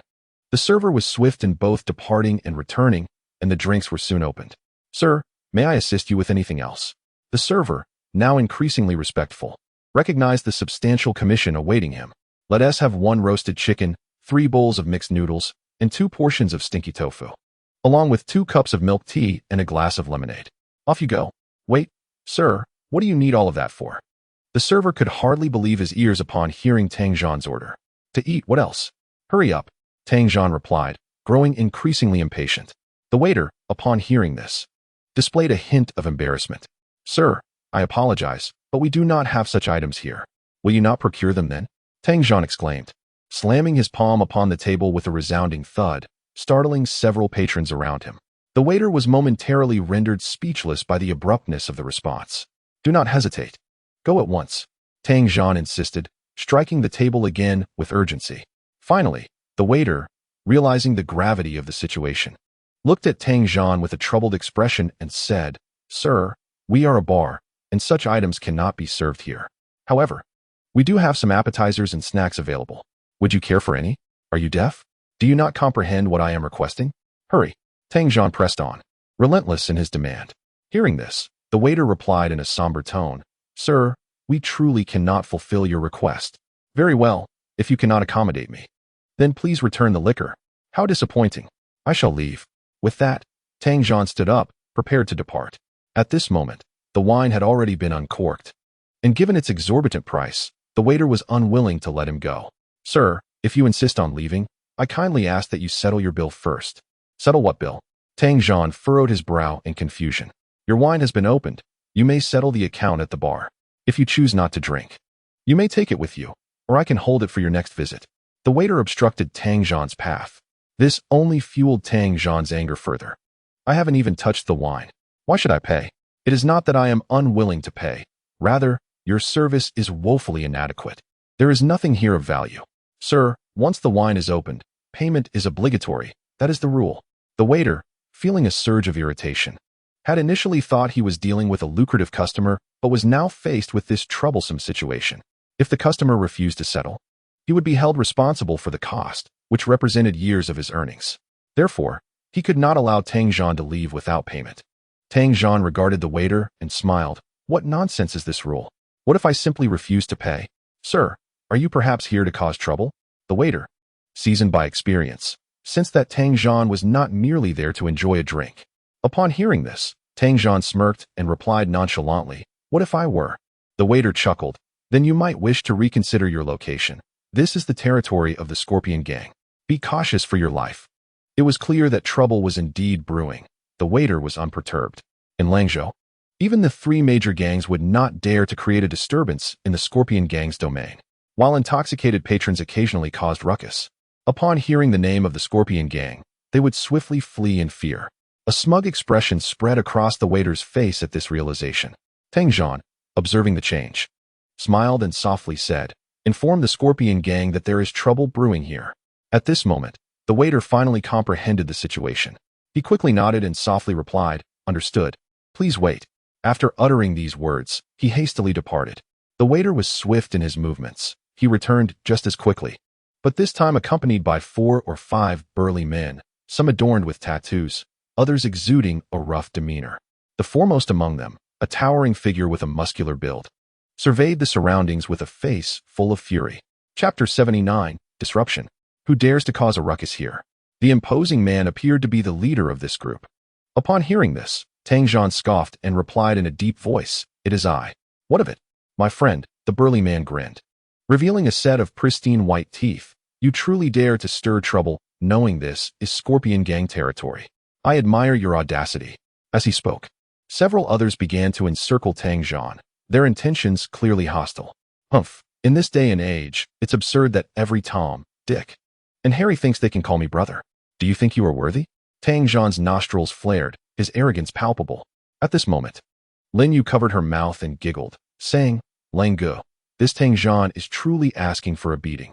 I almost want to hit him." Hearing this, Zhang Lang could only shake his head in resignation. Alas, it seems today is a true display of character. Should I step in?" Lin Yu laughed. "He should be able to handle these few men, right?" Zhang Lang had witnessed Tang Jian's skills. While not a master, he was certainly above average among his peers. Without a moment's hesitation, the conflict erupted as Tang Jian initiated the assault, quickly engaging in a fierce battle with the group. Patrons in the bar, upon witnessing the brawl, scrambled for the exits in a panic.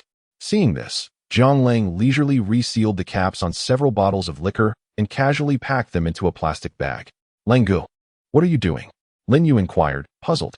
Rolling his eyes in response, Zhang Lang replied, "Packing up. Each bottle is worth thousands. We haven't even savored Zhang Kuang's yet." He then stood up, bag in hand, and made his way outside. "Are we just leaving like this?" Lin Yu followed closely behind, observing the ongoing clash with furrowed brows. Zhang Lang had always been the sort who would never allow his brothers to fight alone, no matter the personal cost. "Have no fear. These men are no match for him," Zhang Lang remarked, grinning as he carried the liquor. "Tang Jian, we will be waiting for you outside." Regardless of whether Tang Zhan heard him or not, Jiang Lang swiftly exited the bar. Upon reaching the opposite side of the street, Zhang Kuang hurriedly approached Jiang Lang. Lang Gu, do you want me to go in? Not necessary. You will have your chance in future battles. Jiang Lang understood Zhang Kuang's combative nature. Hearing this, Zhang Kuang could only scratch his head awkwardly. Approximately 10 minutes later, Tang Zhan swiftly emerged from within, crossing to the opposite side of the road. In a low voice, he addressed Lang Gu. It's done. Jiang Lang smiled upon hearing this and softly replied, well done, let us retreat. Zhang Kuang, the rest is up to you. Understood. Zhang Kuang grinned and swiftly led his team into the bar. Have you all returned?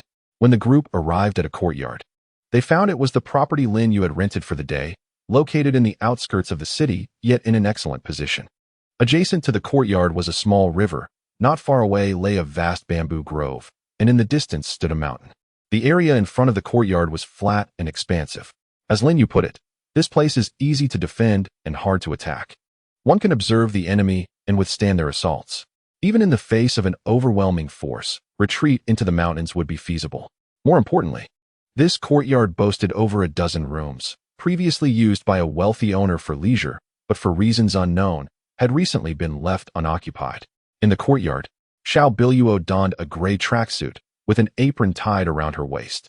At that moment, she appeared more grounded, and unbeknownst to her, she had unwittingly allied herself with Jiang Lang, finding joy in her newfound association. Moreover, Xiao Biluo was no fool. She had deliberately consulted with Xiao Wen and Xia Pingtian. After thorough analysis among the three, they unanimously decided to stand alongside Jiang Lang, recognizing this as a once-in-a-lifetime opportunity to unite with him. Sister-in-law, you've worked hard. Tang Zhan approached Xiao Biluo with a playful grin, rolling up his sleeves to assist her. No need for you. You all have worked harder. Go take a break. Xiao Biluo replied with a cheerful smile. Jiang Lang, overhearing, waved his hand and said, Tang Zhan, come, I need to discuss something with you. Without further ado, Tang Zhan took a seat directly across from Jiang Lang. Once everyone was settled, Lin Yu chuckled. Today, we certainly made quite an impact. But I imagine the Scorpion Gang's retaliation will come swiftly.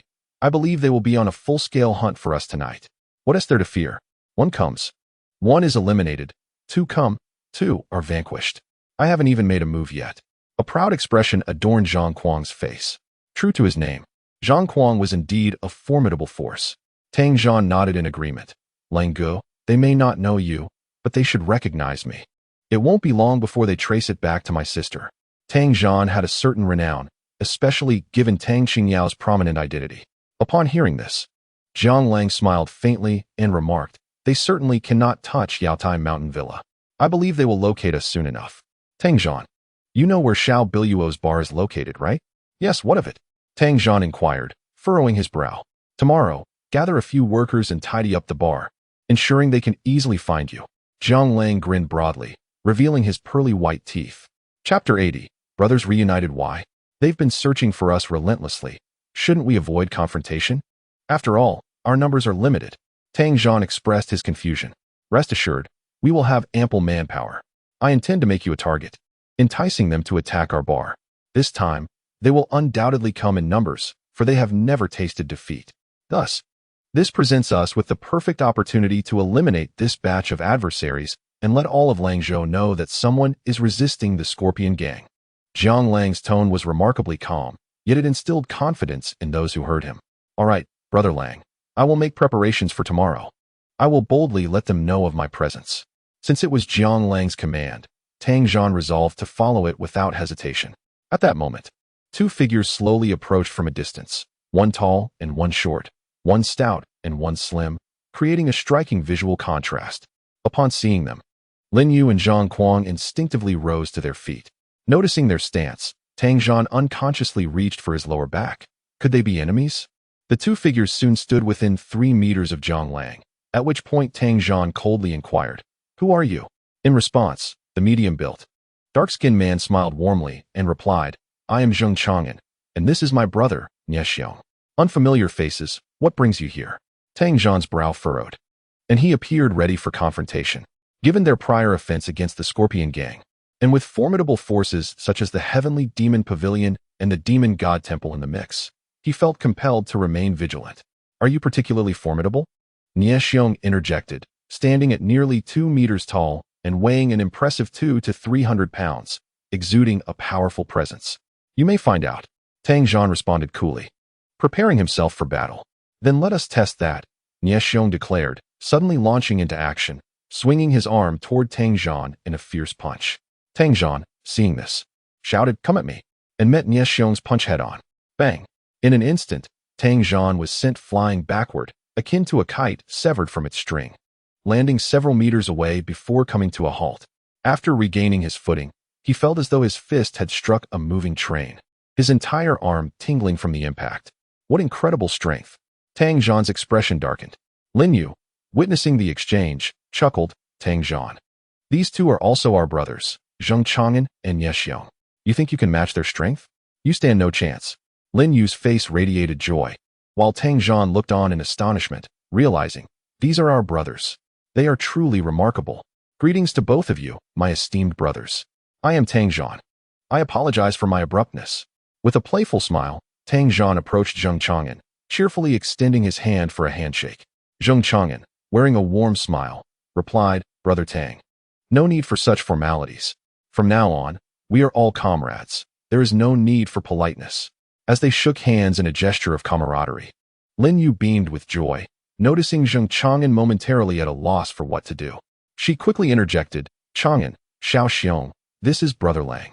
Upon hearing this, Zheng Chang'an nodded eagerly, stating, Brother Lang, at last, we meet.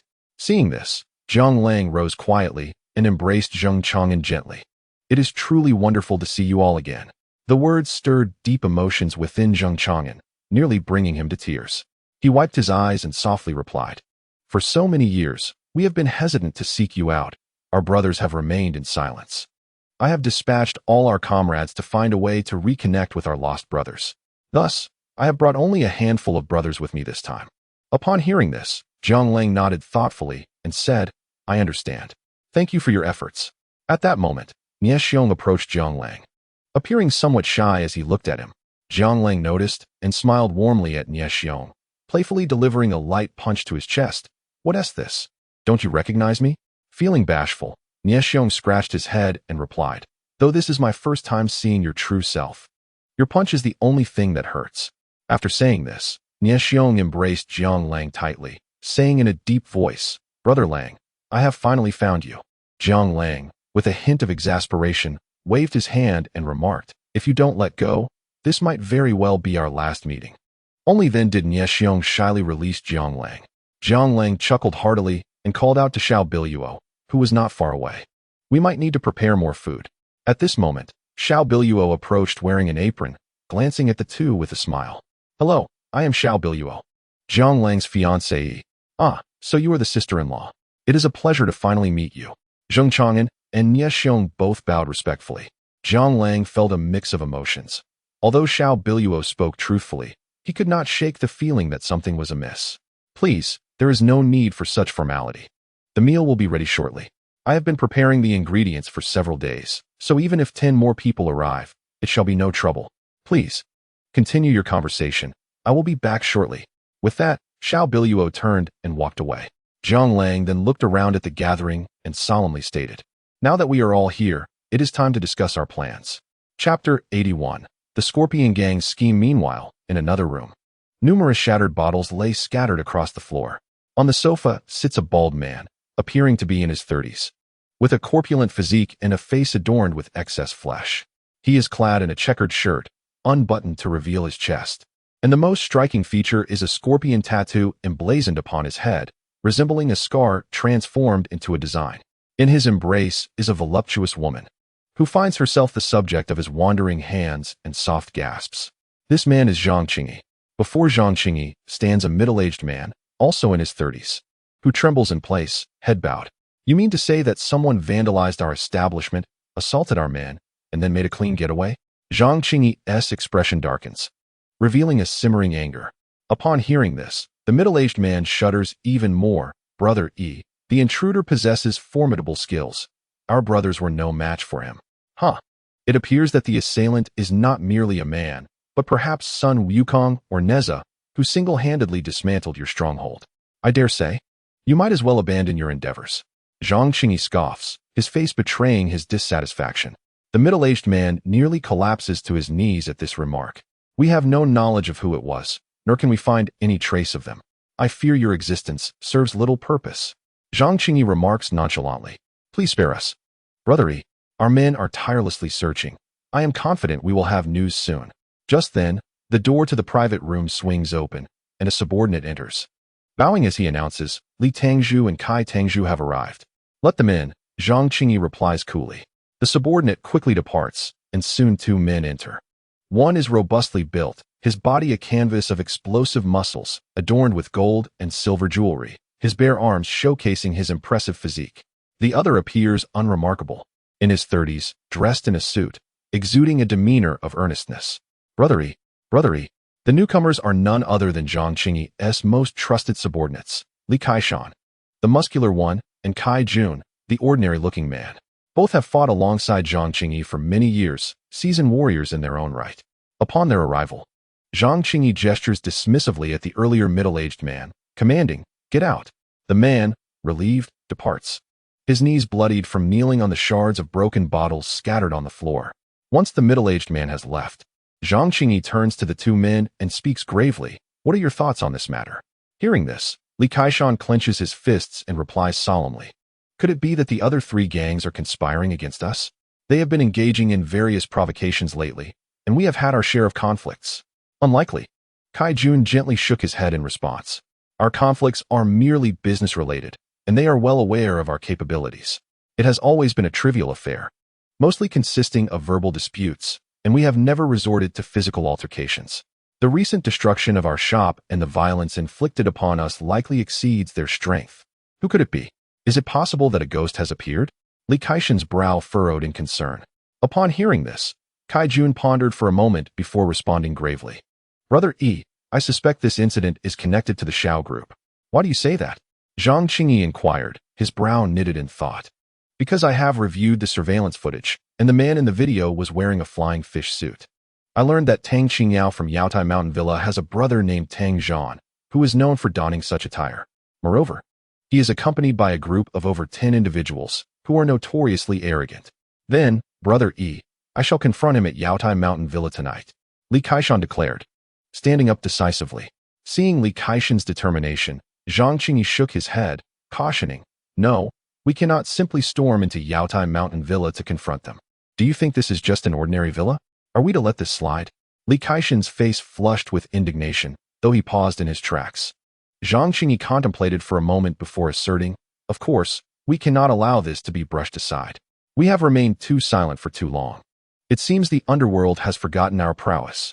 Indeed, these individuals have been particularly arrogant lately, especially the minions of the three major gangs, treating us as mere trifles. If we do not assert ourselves, they may soon forget our existence. Li Kaishan echoed with discontent. Zhang Qingyi pondered further, then resolutely stated, We must locate Tang Zhan and ascertain his whereabouts, then devise a plan to teach him a lesson. Rest assured, I shall find him tonight, and we will toss him into the sea to feed the fish. Li Kaishan grinned wickedly, revealing a cruel smile. Unthinkable. Kai Jun interjected hastily, waving his hands. What's wrong? Can we not take his life? Li Shanshan's brow knitted in concern. A mere lesson will suffice. After all, he is Tang Qingyao's brother. If this escalates, it could prove troublesome for us. Besides, our losses are not substantial, and it would be wise to extend some courtesy to Tang Qingyao. Upon hearing Kai Jun's reasoning, Li Kaishan expressed his dissatisfaction. Old Kai, it seems you are bolstering the confidence of others while diminishing our own. He is merely a girl. Why should we extend her any favor? While Tang Qingyao may not pose a significant threat, the Yaotai Mountain Villa has formidable backing. Consider this. Who has ever dared to cause a ruckus at Yaotai Mountain Villa? It is said that Tang Qingyao has powerful connections. We must tread carefully to avoid inciting trouble. Kai Jun asserted firmly. Chapter 82. The Craft of Xiao Biluo. Upon hearing Kai Jun's words, Zhang Qingyi nodded in agreement. Indeed, it is rumored that Tang Qingyao is connected to influential figures. And even Wang Changhe from the four great families dared not display his full might within the confines of Yaotai Mountain Villa. This indicates the extent of Tang Qingyao's influence. What then shall we do? Merely scold him?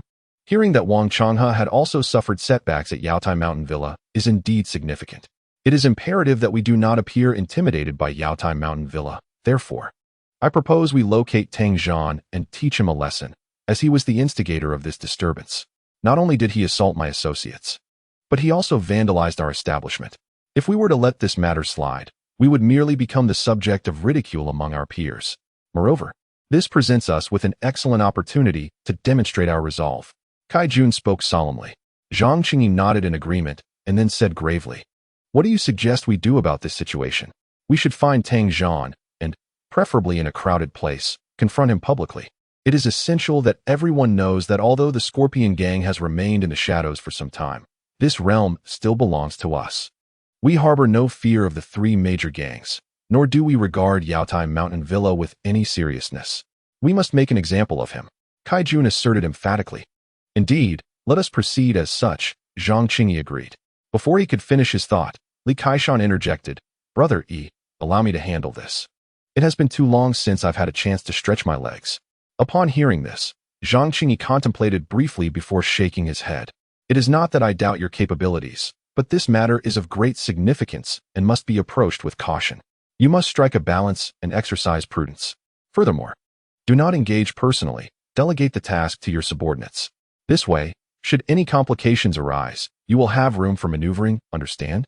Rest assured, Brother Yi, I will manage it well," Li Kaishan replied confidently, patting Kai Jun on the shoulder with a grin.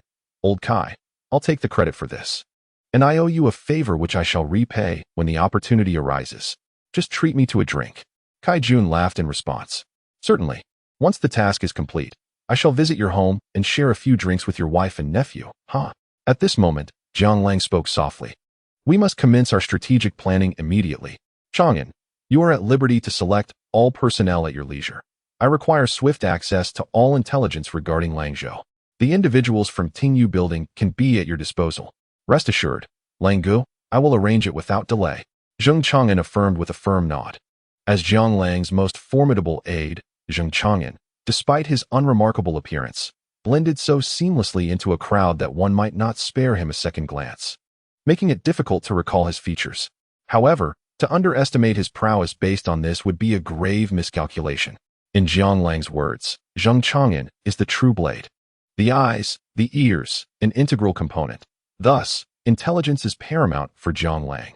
To know oneself and the adversary is the key to invincibility, Jiang Lang remarked, glancing at Zhang Kuang before stating, "You are responsible for recruitment, while Nie Xiong will oversee training. I do not demand extraordinary skills from everyone, but they must possess greater resilience than the average individual. Rest easy, Langgu, I can manage that." Nie Xiong grinned, scratching his head. "And what about me?" Tang Zhan quickly interjected, "May I also join the training? I wish to follow Brother Xiong." Nie Xiong had witnessed Tang Zhan's skills, which had directly conquered him. Upon hearing Tang Zhan's words, Jiang Lang grinned and said, "You will be the bait tomorrow. You cannot go. There will be plenty of opportunities in the future." "All right," Tang Zhan replied, his face a picture of discontent. "Well then, let's eat." At that moment, Xiao Biluo began serving dish after dish of food. Seeing the dishes being brought out, Tang Zhan immediately rose, exclaiming, "I am indeed quite hungry." Observing Tang Zhan's excitement, Jiang Lang shook his head helplessly and hoped he would eat his fill. "Naturally, if it's prepared by my sister-in-law, I must show my respect," Tang Zhan declared with pride. Once all the dishes were served, everyone exchanged glances. Even Tang Zhan's eyes widened in surprise. "Cough, cough, Langgu, since I am to be the bait, I must go tonight to make it seem as though I am at the bar. I will take my leave now." "Wait, there's no rush. Finish your meal first and savor the culinary delights," Jiang Lang said with a grin. "Indeed, taste my cooking, it's rather average, but give it a try," Xiao Biluo added, her expression full of excitement. Hearing this, Nie Xiong smiled and said, "Well, I must apologize, I am quite hungry." With that, he picked up his chopsticks and began to eat. "How is it?" Xiao Biluo asked, her face still brimming with anticipation. Nie Xiong chewed thoughtfully and replied, "Sister-in-law, I appreciate your honesty. As you mentioned, your cooking is rather average." "Oh, come on," Zhang Kuang exclaimed, kicking Nie Xiong a couple of meters away. "Sister-in-law, ignore his nonsense. He's just being foolish with hunger. Let me have a taste." With a dismissive look, Zhang Kuang grabbed his chopsticks and took a bite, nodding vigorously as he chewed. Exquisite. This flavor belongs in heaven. It is rarely found on earth. Is it truly that delicious? Tang Zhan asked, somewhat skeptical. Eat up, Zhang Kuang retorted angrily. Witnessing Zhang Kuang's reaction, Tang Zhan felt helpless, wondering how he could turn red while eating. After Zhang Kuang took a bite, he exclaimed loudly, "This is truly addictive." What? Everyone was left dumbfounded. It has a unique flavor, Zhang Kuang exclaimed, giving a thumbs up in astonishment. Go away. Zhang Kuang shot him a middle finger, provoking laughter from the crowd. This meal was indeed a tense affair. Had it not been for Jiang Lang's presence, everyone might have scattered like birds and beasts. It wasn't until Xiao Biluo tasted it herself that she expressed surprise and considered ordering takeout for everyone. Meanwhile, Jiang Lang continued to eat leisurely as if he were genuinely enjoying a gourmet feast, which was quite touching for Xiao Biluo. Although everyone jested verbally, they wasted not a morsel when it came to food, including Lin Yu. The sight of their ravenous eating left Tang Zhan astonished.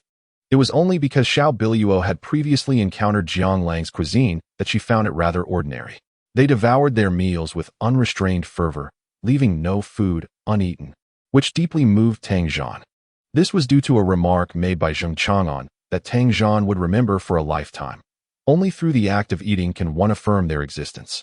This illustrates the dire circumstances that Jiang Lang and his companions once faced. After a night of silence, the following day, everyone quickly resumed their respective duties. Save for Xiao Biluo and Jiang Lang, while Lin Yu observed from a distance, seemingly intent on following Jiang Lang's lead. What are your plans moving forward? Jiang Lang inquired, gazing into the distance. Upon hearing this, Xiao Biluo contemplated for a moment before responding with a smile. One must adapt to their circumstances. Though I may not be destined to be by your side, I cherish each day spent with you. I also hold great affection for your comrades, finding their company both refreshing and sincere. If feasible, I am willing to engage in business as you suggested, aspiring to be one among you. It is certain that you will require considerable funds in the future. While I am aware of your current wealth, once conflict arises, it is money that will be the primary concern, is it not? You are a wise individual and should understand the challenges I face. Each day ahead will be fraught with danger, and every step I take must be measured with utmost caution. Should you wish, I can arrange for your safe passage abroad, ensuring the safety of your entire family. What do you think? Jiang Lang spoke earnestly, to which Xiao Biluo smiled softly and replied, You once said that some matters are beyond our control. The heavens may bring rain, and a mother may wed. My earlier years were not lived as I desired. Yet for the days ahead, I wish to follow my own path. I do not care what road you choose. I yearn to witness the vistas I have never seen before. Though meteors shine briefly, I too wish to embrace that moment of brilliance. Upon hearing Xiao Biluo's words, Jiang Lang nodded with resignation. If that is the case, I shall refrain from further argument. As long as I am here, I will do everything in my power to protect you. Pursue your aspirations without hesitation. If you need anything, do not hesitate to reach out to me. Chang'an has arranged for personnel to discreetly safeguard your security, so you can rest assured. I do not require your assistance at present, but soon I will need your help. I will focus on conquest, while you maintain stability. Rest assured, I have my own plans. Just be cautious and do not overextend yourself. I shall take my leave now, so as not to delay you. With that, Xiao Biluo smiled and swiftly departed. After her exit, Lin Yu approached Jiang Lang with a grin. Why did you not sleep alongside your sister-in-law last night? You seem quite concerned. Jiang Lang shot her an exasperated glance in response. Hee. I actually think that my sister-in-law is quite amiable. Although her demeanor may be somewhat aloof, she remains warmly welcoming to everyone. Our family's once great fortune has dwindled to nothing. Ultimately, due to our own actions. She shows no signs of complaint, and that alone is not something everyone can achieve. Lin Yu made a valid point, and Jiang Lang is well aware of it too. You know the challenges we face, so following us will not lead to happiness. Jiang Lang's tone was remarkably calm, as if he were discussing a trivial matter unrelated to himself. However, this also revealed a hint of helplessness to Lin Yu. What Jiang Lang spoke of was undeniably factual. Jiang Lang glanced at Lin Yu and smiled, saying, We have 6 more like Xiao Biluo. We cannot allow a mere marriage contract to hinder their lives, can we? Lang Gu, are you still thinking about Sister Lin Lang? Lin Yu pondered for a moment before softly inquiring. Upon hearing the name Lin Lang, Jiang Lang's body slightly trembled. It had been quite a while since he had heard those two syllables. It is all in the past, Jiang Lang replied nonchalantly. Lang Gu, one must live in the present. You often remind us that we should always look to the future. We all did our best back then. And you too have made your efforts. Although we have yet to find our adversary, one day we will, and when that time comes, we shall ensure he meets a gruesome fate. Only then can your heart find solace. Now we have new foes, and our brothers are by your side. With that, Lin Yu found himself at a loss for words. The truths he understood were equally clear to Jiang Lang. Jiang Lang regarded Lin Yu with a smile and said, Come, let us go and see Tang Zhan. Although we may not face a great battle today, we must still demonstrate that we possess some strength. The next time, we will be prepared for the full-on assault from the Scorpion Gang. Chapter 84. Building momentum. When Jiang Lang and Lin Yu arrived at the establishment known as Mingyue Bar, Tang Zhan was bustling with workers, deeply engaged in their tasks. Upon noticing Jiang Lang's arrival, Tang Zhan promptly stepped out to greet him. Jiang Lang surveyed the bar and remarked with a smile, It appears the damage is quite substantial. Hearing this, Tang Zhan's expression turned sour. Those Scorpion Gang scoundrels have been excessively brutal. Nearly everything inside has been wrecked. To restore it properly will likely take at least 10 to 15 days. Jiang Lang chuckled softly and replied, Just tidy up a bit for appearances, Sake. By the way, have the Scorpion Gang members arrived? They've been here for quite some time, following me all the way. They are currently at the noodle shop across the street. They dare not act during the day, but they will certainly cause trouble at night when no one is around. Today's visitor is Hu Yidong, one of the trusted aides of Li Kaishan, one of the two main leaders of the Scorpion Gang, Tang Zhan said, casting a sidelong glance at the opposite side while smiling. Good. As night fell, they awaited their opportunity to strike, but it was imperative to refrain from lethal force. Once they had subdued their opponents, they would simply cast them onto the streets. As Jiang Lang jovially remarked, Rest assured, Brother Lang, I have everything under control. I shall provide you with those 2 chairs. You can sit beneath the great tree. For the dust here is quite overwhelming. At that moment, a disheveled young man with yellow hair from a nearby noodle shop leaned forward and said, Tong Gu, it seems someone has arrived across the street. It appears that Tang Zhan holds him in high regard. Perhaps he possesses some influence? Upon hearing this, a bald man seated nearby rubbed his head and replied in a low voice, I care not who he is. Tonight, even if the King of Heaven himself appears, we must teach Tang Zhan a proper lesson. Inform the brothers to enforce a curfew on this street. Once we have dealt with Tang Zhan at the Royal Club, each man shall have a lady, and that shall be on my account. At Hu Yidong's declaration, a radiant smile spread across the young man's face. Fear not, Tong Gu. Tonight, my brothers will ensure that this little rascal is thoroughly dealt with. One could not deny that Hu Yidong had a knack for rallying spirits. Time passed, and soon night enveloped the surroundings. Though the Mingyue Bar was situated in a commercial district, it was positioned at the edge, suggesting it was not the primary focus of Xiaobiluo. The streets had grown nearly deserted, and at that moment, Tang Zhan sat leisurely at the entrance of the establishment, surrounded by 7 or 8 of his brothers, who were gathered for a meal. Suddenly, from the distant street corner, over 30 individuals emerged, brandishing weapons and exuding an intimidating aura, led by the bald Hu Yidong. Brother Zhan, what shall we do now? Jiang Lang inquired, as he and Lin Yu dined at the noodle shop across the street. Earlier in the day, it had been Hu Yidong. Now, it was Jiang Lang's turn. With a smile, Jiang Lang responded softly, What do you think? Lin Yu chuckled in return, Brother Lang, I believe we should take matters into our own hands. Although most of these folks follow Tang Zhan, their skills may not suffice to withstand such a large group. Moreover, they likely intimidate others rather than engage in combat. If we continually let Tang Zhan bear the brunt, he will surely grow weary of it. Jiang Lang nodded with a grin. Indeed, these individuals may lack experience in combat. But if they wish to accompany us, they must be prepared for such realities. This step is inevitable. In this life, one must embrace such awareness. Oh, I see. Lin Yu nodded gently. However, when the time comes, you must lend your strength to Tang Zhan. Demonstrating your capabilities will instill confidence in everyone. With confidence, greater opportunities will arise. Upon hearing Jiang Lang's words, Lin Yu firmly nodded in agreement. Rest assured, Brother Lang, I know what to do. But what shall we do about those behind us? It is noteworthy that the Scorpion Gang boasts approximately 300 members, and when factoring in those on the periphery, the number swells to 500 or 600. Having taught them a lesson this time, One can only anticipate a fierce retaliation in the future. Upon hearing this, Zhang Lang offered a faint smile and calmly remarked, "Rest assured, after this lesson, their retaliation will not be a sudden strike. They will first seek negotiations with us. If those negotiations fail, only then will they mobilize fully, at which point we can ensnare them in one fell swoop." Zhang Lang spoke with an air of nonchalance. Yet Lin Yu felt that matters were not so straightforward. Currently, Zhang Lang could be likened to a skilled cook without rice, with his underlings numbering merely in the dozens. Were it not for the presence of the experts from the Listening Rain Tower, Zhang Lang would hardly qualify as having subordinates. The significant disparity in manpower raised a sense of concern. Once we have dealt with the Scorpion Gang, we will expand our sphere of influence, giving us a chance to contend with the Heavenly Demon Pavilion, an imposing entity that we may not withstand. What is crucial is that they may not afford us the time to recuperate and bolster our ranks. In Lin Yu's eyes, even though the Scorpion Gang may be formidable, it remains a mere grassroots organization. At most, it possesses a larger number of individuals. The Heavenly Demon Pavilion, however, is an entirely different beast, a colossal machine.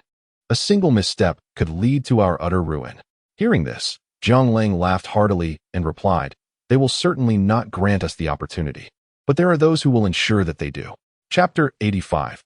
The expert Lin Yu, although unsure of the true meaning behind Zhang Lang's words, Lin Yu felt reassured by his confidence.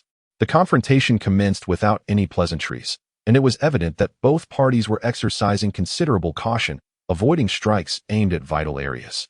Zhang Lang glanced at Lin Yu and softly urged, "Let us begin."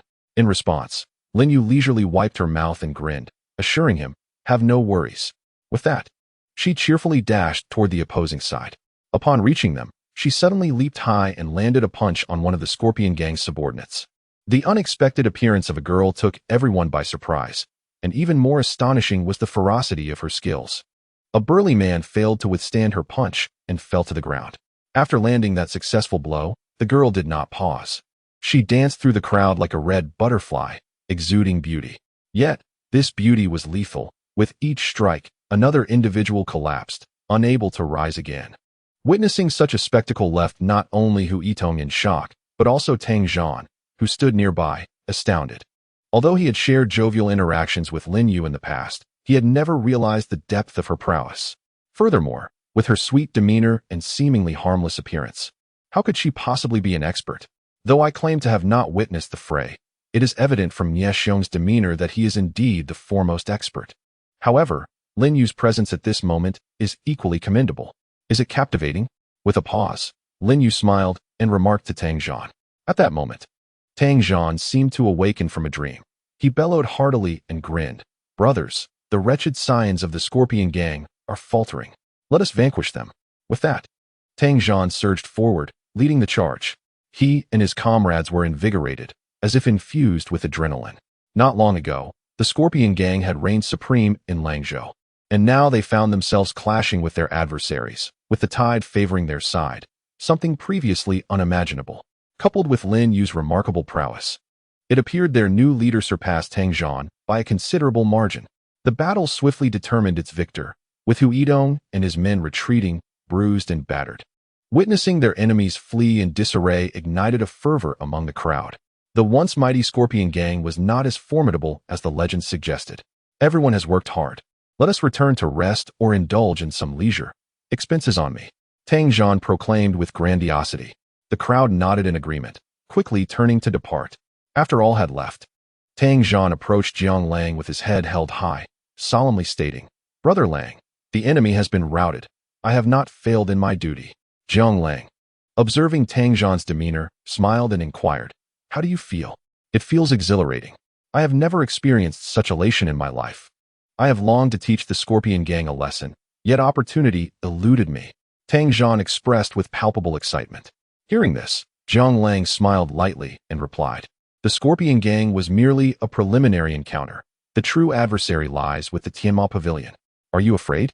As long as you are here, Brother Lang, I fear nothing. My vendetta with Tianma Pavilion is deeply rooted. I yearn for the day we can confront them."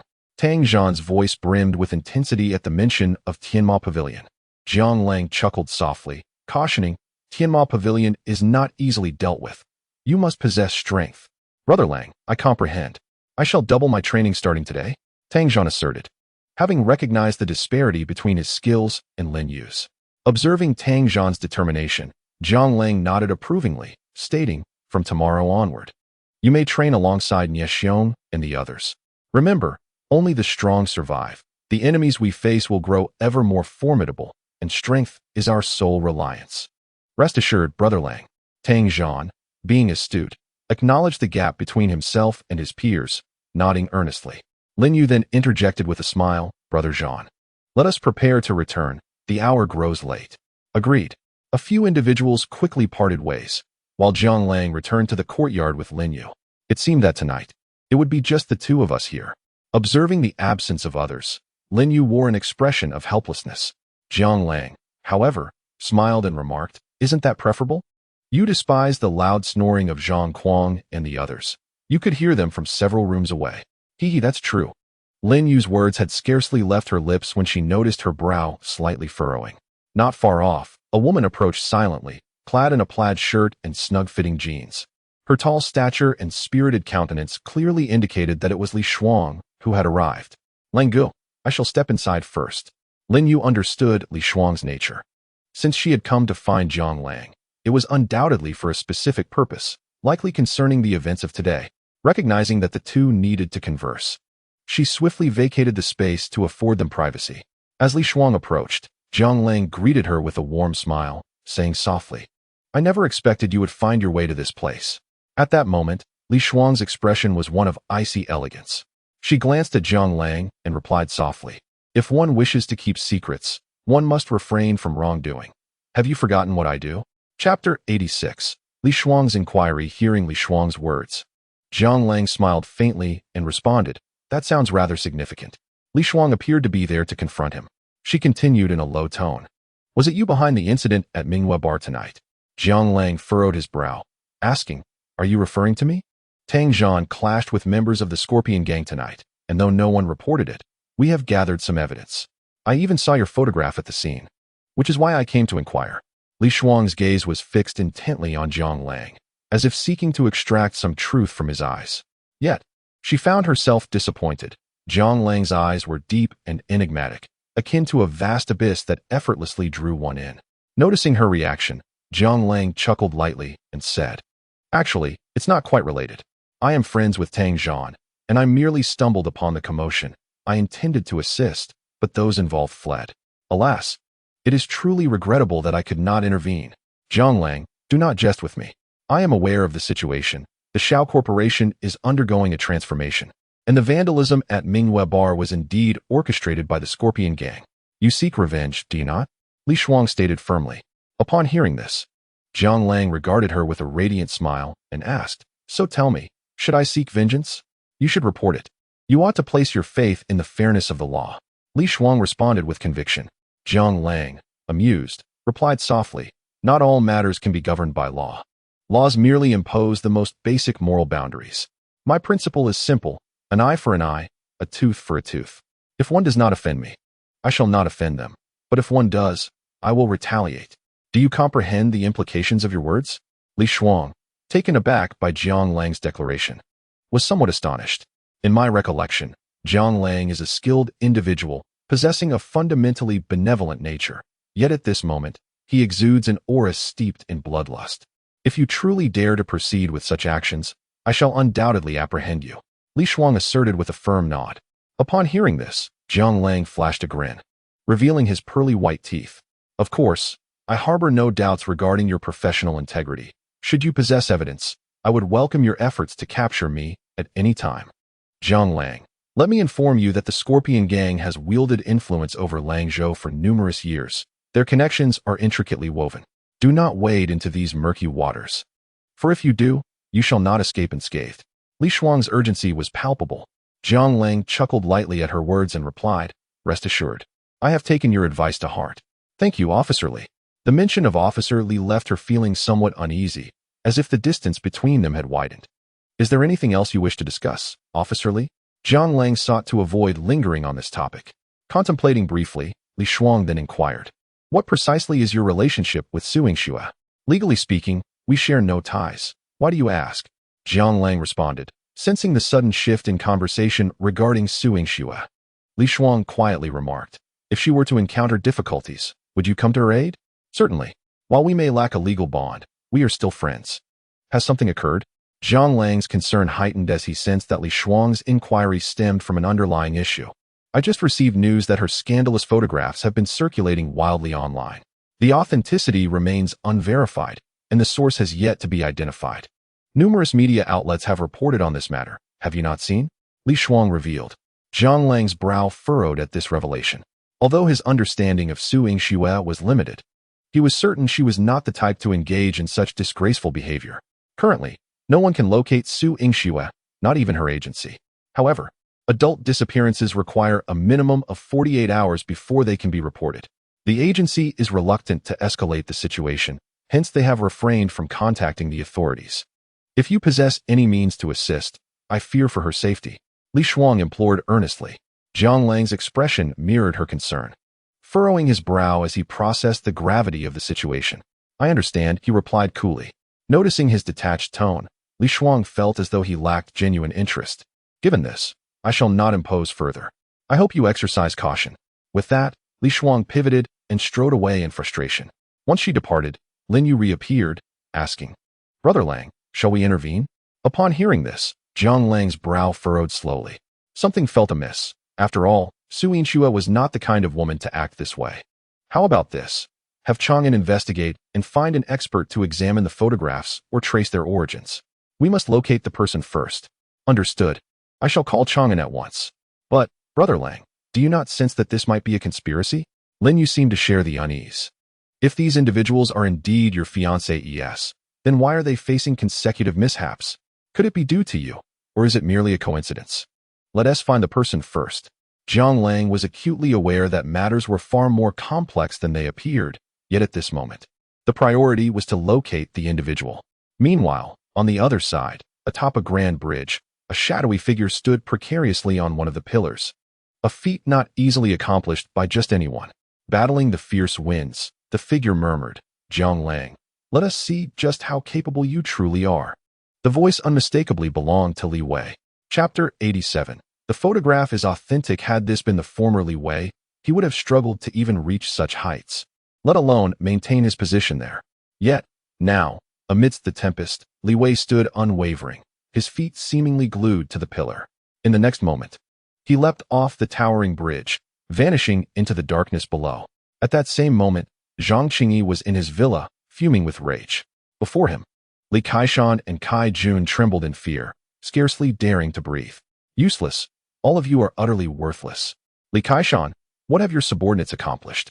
I commanded you to retaliate, and now they return battered and bruised? Is this the message you wish to convey to the underworld, that our Scorpion gang is in such disarray? Hearing this, Li Kaishan's expression shifted between anxiety and despair. This task had been his initiative, entrusted to his loyal subordinates. So how had they returned defeated? Brother Yi. This was due to unforeseen circumstances. The brothers were well prepared, but unexpectedly, a formidable woman in red appeared, capable of single-handedly taking on 10 men. Moreover, she is one of Jiang Lang's subordinates. Therefore, I am convinced this was orchestrated by Jiang Lang. I have also dispatched men to follow him. They are currently residing in a courtyard on the outskirts of the city. I have gathered over 100 brothers to teach Jiang Lang a severe lesson. At this moment, Li Kaishan hastily shared his counterplan. Brother Yi, I have an idea. Just then, Kai Jun spoke in a low voice. Speak. Zhang Qingyi's expression was grim. Yet he turned his gaze toward Kai Jun. Upon hearing this, Kai Jun spoke softly. Noting that the reports from his subordinates indicated that the injuries sustained by these men were inflicted by none other than Jiang Lang's subordinates. Currently, Jiang Lang finds himself besieged on all sides. Not only has the Shao group been dismantled, but it is also rumored that he has developed a deep enmity with Li Wei of the Li family. I suspect that his defiance against us may be an attempt to draw our attention, or perhaps the attention of other forces, as he seeks to negotiate from a position of strength. Otherwise, he would merely be a stray dog, would he not? Upon hearing Kai Jun's words, Zhang Qingyi furrowed his brows tightly. Are you suggesting that we should negotiate peace with Jiang Lang? I cannot agree. An enemy is an enemy. What is there to negotiate? Li Kaishan interjected somberly. In response, Kai Jun continued, Jiang Lang's subordinates are formidable. Since they dare to be so audacious, it is likely that he has more than just a handful of capable men at his disposal. If we were to recruit a few more skilled fighters, we would bolster our own strength and demonstrate to others that our Scorpion gang values talent. The other 3 gangs have become excessively arrogant, no longer considering us a threat. If we do not bolster our ranks, they may not hesitate to strike at us in the future, correct? That does hold some merit. Yet, I fear they may not wish to align with us. Zhang Qingyi nodded thoughtfully. Rest assured, they will likely see the wisdom in this. Anyone with a modicum of intelligence must recognize their current predicament. Collaborating with us is their only viable option. Even the Li family will not be able to harm him then, for we have powerful allies. When that time comes, he will undoubtedly feel gratitude towards us for saving his life, will he not? After reflecting on Kai Jun's analysis, Zhang Qingyi nodded and inquired, "What do you propose we do?" "We could first invite Jiang Lang for a discussion. If he shows sincerity, we can integrate them into our ranks, allowing the outside world to see that we hold no grudges against those with talent. Conversely, if he lacks sincerity, we can seize the opportunity to eliminate him and prevent future troubles." Upon hearing this, Zhang Qingyi clapped his hands on the table and declared, "Excellent. We shall proceed as you suggest. I will entrust this matter to you." "Enough, enough. I am weary. Everyone, please leave." Noticing that Li Kaishan still wished to speak, Zhang Qingyi waved his hand impatiently, signaling both men to exit. The night passed without further discourse, and the following morning, Jiang Lang awoke early. Upon waking, he found Lin Yu waiting at the door to his room. "Is there something amiss?" Jiang Lang asked, furrowing his brow at the sight of her. Lin Yu nodded gravely. "We have located Su Yingxue. However, the photographs are still under investigation. Our preliminary assessment indicates that they are authentic." This revelation surprised Jiang Lang. "How could it be real?" "I cannot say for certain. It was Chang'an who informed me, and they are currently analyzing the evidence. As for the authenticity, we should have new conclusions soon. What should we do now?" Jiang Lang, now even more perplexed, pondered. Could it be that he misjudged her? Is Su Yingxue truly as promiscuous as rumored? However, now is not the time for idle thoughts. I must find someone to inquire. Only then can I discern the truth of the matter. I will go take a look. You need not accompany me." With that, Jiang Lang swiftly departed. The information he had left for himself pointed to Shuanglong Mountain, a scenic spot that does not charge an entrance fee. It is a favored location for many to camp, and for those traveling on a budget, it is akin to paradise. Following the directions, Jiang Lang took over an hour to arrive at the foot of Shuanglong Mountain, where he found a considerable number of visitors, joyfully gathered in groups of 3 or 5. Just as Jiang Lang lit a cigarette and took a puff, a man clad in black hurriedly approached him and bowed, saying, "Brother Lang, the tent beneath the big tree is the one." Chapter 88. Finding Su Yingxue. Jiang Lang followed the man's gaze and, in a low voice, replied, "Thank you for your hard work." The man responded, "Brother Lang, I shall take my leave now. Feel free to reach out if you need anything." With that, the man promptly turned and disappeared into the crowd. As if nothing had transpired, Jiang Lang, smiling, made his way to a large tree nearby, beneath which stood a charming pink tent. Not far from the tent, a group of youthful individuals, approximately 12 or 13 years old, were being supervised by a teacher in her 20s who was maintaining order. The teacher, with a sweet appearance, wore a white long dress and white sneakers, her hair tied back in a ponytail, presenting an exceptionally graceful demeanor. "Excuse me, sir. Could you please take a photo of us?" As Jiang Lang was smoking, the female teacher approached him, a hint of shyness gracing her face. Hearing her request, Jiang Lang smiled and took the camera, saying, "No problem, let us do it. However, I am not a professional, so please bear with me." "That is perfectly fine. Just a picture with the children will suffice." The teacher was exceedingly polite. Jiang Lang, seeing this, chuckled and quickly captured the moment for them. The teacher, visibly grateful, said, "Thank you so much. Are you here alone?" "Indeed, what of it?" Jiang Lang replied, noticing her still shy demeanor, which now bore a hint of hesitation, as if she had a request to make. "Will you be camping here tonight?" The teacher inquired further. Upon hearing this, Jiang Lang smiled and said, "Miss Bai, feel free to speak your mind. How did you know my surname is Bai?" The teacher's face registered surprise. "Your surname is indeed Bai." Jiang Lang couldn't help but laugh, having merely guessed. "Yes, I am Bai Yun, the homeroom teacher of Class 3 in the first year at Mingda Middle School.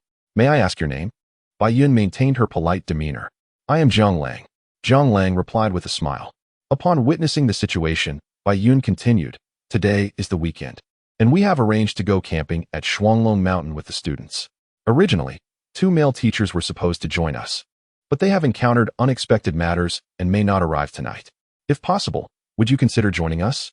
I perceive you to be a good person, and it would certainly bolster our spirits." Hearing this, Zhang Lang let out a hearty laugh and replied, "Certainly. I have nothing pressing on my agenda, so I would be glad to lend a hand. Moreover, I believe this area poses little danger, as there are numerous lodges dotting the nearby mountains. It is merely that Bai Yun appears somewhat anxious with a dozen students in tow. That's splendid. Once we prepare the food for our outdoor feast, we shall call for you." Bai Yun nodded politely, and upon receiving Zhang Lang's affirmative response, she turned and departed. Once Bai Yun had left, Zhang Lang approached the tent of Su Yingxue and remarked softly, "The entire world is searching for you. I never expected you would be hiding in such a place."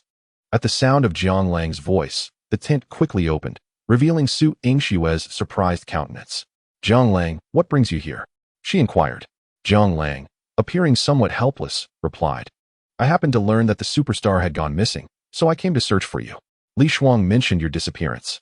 It seems you have chosen quite a remarkable hiding spot, one that even celestial beings would struggle to find.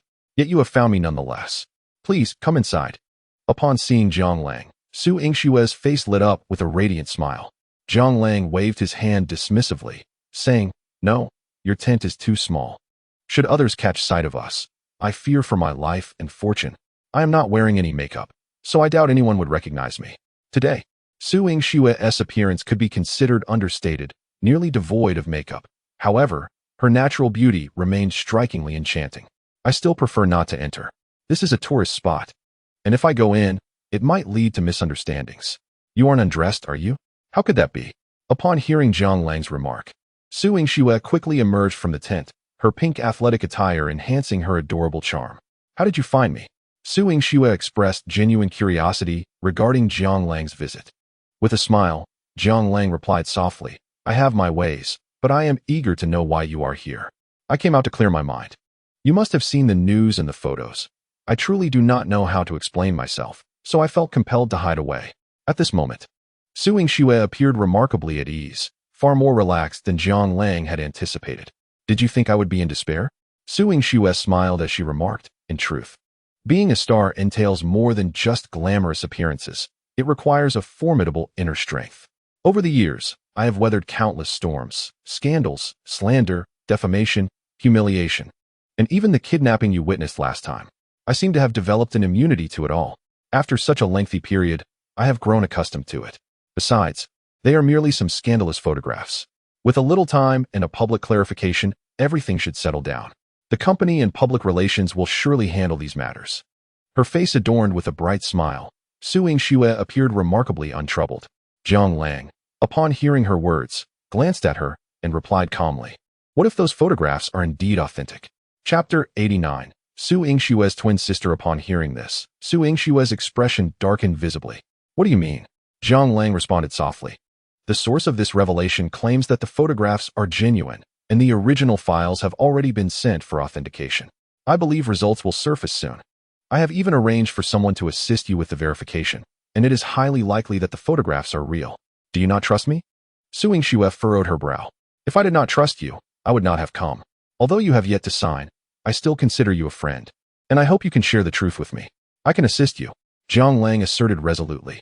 "You cannot help me. No one can. In fact, this could be a blessing in disguise.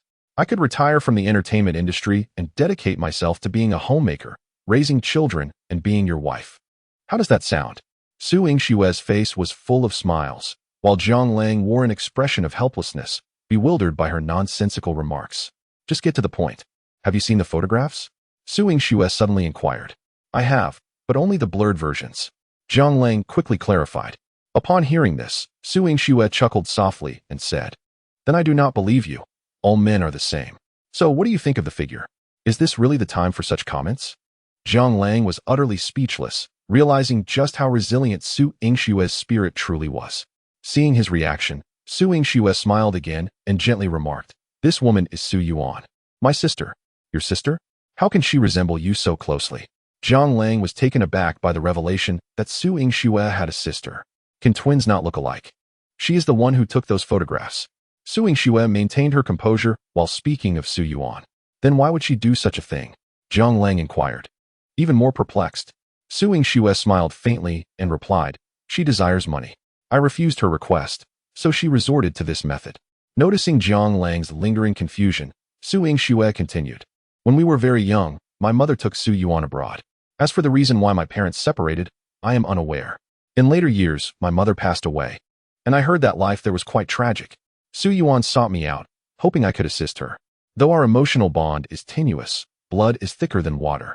However, it remains a mystery what recent vices she has acquired, as her demands for money have escalated with each passing instance, as if intent on draining me entirely. When I refused, she resorted to such drastic measures. It is indeed quite a predicament. Zhang Lang found himself at a loss. Never anticipating that the situation would unravel in such a convoluted manner, complicating his own position. Observing Zhang Lang's expression, Su Yingxue chuckled, I am not worried. Why are you so troubled? I am merely concerned for your well-being. What are your plans? If she were indeed a victim of deceit or coercion, Zhang Lang would surely devise a means to assist Su Yingxue in overcoming her troubles. Yet, this dilemma seemed rather intricate. After all, it was fundamentally a matter of her personal affairs. I am uncertain of what to do, which is precisely why I came here to clear my mind. I cannot simply confess that I have a twin sister and that all these photos are hers. That would be tantamount to humiliation. Furthermore, I have grown weary of the entertainment industry. I have accumulated sufficient wealth and wish to disengage from this lifestyle. My aspiration is to find a suitable husband and raise a multitude of children. As she spoke, Su Yingxue cast a cheerful glance at Zhang Lang. Seeing her demeanor, Zhang Lang felt a sense of helplessness but reassured her, rest assured, I shall assist you, although I am still uncertain how. Upon hearing this, Su Yingxue's cheeks flushed a deeper shade of red, and she replied, your words alone are more than enough. Teacher Zhang, we are all set. Would you like to join us? At that moment, Bai Yun approached the two of them. Upon noticing Su Yingxue, Bai Yun nodded politely, seemingly unfamiliar with her presence. This reaction pleased Su Yingxue immensely, as her purpose for being here was to remain unrecognized. Teacher Zhang, when did you become a teacher? Su Yingxue inquired with a smile. Zhang Lang, displaying a look of exasperation, replied, I just recently assumed the role. This must be your girlfriend? Greetings, I am Bai Yun. We would like to request Mr. Zhang to temporarily act as our substitute teacher to help maintain order. I hope you do not mind. Bai Yun appeared somewhat shy. Had circumstances permitted, she would not have troubled Zhang Lang and Su Yingxue. Upon hearing this, Su Yingxue's face brightened with a radiant smile, clearly intrigued by the term girlfriend. It is my honor to assist my classmates, and I have always dreamed of becoming a teacher in my youth. Although my studies did not go well, I relish the opportunity to indulge in this experience today. Thank you ever so much. You are truly compassionate. We have prepared provisions for a picnic. We can share a meal, and by evening, we can set up camp. Bai Yun beamed with joy. The group swiftly made their way to the children, where they sang and danced together, exuding happiness, while Su Yingxue embraced her inner child, seemingly transported back to her own youthful days. As night descended, a group of individuals set up camp not far from the riverbank, while a gentle drizzle began to fall. Su Yingxue, with a smile illuminating her face, gazed at Zhang Lang outside the tent and remarked, the rain is intensifying. Are you sure you don't want to come in? Chapter 90. The enchanting moments inside the tent. Upon hearing her words, Zhang Lang wore an expression of resignation. He had not brought a change of clothes and would soon be soaked if he remained outside. What is there to fear? He shrugged nonchalantly, embodying a spirit of bravado. Convinced that as a grown man, he had nothing to fear. With that, he promptly entered the tent. The tent was rather small, and the presence of two people inside created a somewhat cramped atmosphere. Su Yingxue curled her knees and softly commented, I'm not a monster, am I? I've already stated that there's nothing for me to fear. Zhang Lang shrugged again, adopting a demeanor of indifference. Conversely, Su Yingxue, observing the rain pouring more heavily outside, smiled and said, honestly, being here with you during the rain is quite pleasant. I had no choice, since we are acquainted. I had to seek you out. Once I realized this matter did not concern me, I naturally ceased to care. Whether you live or die, how you handle it is entirely your affair. Zhang Lang appeared remarkably nonchalant, as though discussing a trivial matter. On the other hand, Su Yingxue chuckled and replied, all right then. After you leave, I shall perish. Haha. I used to genuinely worry, but you? I doubt my demise would affect you. Your inner strength is formidable, and you'll be just fine. Jiang Lang shook his head, acknowledging that Su Yingxue was indeed far stronger than himself. Su Yingxue smiled silently, while Jiang Lang softly inquired, "Is there anything you need assistance with? If it is within my power, I shall certainly lend a hand, except for marriage." The mere mention of marriage sent a shiver down Jiang Lang's spine. Upon hearing this, Su Yingxue grinned and said, "Well, then I have nothing more to say. What I need now is a boyfriend to shield me from the storm. Alternatively, you could locate Su Yuan and have her acknowledge the photo as hers. Or I could simply have the company declare that these are defamatory rumors. There are countless public relations strategies at our disposal. At most, I'll just refrain from appearing for a while. Everyone is currently fervently engrossed in this matter. Once they realize I am the true victim, I can re-emerge and not only quell the uproar, but also garner praise. Why not seize the opportunity?" Jiang Lang mused silently, acknowledging the validity of her reasoning. The entertainment industry was rife with complexities, blurring the lines between truth and deception, making it exceedingly difficult for many to discern reality. As for how events would unfold in the future, he was uncertain, but it seemed that Su Yingxue had devised a strategy to cope with the situation.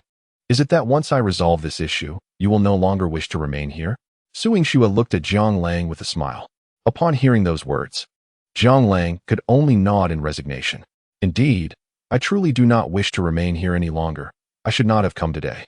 However, I find myself unable to leave now, for I have promised teacher Bai that I would take care of the children. But rest assured, I shall seek my repose outside tonight, so as not to impede your matters. Where will you sleep outside? It is raining, and isn't it quite pleasant for us to lie here together? Besides, do you really think I would harbor any ill intentions towards you?" Su Yingxue's face radiated with smiles, her alluring gaze enough to stir even the most stoic of hearts. Jiang Lang felt a wave of speechlessness wash over him. As a star, Su Yingxue undoubtedly possessed the allure befitting her status. Noticing Jiang Lang's silence and the faint blush on his cheeks, Su Yingxue leaned closer and softly suggested, "Perhaps you could hold me tonight and engage in whatever activities you desire. After all, we are in the wilderness. Does that not heighten the thrill?" Her sultry eyes sparkled as her breath brushed against Jiang Lang's face, an intoxicating sensation indeed. She truly was a captivating temptress. Jiang Lang could not help but think to himself that he had no doubt that if he were to take the initiative, he could easily win Su Yingxue over.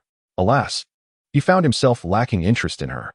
Su Yingxue sensed it too. Just moments ago, Jiang Lang's primal instincts as a man had surfaced, evident in his flushed face. But that feeling had dissipated in an instant. She studied him for a moment before gently inquiring, "Are you perhaps uninterested in women? Even if I were to undress before you, would you still not be intrigued?" Feeling a bit disheartened, Su Yingxue reflected on the many fervent gazes she had encountered over the years. Yet, inexplicably, Jiang Lang displayed no sign of interest. "You are simply not my type," Jiang Lang replied candidly, without a trace of hesitation. At his words, Su Yingxue's delicate features fell, and she sighed. "Oh, what type do you prefer then? Do you not fancy my curvaceous figure?" Just then, a flash of lightning illuminated the sky, followed by a deafening clap of thunder that resonated like a giant bell. "Wow!" Su Yingxue, startled like a frightened rabbit, instantly darted into Jiang Lang's embrace, burying her head in his chest. In the next moment, she began to sob softly. Jiang Lang, taken aback, found himself at a loss for words. Could it be that Su Yingxue was frightened to the point of tears by a mere thunderclap? Seeing the pitiful sight of her weeping in his arms, he felt a pang of compassion and gently wrapped his arms around her, softly saying, "Are you truly afraid of thunder? Everyone harbors their own vulnerabilities and fears. It appears that thunder is yours. Teacher Jiang, Teacher Jiang." At that moment, Bai Yun's urgent voice echoed from outside the tent. Chapter 91. Enemies in the Darkness. Upon hearing this, Jiang Lang quickly responded, "I'm here. What's wrong?" As he spoke, he opened the tent flap. Outside stood Bai Yun, her expression fraught with anxiety, and upon seeing Jiang Lang holding Su Yingxue, she was momentarily taken aback. She had been well aware that Jiang Lang had come alone, and though she had noticed the familiarity between him and Su Yingxue, she had not anticipated it to be so intimate. At that moment, the two were embraced, with Su Yingxue sobbing as if she had been wronged by Jiang Lang. Realizing the misunderstanding, Jiang Lang understood that Bai Yun was simply frightened by the thunder, which had caused Su Yingxue to cry. Bai Yun, however, clearly found it hard to believe such an explanation, but she had no time to dwell on it. The rain had begun to fall, and it appeared a storm was imminent. The river would likely swell dangerously, and she prepared to lead the students up the mountain. Due to the rain, the guest house was already full, and tonight they would relocate to Shuanglong Temple. Can you assist? Of course, let us go. Jiang Lang glanced at the torrential rain and nodded firmly.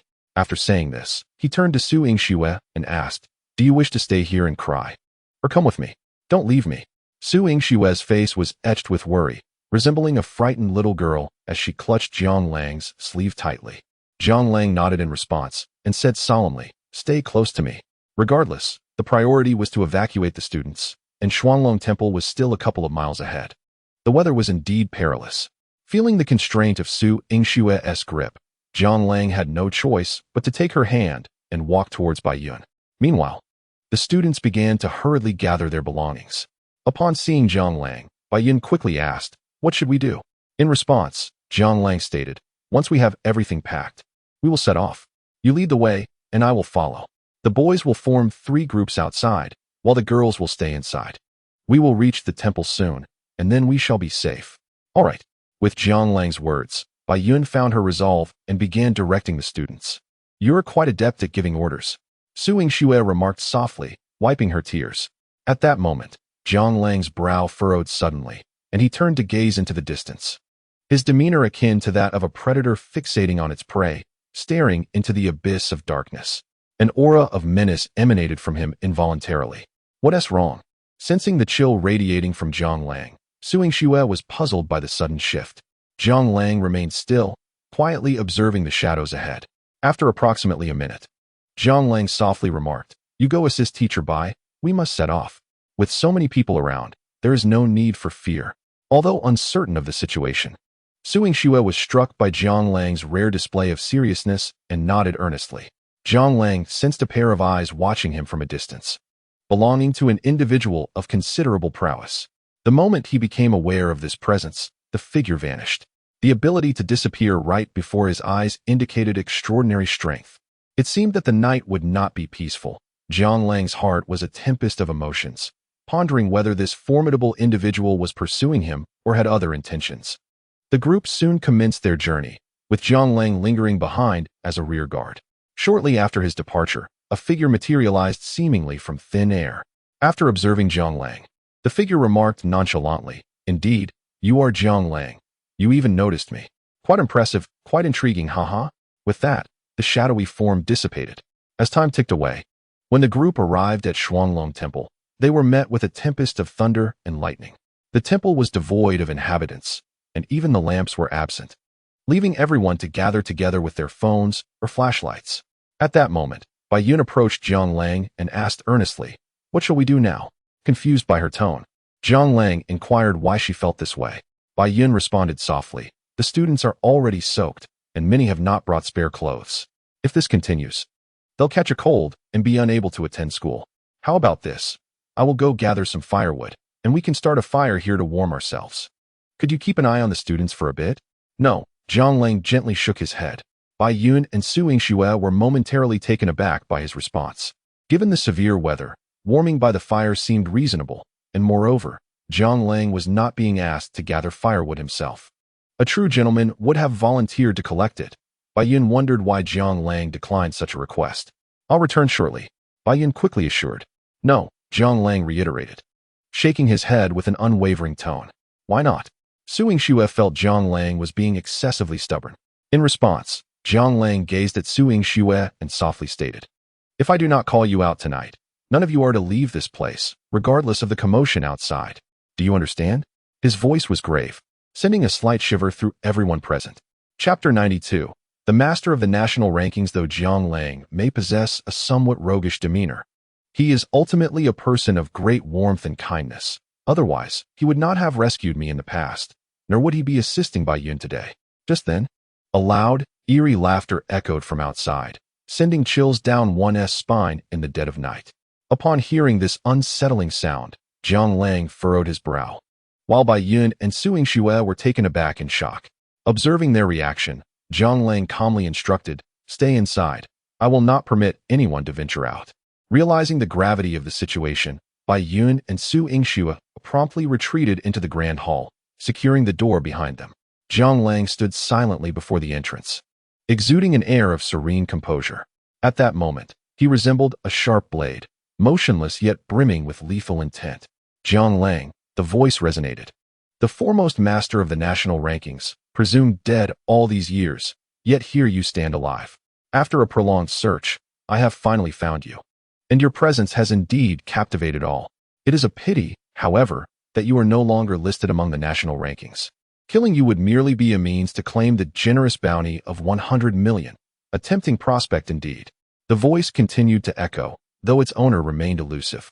Suddenly, a figure emerged in the distance, clad in a pristine white suit, exuding an air of refinement, complete with spectacles. Against the nocturnal backdrop, the vibrant red rose adorning his chest stood in stark contrast. The newcomer was none other than Li Wei. Upon seeing him, an unusual expression crossed Jiang Lang's face. Li Wei was indeed alive and thriving. Had Li Wei remained unchanged, Jiang Lang would have found it hard to believe. Yet now, Li Wei radiated a formidable aura. Imbued with a newfound confidence, Jiang Lang regarded Li Wei and remarked coolly, "So, you have not perished." "Indeed, Jiang Lang," Li Wei replied with a smirk. "I am not only alive, but flourishing. Yet, alas, today shall mark your end. I have heard tales of your deep loyalty, and it seems you rushed to Su Yingshue's aid upon learning of her predicament. This place is rather fitting. Rest assured, I shall lay you to rest here." Li Wei's expression remained one of amusement, akin to a cat toying with a mouse, reveling in the hunt yet reluctant to deliver the final blow. "Many desire my demise, yet here I stand, while they have vanished without a trace. You, however, exist merely as a shadow of your former self, a grotesque semblance of life devoid of meaning." A faint smile lingered on Jiang Lang's lips, his demeanor imbued with an air of playful mockery. Upon hearing Jiang Lang's words, Li Wei's expression finally shifted, becoming exceedingly grim. "Jiang Lang, all that I possess today is thanks to you. However, rest assured, I shall not grant you a swift demise. Instead, I will allow you to savor my torment, enduring pain until your slow demise." Li Wei's words dripped with venomous hatred, as if he yearned to shred Jiang Lang into pieces. Jiang Lang, upon hearing this, flashed a grin that revealed his pristine white teeth. "Is that so? Spare me your bravado. Perhaps you should summon Bai Li Honghu instead." At that moment, Jiang Lang surmised that Li Wei had likely transformed into a cyborg, one far more formidable than the average. Otherwise, a seemingly defenseless man like Li Wei would not exude such murderous intent and confidence. As for the unseen individual, Jiang Lang felt no trepidation. He suspected this person was not employing invisibility, but rather a mere illusion, albeit still a skilled practitioner. Alas, some individuals are oblivious to the peril that lies before them, lost in their own delusions. Just then, a languid voice echoed from atop the temple. The crowd turned to investigate, discovering a man clad in black, grinning as he sat upon the temple's summit. He appeared to be in his 20s, sporting a buzz cut and a mischievous demeanor. In his hands were two curved blades, glinting menacingly in the flashes of lightning. Upon seeing this man, Li Wei's brow furrowed slightly, revealing a lack of recognition. "Humph, lurking in the shadows, what kind of hero are you?" The black-clad man smiled at Li Wei, revealing his pearly whites. He leaped down from the several-meter-high roof without a sound. Upon his arrival, the voice from the shadows boomed, "Ha! What a lively gathering we have today. Even the second-ranked of the national heroes list has graced us with his presence. How amusing." The man, referred to as Yi Wushang, then turned to Li Wei. "Are you here to slay Jiang Lang as well?" In response, Yi Wushang replied nonchalantly, "That is of no concern to you. Jiang Lang is destined to perish by my hand alone. You think yourself worthy? I must tell you, Zuyin, your illusions are merely child's play. You ought to hone your skills or perfect your tricks. It's astounding that such frivolous displays have earned you a spot in the top 10 of the national heroes list. One must wonder who deemed that list worthy. Yi Wushang, do not grow too arrogant. Do you truly believe your second-place ranking bestows upon you genuine superiority?" The voice from the darkness seemed to bristle with anger. Yet, Yi Wushang appeared unfazed, instead glancing at Jiang Lang and grinning. "So, you are Jiang Lang, and you are still alive. Wait for me. I shall personally escort you to your final destination." Hearing this, Jiang Lang merely smiled faintly and replied, "I await your arrival." Very well, Zuyin. Then I shall first deal with you. As he spoke, Yi Wushang's figure flickered, resembling an arrow released from its bow, swiftly darting into the nearby darkness with remarkable speed. At that moment, it appeared as though Yi Wushang was engaged in combat with the very air itself. Yet each strike conveyed a palpable sense of struggle against an unseen opponent. Who this adversary was remained a mystery to all. Witnessing the fierce battle unfold, Zhang Lang glanced at Li Wei and, with a smile, remarked, "Now is your moment to act. I am eager to witness the extent of your abilities as a creature neither human nor ghost." Upon hearing this, Li Wei stretched his limbs and grinned. "Very well. Allow me to demonstrate just how vast this world truly is." With that, he suddenly lunged forward, throwing a punch directly at Zhang Lang. "Come at me," Zhang Lang shouted, responding with a punch of his own, resulting in both men staggering back 3 or 4 steps. Their brows furrowed slightly in unison, each pondering the unexpected strength of the other. This was not Zhang Lang's first encounter with a modified individual, but Li Wei's power was evidently far superior to that of ordinary enhanced beings. Li Wei squinted at Zhang Lang. "You have some tricks up your sleeve, don't you? Let's see what you've got." With that, he charged forward, abandoning all defenses and launching a relentless barrage of attacks. When Zhang Lang attempted to counter, it felt as if his strikes were landing upon solid iron, inflicting no harm upon Li Wei whatsoever. Time ticked by, and Li Wei's assault showed no signs of abating, flowing effortlessly like mercury. Inwardly, Zhang Lang lamented his predicament. He had diligently probed for Li Wei's weaknesses, yet every avenue yielded no vulnerabilities. If this continued, it seemed he would be worn down rather than defeated outright. Meanwhile, Yi Wushang's battle had concluded. The hidden figure, Zuyin, had fallen silent, leaving their fate, whether dead or fled, unknown. Zhang Lang was well aware of Yi Wushang's prowess, yet if all were skilled practitioners on the Shanhua and Sheiji rankings, the differences might not be as pronounced as one would hope. Such masters typically possess techniques for self-preservation, making their demise a challenging endeavor. Haha, Zhang Lang. Today marks your end. Li Wei's laughter grew increasingly maniacal as he observed Zhang Lang's evident fatigue. Rest assured, I shall procure an exquisite coffin for you after your demise. All those around you will meet their end as well. Just you, this creature neither human nor ghost. Think you can slay me? It will be no easy feat. Zhang Lang endeavored to maintain an air of composure, continuously countering each of Li Wei's moves. Meanwhile, Yi Wushang approached the grand hall, seated upon the ground. Setting down his curved blade, he then addressed Zhang Lang with a grin. "Would you like me to assist you? Perhaps it would be better if you aided me instead." Zhang Lang laughed heartily, declaring that he had no interest in collaborating with him, but he could certainly eliminate him. Yi Wushang flashed a grin, revealing his pearly white teeth. At this, Zhang Lang erupted in laughter as well. "You still dare to laugh? I shall ensure you have no reason to. Zhang Lang, meet your demise." Witnessing Zhang Lang's demeanor, Li Wei was consumed by fury, his strikes growing increasingly rapid. Meanwhile, Zhang Lang remained at ease, opting not to confront Li Wei head-on, but rather employing the principles of Tai Chi, continuously using softness to overcome rigidity. This approach left Li Wei feeling as if his strength was rendered ineffective, each punch landing as softly as if striking cotton, further inflaming his rage. Li Wei had initially believed that dispatching Zhang Lang would be as easy as slicing through melons, and he was prepared to savor the torment he would inflict on Zhang Lang, believing it would justify the suffering he had endured, all of which stemmed from Zhang Lang. Zhang Lang. Li Wei howled to the heavens, launching a powerful kick towards Zhang Lang, the momentum creating a whistling sound. Should this kick connect, it would likely result in death or incapacitation. At that moment, Zhang Lang's eyes sparkled, and a peculiar smile crept across his lips. He deftly stepped back, seizing Li Wei's ankle in the process. Li Wei was taken aback, instinctively trying to retract his leg, but Zhang Lang's speed was astonishing. He struck with his palm, landing a blow under Li Wei's armpit, and then transformed his fist into a palm, striking directly against Li Wei's body. "Ah!" Li Wei bellowed, feeling a surge of energy invade his body, wreaking havoc on his arm, threatening to destroy him entirely soon. Yet, Li Wei was no coward. Sensing the peril, he forcefully yanked his injured arm back.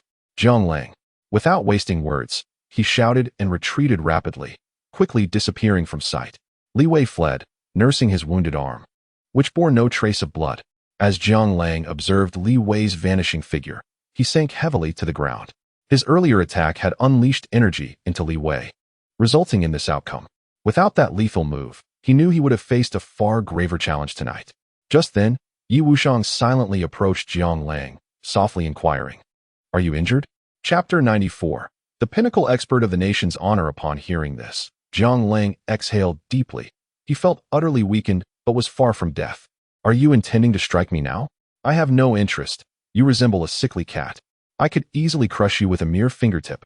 Yi Wuxiang appeared somewhat disdainful. In response, Jiang Lang rose with a smile, casually remarking, "Who has injured you?" Upon hearing these words, Yi Wuxiang's expression instantly darkened. He instinctively glanced at his chest. "How did you discern that?" Jiang Lang smiled softly in response, saying, "I am well acquainted with your character and your skills. If you were uninjured, it would not have impeded your speed of attack. How could that leftian have escaped so easily tonight?" Jiang Lang's tone was remarkably calm, as if discussing a trivial matter, yet Yi Wuxiang's expression fluctuated between shadows of uncertainty. "It's just a minor injury. It won't be fatal. Perhaps not. But there are few capable of inflicting harm upon you in this world. I am curious to know who it was that injured you." Jiang Lang regarded Yi Wuxiang with keen interest. Yi Wuxiang met his gaze and replied coolly, "Your good brother, Bailey Honghu." "That one." Jiang Lang's expression turned quizzical. He understood that Bailey Honghu was indeed formidable, yet he also knew how strong he was, likely on par with Yi Wuxiang. It would be improbable for him to severely wound Yi Wuxiang. Indeed, it was he. Yi Wuxiang was a proud individual and a martial arts enthusiast. His lifelong aspiration was to be a warrior. Over the years, he had attempted to assassinate Jiang Lang countless times, yet he had never succeeded, rendering Jiang Lang an inescapable nightmare for him. "Do tell. Since you have mentioned it, there must be more to this story. I heard you have come out of seclusion, and your brothers are searching for you.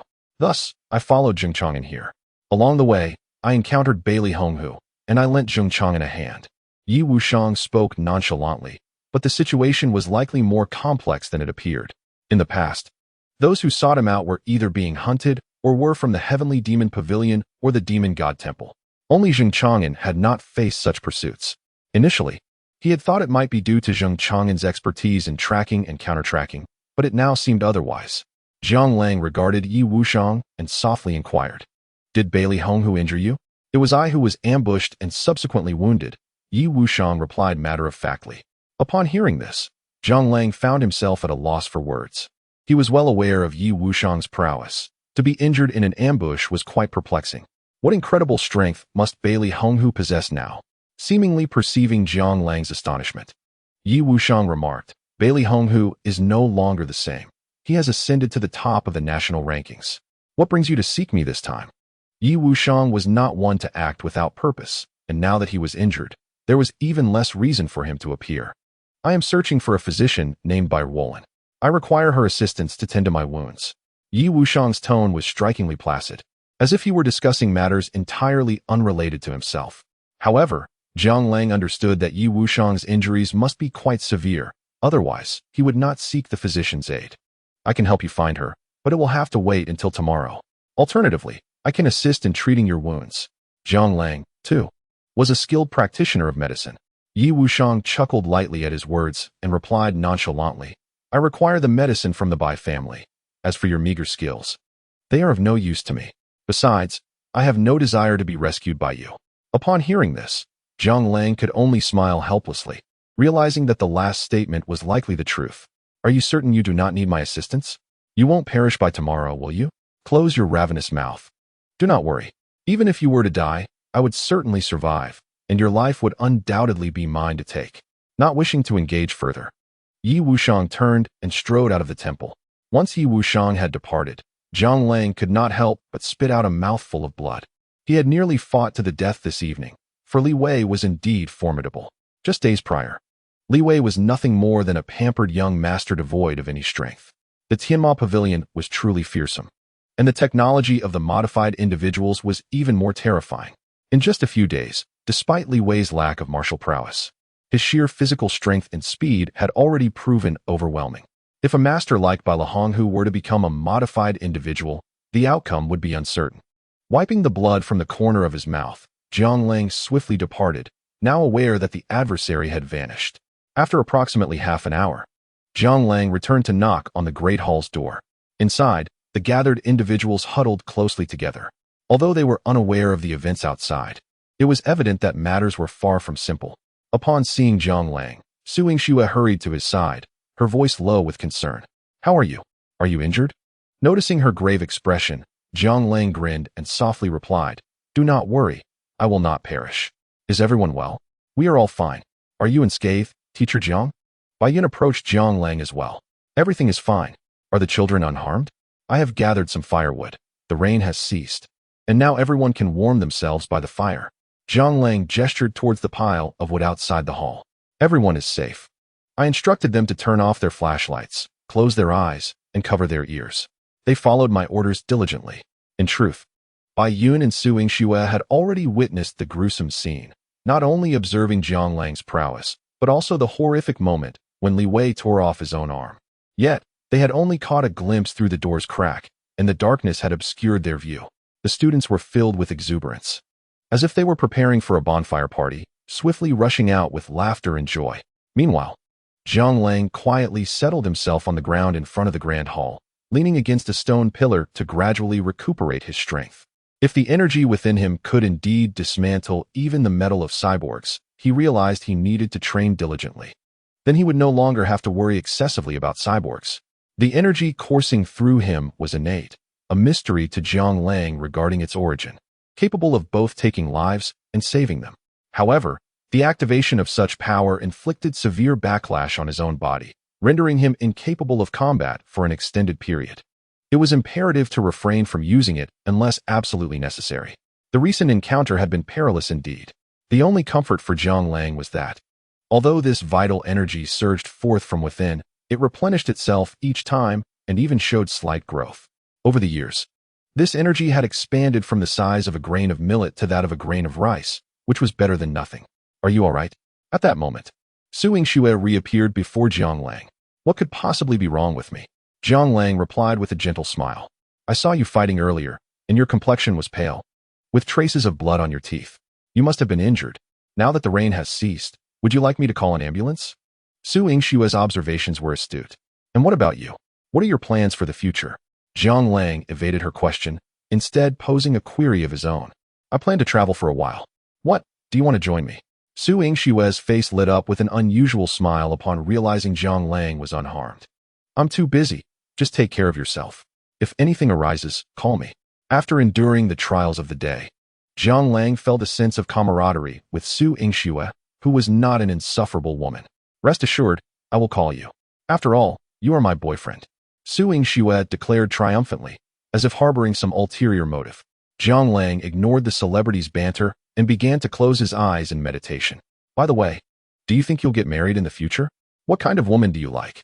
Or do you not like women at all? With 7 fiancés, yes. Instead of dragging this out, why not just marry someone? Wouldn't that resolve everything?" Su Yingxue continued to chatter incessantly beside him, and to his surprise, Jiang Lang found himself unable to endure it any longer and dozed off. That night, he slept deeply and sweetly, nestled in Su Yingxue's embrace. "Are you awake?" When Jiang Lang opened his eyes, Su Yingxue's lovely face came into view. "What are you doing?" Startled, Jiang Lang sprang to his feet. Upon witnessing Jiang Lang's current demeanor, Su Yingxue pouted her lips in disdain and remarked, "You have slumbered upon my lap the entire night, causing it to go numb. Furthermore, in the dead of night, you burrowed your head into my bosom and even touched me. Stop." Jiang Lang was rendered utterly speechless. Su Yingxue was indeed audacious with her words. Had he not intervened, one could only imagine the further indiscretion she might have uttered. Observing Jiang Lang's expression, Su Yingxue revealed a peculiar smile. "Your teacher Bai has arrived." Su Yingxue glanced into the distance, just as Bai Yun hastily approached Jiang Lang. Upon seeing him, Bai Yun appeared somewhat bashful. "Mr. Jiang, I am grateful for your assistance to Miss Su and for your help last night." "Ah, Teacher Bai, you are too polite." Jiang Lang replied with a warm smile and a nod. "Shall I take my leave then?" Bai Yun inquired softly. "Certainly," Jiang Lang responded gently. "Will we meet again?" Bai Yun, for reasons unbeknownst to her, blurted out this question, causing Jiang Lang to momentarily freeze. During his brief stupor, Bai Yun's cheeks flushed crimson, and she quickly departed. Witnessing Bai Yun's hasty retreat, Su Yingxue's face blossomed with a radiant smile. Enough of the chatter. Where are you off to? My brother is here to take you home. Jiang Lang remarked nonchalantly as he stepped outside. No need. You may go. I have arranged with my manager. We have matters to attend to. Remember, we have a month. And you must not breach our agreement. Farewell, darling. With that, Su Yingxue rose onto her toes and planted a quick kiss on Jiang Lang's cheek before swiftly running away. It was surprising to see Su Yingxue exhibit shyness, and Jiang Lang could only shake his head in resignation. Who would have thought you would be so favored by women? Just then, Yi Wuxiang approached leisurely from a distance, a teasing smile adorning his face. Jiang Lang glanced at Yi Wuxiang and quietly took out his phone, saying, "Let me contact Dr. Bai for you." Chapter 96. A grudge encounter. Upon hearing this, Yi Wuxiang was momentarily taken aback, then a peculiar smile spread across his face. All right, I've heard that Bai Roland is rather elusive. Not only is it difficult to acquire her contact information, but even locating her is quite the challenge. You truly possess a method. Jiang Lang shot him an irritated glance and replied solemnly, Your incessant prattle is unbearable. I must be quite foolish to save you. After saving you, I must then await your attempt on my life. Haha, indeed. Yi Wuxiang could not suppress a laugh. The two continued their walk until they soon arrived at the parking area. From a distance, Jiang Lang spotted Lin Yu clad in a striking red outfit and Zheng Chang'an in dark attire. As the two approached the vehicle, their expressions soured considerably, and their hands instinctively reached for their waists, Lin Yu for a knife and Zheng Chang'an for a gun. Though the two individuals stood less than 3 meters apart from Jiang Lang, an atmosphere of palpable tension enveloped them. Yi Wuxiang's demeanor was ominously serious, his aura radiating an unmistakable menace, as if he were on the brink of unleashing his fury. Lin Yu, Zheng Chang'an, it is once again you, the vanquished. Yi Wuxiang's pride was deeply rooted, and his numerous attempts to assassinate Jiang Lang had instilled a profound animosity within everyone. Despite his failures, he remained a persistent nuisance, and he was not wrong in claiming that they were all his defeated foes. On one occasion, when Yi Wuxiang's assassination attempt faltered, Lin Yu and several other skilled fighters managed to corner him, yet he eluded capture, sowing the seeds of an enduring grudge. Furthermore, Yi Wuxiang's formidable prowess had elevated him to the status of a significant adversary. He is not here to kill me. Let us depart, Jiang Lang declared, waving his hand as he slipped into the vehicle. The nature of Jiang Lang's relationship with Yi Wuxiang was shrouded in uncertainty for the onlookers. To them, it seemed that after multiple assassination attempts, the two should be sworn enemies. However, there was a moment when they had captured Yi Wuxiang, and the consensus was to eliminate him to prevent future threats. Yet, Jiang Lang had defied the majority and set him free. Since then, Yi Wuxiang returned periodically to target Jiang Lang, each time exhibiting marked improvements in his skills, making him increasingly formidable. As everyone settled into the vehicle, Lin Yu took the wheel, with Jiang Lang seated in the back and Zheng Chang'an accompanying him, while Yi Wuxiang was positioned at the front. Both Lin Yu and Zheng Chang'an were visibly tense, with Zheng Chang'an even resting his hand on his lower back, confident in his marksmanship at such close range. Lin Yu pressed the accelerator, and the car surged forward. Jiang Lang then softly inquired, What is the current situation? Taken aback by Jiang Lang's question, Zheng Chang'an hesitated, instinctively glancing at Yi Wuxiang, who was still an outsider in this scenario. Seeing this, Jiang Lang smiled reassuringly. There is no need for concern. With Jiang Lang's words, Zheng Chang'an felt compelled to speak, casting a glance at Jiang Lang before stating gravely, Zhang Qingyi has sent an invitation. He wishes to meet you tonight at Zizuland. Very well. What is destined to happen will inevitably come to pass. This is anticipated, Jiang Lang replied. Hearing this, Zheng Chang'an furrowed his brow. Zizuland is a rural restaurant, situated in a secluded area amidst an expansive bamboo grove. If one were to lay in wait, detection would be exceedingly difficult. Jiang Lang chuckled, I understand. With this affirmation, it was clear that Jiang Lang had made his decision, rendering any further discussion moot. All that remained was for them to devise a means of ensuring Jiang Lang's safety. I wonder if Dr. Bai is still at the hospital, Jiang Lang pondered, reaching for his phone to make a call. Bai Roland, Lin Yu inquired with a furrowed brow. Indeed, have you met her? Jiang Lang countered.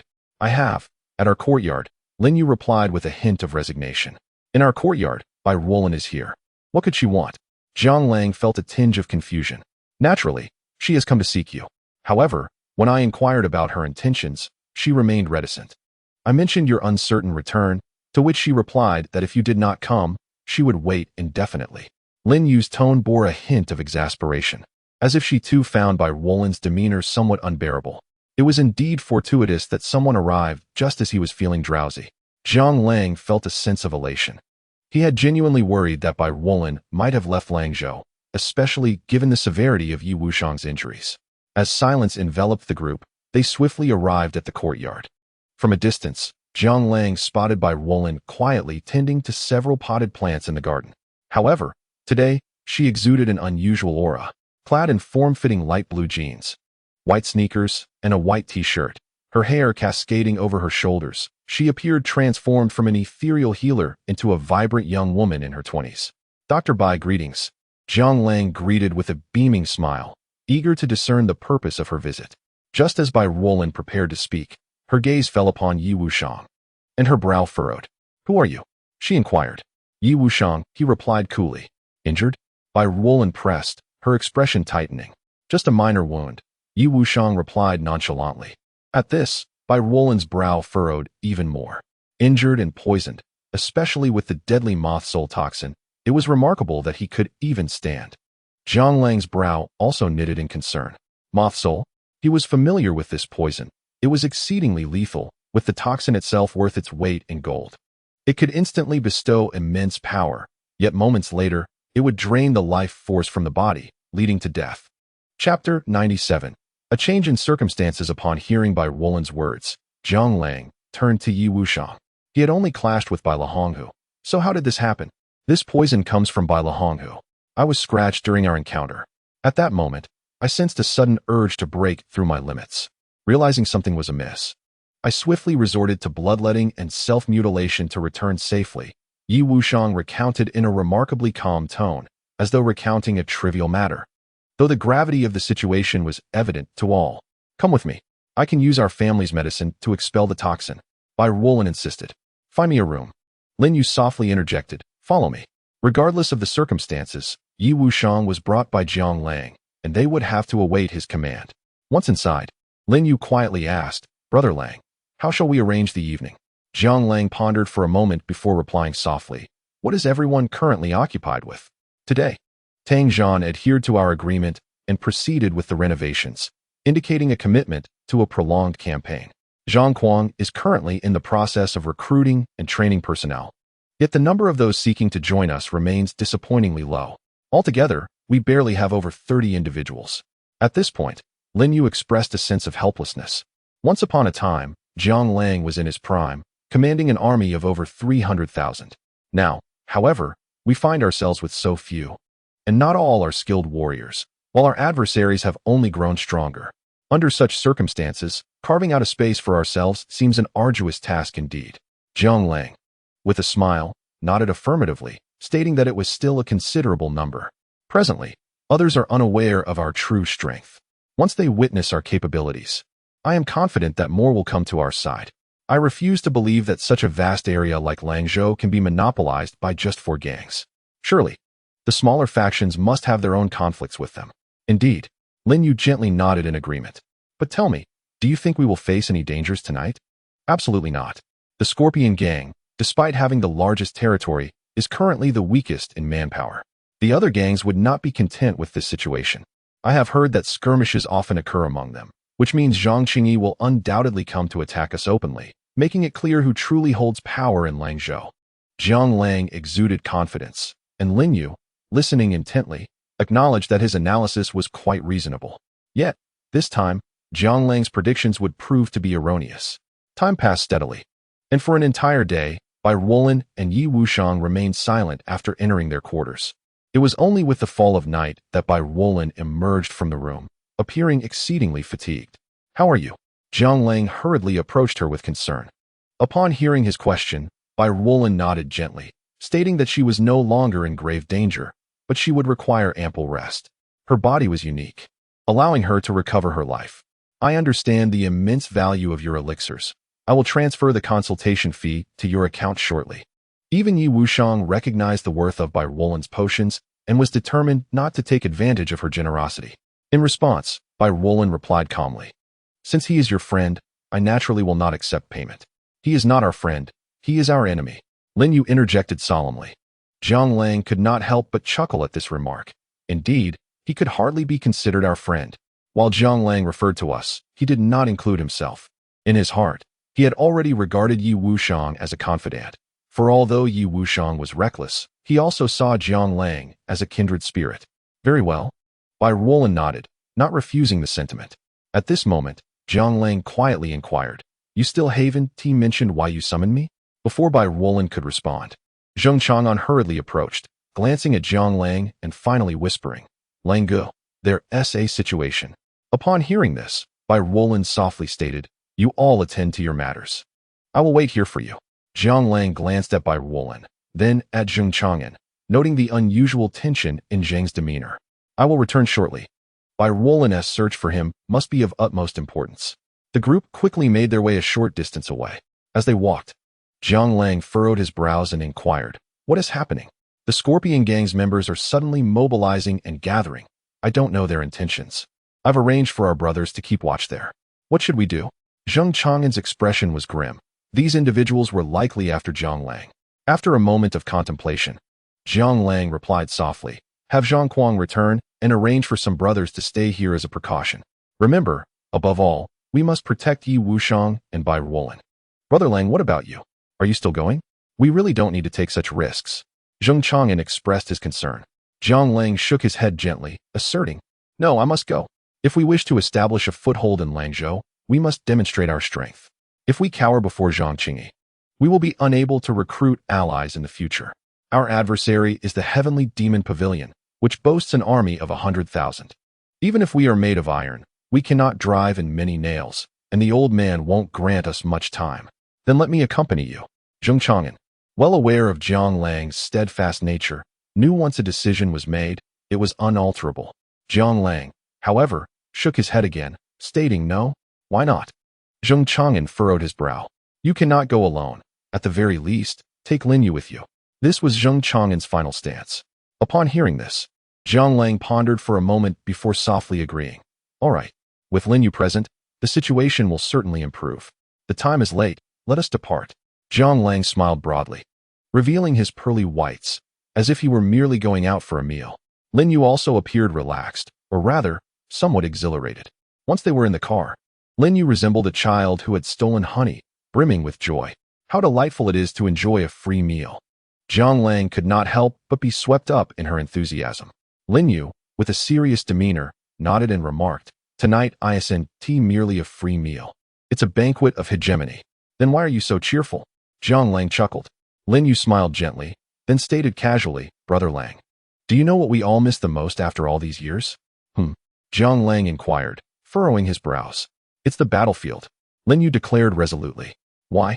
What is nostalgic about life and death on the battlefield?" Jiang Lang asked softly. "Indeed, the battlefield is a place of life and death. However, we have all survived. In truth, our moments of utmost safety were found amidst the chaos of war. Your strategic brilliance and countless transformations of despair into triumph are cherished memories. For we all understand that you would find a way to safeguard us. Over these years of enduring patience, we have navigated our lives with heads bowed, a sentiment that has weighed heavily upon our hearts. At last, we are free from fear and can once again fight by your side." Upon hearing Lin Yu's words, Jiang Lang was deeply moved. The two shared no further conversation as they swiftly made their way toward the bamboo grove. Upon their arrival, Jiang Lang noticed from a distance that 2 rows of individuals stood at the entrance. Clad uniformly in white garments, they exuded an air of sternness. Upon seeing Jiang Lang and Lin Yu approach, a seemingly ordinary man stepped forward with a warm smile. Introducing himself, "Greetings, Mr. Jiang. I am Kai Jun." "Greetings, Master Kai." Jiang Lang recognized Kai Jun as a leader under Zhang Qingyi. At this acknowledgement, Kai Jun's smile broadened. "No need for formality. My brother, he has been awaiting your arrival. Please, follow me." With that, Kai Jun led the way deeper into the bamboo thicket, with Lin Yu and Jiang Lang trailing behind. As they walked, Lin Yu surveyed their surroundings, remarking, "Ah, the Scorpion Gang truly possesses both skill and audacity.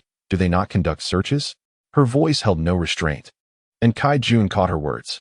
He chuckled softly and replied, "Today, we are here to discuss matters with Mr. Jiang. A search is entirely unnecessary."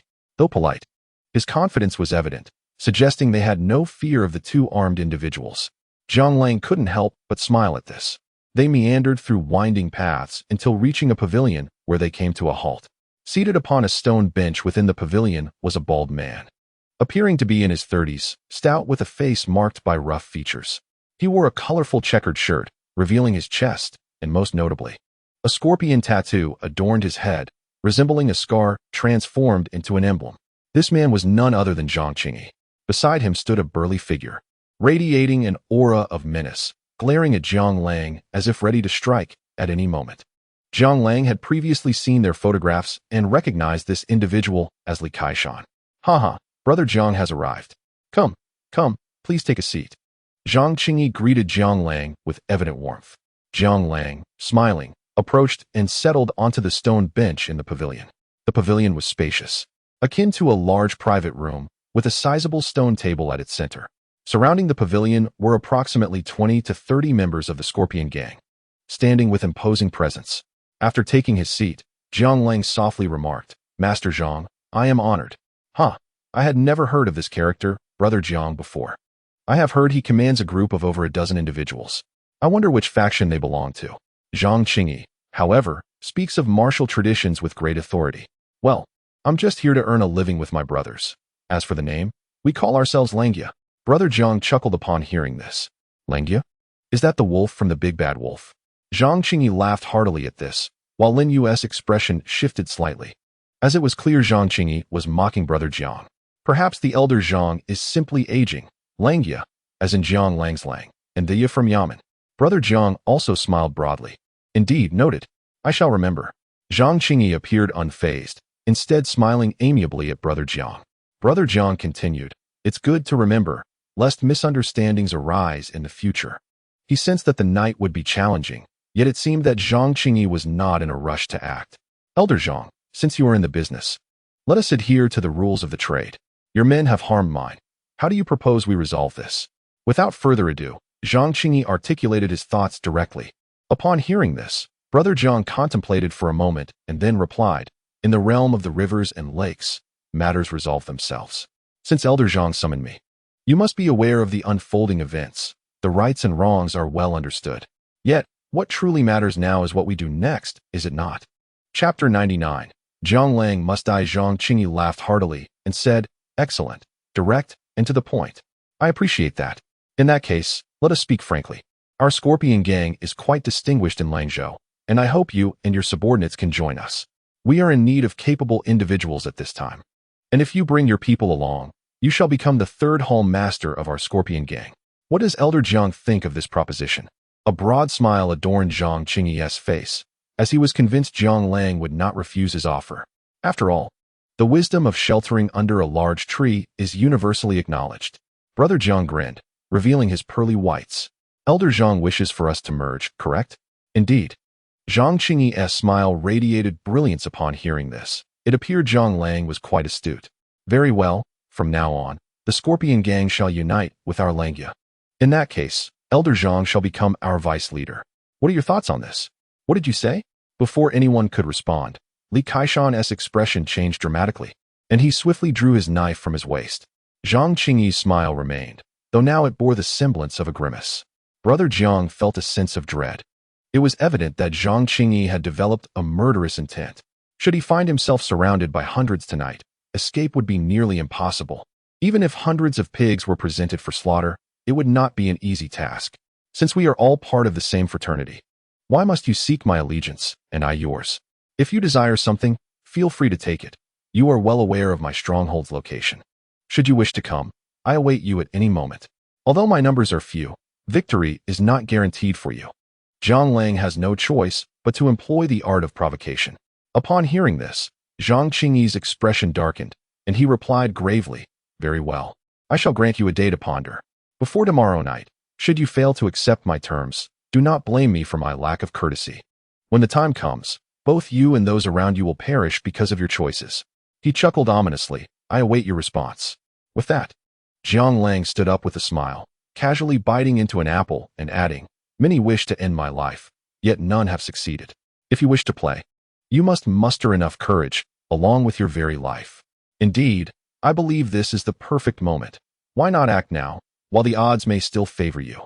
Jiang Lang's face beamed with joy, while Li Kaishan sharpened his knives, waiting for Zhang Qingyi's command. At that moment, time seemed to stand still, and Zhang Qingyi coldly declared, I want your death to be absolute. Tomorrow night, I will unleash my entire force to take your life. You would do well to prepare. His confidence radiated strongly. After all, hundreds against a mere dozen is akin to cutting through vegetables with ease. Jiang Lang grinned and remarked, This apple is truly sweet. With that, he turned and began to walk away. Brother, should we not act?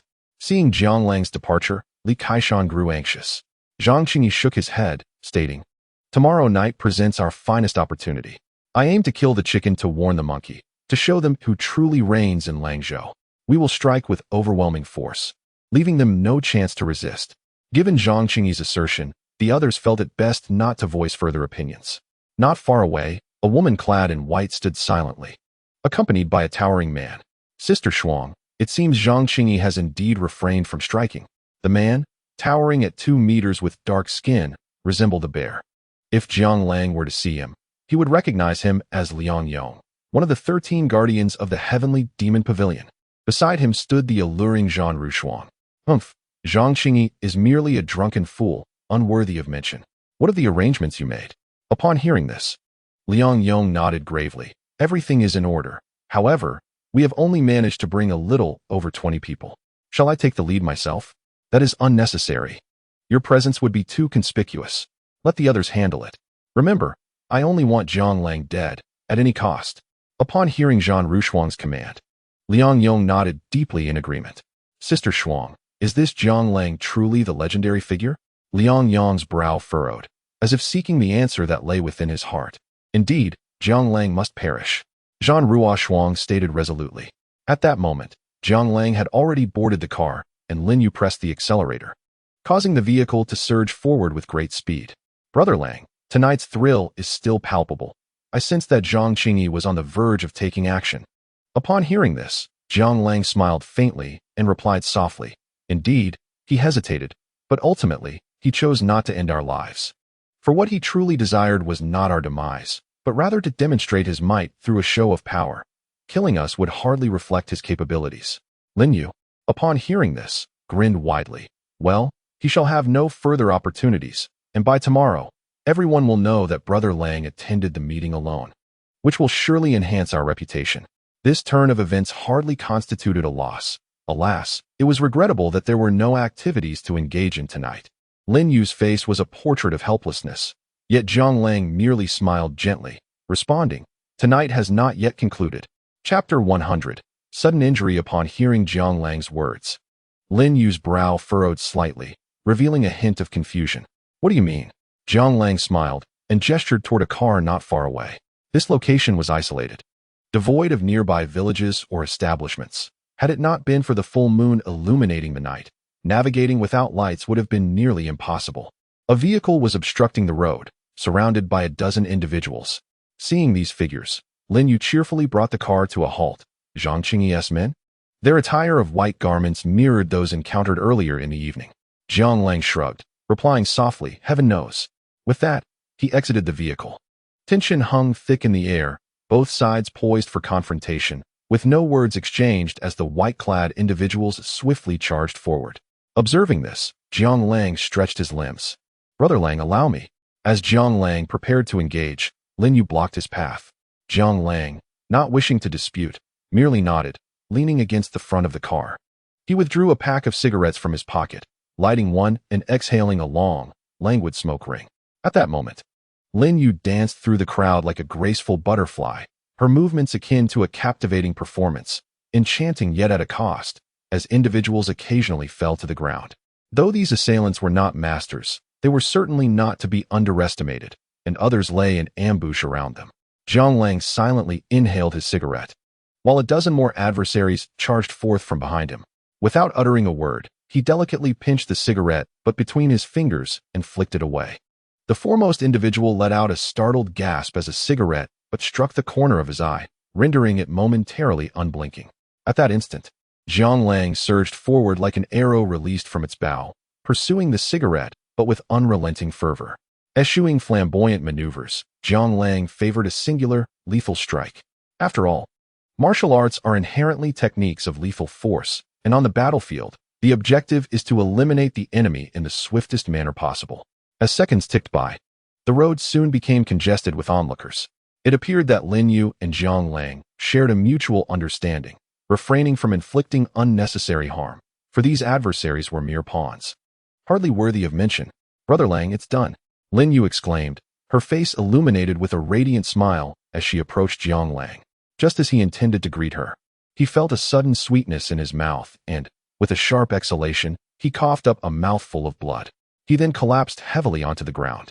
Witnessing Zhang Lang in such a state sent Lin Yu into a panic. She hurried to support him, frantically searching his body. "Brother Lang, are you injured? Where are you hurt? Let me see." Logically, if she could easily handle these foes, Zhang Lang should have been even less troubled. How could he end up in such a predicament? At that moment, Zhang Lang was gasping for breath, struggling to sit in the vehicle as he solemnly stated, "It's nothing, I'm not injured. Let us head back." "Brother Lang, allow me to take you to the hospital," Lin Yu insisted, clearly unconvinced. Zhang Lang waved his hand dismissively. "Have you forgotten? I am a doctor myself. Rest assured, I'm fine. Besides, Bai Roland is at home. She is a skilled physician." Upon hearing this, Lin Yu snapped to attention. "Right, Dr. Bai is still there." With that thought in mind, she ceased her hesitations, pressed the accelerator, and sped towards the courtyard. When Lin Yu's vehicle returned, Zhang Chang'an, Tang Zhan, and Zhang Kuang swiftly gathered around. Given the possibility of a surprise attack from the enemy that night, everyone remained on high alert. "Brother Lang, what's wrong?" Zhang Chang'an inquired. Having noticed Zhang Lang's pallor, which resembled that of a gravely ill person, Lin Yu softly replied, "We were ambushed on the way." "What? It must be that scoundrel Zhang Qingyi." Tang Zhan and Nie Xiong reacted immediately. "Let us go and deal with that bastard." Upon hearing Zhang Kuang's words, the others quickly prepared to leave. Zhang Lang raised his hand, commanding them to halt. "Come back, Brother Lang." Zhang Kuang was consumed by a fit of rage at seeing Zhang Lang's condition. Yet Zhang Lang softly reassured him, "Do not worry, I'm not truly injured. It was merely an unexpected incident. We have already dealt with the enemy. Just let Lin Yu explain. I'll rest for a bit." Upon hearing this, Tang Zhan rushed forward, supporting Zhang Lang and guiding him into a room. At that moment, Bai Roland entered as well. "Dr. Bai, I leave him in your capable hands." Tang Zhan held Bai Roland in high regard. Bai Roland approached Zhang Lang, drew out a chair, and seated herself before gently inquiring, "Are you injured?" Upon hearing this, Zhang Lang subtly shook his head, replying, "No, but for some inexplicable reason, I suddenly felt lightheaded and coughed up blood, and I lack strength. However, it's not a major issue. Let me see your hand." Bai Roland's tone was firm and brooked no argument. Zhang Lang, feeling resigned, extended his hand towards her. Bai Roland examined his pulse with utmost care, yet her brow furrowed increasingly tighter. "As a doctor, how can I so easily frown? Such a gesture may lead the patient to believe they are afflicted with an incurable ailment. Am I beyond saving?" Zhang Lang wore a smile, appearing quite at ease, while Bai Roland remarked coolly, "What you say does hold some merit." Chapter 101. "I am here." Zhang Lang looked at Bai Roland and reassured her, "Rest assured. I am aware of my own condition. I shall not perish. While death is certainly not imminent, you must understand that there exists a form of vital energy within you. Many martial artists, particularly those practicing internal arts, possess such energy, yet yours is somewhat unique. It is abundantly potent, seemingly capable of hastening the healing of your injuries. Though this may not necessarily be advantageous for you." "How so?" Bai Roland, displaying remarkable acumen, could even sense the vital energy within her body, a feat not easily accomplished by ordinary physicians. "Your vital energy has now fused with your body. However, should you release it, it could inflict significant harm upon your physical form and present a strenuous challenge to your internal organs. Although your energy may ultimately restore your body, it is crucial to recognize that human endurance is finite. Like a tire that can be patched yet never returns to its original state, the more it is mended, the thinner it becomes, and eventually, your body may not withstand the strain. I shall prescribe a few remedies that should afford you some relief, but as a professional physician, I must advise you against recklessly utilizing such energy. Otherwise, the final straw may fall at an unpredictable moment." Bai Roland's tone was remarkably calm, as if discussing an inconsequential matter, Yet Zhang Lang could discern the underlying concern within her words. At that moment, Zhang Lang felt he had nearly recovered. He rose from the bed and cheerfully proclaimed, "Fear not, I am well, and I can complete what I set out to do without exhausting myself." Since Zhang Lang had expressed himself thus, Bai Ruolin felt there was little more to say. "By the way, what is it that you needed from me?" It was then that Zhang Lang remembered Bai Ruolin had come to him for a specific purpose. "I am preparing to leave Langzhou," she said softly. "That is wonderful news. Congratulations.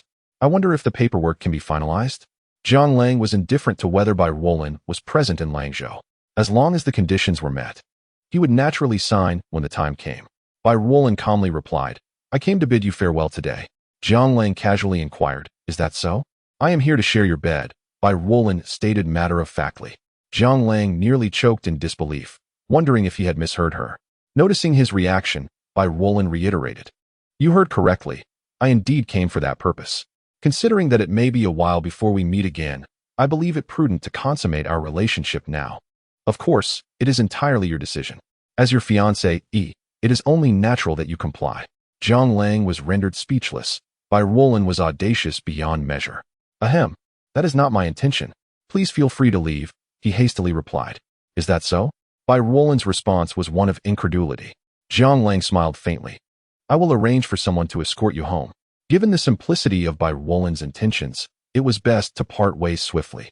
He found her difficult to gauge, and the prospect of any scandal would surely jeopardize him, especially considering her ardent admirers. In response to Zhang Lang's words, Bai Ruolin softly said, "Since you show no interest in me, allow me to offer you another gift." "What gift?" Zhang Lang asked, furrowing his brow. Bai Ruolin regarded him thoughtfully before replying. "Are you friends with Tang Qingyao?" "To some extent," Zhang Lang replied, puzzled by her inquiry. Bai Ruolin continued, "Yaotai Mountain Villa is in jeopardy, and the powerful figure behind her is also destined for downfall. If she is your friend, advise her to divest of Yaotai Mountain Villa and flee. She likely has many enemies. Alternatively, you could protect her. Regardless, I have conveyed the message. I cannot elaborate further, nor should you inquire." Zhang Lang's expression darkened upon hearing this. Tang Qingyao had always treated him well, and given that Tang Zhan was now his brother, he could not stand idly by. However, one thing was certain, Bai Ruolin would not lie to him. "Thank you," he said, his tone sincere. Bai Ruolin smiled slightly and replied, "Well then, having said what needed to be said, we must part ways for now. Should you require my assistance, feel free to contact me at any time."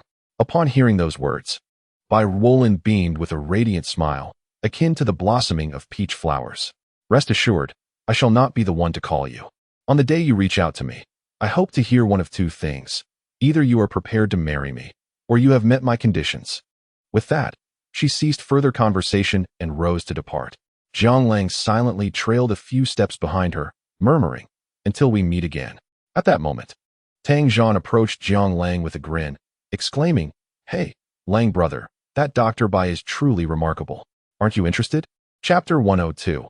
A host of enemies. Upon hearing Tang Zhan's comments, Zhang Lang furrowed his brow and replied, "Do you know who established your sister's villa?" "I do not," Tang Zhan replied, though perplexed by Zhang Lang's inquiry. "My sister has always forbidden me from asking about the villa. If I do, she becomes furious." A look of helplessness crossed Tang Zhan's face, suggesting sincerity in his words. Zhang Lang fell into contemplation, observing Tang Zhan before softly stating, "All right, you should return to Yaodai Villa tonight. What about you, Lang brother?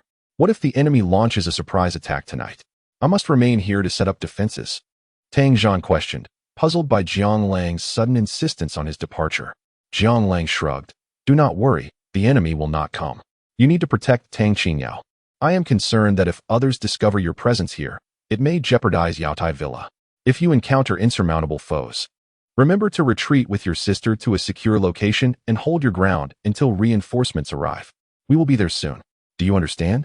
Upon hearing this, Tang Zhan's expression turned serious. Realizing the gravity of the situation, he nodded solemnly and said, "Rest assured, Lang brother, I shall set off immediately." As Tang Zhan departed, Zhang Lang hurried back to his room to rest. He needed to quickly regain his strength for the impending battle the next day, which would demand his utmost effort. Meanwhile, on the other side, Liang Yong wore an expression of fury as he regarded Zhan Rushuang, stating, "I did not anticipate that Zhang Lang and Lin Yu possessed such formidable skills. I should have gone personally. Zhan Rushuang gently shook her head, replying, "It seems Zhang Lang's fate is not yet sealed. Moreover, the individuals he brought along are merely peripheral members. It is only natural they could not prevail. At the very least, we have gauged the strength of Jiang Lang and Lin Yu. More importantly, Jiang Lang likely bears internal injuries. What should we do, Sister Shuang?" Liang Yong asked, still reluctant to accept the situation. "The higher-ups have instructed us to retreat, so we must depart tonight. As for this matter, Zhang Qingyi will unleash his full force tomorrow night, resulting in mutual destruction. Even if Jiang Lang is as tough as iron, the circumstances here are no longer concerning. Let us go." With Zhan Rushuang's words, Liang Yong refrained from further objections, though he harbored lingering dissatisfaction. The night passed in silence, and on the following day, Jiang Lang awoke early. After a night of rest, his true energy had finally traversed through countless small cycles within his body, leading him to feel as though he had reached the pinnacle of his physical prowess once more. Stretching lazily, he stepped into the courtyard, where Zheng Chang'an, Tang Zhan, Lin Yu, Nie Xiong, Zhang Kuang, and others awaited him. Observing the group, Jiang Lang smiled and inquired, "Where is Yi Wushang?" "Rest assured, he is alive and well. He won't perish." At the mention of Yi Wushang, a palpable tension swept over the group. Jiang Lang was not surprised, merely amused. "How is Yaodai Villa faring?" "Brother Lang, everything is normal. I have informed my sister to be cautious. There are no issues on her end," Tang Zhan replied decisively. Despite the absence of any immediate threats, Jiang Lang remained vigilant, placing his trust in Bai Ruolin. "What is the situation with our enemies?" Jiang Lang asked, a smile gracing his lips. Hearing this, Zheng Chang'an spoke in a low tone. "This time, the enemy has mobilized their entire force, nearly 600 individuals. Good heavens, where did so many of them come from?" Jiang Lang chuckled, taking a seat in the courtyard and gesturing for everyone to do the same. Once they were seated, Zheng Chang'an continued, "Not only has Zhang Qingyi taken the field himself, but all his underlings have also been summoned, totaling over 600. According to the intelligence gathered by our brothers, Zhang Qingyi, Kai Jun, and Li Kaishan are attacking us from 3 directions. As Zhang Qingyi put it, they aim to block all paths, leaving us no escape. And to demonstrate the true strength of the Scorpion Gang to the brothers on the road." Hearing this, Jiang Lang flashed a broad smile, revealing his pearly whites. He stroked his chin thoughtfully and remarked, "So many of them. This could prove challenging." "What is so challenging about that?" "I suggest we eliminate Zhang Qingyi directly. That would resolve everything." Zhang Kuang interjected with a huff. "I concur." Tang Zhan, now a fan of Zhang Kuang, found his impulsive and audacious nature to be quite agreeable. With support from others, Zhang Kuang's confidence grew. Even Zheng Chang'an could not help but nod in agreement. "Brother Lang, you often tell us to capture the leader when dealing with thieves. I could take out Zhang Qingyi." In Zheng Chang'an's eyes, Zhang Qingyi was merely the leader of a small gang. Having executed many similar tasks amidst gunfire abroad, he felt more than capable, especially considering that Zhang Qingyi's men were merely armed with cold weapons. The group turned their gaze toward Jiang Lang, awaiting his decision. Jiang Lang gently shook his head. "No, that's not feasible. This time, we shall confront Zhang Qingyi openly, for only in this way can we truly showcase our strength. Otherwise, even if Zhang Qingyi were to perish, there would still be Wang Qingyi and Li Qingyi. Such measures merely address symptoms rather than the root cause. Moreover, we must seize this opportunity to demonstrate the prowess of our Langya to all." Chapter 103. Jiang Lang's strategy. Upon hearing Jiang Lang's words, the crowd nodded in agreement, particularly Lin Yu, who raised her thumb in approval. "Brother Lang, we have previously deliberated on what our name should be, and everyone seemed to agree on Langya, as it was the small group we formed back when we were merely a dozen strong. Unfortunately, our time together was brief, as we soon found ourselves embroiled in battle for our nation. It appears we have returned to our origins, starting anew. Indeed, Langya is excellent. This is Brother Lang's domain, and we have the final say." Zhang Kuang chimed in enthusiastically. However, Zheng Chang'an furrowed his brow and interjected, "Then, Brother Lang, what should we do? With just over 30 of us against hundreds, it seems a daunting task." This posed a significant challenge for everyone. Hearing this, Jiang Lang smiled gently and replied, "Since our adversaries are divided into 3 factions, we shall confront them one by one. I recall you mentioned that Kai Jun is their strategist, and Zhang Qingyi often heeds his counsel, correct?" "Indeed, Kai Jun possesses considerable skill. Compared to Li Kaishan's brute force, Kai Jun presents a greater threat, Zheng Chang'an acknowledged. Fully aware of the situation, Zhang Lang continued. You also remarked that Kai Jun is a devoted family man, always returning to his wife and children whenever possible. It seems that his family is his true aspiration. Moreover, his wife and children are under constant protection, never left unguarded. That is indeed the case. Zheng Chang'an nodded solemnly. Although he understood the implications behind Zhang Lang's words, he recognized that while Bai Li Honghu might resort to leveraging others' families as a threat, Zhang Lang would find such tactics beneath him. Zhang Lang rhythmically tapped his index finger on the table, seemingly contemplating a strategy, prompting everyone to remain silent. Their gazes fixed on him. After about 5 minutes, Zhang Lang suddenly smiled. Now, let us commence the preparations according to my plan. He began dispatching instructions to his men. Meanwhile, the Scorpion Gang members busily made their final preparations for the impending battle. Everyone seemed to agree that this operation was akin to using a cannon to swat a mosquito, utterly unnecessary. Not to mention, even a simple deployment would likely spell certain doom for Zhang Lang. Yet, no one dared to question why their superiors had chosen this course of action. Kai Jun was also diligently preparing for the night's fierce conflict. Although he believed this encounter would be as effortless as slicing through vegetables, he understood that even in the simplest of tasks, one must exert full effort, ensuring that no detail is overlooked, lest all be lost in the end. Engrossed in his tasks, Kai Jun's phone suddenly rang. It was his wife, Xiao Fun, calling. What's the matter? He inquired, knowing that she seldom called him during work hours, especially given his demanding job. On the other end, his wife responded softly, What time will you be home for lunch? Kai Jun's brow furrowed deeper. He never returned home for lunch. Well, a few of your colleagues have come by, expressing concern over your recent hard work and wishing to discuss some matters with you. You should hurry home. Her cheerful tone seemed to radiate warmth. Colleagues? What colleagues? Kai Jun was increasingly perplexed. He had no colleagues to speak of. Look at you. I couldn't reach you by phone, so they came to our house. One is Mr. Zhang Lang, and the other is Miss Lin Yu. Zhang, Kai Jun exclaimed, his voice barely above a whisper. Realizing there were others around, he quickly lowered his voice and stepped outside to continue the conversation. Unbeknownst to him, a few individuals exchanged glances, astonished by what they had overheard. Wait for me at home. I'll return shortly, he said hastily before departing, leaving his companions without a word. Little did he know that someone had discreetly pulled out a phone and sent a message. Upon arriving home, Kai Jun was greeted by Lin Yu at the door. Instinctively, he reached for his lower back, but, upon seeing her beaming smile, gradually relaxed his hand. He was unafraid of Lin Yu herself, but if Zhang Lang was still inside, and with his wife present, he would need to tread carefully. Brother Kai, I didn't expect to meet you so soon. In the living room, Zhang Lang, clad in a Zhongshan suit, sat grinning on the sofa, while Wang Fan busily tended to the kitchen. Seeing Kai Jun enter, Wang Fan cheerfully urged, You should chat with your friends. Dinner will be ready shortly. Her joy was palpable. Kai Jun's expression darkened as he scrutinized Zhang Lang. What do you want, Zhang Lang? Upon hearing this, Zhang Lang smiled faintly, his grin widening as he replied, I heard you lived here, so I thought I'd drop by.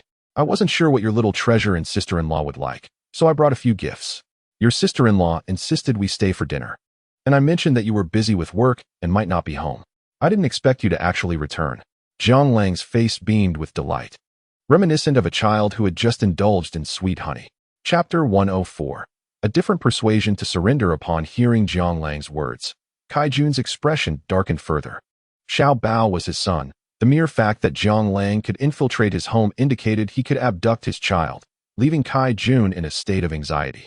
Zhang Lang, you spoke of the world of rivers and lakes last night, yet here you are, so quickly breaking your promise. Kai Jun's implication was clear. Zhang Lang had taken his family hostage. Zhang Lang chuckled softly and replied, The world of rivers and lakes is indeed just that. You are rather naive. If it were truly so, Xiao Biluo's company wouldn't find itself in its current predicament, would it? At these words, Kai Jun's countenance darkened even further. What exactly do you desire? Zhang Lang regarded Kai Jun and suggested with a smile, How about you join us? Kai Jun finally grasped Zhang Lang's intentions. He laughed heartily and declared, Zhang Lang, if you've come to persuade me to surrender, I advise you to reconsider. For someone who has shown me immense kindness, should you wish to join our Scorpion Gang, I could certainly speak highly of you to Yigo. Once you arrive, you would still be the home master. At that moment, Kai Jun appeared to have gained the upper hand, gazing smugly at Jiang Lang. Jiang Lang studied Kai Jun, furrowing his brow. I never anticipated you would think this way. Very well, since we cannot reach an understanding, I shall take my leave. I hope that one day we might fight side by side. Here is 500,000. May you reconsider at any time. With that, Jiang Lang produced a check and placed it before Kai Jun. What does this mean? 500,000 is not an amount just anyone can present, especially not to oneself. Leaving Kai Jun somewhat bewildered, Jiang Lang smiled faintly and said, in this world, debts must eventually be repaid. You have a wife and child now, so it's unsuitable for you to continue in this life. Take this money and travel abroad with your family. Consider it a chance encounter. I do not wish for you to perish alongside Zhang Qingyi. Hearing this, Kai Jun was initially taken aback, then his face broke into a radiant smile. Haha.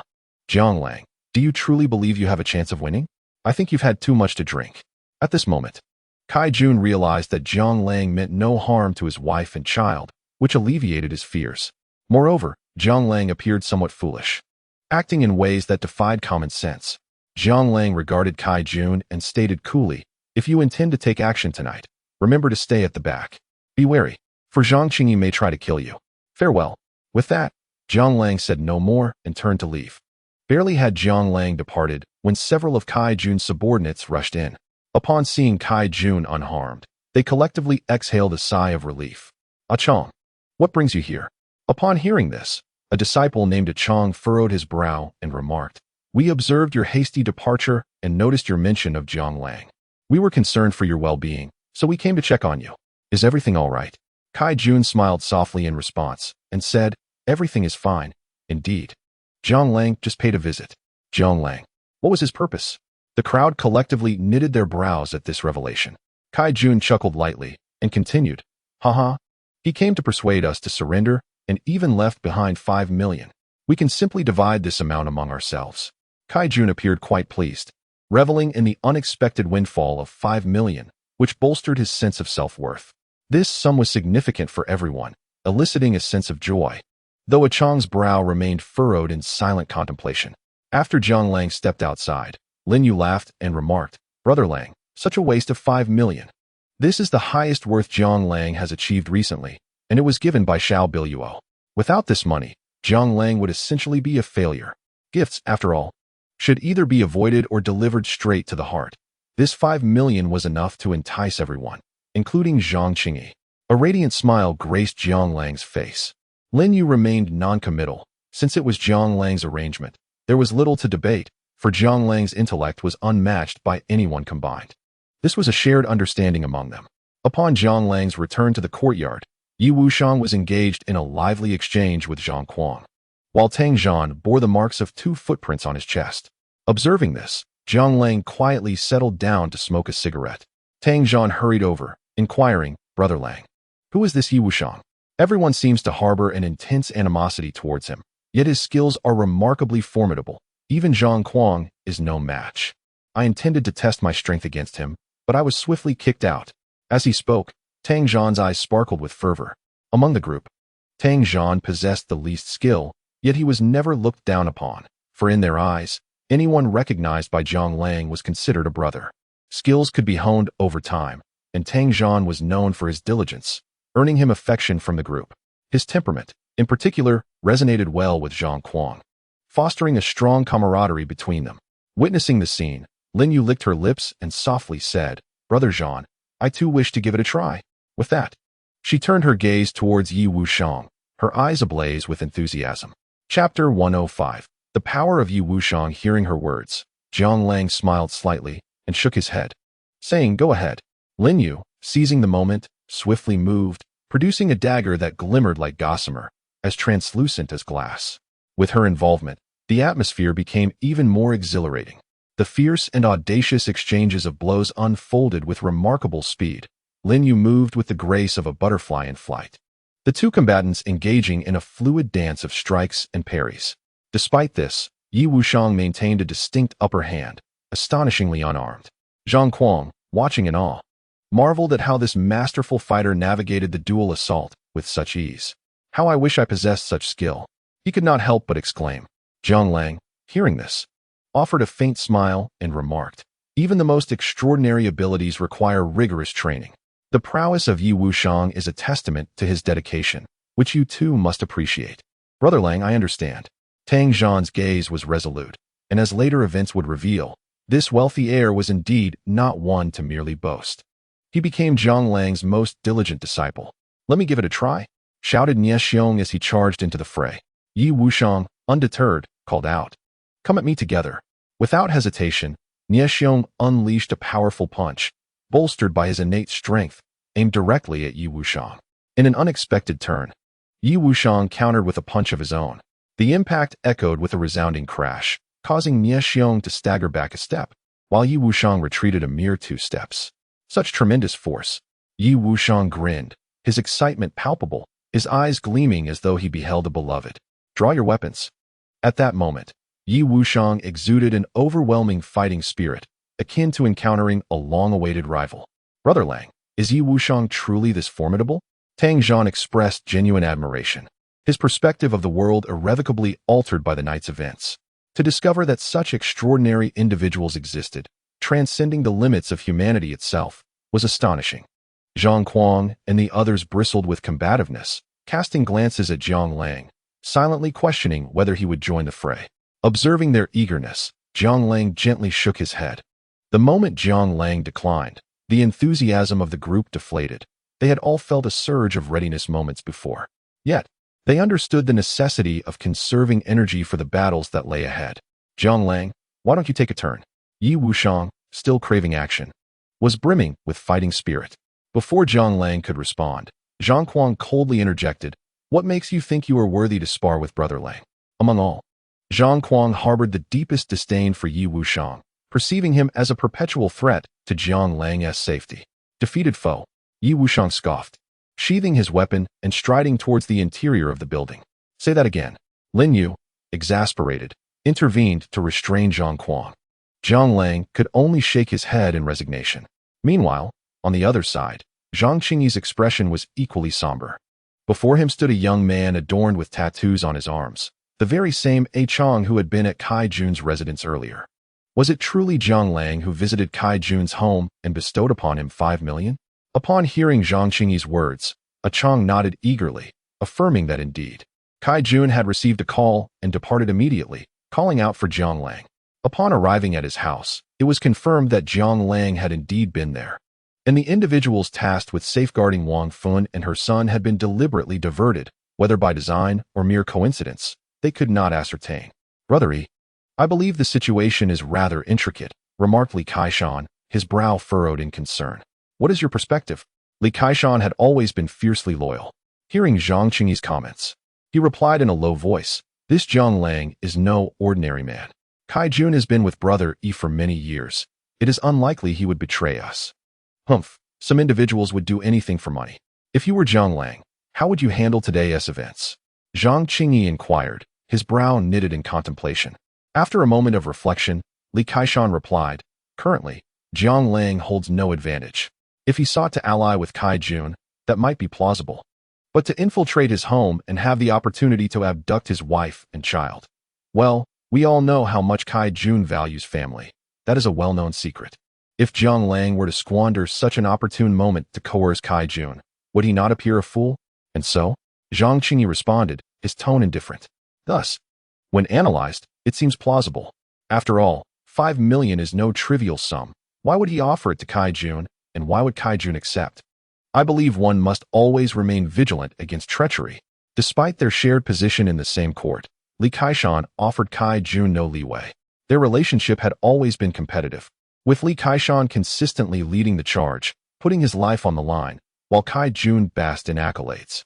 Therefore, Li Kaishan would certainly not let this opportunity slip by. "What is your opinion, then?" Upon hearing Li Kaishan's remarks, a glint of malevolence flashed in Zhang Qingyi's eyes. He could tolerate the incompetence of his subordinates, but he would never tolerate betrayal. In these extraordinary times, it is better to mistakenly eliminate than to let treachery go unpunished, Li Kaishan declared, making a slicing gesture across his throat. Chapter 106. The impending battle. Upon hearing these words, Zhang Qingyi pondered, then spoke solemnly, "There is a battle tonight. Here is the plan. A Chong, you will return to Kai Jun's side. Should Kai Jun exhibit any unusual behavior, you may act decisively, and the territory shall be yours. Upon hearing this, Chang's face displayed a peculiar expression, and he quickly nodded, saying, Brother E, rest assured, I shall dedicate myself entirely to this mission, even unto death. Thank you, Brother E. With that, Chang swiftly departed, unaware that Zhang Qingyi's directive would ultimately lead to his own downfall. Not everyone is indifferent to power. The allure of the position of the Hall Master is undeniably immense for Chang. As time ticked away, an entire day seemed to pass as Jiang Lang lay quietly in his room. It was not until dusk that a gentle knock on the door heralded Lin Yu's arrival. Brother Lang, it's almost time. Upon hearing these words, Jiang Lang's eyes sparkled with a newfound brightness, as if illuminated by a radiant light. Soon, Jiang Lang, clad in a Zhongshan suit, stood before Lin Yu and Ye Xiong. The two greeted him in unison. Jiang Lang smiled at the sight and softly inquired, Are you ready? Hee, we are all set. Ye Xiong replied, his excitement palpable. Jiang Lang felt a surge of joy upon seeing Ye Xiong, who was undoubtedly the most earnest brother among their group. Are you fully recovered? Rest assured, it's nothing serious. Ye Xiong grinned, revealing his pearly white teeth, recalling the injuries they all sustained during their previous escape. Brother Lang, Zhang Kuang, and Tang Zhan are already in position, while Chang'an has taken a few brothers to monitor Kai Jun's movements. We only have 10 brothers here, and tonight is likely to be a fierce battle. If we cannot withstand the onslaught, I hope you will leave with Yi Wushang, Ye Xiong, and I will cover your retreat. Lin Yu's expression was unusually serious at this moment. Hearing Lin Yu's words, Jiang Lang's smile widened. He grinned and softly asked, Ye Xiong, do you think we can withstand the enemy's assault tonight? Without hesitation, Ye Xiong nodded and declared, If Brother Lang says we can, then we certainly can. I felt utterly unsatisfied with my performance today. I haven't fully unleashed my strength. Ye Xiong was referring to his earlier encounter with Yi Wushang. Jiang Lang chuckled and inquired, So, do you believe you can defeat Yi Wushang? Not a chance. Ye Xiong shook his head vigorously, eliciting an even broader smile from Jiang Lang. Lin Yu, observing this exchange, felt a sense of helplessness. It seemed only Jiang Lang could maintain such a light-hearted demeanor before a significant battle. Meanwhile, on the other side, Zhang Kuang and Tang Zhan were enjoying skewers at a roadside stall. As he savored the grilled delicacies and sipped beer, Zhang Kuang remarked, Tang Zhan, your skills are commendable. These skewers are quite delicious. Of course, just look at what I do. Tang Zhan replied, pride evident on his face. Zhang Kuang glanced at Tang Zhan, unable to stifle a laugh. This boastful nature suited Tang Zhan's personality well. While his combat skills may have been lacking, Zhang Kuang could see that Tang Zhan was a hard-working individual. Are you afraid of your lack of strength, or of not striving for improvement? Zhang Kuang asked with a smile. Tang Zhan paused, then furrowed his brow and replied, Are you afraid? Haha, I am not afraid. I have witnessed such scenes numerous times. And the individuals associated with Scorpion are merely ruffians. A multitude of rabble remains just that. Rabble. With an air of arrogance, a smile stretched across his face, exuding confidence. In contrast, Tang Zhan, with a furrowed brow, expressed his doubts, stating, Today we are merely 10 in number, while Li Kaishan commands over 200. Are you truly unafraid? Rest assured, replied Zhang Kuang. Since Brother Lang has summoned us, the tasks assigned will undoubtedly be both uncomplicated and easily achievable. He has always operated this way, tackling the most perilous endeavors himself, never allowing us to take unnecessary risks. Moreover, anything orchestrated by Brother Lang is guaranteed to succeed. Zhang Kuang radiated unwavering confidence, and had others overheard him, they might have deemed him a madman for believing that 10 could vanquish 200. Even a master capable of defeating 10 foes would struggle against such odds. What if unforeseen circumstances arise? Tang Zhan remained curious. Upon hearing this, a rare seriousness graced Zhang Kuang's face. There are never any surprises when Brother Lang is involved. When he proclaims that these foes will arrive at 8 o'clock and be defeated by 8:30, not a minute will be amiss. Do you know what our mission for tonight is? Zhang Kuang inquired. Without hesitation, Tang Zhan responded, Naturally, it is to defeat Li Kaishan and his entourage. At this, Zhang Kuang chuckled softly and shook his head. That is not the case. Do you remember that someone called me earlier? Indeed, you mentioned it was our strategist, Xiao He. However, I am unaware of his current whereabouts or what he conveyed. Shortly after their departure, Zhang Kuang had received a call, and his elation was palpable. He treated the voice on the other end with almost sycophantic reverence, akin to a mouse before a cat. Upon hearing this, Zhang Kuang fell into contemplation, glancing into the distance before murmuring, "He is our strategist, named Xiao He. In my estimation, he surpasses Liu Bang's Xiao He by 100-fold.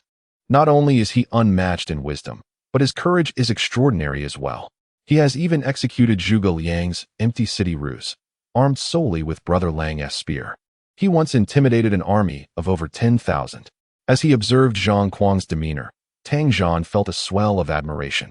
To single-handedly deter such a multitude is a testament to remarkable strength. Having said this, Zhang Kuang smiled and added, "The strategist should now be at Brother Lang's side. Our mission is not to engage the enemy directly, but rather to provide aid to Brother Lang after the conflict has commenced, as that is our primary battleground. Once we secure Chang'an, we will promptly rush to support Brother Lang." Zhang Kuang wore a smile that suggested the matters at hand were hardly worthy of concern, while Tang Zhan regarded the fervent Zhang Kuang with increased admiration for Jiang Lang. Such profound trust among so many brothers is a bond forged over time, not easily attained. Meanwhile, on another front, Jiang Lang was directing Nie Xiong in a game. At this moment, Lin Yu suddenly rose to her feet, her eyes brimming with excitement. She gently touched Jiang Lang and murmured, "Brother Lang, look who has arrived." Upon hearing this, Jiang Lang and Nie Xiong instinctively turned their gazes in the same direction. There, not far away, approached a tall man clad in a gray long robe, his flowing hair cascading like a waterfall. He appeared to be in his 30s, slender and handsome, exuding an ethereal charm akin to that of an otherworldly Taoist. Such an aura was irresistibly captivating. Upon noticing the newcomer, a peculiar smile spread across Jiang Lang's face. The man in the green robe soon stood before him, gracefully waving his sleeve before bowing and addressing him. "Greetings, boss." Listening to this, Jiang Lang promptly assisted the man to his feet and enveloped him in a warm embrace. "Brother Xiao, you have finally arrived. I knew you would come." This individual was none other than Jiang Lang's strategist, Xiao He. Xiao He, moved by Jiang Lang's words, reflected on the unexpected reunion, feeling a surge of emotions. He had never anticipated that one day they would meet again, nor did he foresee witnessing Jiang Lang's true self. How wonderful it was! A look of contentment adorned Xiao He's face. Nie Xiong and Lin Yu also greeted him enthusiastically, "Brother Xiao." Everyone held immense respect for Xiao He. In the past, Jiang Lang had essentially been a hands-off leader, with Xiao He managing all affairs. Those capable carried the greater burden, and in the eyes of the others, Xiao He was undoubtedly the second in command, while Bai Li Honghu was merely the third, leading to Bai Li's dissatisfaction with the group. Without further ado, Xiao He scrutinized Jiang Lang before solemnly stating, "Boss, this battle is ill-conceived. The enemy numbers 600, and you intend to divide our forces? Should reinforcements be hindered, the remaining troops would inevitably converge upon us. How shall we defend ourselves then? I have already spoken with Zhang Kuang and Chang'an. At all costs, we must swiftly impede the enemy's reinforcements. After defeating them, we will return to support you. We must leverage the advantages of the bamboo grove to contain the enemy. Only then do we stand a chance." Although he was new to the situation, Xiao He quickly grasped the gravity of the circumstances. Jiang Lang smiled faintly upon hearing his words and replied softly, "Brother Xiao, fret not. Tonight, the Scorpion Gang shall surely face defeat." Xiao He furrowed his brow in response, saying, "Such a course is far too perilous. Nie Xiong, heed my command. If the enemy proves insurmountable, cover our boss and facilitate a strategic retreat." "Understood, Brother Xiao." Everyone was resolute in executing Xiao He's orders without hesitation. Jiang Lang, with a resigned smile, chose to remain silent. Meanwhile, on the opposite side, Li Kaishan and his men were swiftly advancing towards Jiang Lang's position. Tonight, Jiang Lang was the target of all, and he was perceived as an effortlessly attainable one. After his men suffered losses previously, Li was determined to regain his dignity in front of Zhang Qingyi, vowing that this time he would reclaim his honor. As the journey unfolded, a multitude of vehicles, both large and small, traversed the road, numbering over a dozen. In the eyes of Li Kaishan, he had already completed his tasks before the arrival of others. "Brother Shan, it appears there has been an accident ahead." As they navigated a narrow path, they abruptly encountered two cars blocking the way, with two men clad in black seemingly embroiled in a heated argument. Faced with this situation, Li Kaishan and his companions had no choice but to halt their advance. "Lu Hua, Go and see what's happening. Tell them to clear the way immediately. If they value their lives, they had better move aside. Otherwise, they shall not find me merciful." Upon hearing this, a young man with yellow hair, standing beside Li Kaishan, immediately nodded and grinned. "Rest assured, Brother Shan, I will handle it." With that, he swiftly exited the vehicle and approached the scene. Upon reaching them, the young man with yellow hair appeared exceedingly irate. "What are you two doing here? If you know what's good for you, get the hell out of my way." Typically assertive, today he felt emboldened by the presence of over 200 brothers standing behind him, relishing the power that came with it. In response, one of the men with a buzz cut furrowed his brow and retorted, "Who do you think you are? Can't you see he hit my car? If you want to leave, you'll need to pay for the repairs." "What are you talking about? I was driving straight." "Did your driving instructor teach you how to drive?" The other young man shot back defiantly. Witnessing their obstinacy, the young man with yellow hair became increasingly agitated, feeling utterly disregarded. With a darkened expression, he coldly commanded, "Get out of my way now. I have no time for your nonsense." Hearing this, the buzz-cut young man's lips curled into a triumphant smile as he replied, "Well, I don't have time for your nonsense either." Chapter 108. The ambush. Taken aback by the young man's demeanor, the yellow-haired youth momentarily faltered. However, in that instant of distraction, the young man swiftly produced a dagger from his waistband and plunged it into the yellow-haired youth's chest. As he supported him, he softly instructed, "Relax. Take a deep breath. Yes, just like that."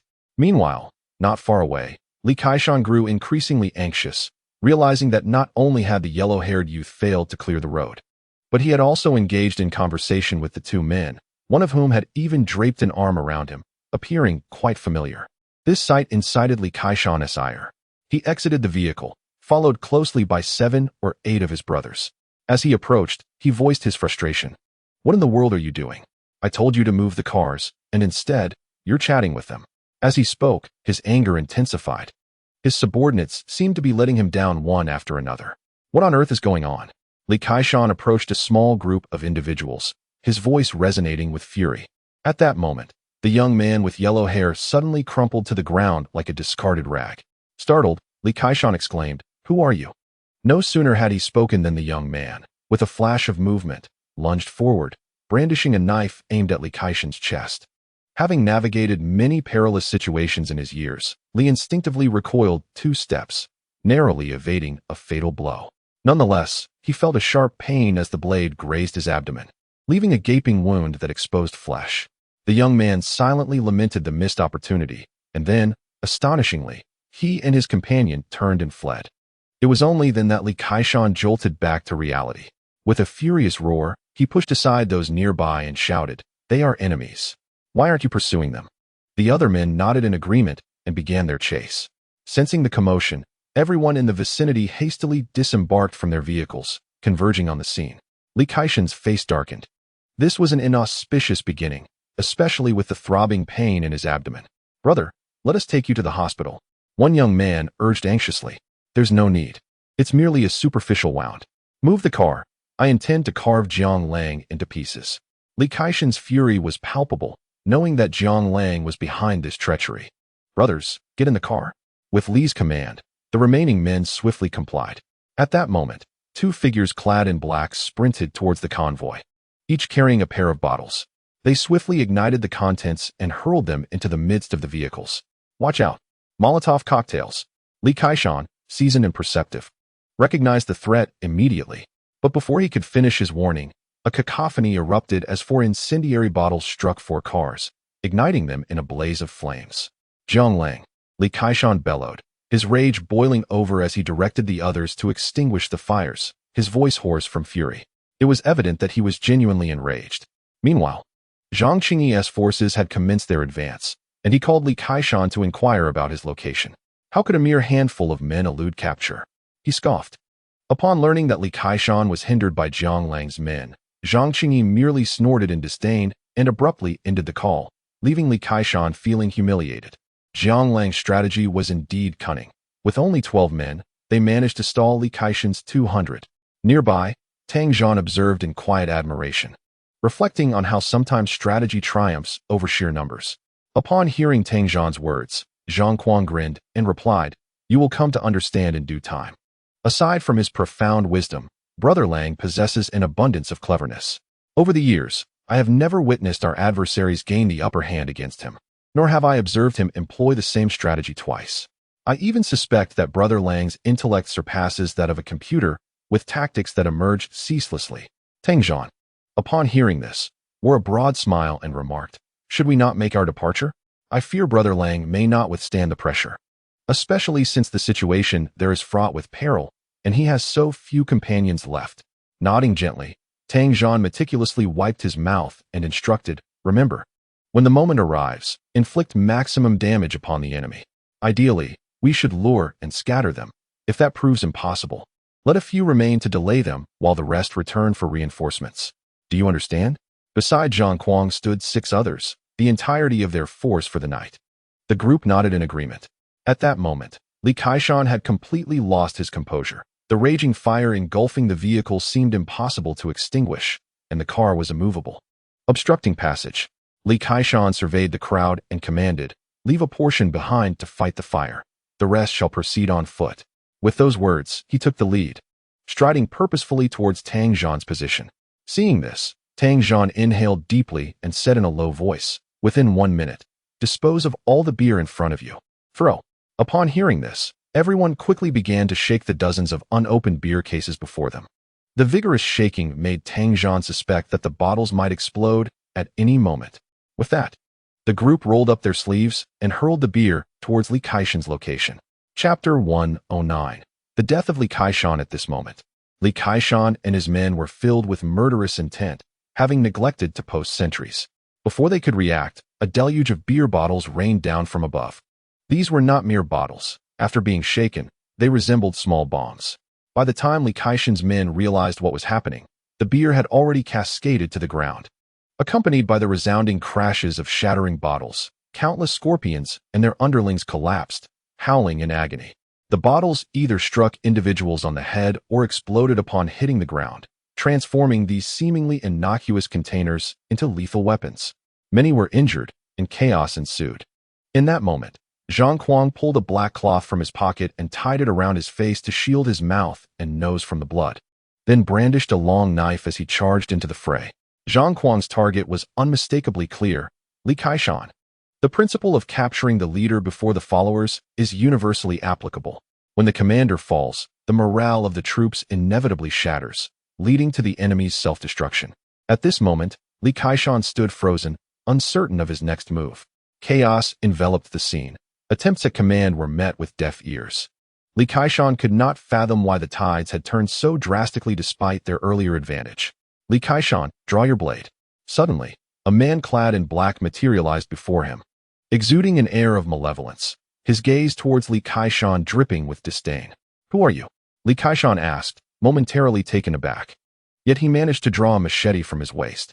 With a scoff, the man replied, "I am Zhang Kuang. When you reach the underworld, inform the king of hell that it was I who sent you. In your next life, avoid crossing paths with the Lang family." With that, Zhang Kuang vanished and reappeared before Li Kaishan in an instant. A flash of cold light passed, and Li Kaishan felt a chilling sensation at his neck, followed by a torrent of blood spewing forth. Despite his desperate attempts to staunch the wound with his hands, it proved futile. With eyes filled with bitterness, Li Kaishan collapsed to the ground, lifeless, as if he were a tattered rag. Li Kaishan is dead. Those who resist shall meet the same fate. No one anticipated the prowess of Zhang Kuang. Even a skilled warrior like Li Kaishan could not withstand a single strike and fell immediately. The onlookers were utterly paralyzed with fear. Aside from those wailing on the ground, no one dared to resist further. Seeing the utter despondency in the crowd, Zhang Kuang sneered and waved his hand, commanding, "Withdraw." His objectives had been achieved. Not only had he slain Li Kaishan, but he had also successfully routed the enemy. Next, he aimed to rescue Zhang Lang. Meanwhile, another division of troops, led by the Kai army, advanced cautiously.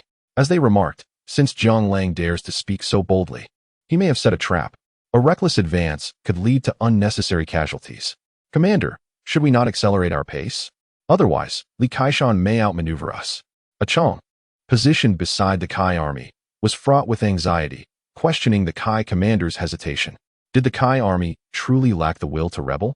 However, this presented an excellent opportunity for him. He had prepared thoroughly, Should the Kai army show signs of treachery, he would eliminate them without hesitation, including their loyal subordinates. Yet, if Li Kaishan completed his tasks first, the chance for rebellion would vanish, leaving him without recourse. As Achang pondered how to devise a new strategy, a cart suddenly halted in the midst of the caravan. Upon seeing the cart, the Kai commander waved his hand and announced with a smile, "Everyone, disembark." Though one might be uncertain of Jiang Lang's ulterior motives, it is likely that he would not remain idle. After more than 200 individuals disembarked, they all gathered closely. At this moment, standing before the vehicle was an unremarkable young man, so ordinary that one might struggle to recognize him even if they had encountered him before. Yet, this seemingly mundane youth was, in fact, Jiang Lang's most formidable weapon, Zheng Chang'an. "Who goes there?" Kai Jun inquired, observing Zheng Chang'an with an air of scholarly formality. Upon hearing this, Zheng Chang'an grinned widely, revealing a simple-minded smile. "He, Brother Lang has given the word. We may proceed." At this juncture, everyone was on high alert. For Zheng Chang'an had already confirmed his allegiance to Jiang Lang. Aqiang's eyes lit up at these words. This was the perfect opportunity. Without hesitation, he drew a dagger from his lower back and lunged it toward Kai Jun's chest. The strike was powerful and unexpected, catching even Kai Jun off guard, as he could hardly believe that his most trusted companion would turn against him. Unfortunately, at this moment, Kai Jun could no longer utter a word. He merely pointed at Aqiang before collapsing heavily to the ground. "Aqiang, what are you doing? How dare you attempt to assassinate Brother Jun?" bellowed a burly man. "Kai Jun has betrayed us, defecting to Jiang Lang. The evidence is irrefutable. I have Brother Yi's orders to act swiftly. Anyone who continues to side with Kai Jun is guilty of treason," Aqiang declared loudly. "Aqiang, you are the one who has defected to Jiang Lang, stirring discord. Brothers, avenge Brother Jun." Kai Jun's loyal confidant, now ablaze with fury, charged directly at Aqiang. Chapter 110. The chaos unleashed. The tumultuous melee erupted instantaneously, while Zheng Chang'an quietly extracted a lollipop from his pocket and placed it in his mouth. Meanwhile, the members of the Scorpion Gang began to engage in fierce combat. Just moments prior, they were all brothers within the same gang, yet now they fought with relentless fervor. As time ticked away, individuals continued to fall. Observing that the tide of battle had turned, Zheng Chang'an casually discarded the plastic stick of his lollipop at his feet, smiled faintly, and then drove away with a flourish. Zhang Qingyi could scarcely believe that he was the first to arrive at Jiang Lang's courtyard. He was even more astonished to learn that his two other armies had been utterly vanquished by Jiang Lang in a most peculiar manner. Zhang Qingyi, accompanied by his men, approached the entrance of the courtyard, a formidable presence from several dozen meters away. Inside the courtyard, bright lights illuminated every corner, dazzling the eyes and creating an almost blinding atmosphere that felt disconcertingly like daylight. Under normal circumstances, one would expect the lighting to be dim. It was perplexing why Jiang Lang had chosen to make the place so brilliantly lit. As Zhang Qingyi walked forward, he surveyed his surroundings with keen interest. Behind them lay a verdant bamboo grove. Should there be anyone lying in ambush, they would surely be concealed within. However, Zhang Qingyi possessed a profound understanding of the number of individuals surrounding Jiang Lang. At this moment, with Li Kaishan having encountered an assault, it was likely that Jiang Lang's side had dwindled to a mere 100 or so. Not far away, Jiang Lang sat in quietude with Xiao He at a table, a pot of wine and a few small dishes before them, exuding an air of leisure. Upon noticing Zhang Qingyi's approach, Jiang Lang smiled gently and softly inquired, "Brother Zhang, would you care to join me for a drink?" Hearing this, Zhang Qingyi exhibited a demeanor of boldness, surveying Jiang Lang before replying nonchalantly, "You truly have a remarkable spirit. Jiang Laoda, even on the brink of death, you maintain such a carefree attitude." With a chuckle, Jiang Lang candidly remarked, "To be honest, I have far too many enemies in this world, so many that I cannot count them all. Countless have sought my demise, and many have succeeded, yet here I stand, still alive." His tone was leisurely, as if discussing a matter wholly unrelated to himself. Zhang Qingyi, upon hearing Jiang Lang's words, laughed heartily and proclaimed, "I have encountered many arrogant youths, some even more brazen than you. Alas, as fate would have it, those who are destined for ruin often display such hubris. I offer you one final chance. Surrender, and I shall spare your life. Furthermore, my previous promises still stand. What say you?" Jiang Lang smiled at this and turned to Xiao He, asking, "Brother Xiao, shall you surrender?" "Get lost. You should be the one to surrender. Xiao He retorted. Then why should I? Jiang Lang replied playfully. Their banter caught Zhang Qingyi off guard, and his expression darkened significantly. You tread the path to hell when heaven offers you a way out. Do not blame me for my lack of courtesy. Kill. With that command, Zhang Qingyi stepped back 2 paces and waved his hand. His subordinates, unable to contain their anticipation, had been told before departure that slaying an enemy was worth 10,000, and a high-ranking official 100,000. The bounty for Jiang Lang's head was a staggering 1 million. As the saying goes, under a heavy reward, there will be brave men. Although Zhang Qingyi himself lacked prowess, he was adept as a politician. Initially, Zhang Qingyi's men had not harbored high expectations for this operation, as it was presumed that Li Kaishan would be the one to claim Jiang Lang's head. However, to their astonishment, neither Li Kaishan nor Kai Jun had arrived, igniting a surge of excitement among them. 1 million was a sum many would never earn in a lifetime, and with only a handful of opponents before them, a single spit could likely drown Jiang Lang. Faced with such an opportunity, Zhang Qingyi's men surged forward as if invigorated by a potent stimulant. Observing the throng of Zhang Qingyi's subordinates charging forth, Xiao He wore an expression of resignation. Though they were a disorganized rabble, their momentum was undeniably formidable. Indeed, it is a pity a multitude of disorganized individuals remains just that, a disorganized multitude, ultimately unchanged. Jiang Lang shook his head in resignation. At that moment, the lights suddenly extinguished, transforming the once bright surroundings into an impenetrable darkness. The human eye requires a brief interval to adjust from light to shadow, and it was precisely during this fleeting moment that Jiang Lang had calculated his move. Everyone, remain calm. Do not move. Those at the back, turn on your headlights. Zhang Qingyi shouted, hastily directing the crowd. His commands were sound, yet while a few seconds felt like mere moments to others, for Jiang Lang, it was ample time. Suddenly, a chorus of coughs erupted as a pungent aroma of chili pepper permeated the air, accompanied by 2 powerful gusts, causing everyone to cough uncontrollably, tears streaming down their faces. Zhang Qingyi, amidst his own coughing fit, urged, cover your mouths and noses. Eliminate Jiang Lang. Yet, at this point, commands were of little use. Each individual was preoccupied with their own distress. By the time the rearward individuals clumsily managed to turn on their vehicle lights, their noses were wrinkled in irritation. Jiang Lang stood amidst 2 large fans, while several men clad in black wielded bags of chili powder, directing the spicy substance towards the crowd with reckless abandon. Chapter 111. A dire situation. Jiang Lang. Zhang Qingyi's eyes widened in fury, astonished that Jiang Lang had employed such a despicable tactic, causing his men to falter before the conflict had even commenced. Observing the chaos, Jiang Lang remained seated, seemingly detached from the turmoil around him. In swift succession, a group of black-clad individuals charged forward, wielding fire extinguishers and indiscriminately spraying Zhang Qingyi and his men, toppling many from the Scorpion gang, rendering them blind to their surroundings.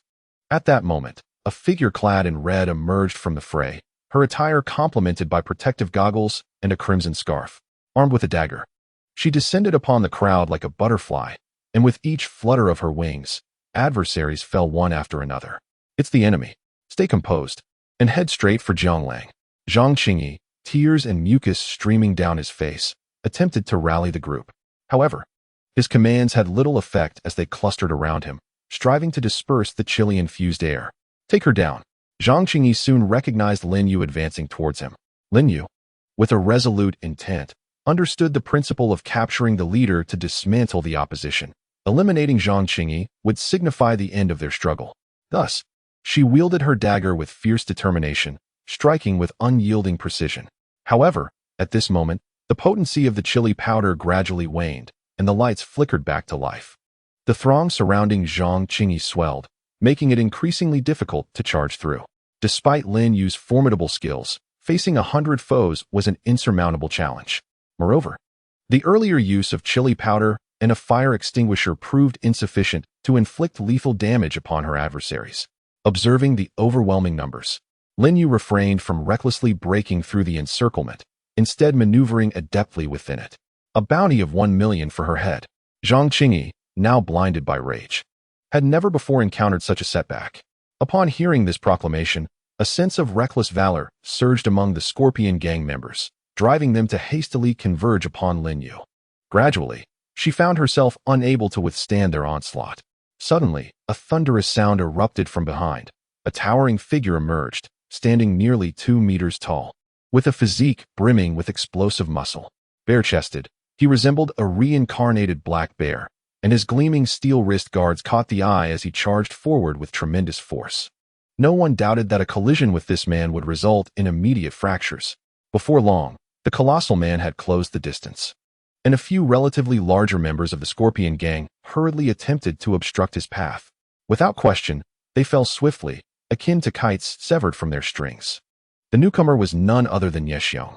Seizing the moment, Xiong did not pause. He swung his arms in a wide arc, striking at those nearby. His imposing stature and immense strength caused chaos among the enemies, inflicting injuries and casualties, swiftly creating a vacuum of space around him. Following Xiong, a group of 7 or 8 individuals rushed in. Though their skills were somewhat inferior, under the leadership of Xiong and Lin Yu, they managed to fend off the enemy's advances. Yet, the favorable situation was not to last, as the numerical superiority of the enemy soon became apparent. Lin Yu and her companions found themselves pushed to within mere 5 meters of Zhang Lang.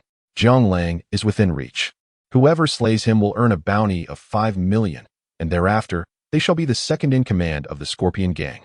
Upon hearing this, the Scorpion Gang members erupted into a frenzy, charging forward without regard for their lives. Lang Gu, we must retreat. While fending off the assailants, Lin Yu turned and shouted. She had previously made an agreement with Zhang Lang. Should they become overwhelmed, they would withdraw to the mountains. As long as the green hills remain, there will be no shortage of firewood. However, Zhang Lang remained utterly unperturbed, not even blinking. Your subordinates are urging you to flee, came a mocking voice as Yi Wuxiang approached Zhang Lang, brandishing dual blades and taking a seat before him. Hearing this, Zhang Lang chuckled softly and replied with a hint of nonchalance. He is my brother. Indeed, your brother. Oh, is that not Xiaohe? Still alive, I see. Suddenly, Xiaohe caught sight of Yi Wuxiang, who casually remarked, do not worry. Even if you perish, I shall remain unscathed. The presence of Yi Wuxiang, coupled with his words, ignited a spark of anger within Xiaohe. Perhaps not, for these individuals will soon rush forth and assuredly strike you down first. Among Zhang Lang's entourage, aside from Zhang Lang himself, the most formidable adversary was indeed Xiaohe. Although he had never witnessed Xiaohe in action, the man's cunning schemes were undeniably numerous. There was an occasion when he nearly fell victim to capture himself. Observing Yi Wuxiang's demeanor, Xiaohe scoffed lightly and replied, if I were you, I would charge forward to vanquish the enemy and repay our leader for saving your life. Yi Wuxiang, upon hearing this, glanced at Zhang Lang and then turned to Xiaohe, stating, those are your foes, not mine. Moreover, your demise is of no concern to me. As long as they do not harm Zhang Lang, that suffices, for Zhang Lang must fall by my hand. Despite the disdain that the Langya members held for Yi Wuxiang, Zhang Lang regarded him as a friend, and Yi Wuxiang considered Zhang Lang a confidant. Furthermore, Yi Wuxiang had made his intentions clear. Should they assail Zhang Lang, he would undoubtedly retaliate. Chapter 112. The Scorpion Gang in disarray. Xiaohe was known for his all-encompassing approach, and with Yi Wuxiang's words, he felt a sense of relief. With the two formidable experts, Zhang Lang and Yi Wuxiang, present, these foes should pose little challenge, particularly Yi Wuxiang, who ranked second on the mountain and river national rankings. Surely, such a reputation was not merely for show. Brothers, they are nearing their end. Exert yourselves. Zhang Qingyi, noticing that Lin Yu and the others were nearing their limits, bellowed loudly. The members of the Scorpion Gang, witnessing this, became even more invigorated. Lang Gu, I am coming. At that moment, a boisterous voice rang out, and Zhang Kuang surged forward with a group, swiftly making his way to Zhang Qingyi's side. Zhang Kuang's prowess was remarkable, his strikes sharp and decisive, akin to a dagger piercing directly towards Zhang Qingyi. Scorpion Gang, it would be wise for you to surrender swiftly. Li Kaishan and Kai Jun are dead. If you do not lay down your weapons, you will have no further opportunities. At this juncture, Zheng Chang'an also arrived. The collective of 20 to 30 individuals had effectively encircled the 100-strong forces of Zhang Qingyi. More crucially, the news Zheng Chang'an had just relayed was profoundly shocking. If indeed true, they had fallen into the enemy's trap tonight. Reports suggested that the Langya's combined strength was merely 20 to 30. How could such a number possibly overcome 500 to 600 members of the Scorpion Gang? Do not heed their alarmist rhetoric. Seize Jiang Lang, and all shall conclude. Zhang Qingyi remained unconvinced. At that moment, Jiang Lang slowly rose to his feet. He regarded Zhang Qingyi and casually gestured, saying, "Brother Zhang, if you harbor doubts, why not make a call to confirm?" Jiang Lang's tone was remarkably flat, as if he were discussing a matter entirely unrelated to himself. Yet his words resonated with a profound intensity that all could hear distinctly. In an instant, the crowd hurriedly retreated to Zhang Qingyi's side, laughing nervously and on guard. For everyone present, this night would be sleepless, for the prowess of the Langya people was astonishingly formidable, particularly the leading cadres, who seemed like deities descended from the heavens. Lin Yu and Nie Xiong, in particular, seemed to single-handedly thwart the majority of the Scorpion Gang's forces. Facing such opponents had fundamentally altered the crowd's perception of mastery in combat. Although the Scorpion Gang was known for its affiliations within the underworld, they rarely engaged in actual brawls. When they did, it was typically a case of numbers overwhelming the few, a brutal display of dominance. However, confronted with Lin Yu and his band of martial experts, they appeared woefully inadequate. The atmosphere had grown eerily silent, and Zhang Qingyi understood that if the morale of the troops faltered, the consequences would be dire. It seemed everyone was straining to hear what was being conveyed from Zhang Qingyi's phone. Yet, he received no news. Even if Li Kaishan had been hindered by the enemy, he ought to have arrived by now, not to mention the multitude of brothers still in the fray. With that thought, Zhang Qingyi hastily dialed Kai Jun, but once again, there was no answer. At this moment, not only the younger brothers below were anxious, Zhang Qingyi himself felt a flicker of panic. Some of the younger brothers began making calls, only to receive grim tidings. Both battalions had been defeated. The morale of the troops was now thoroughly shaken. "Run!" A voice rang out from the crowd, and in this tense atmosphere, the Scorpion Gang members scattered in an instant, while Zhang Qingyi was pulled away in the chaos. At that moment, an individual passed by Zhang Kuang, subtly nodding before blending back into the throng. "Not good. Igu is injured," a voice cried out, revealing that Zhang Qingyi's head had drooped against his chest, a large stain of blood marking his attire. An assassination attempt had been made on Zhang Qingyi. The scene plunged deeper into disarray as the Langya forces feigned a charge before retreating back to Jiang Lang's side. Useless, a mere sack of bones. Yi Wushang yawned, stretched, and prepared to leave, though he held a deep admiration for Jiang Lang. As for Tang Zhan and the others, it was needless to say. Zhang'an, arrange for several brothers to escort the injured to the hospital, find the best doctors, the finest treatment, Xiao He remarked, his tone as calm as if no turmoil had transpired. Zheng Chang'an nodded solemnly and signaled to a brother to make the arrangements. Once this brother departed, Tang Zhan finally sank heavily to the ground, breathing heavily. Did we truly win? Tang Zhan found it hard to believe that a mere 30 individuals had truly triumphed over more than 600. Upon hearing this, Zhang Kuang grinned widely, revealing his pearly white teeth, yet his gaze remained as proud as ever. What does it matter? Merely a bunch of useless rascals, he declared. Xiao He, upon listening, softly inquired about their casualties. 12 of our comrades were injured, including 5 severely, and 2 in critical condition, though their lives are not in jeopardy, he reported. Zheng Chang'an quickly added that such losses could be deemed negligible. However, Jiang Lang furrowed his brows in concern. Observing his demeanor, Lin Yu comforted him, saying, "Brother Lang, we have performed admirably this time. The enemy was simply overwhelming, and Tang Zhan's previous subordinates were indeed lacking in skill, which accounts for our losses." Lin Yu spoke the truth, but as she reached this point, her words faltered, and she lowered her head in silence, with Tang Zhan also wearing a furrowed brow. The injured were once his brothers, clearly inferior in skill to Xiao Linger's subordinates. It was puzzling why Jiang Lang still appeared discontent. Chapter 113. The mysterious Lu Yiming. Upon hearing everyone's remarks, Jiang Lang calmly stated, "Every brother who follows us is born of flesh and blood. Since they have chosen to accompany us, we must take responsibility for them. They are husbands, brothers, and sons, drawn to us merely to earn a livelihood. Therefore, we must strive to minimize casualties for each brother and alleviate all worries for those who are injured. As for other matters, Brother Xiao, you shall take charge of formulating detailed compensation plans." Such matters were indeed Xiao He's forte, and he accepted the responsibility without hesitation. "Brother Lang, what shall we do next?" Zheng Chang'an inquired softly. After pondering briefly, Jiang Lang replied, "Let us remain still. Tomorrow, Tang Zhan will continue with the renovations. Chang'an, you will persist in monitoring the movements of various factions. Zhang Kuang, you will continue recruiting troops. I believe that after this success, attracting new recruits will be easier. But remember, quality is paramount. Rest assured, Brother Zhan." The group nodded in agreement, while Zheng Chang'an's subordinates swiftly began tidying the battlefield, some gathering equipment, others cleaning the ground, all operating in an orderly fashion. Just then, a vehicle approached and came to a halt not far away. Shortly after, a comrade rushed over, saying, "Brother Lang, someone has arrived seeking you." When I asked for his identity, he merely stated that Xiao Dingwa sent him. At this, Jiang Lang smiled slightly and responded, "Please bring him over." Hearing this, Zheng Chang'an quickly interjected, "Brother Lang, should we wait a moment? The battlefield has yet to be fully cleaned. There are still numerous bloodstains. And if seen by others, especially since Xiao Dingwa is affiliated with the state, the consequences could be dire." Upon hearing this, Jiang Lang smiled and waved his hand, saying, "Do you think he would be unaware? Bring him over." With Jiang Lang's words, the brothers swiftly turned and departed, while the remaining individuals resumed their task of clearing the battlefield. Before long, a man clad in a tailored suit approached Jiang Lang with a cheerful demeanor.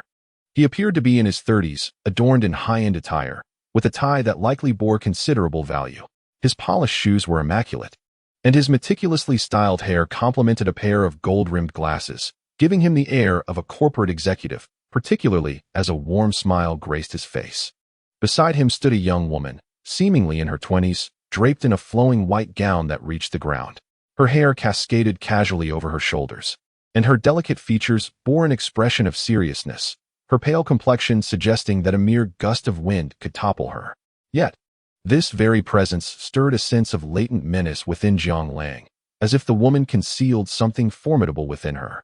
Could she be a formidable expert? It seemed unlikely. Upon seeing Jiang Lang, the well-dressed man adjusted his glasses and cheerfully introduced himself. "Greetings, Brother Jiang. I am Lu Yiming, and this is my colleague, Qin Xian. We are here on behalf of Elder Xiao to seek you out. Lin Yu, please serve some tea." Since they were sent by Xiao Dingwa, they naturally held his authority.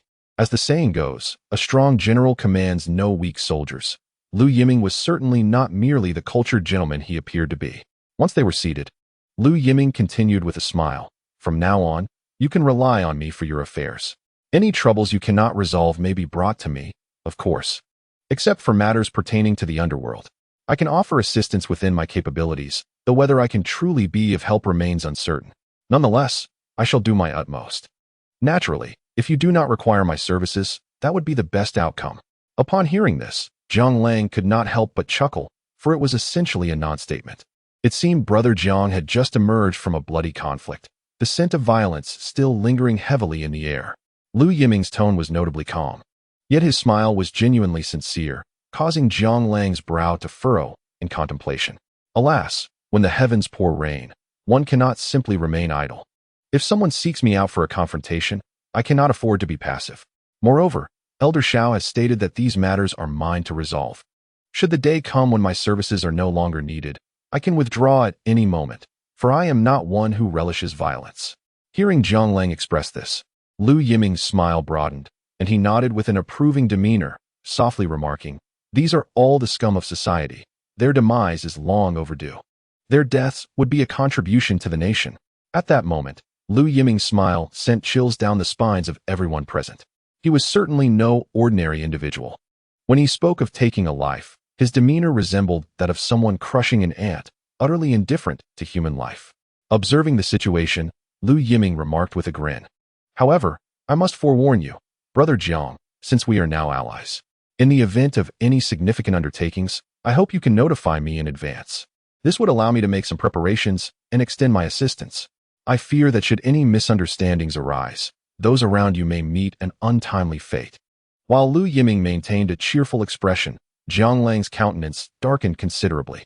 The expressions of those around, including Zhang Kuang, shifted dramatically, for it was well known that Jiang Lang despised threats, especially when they involved the safety of those close to him. The audacity of Lu Yiming to utter such words was nothing short of outrageous.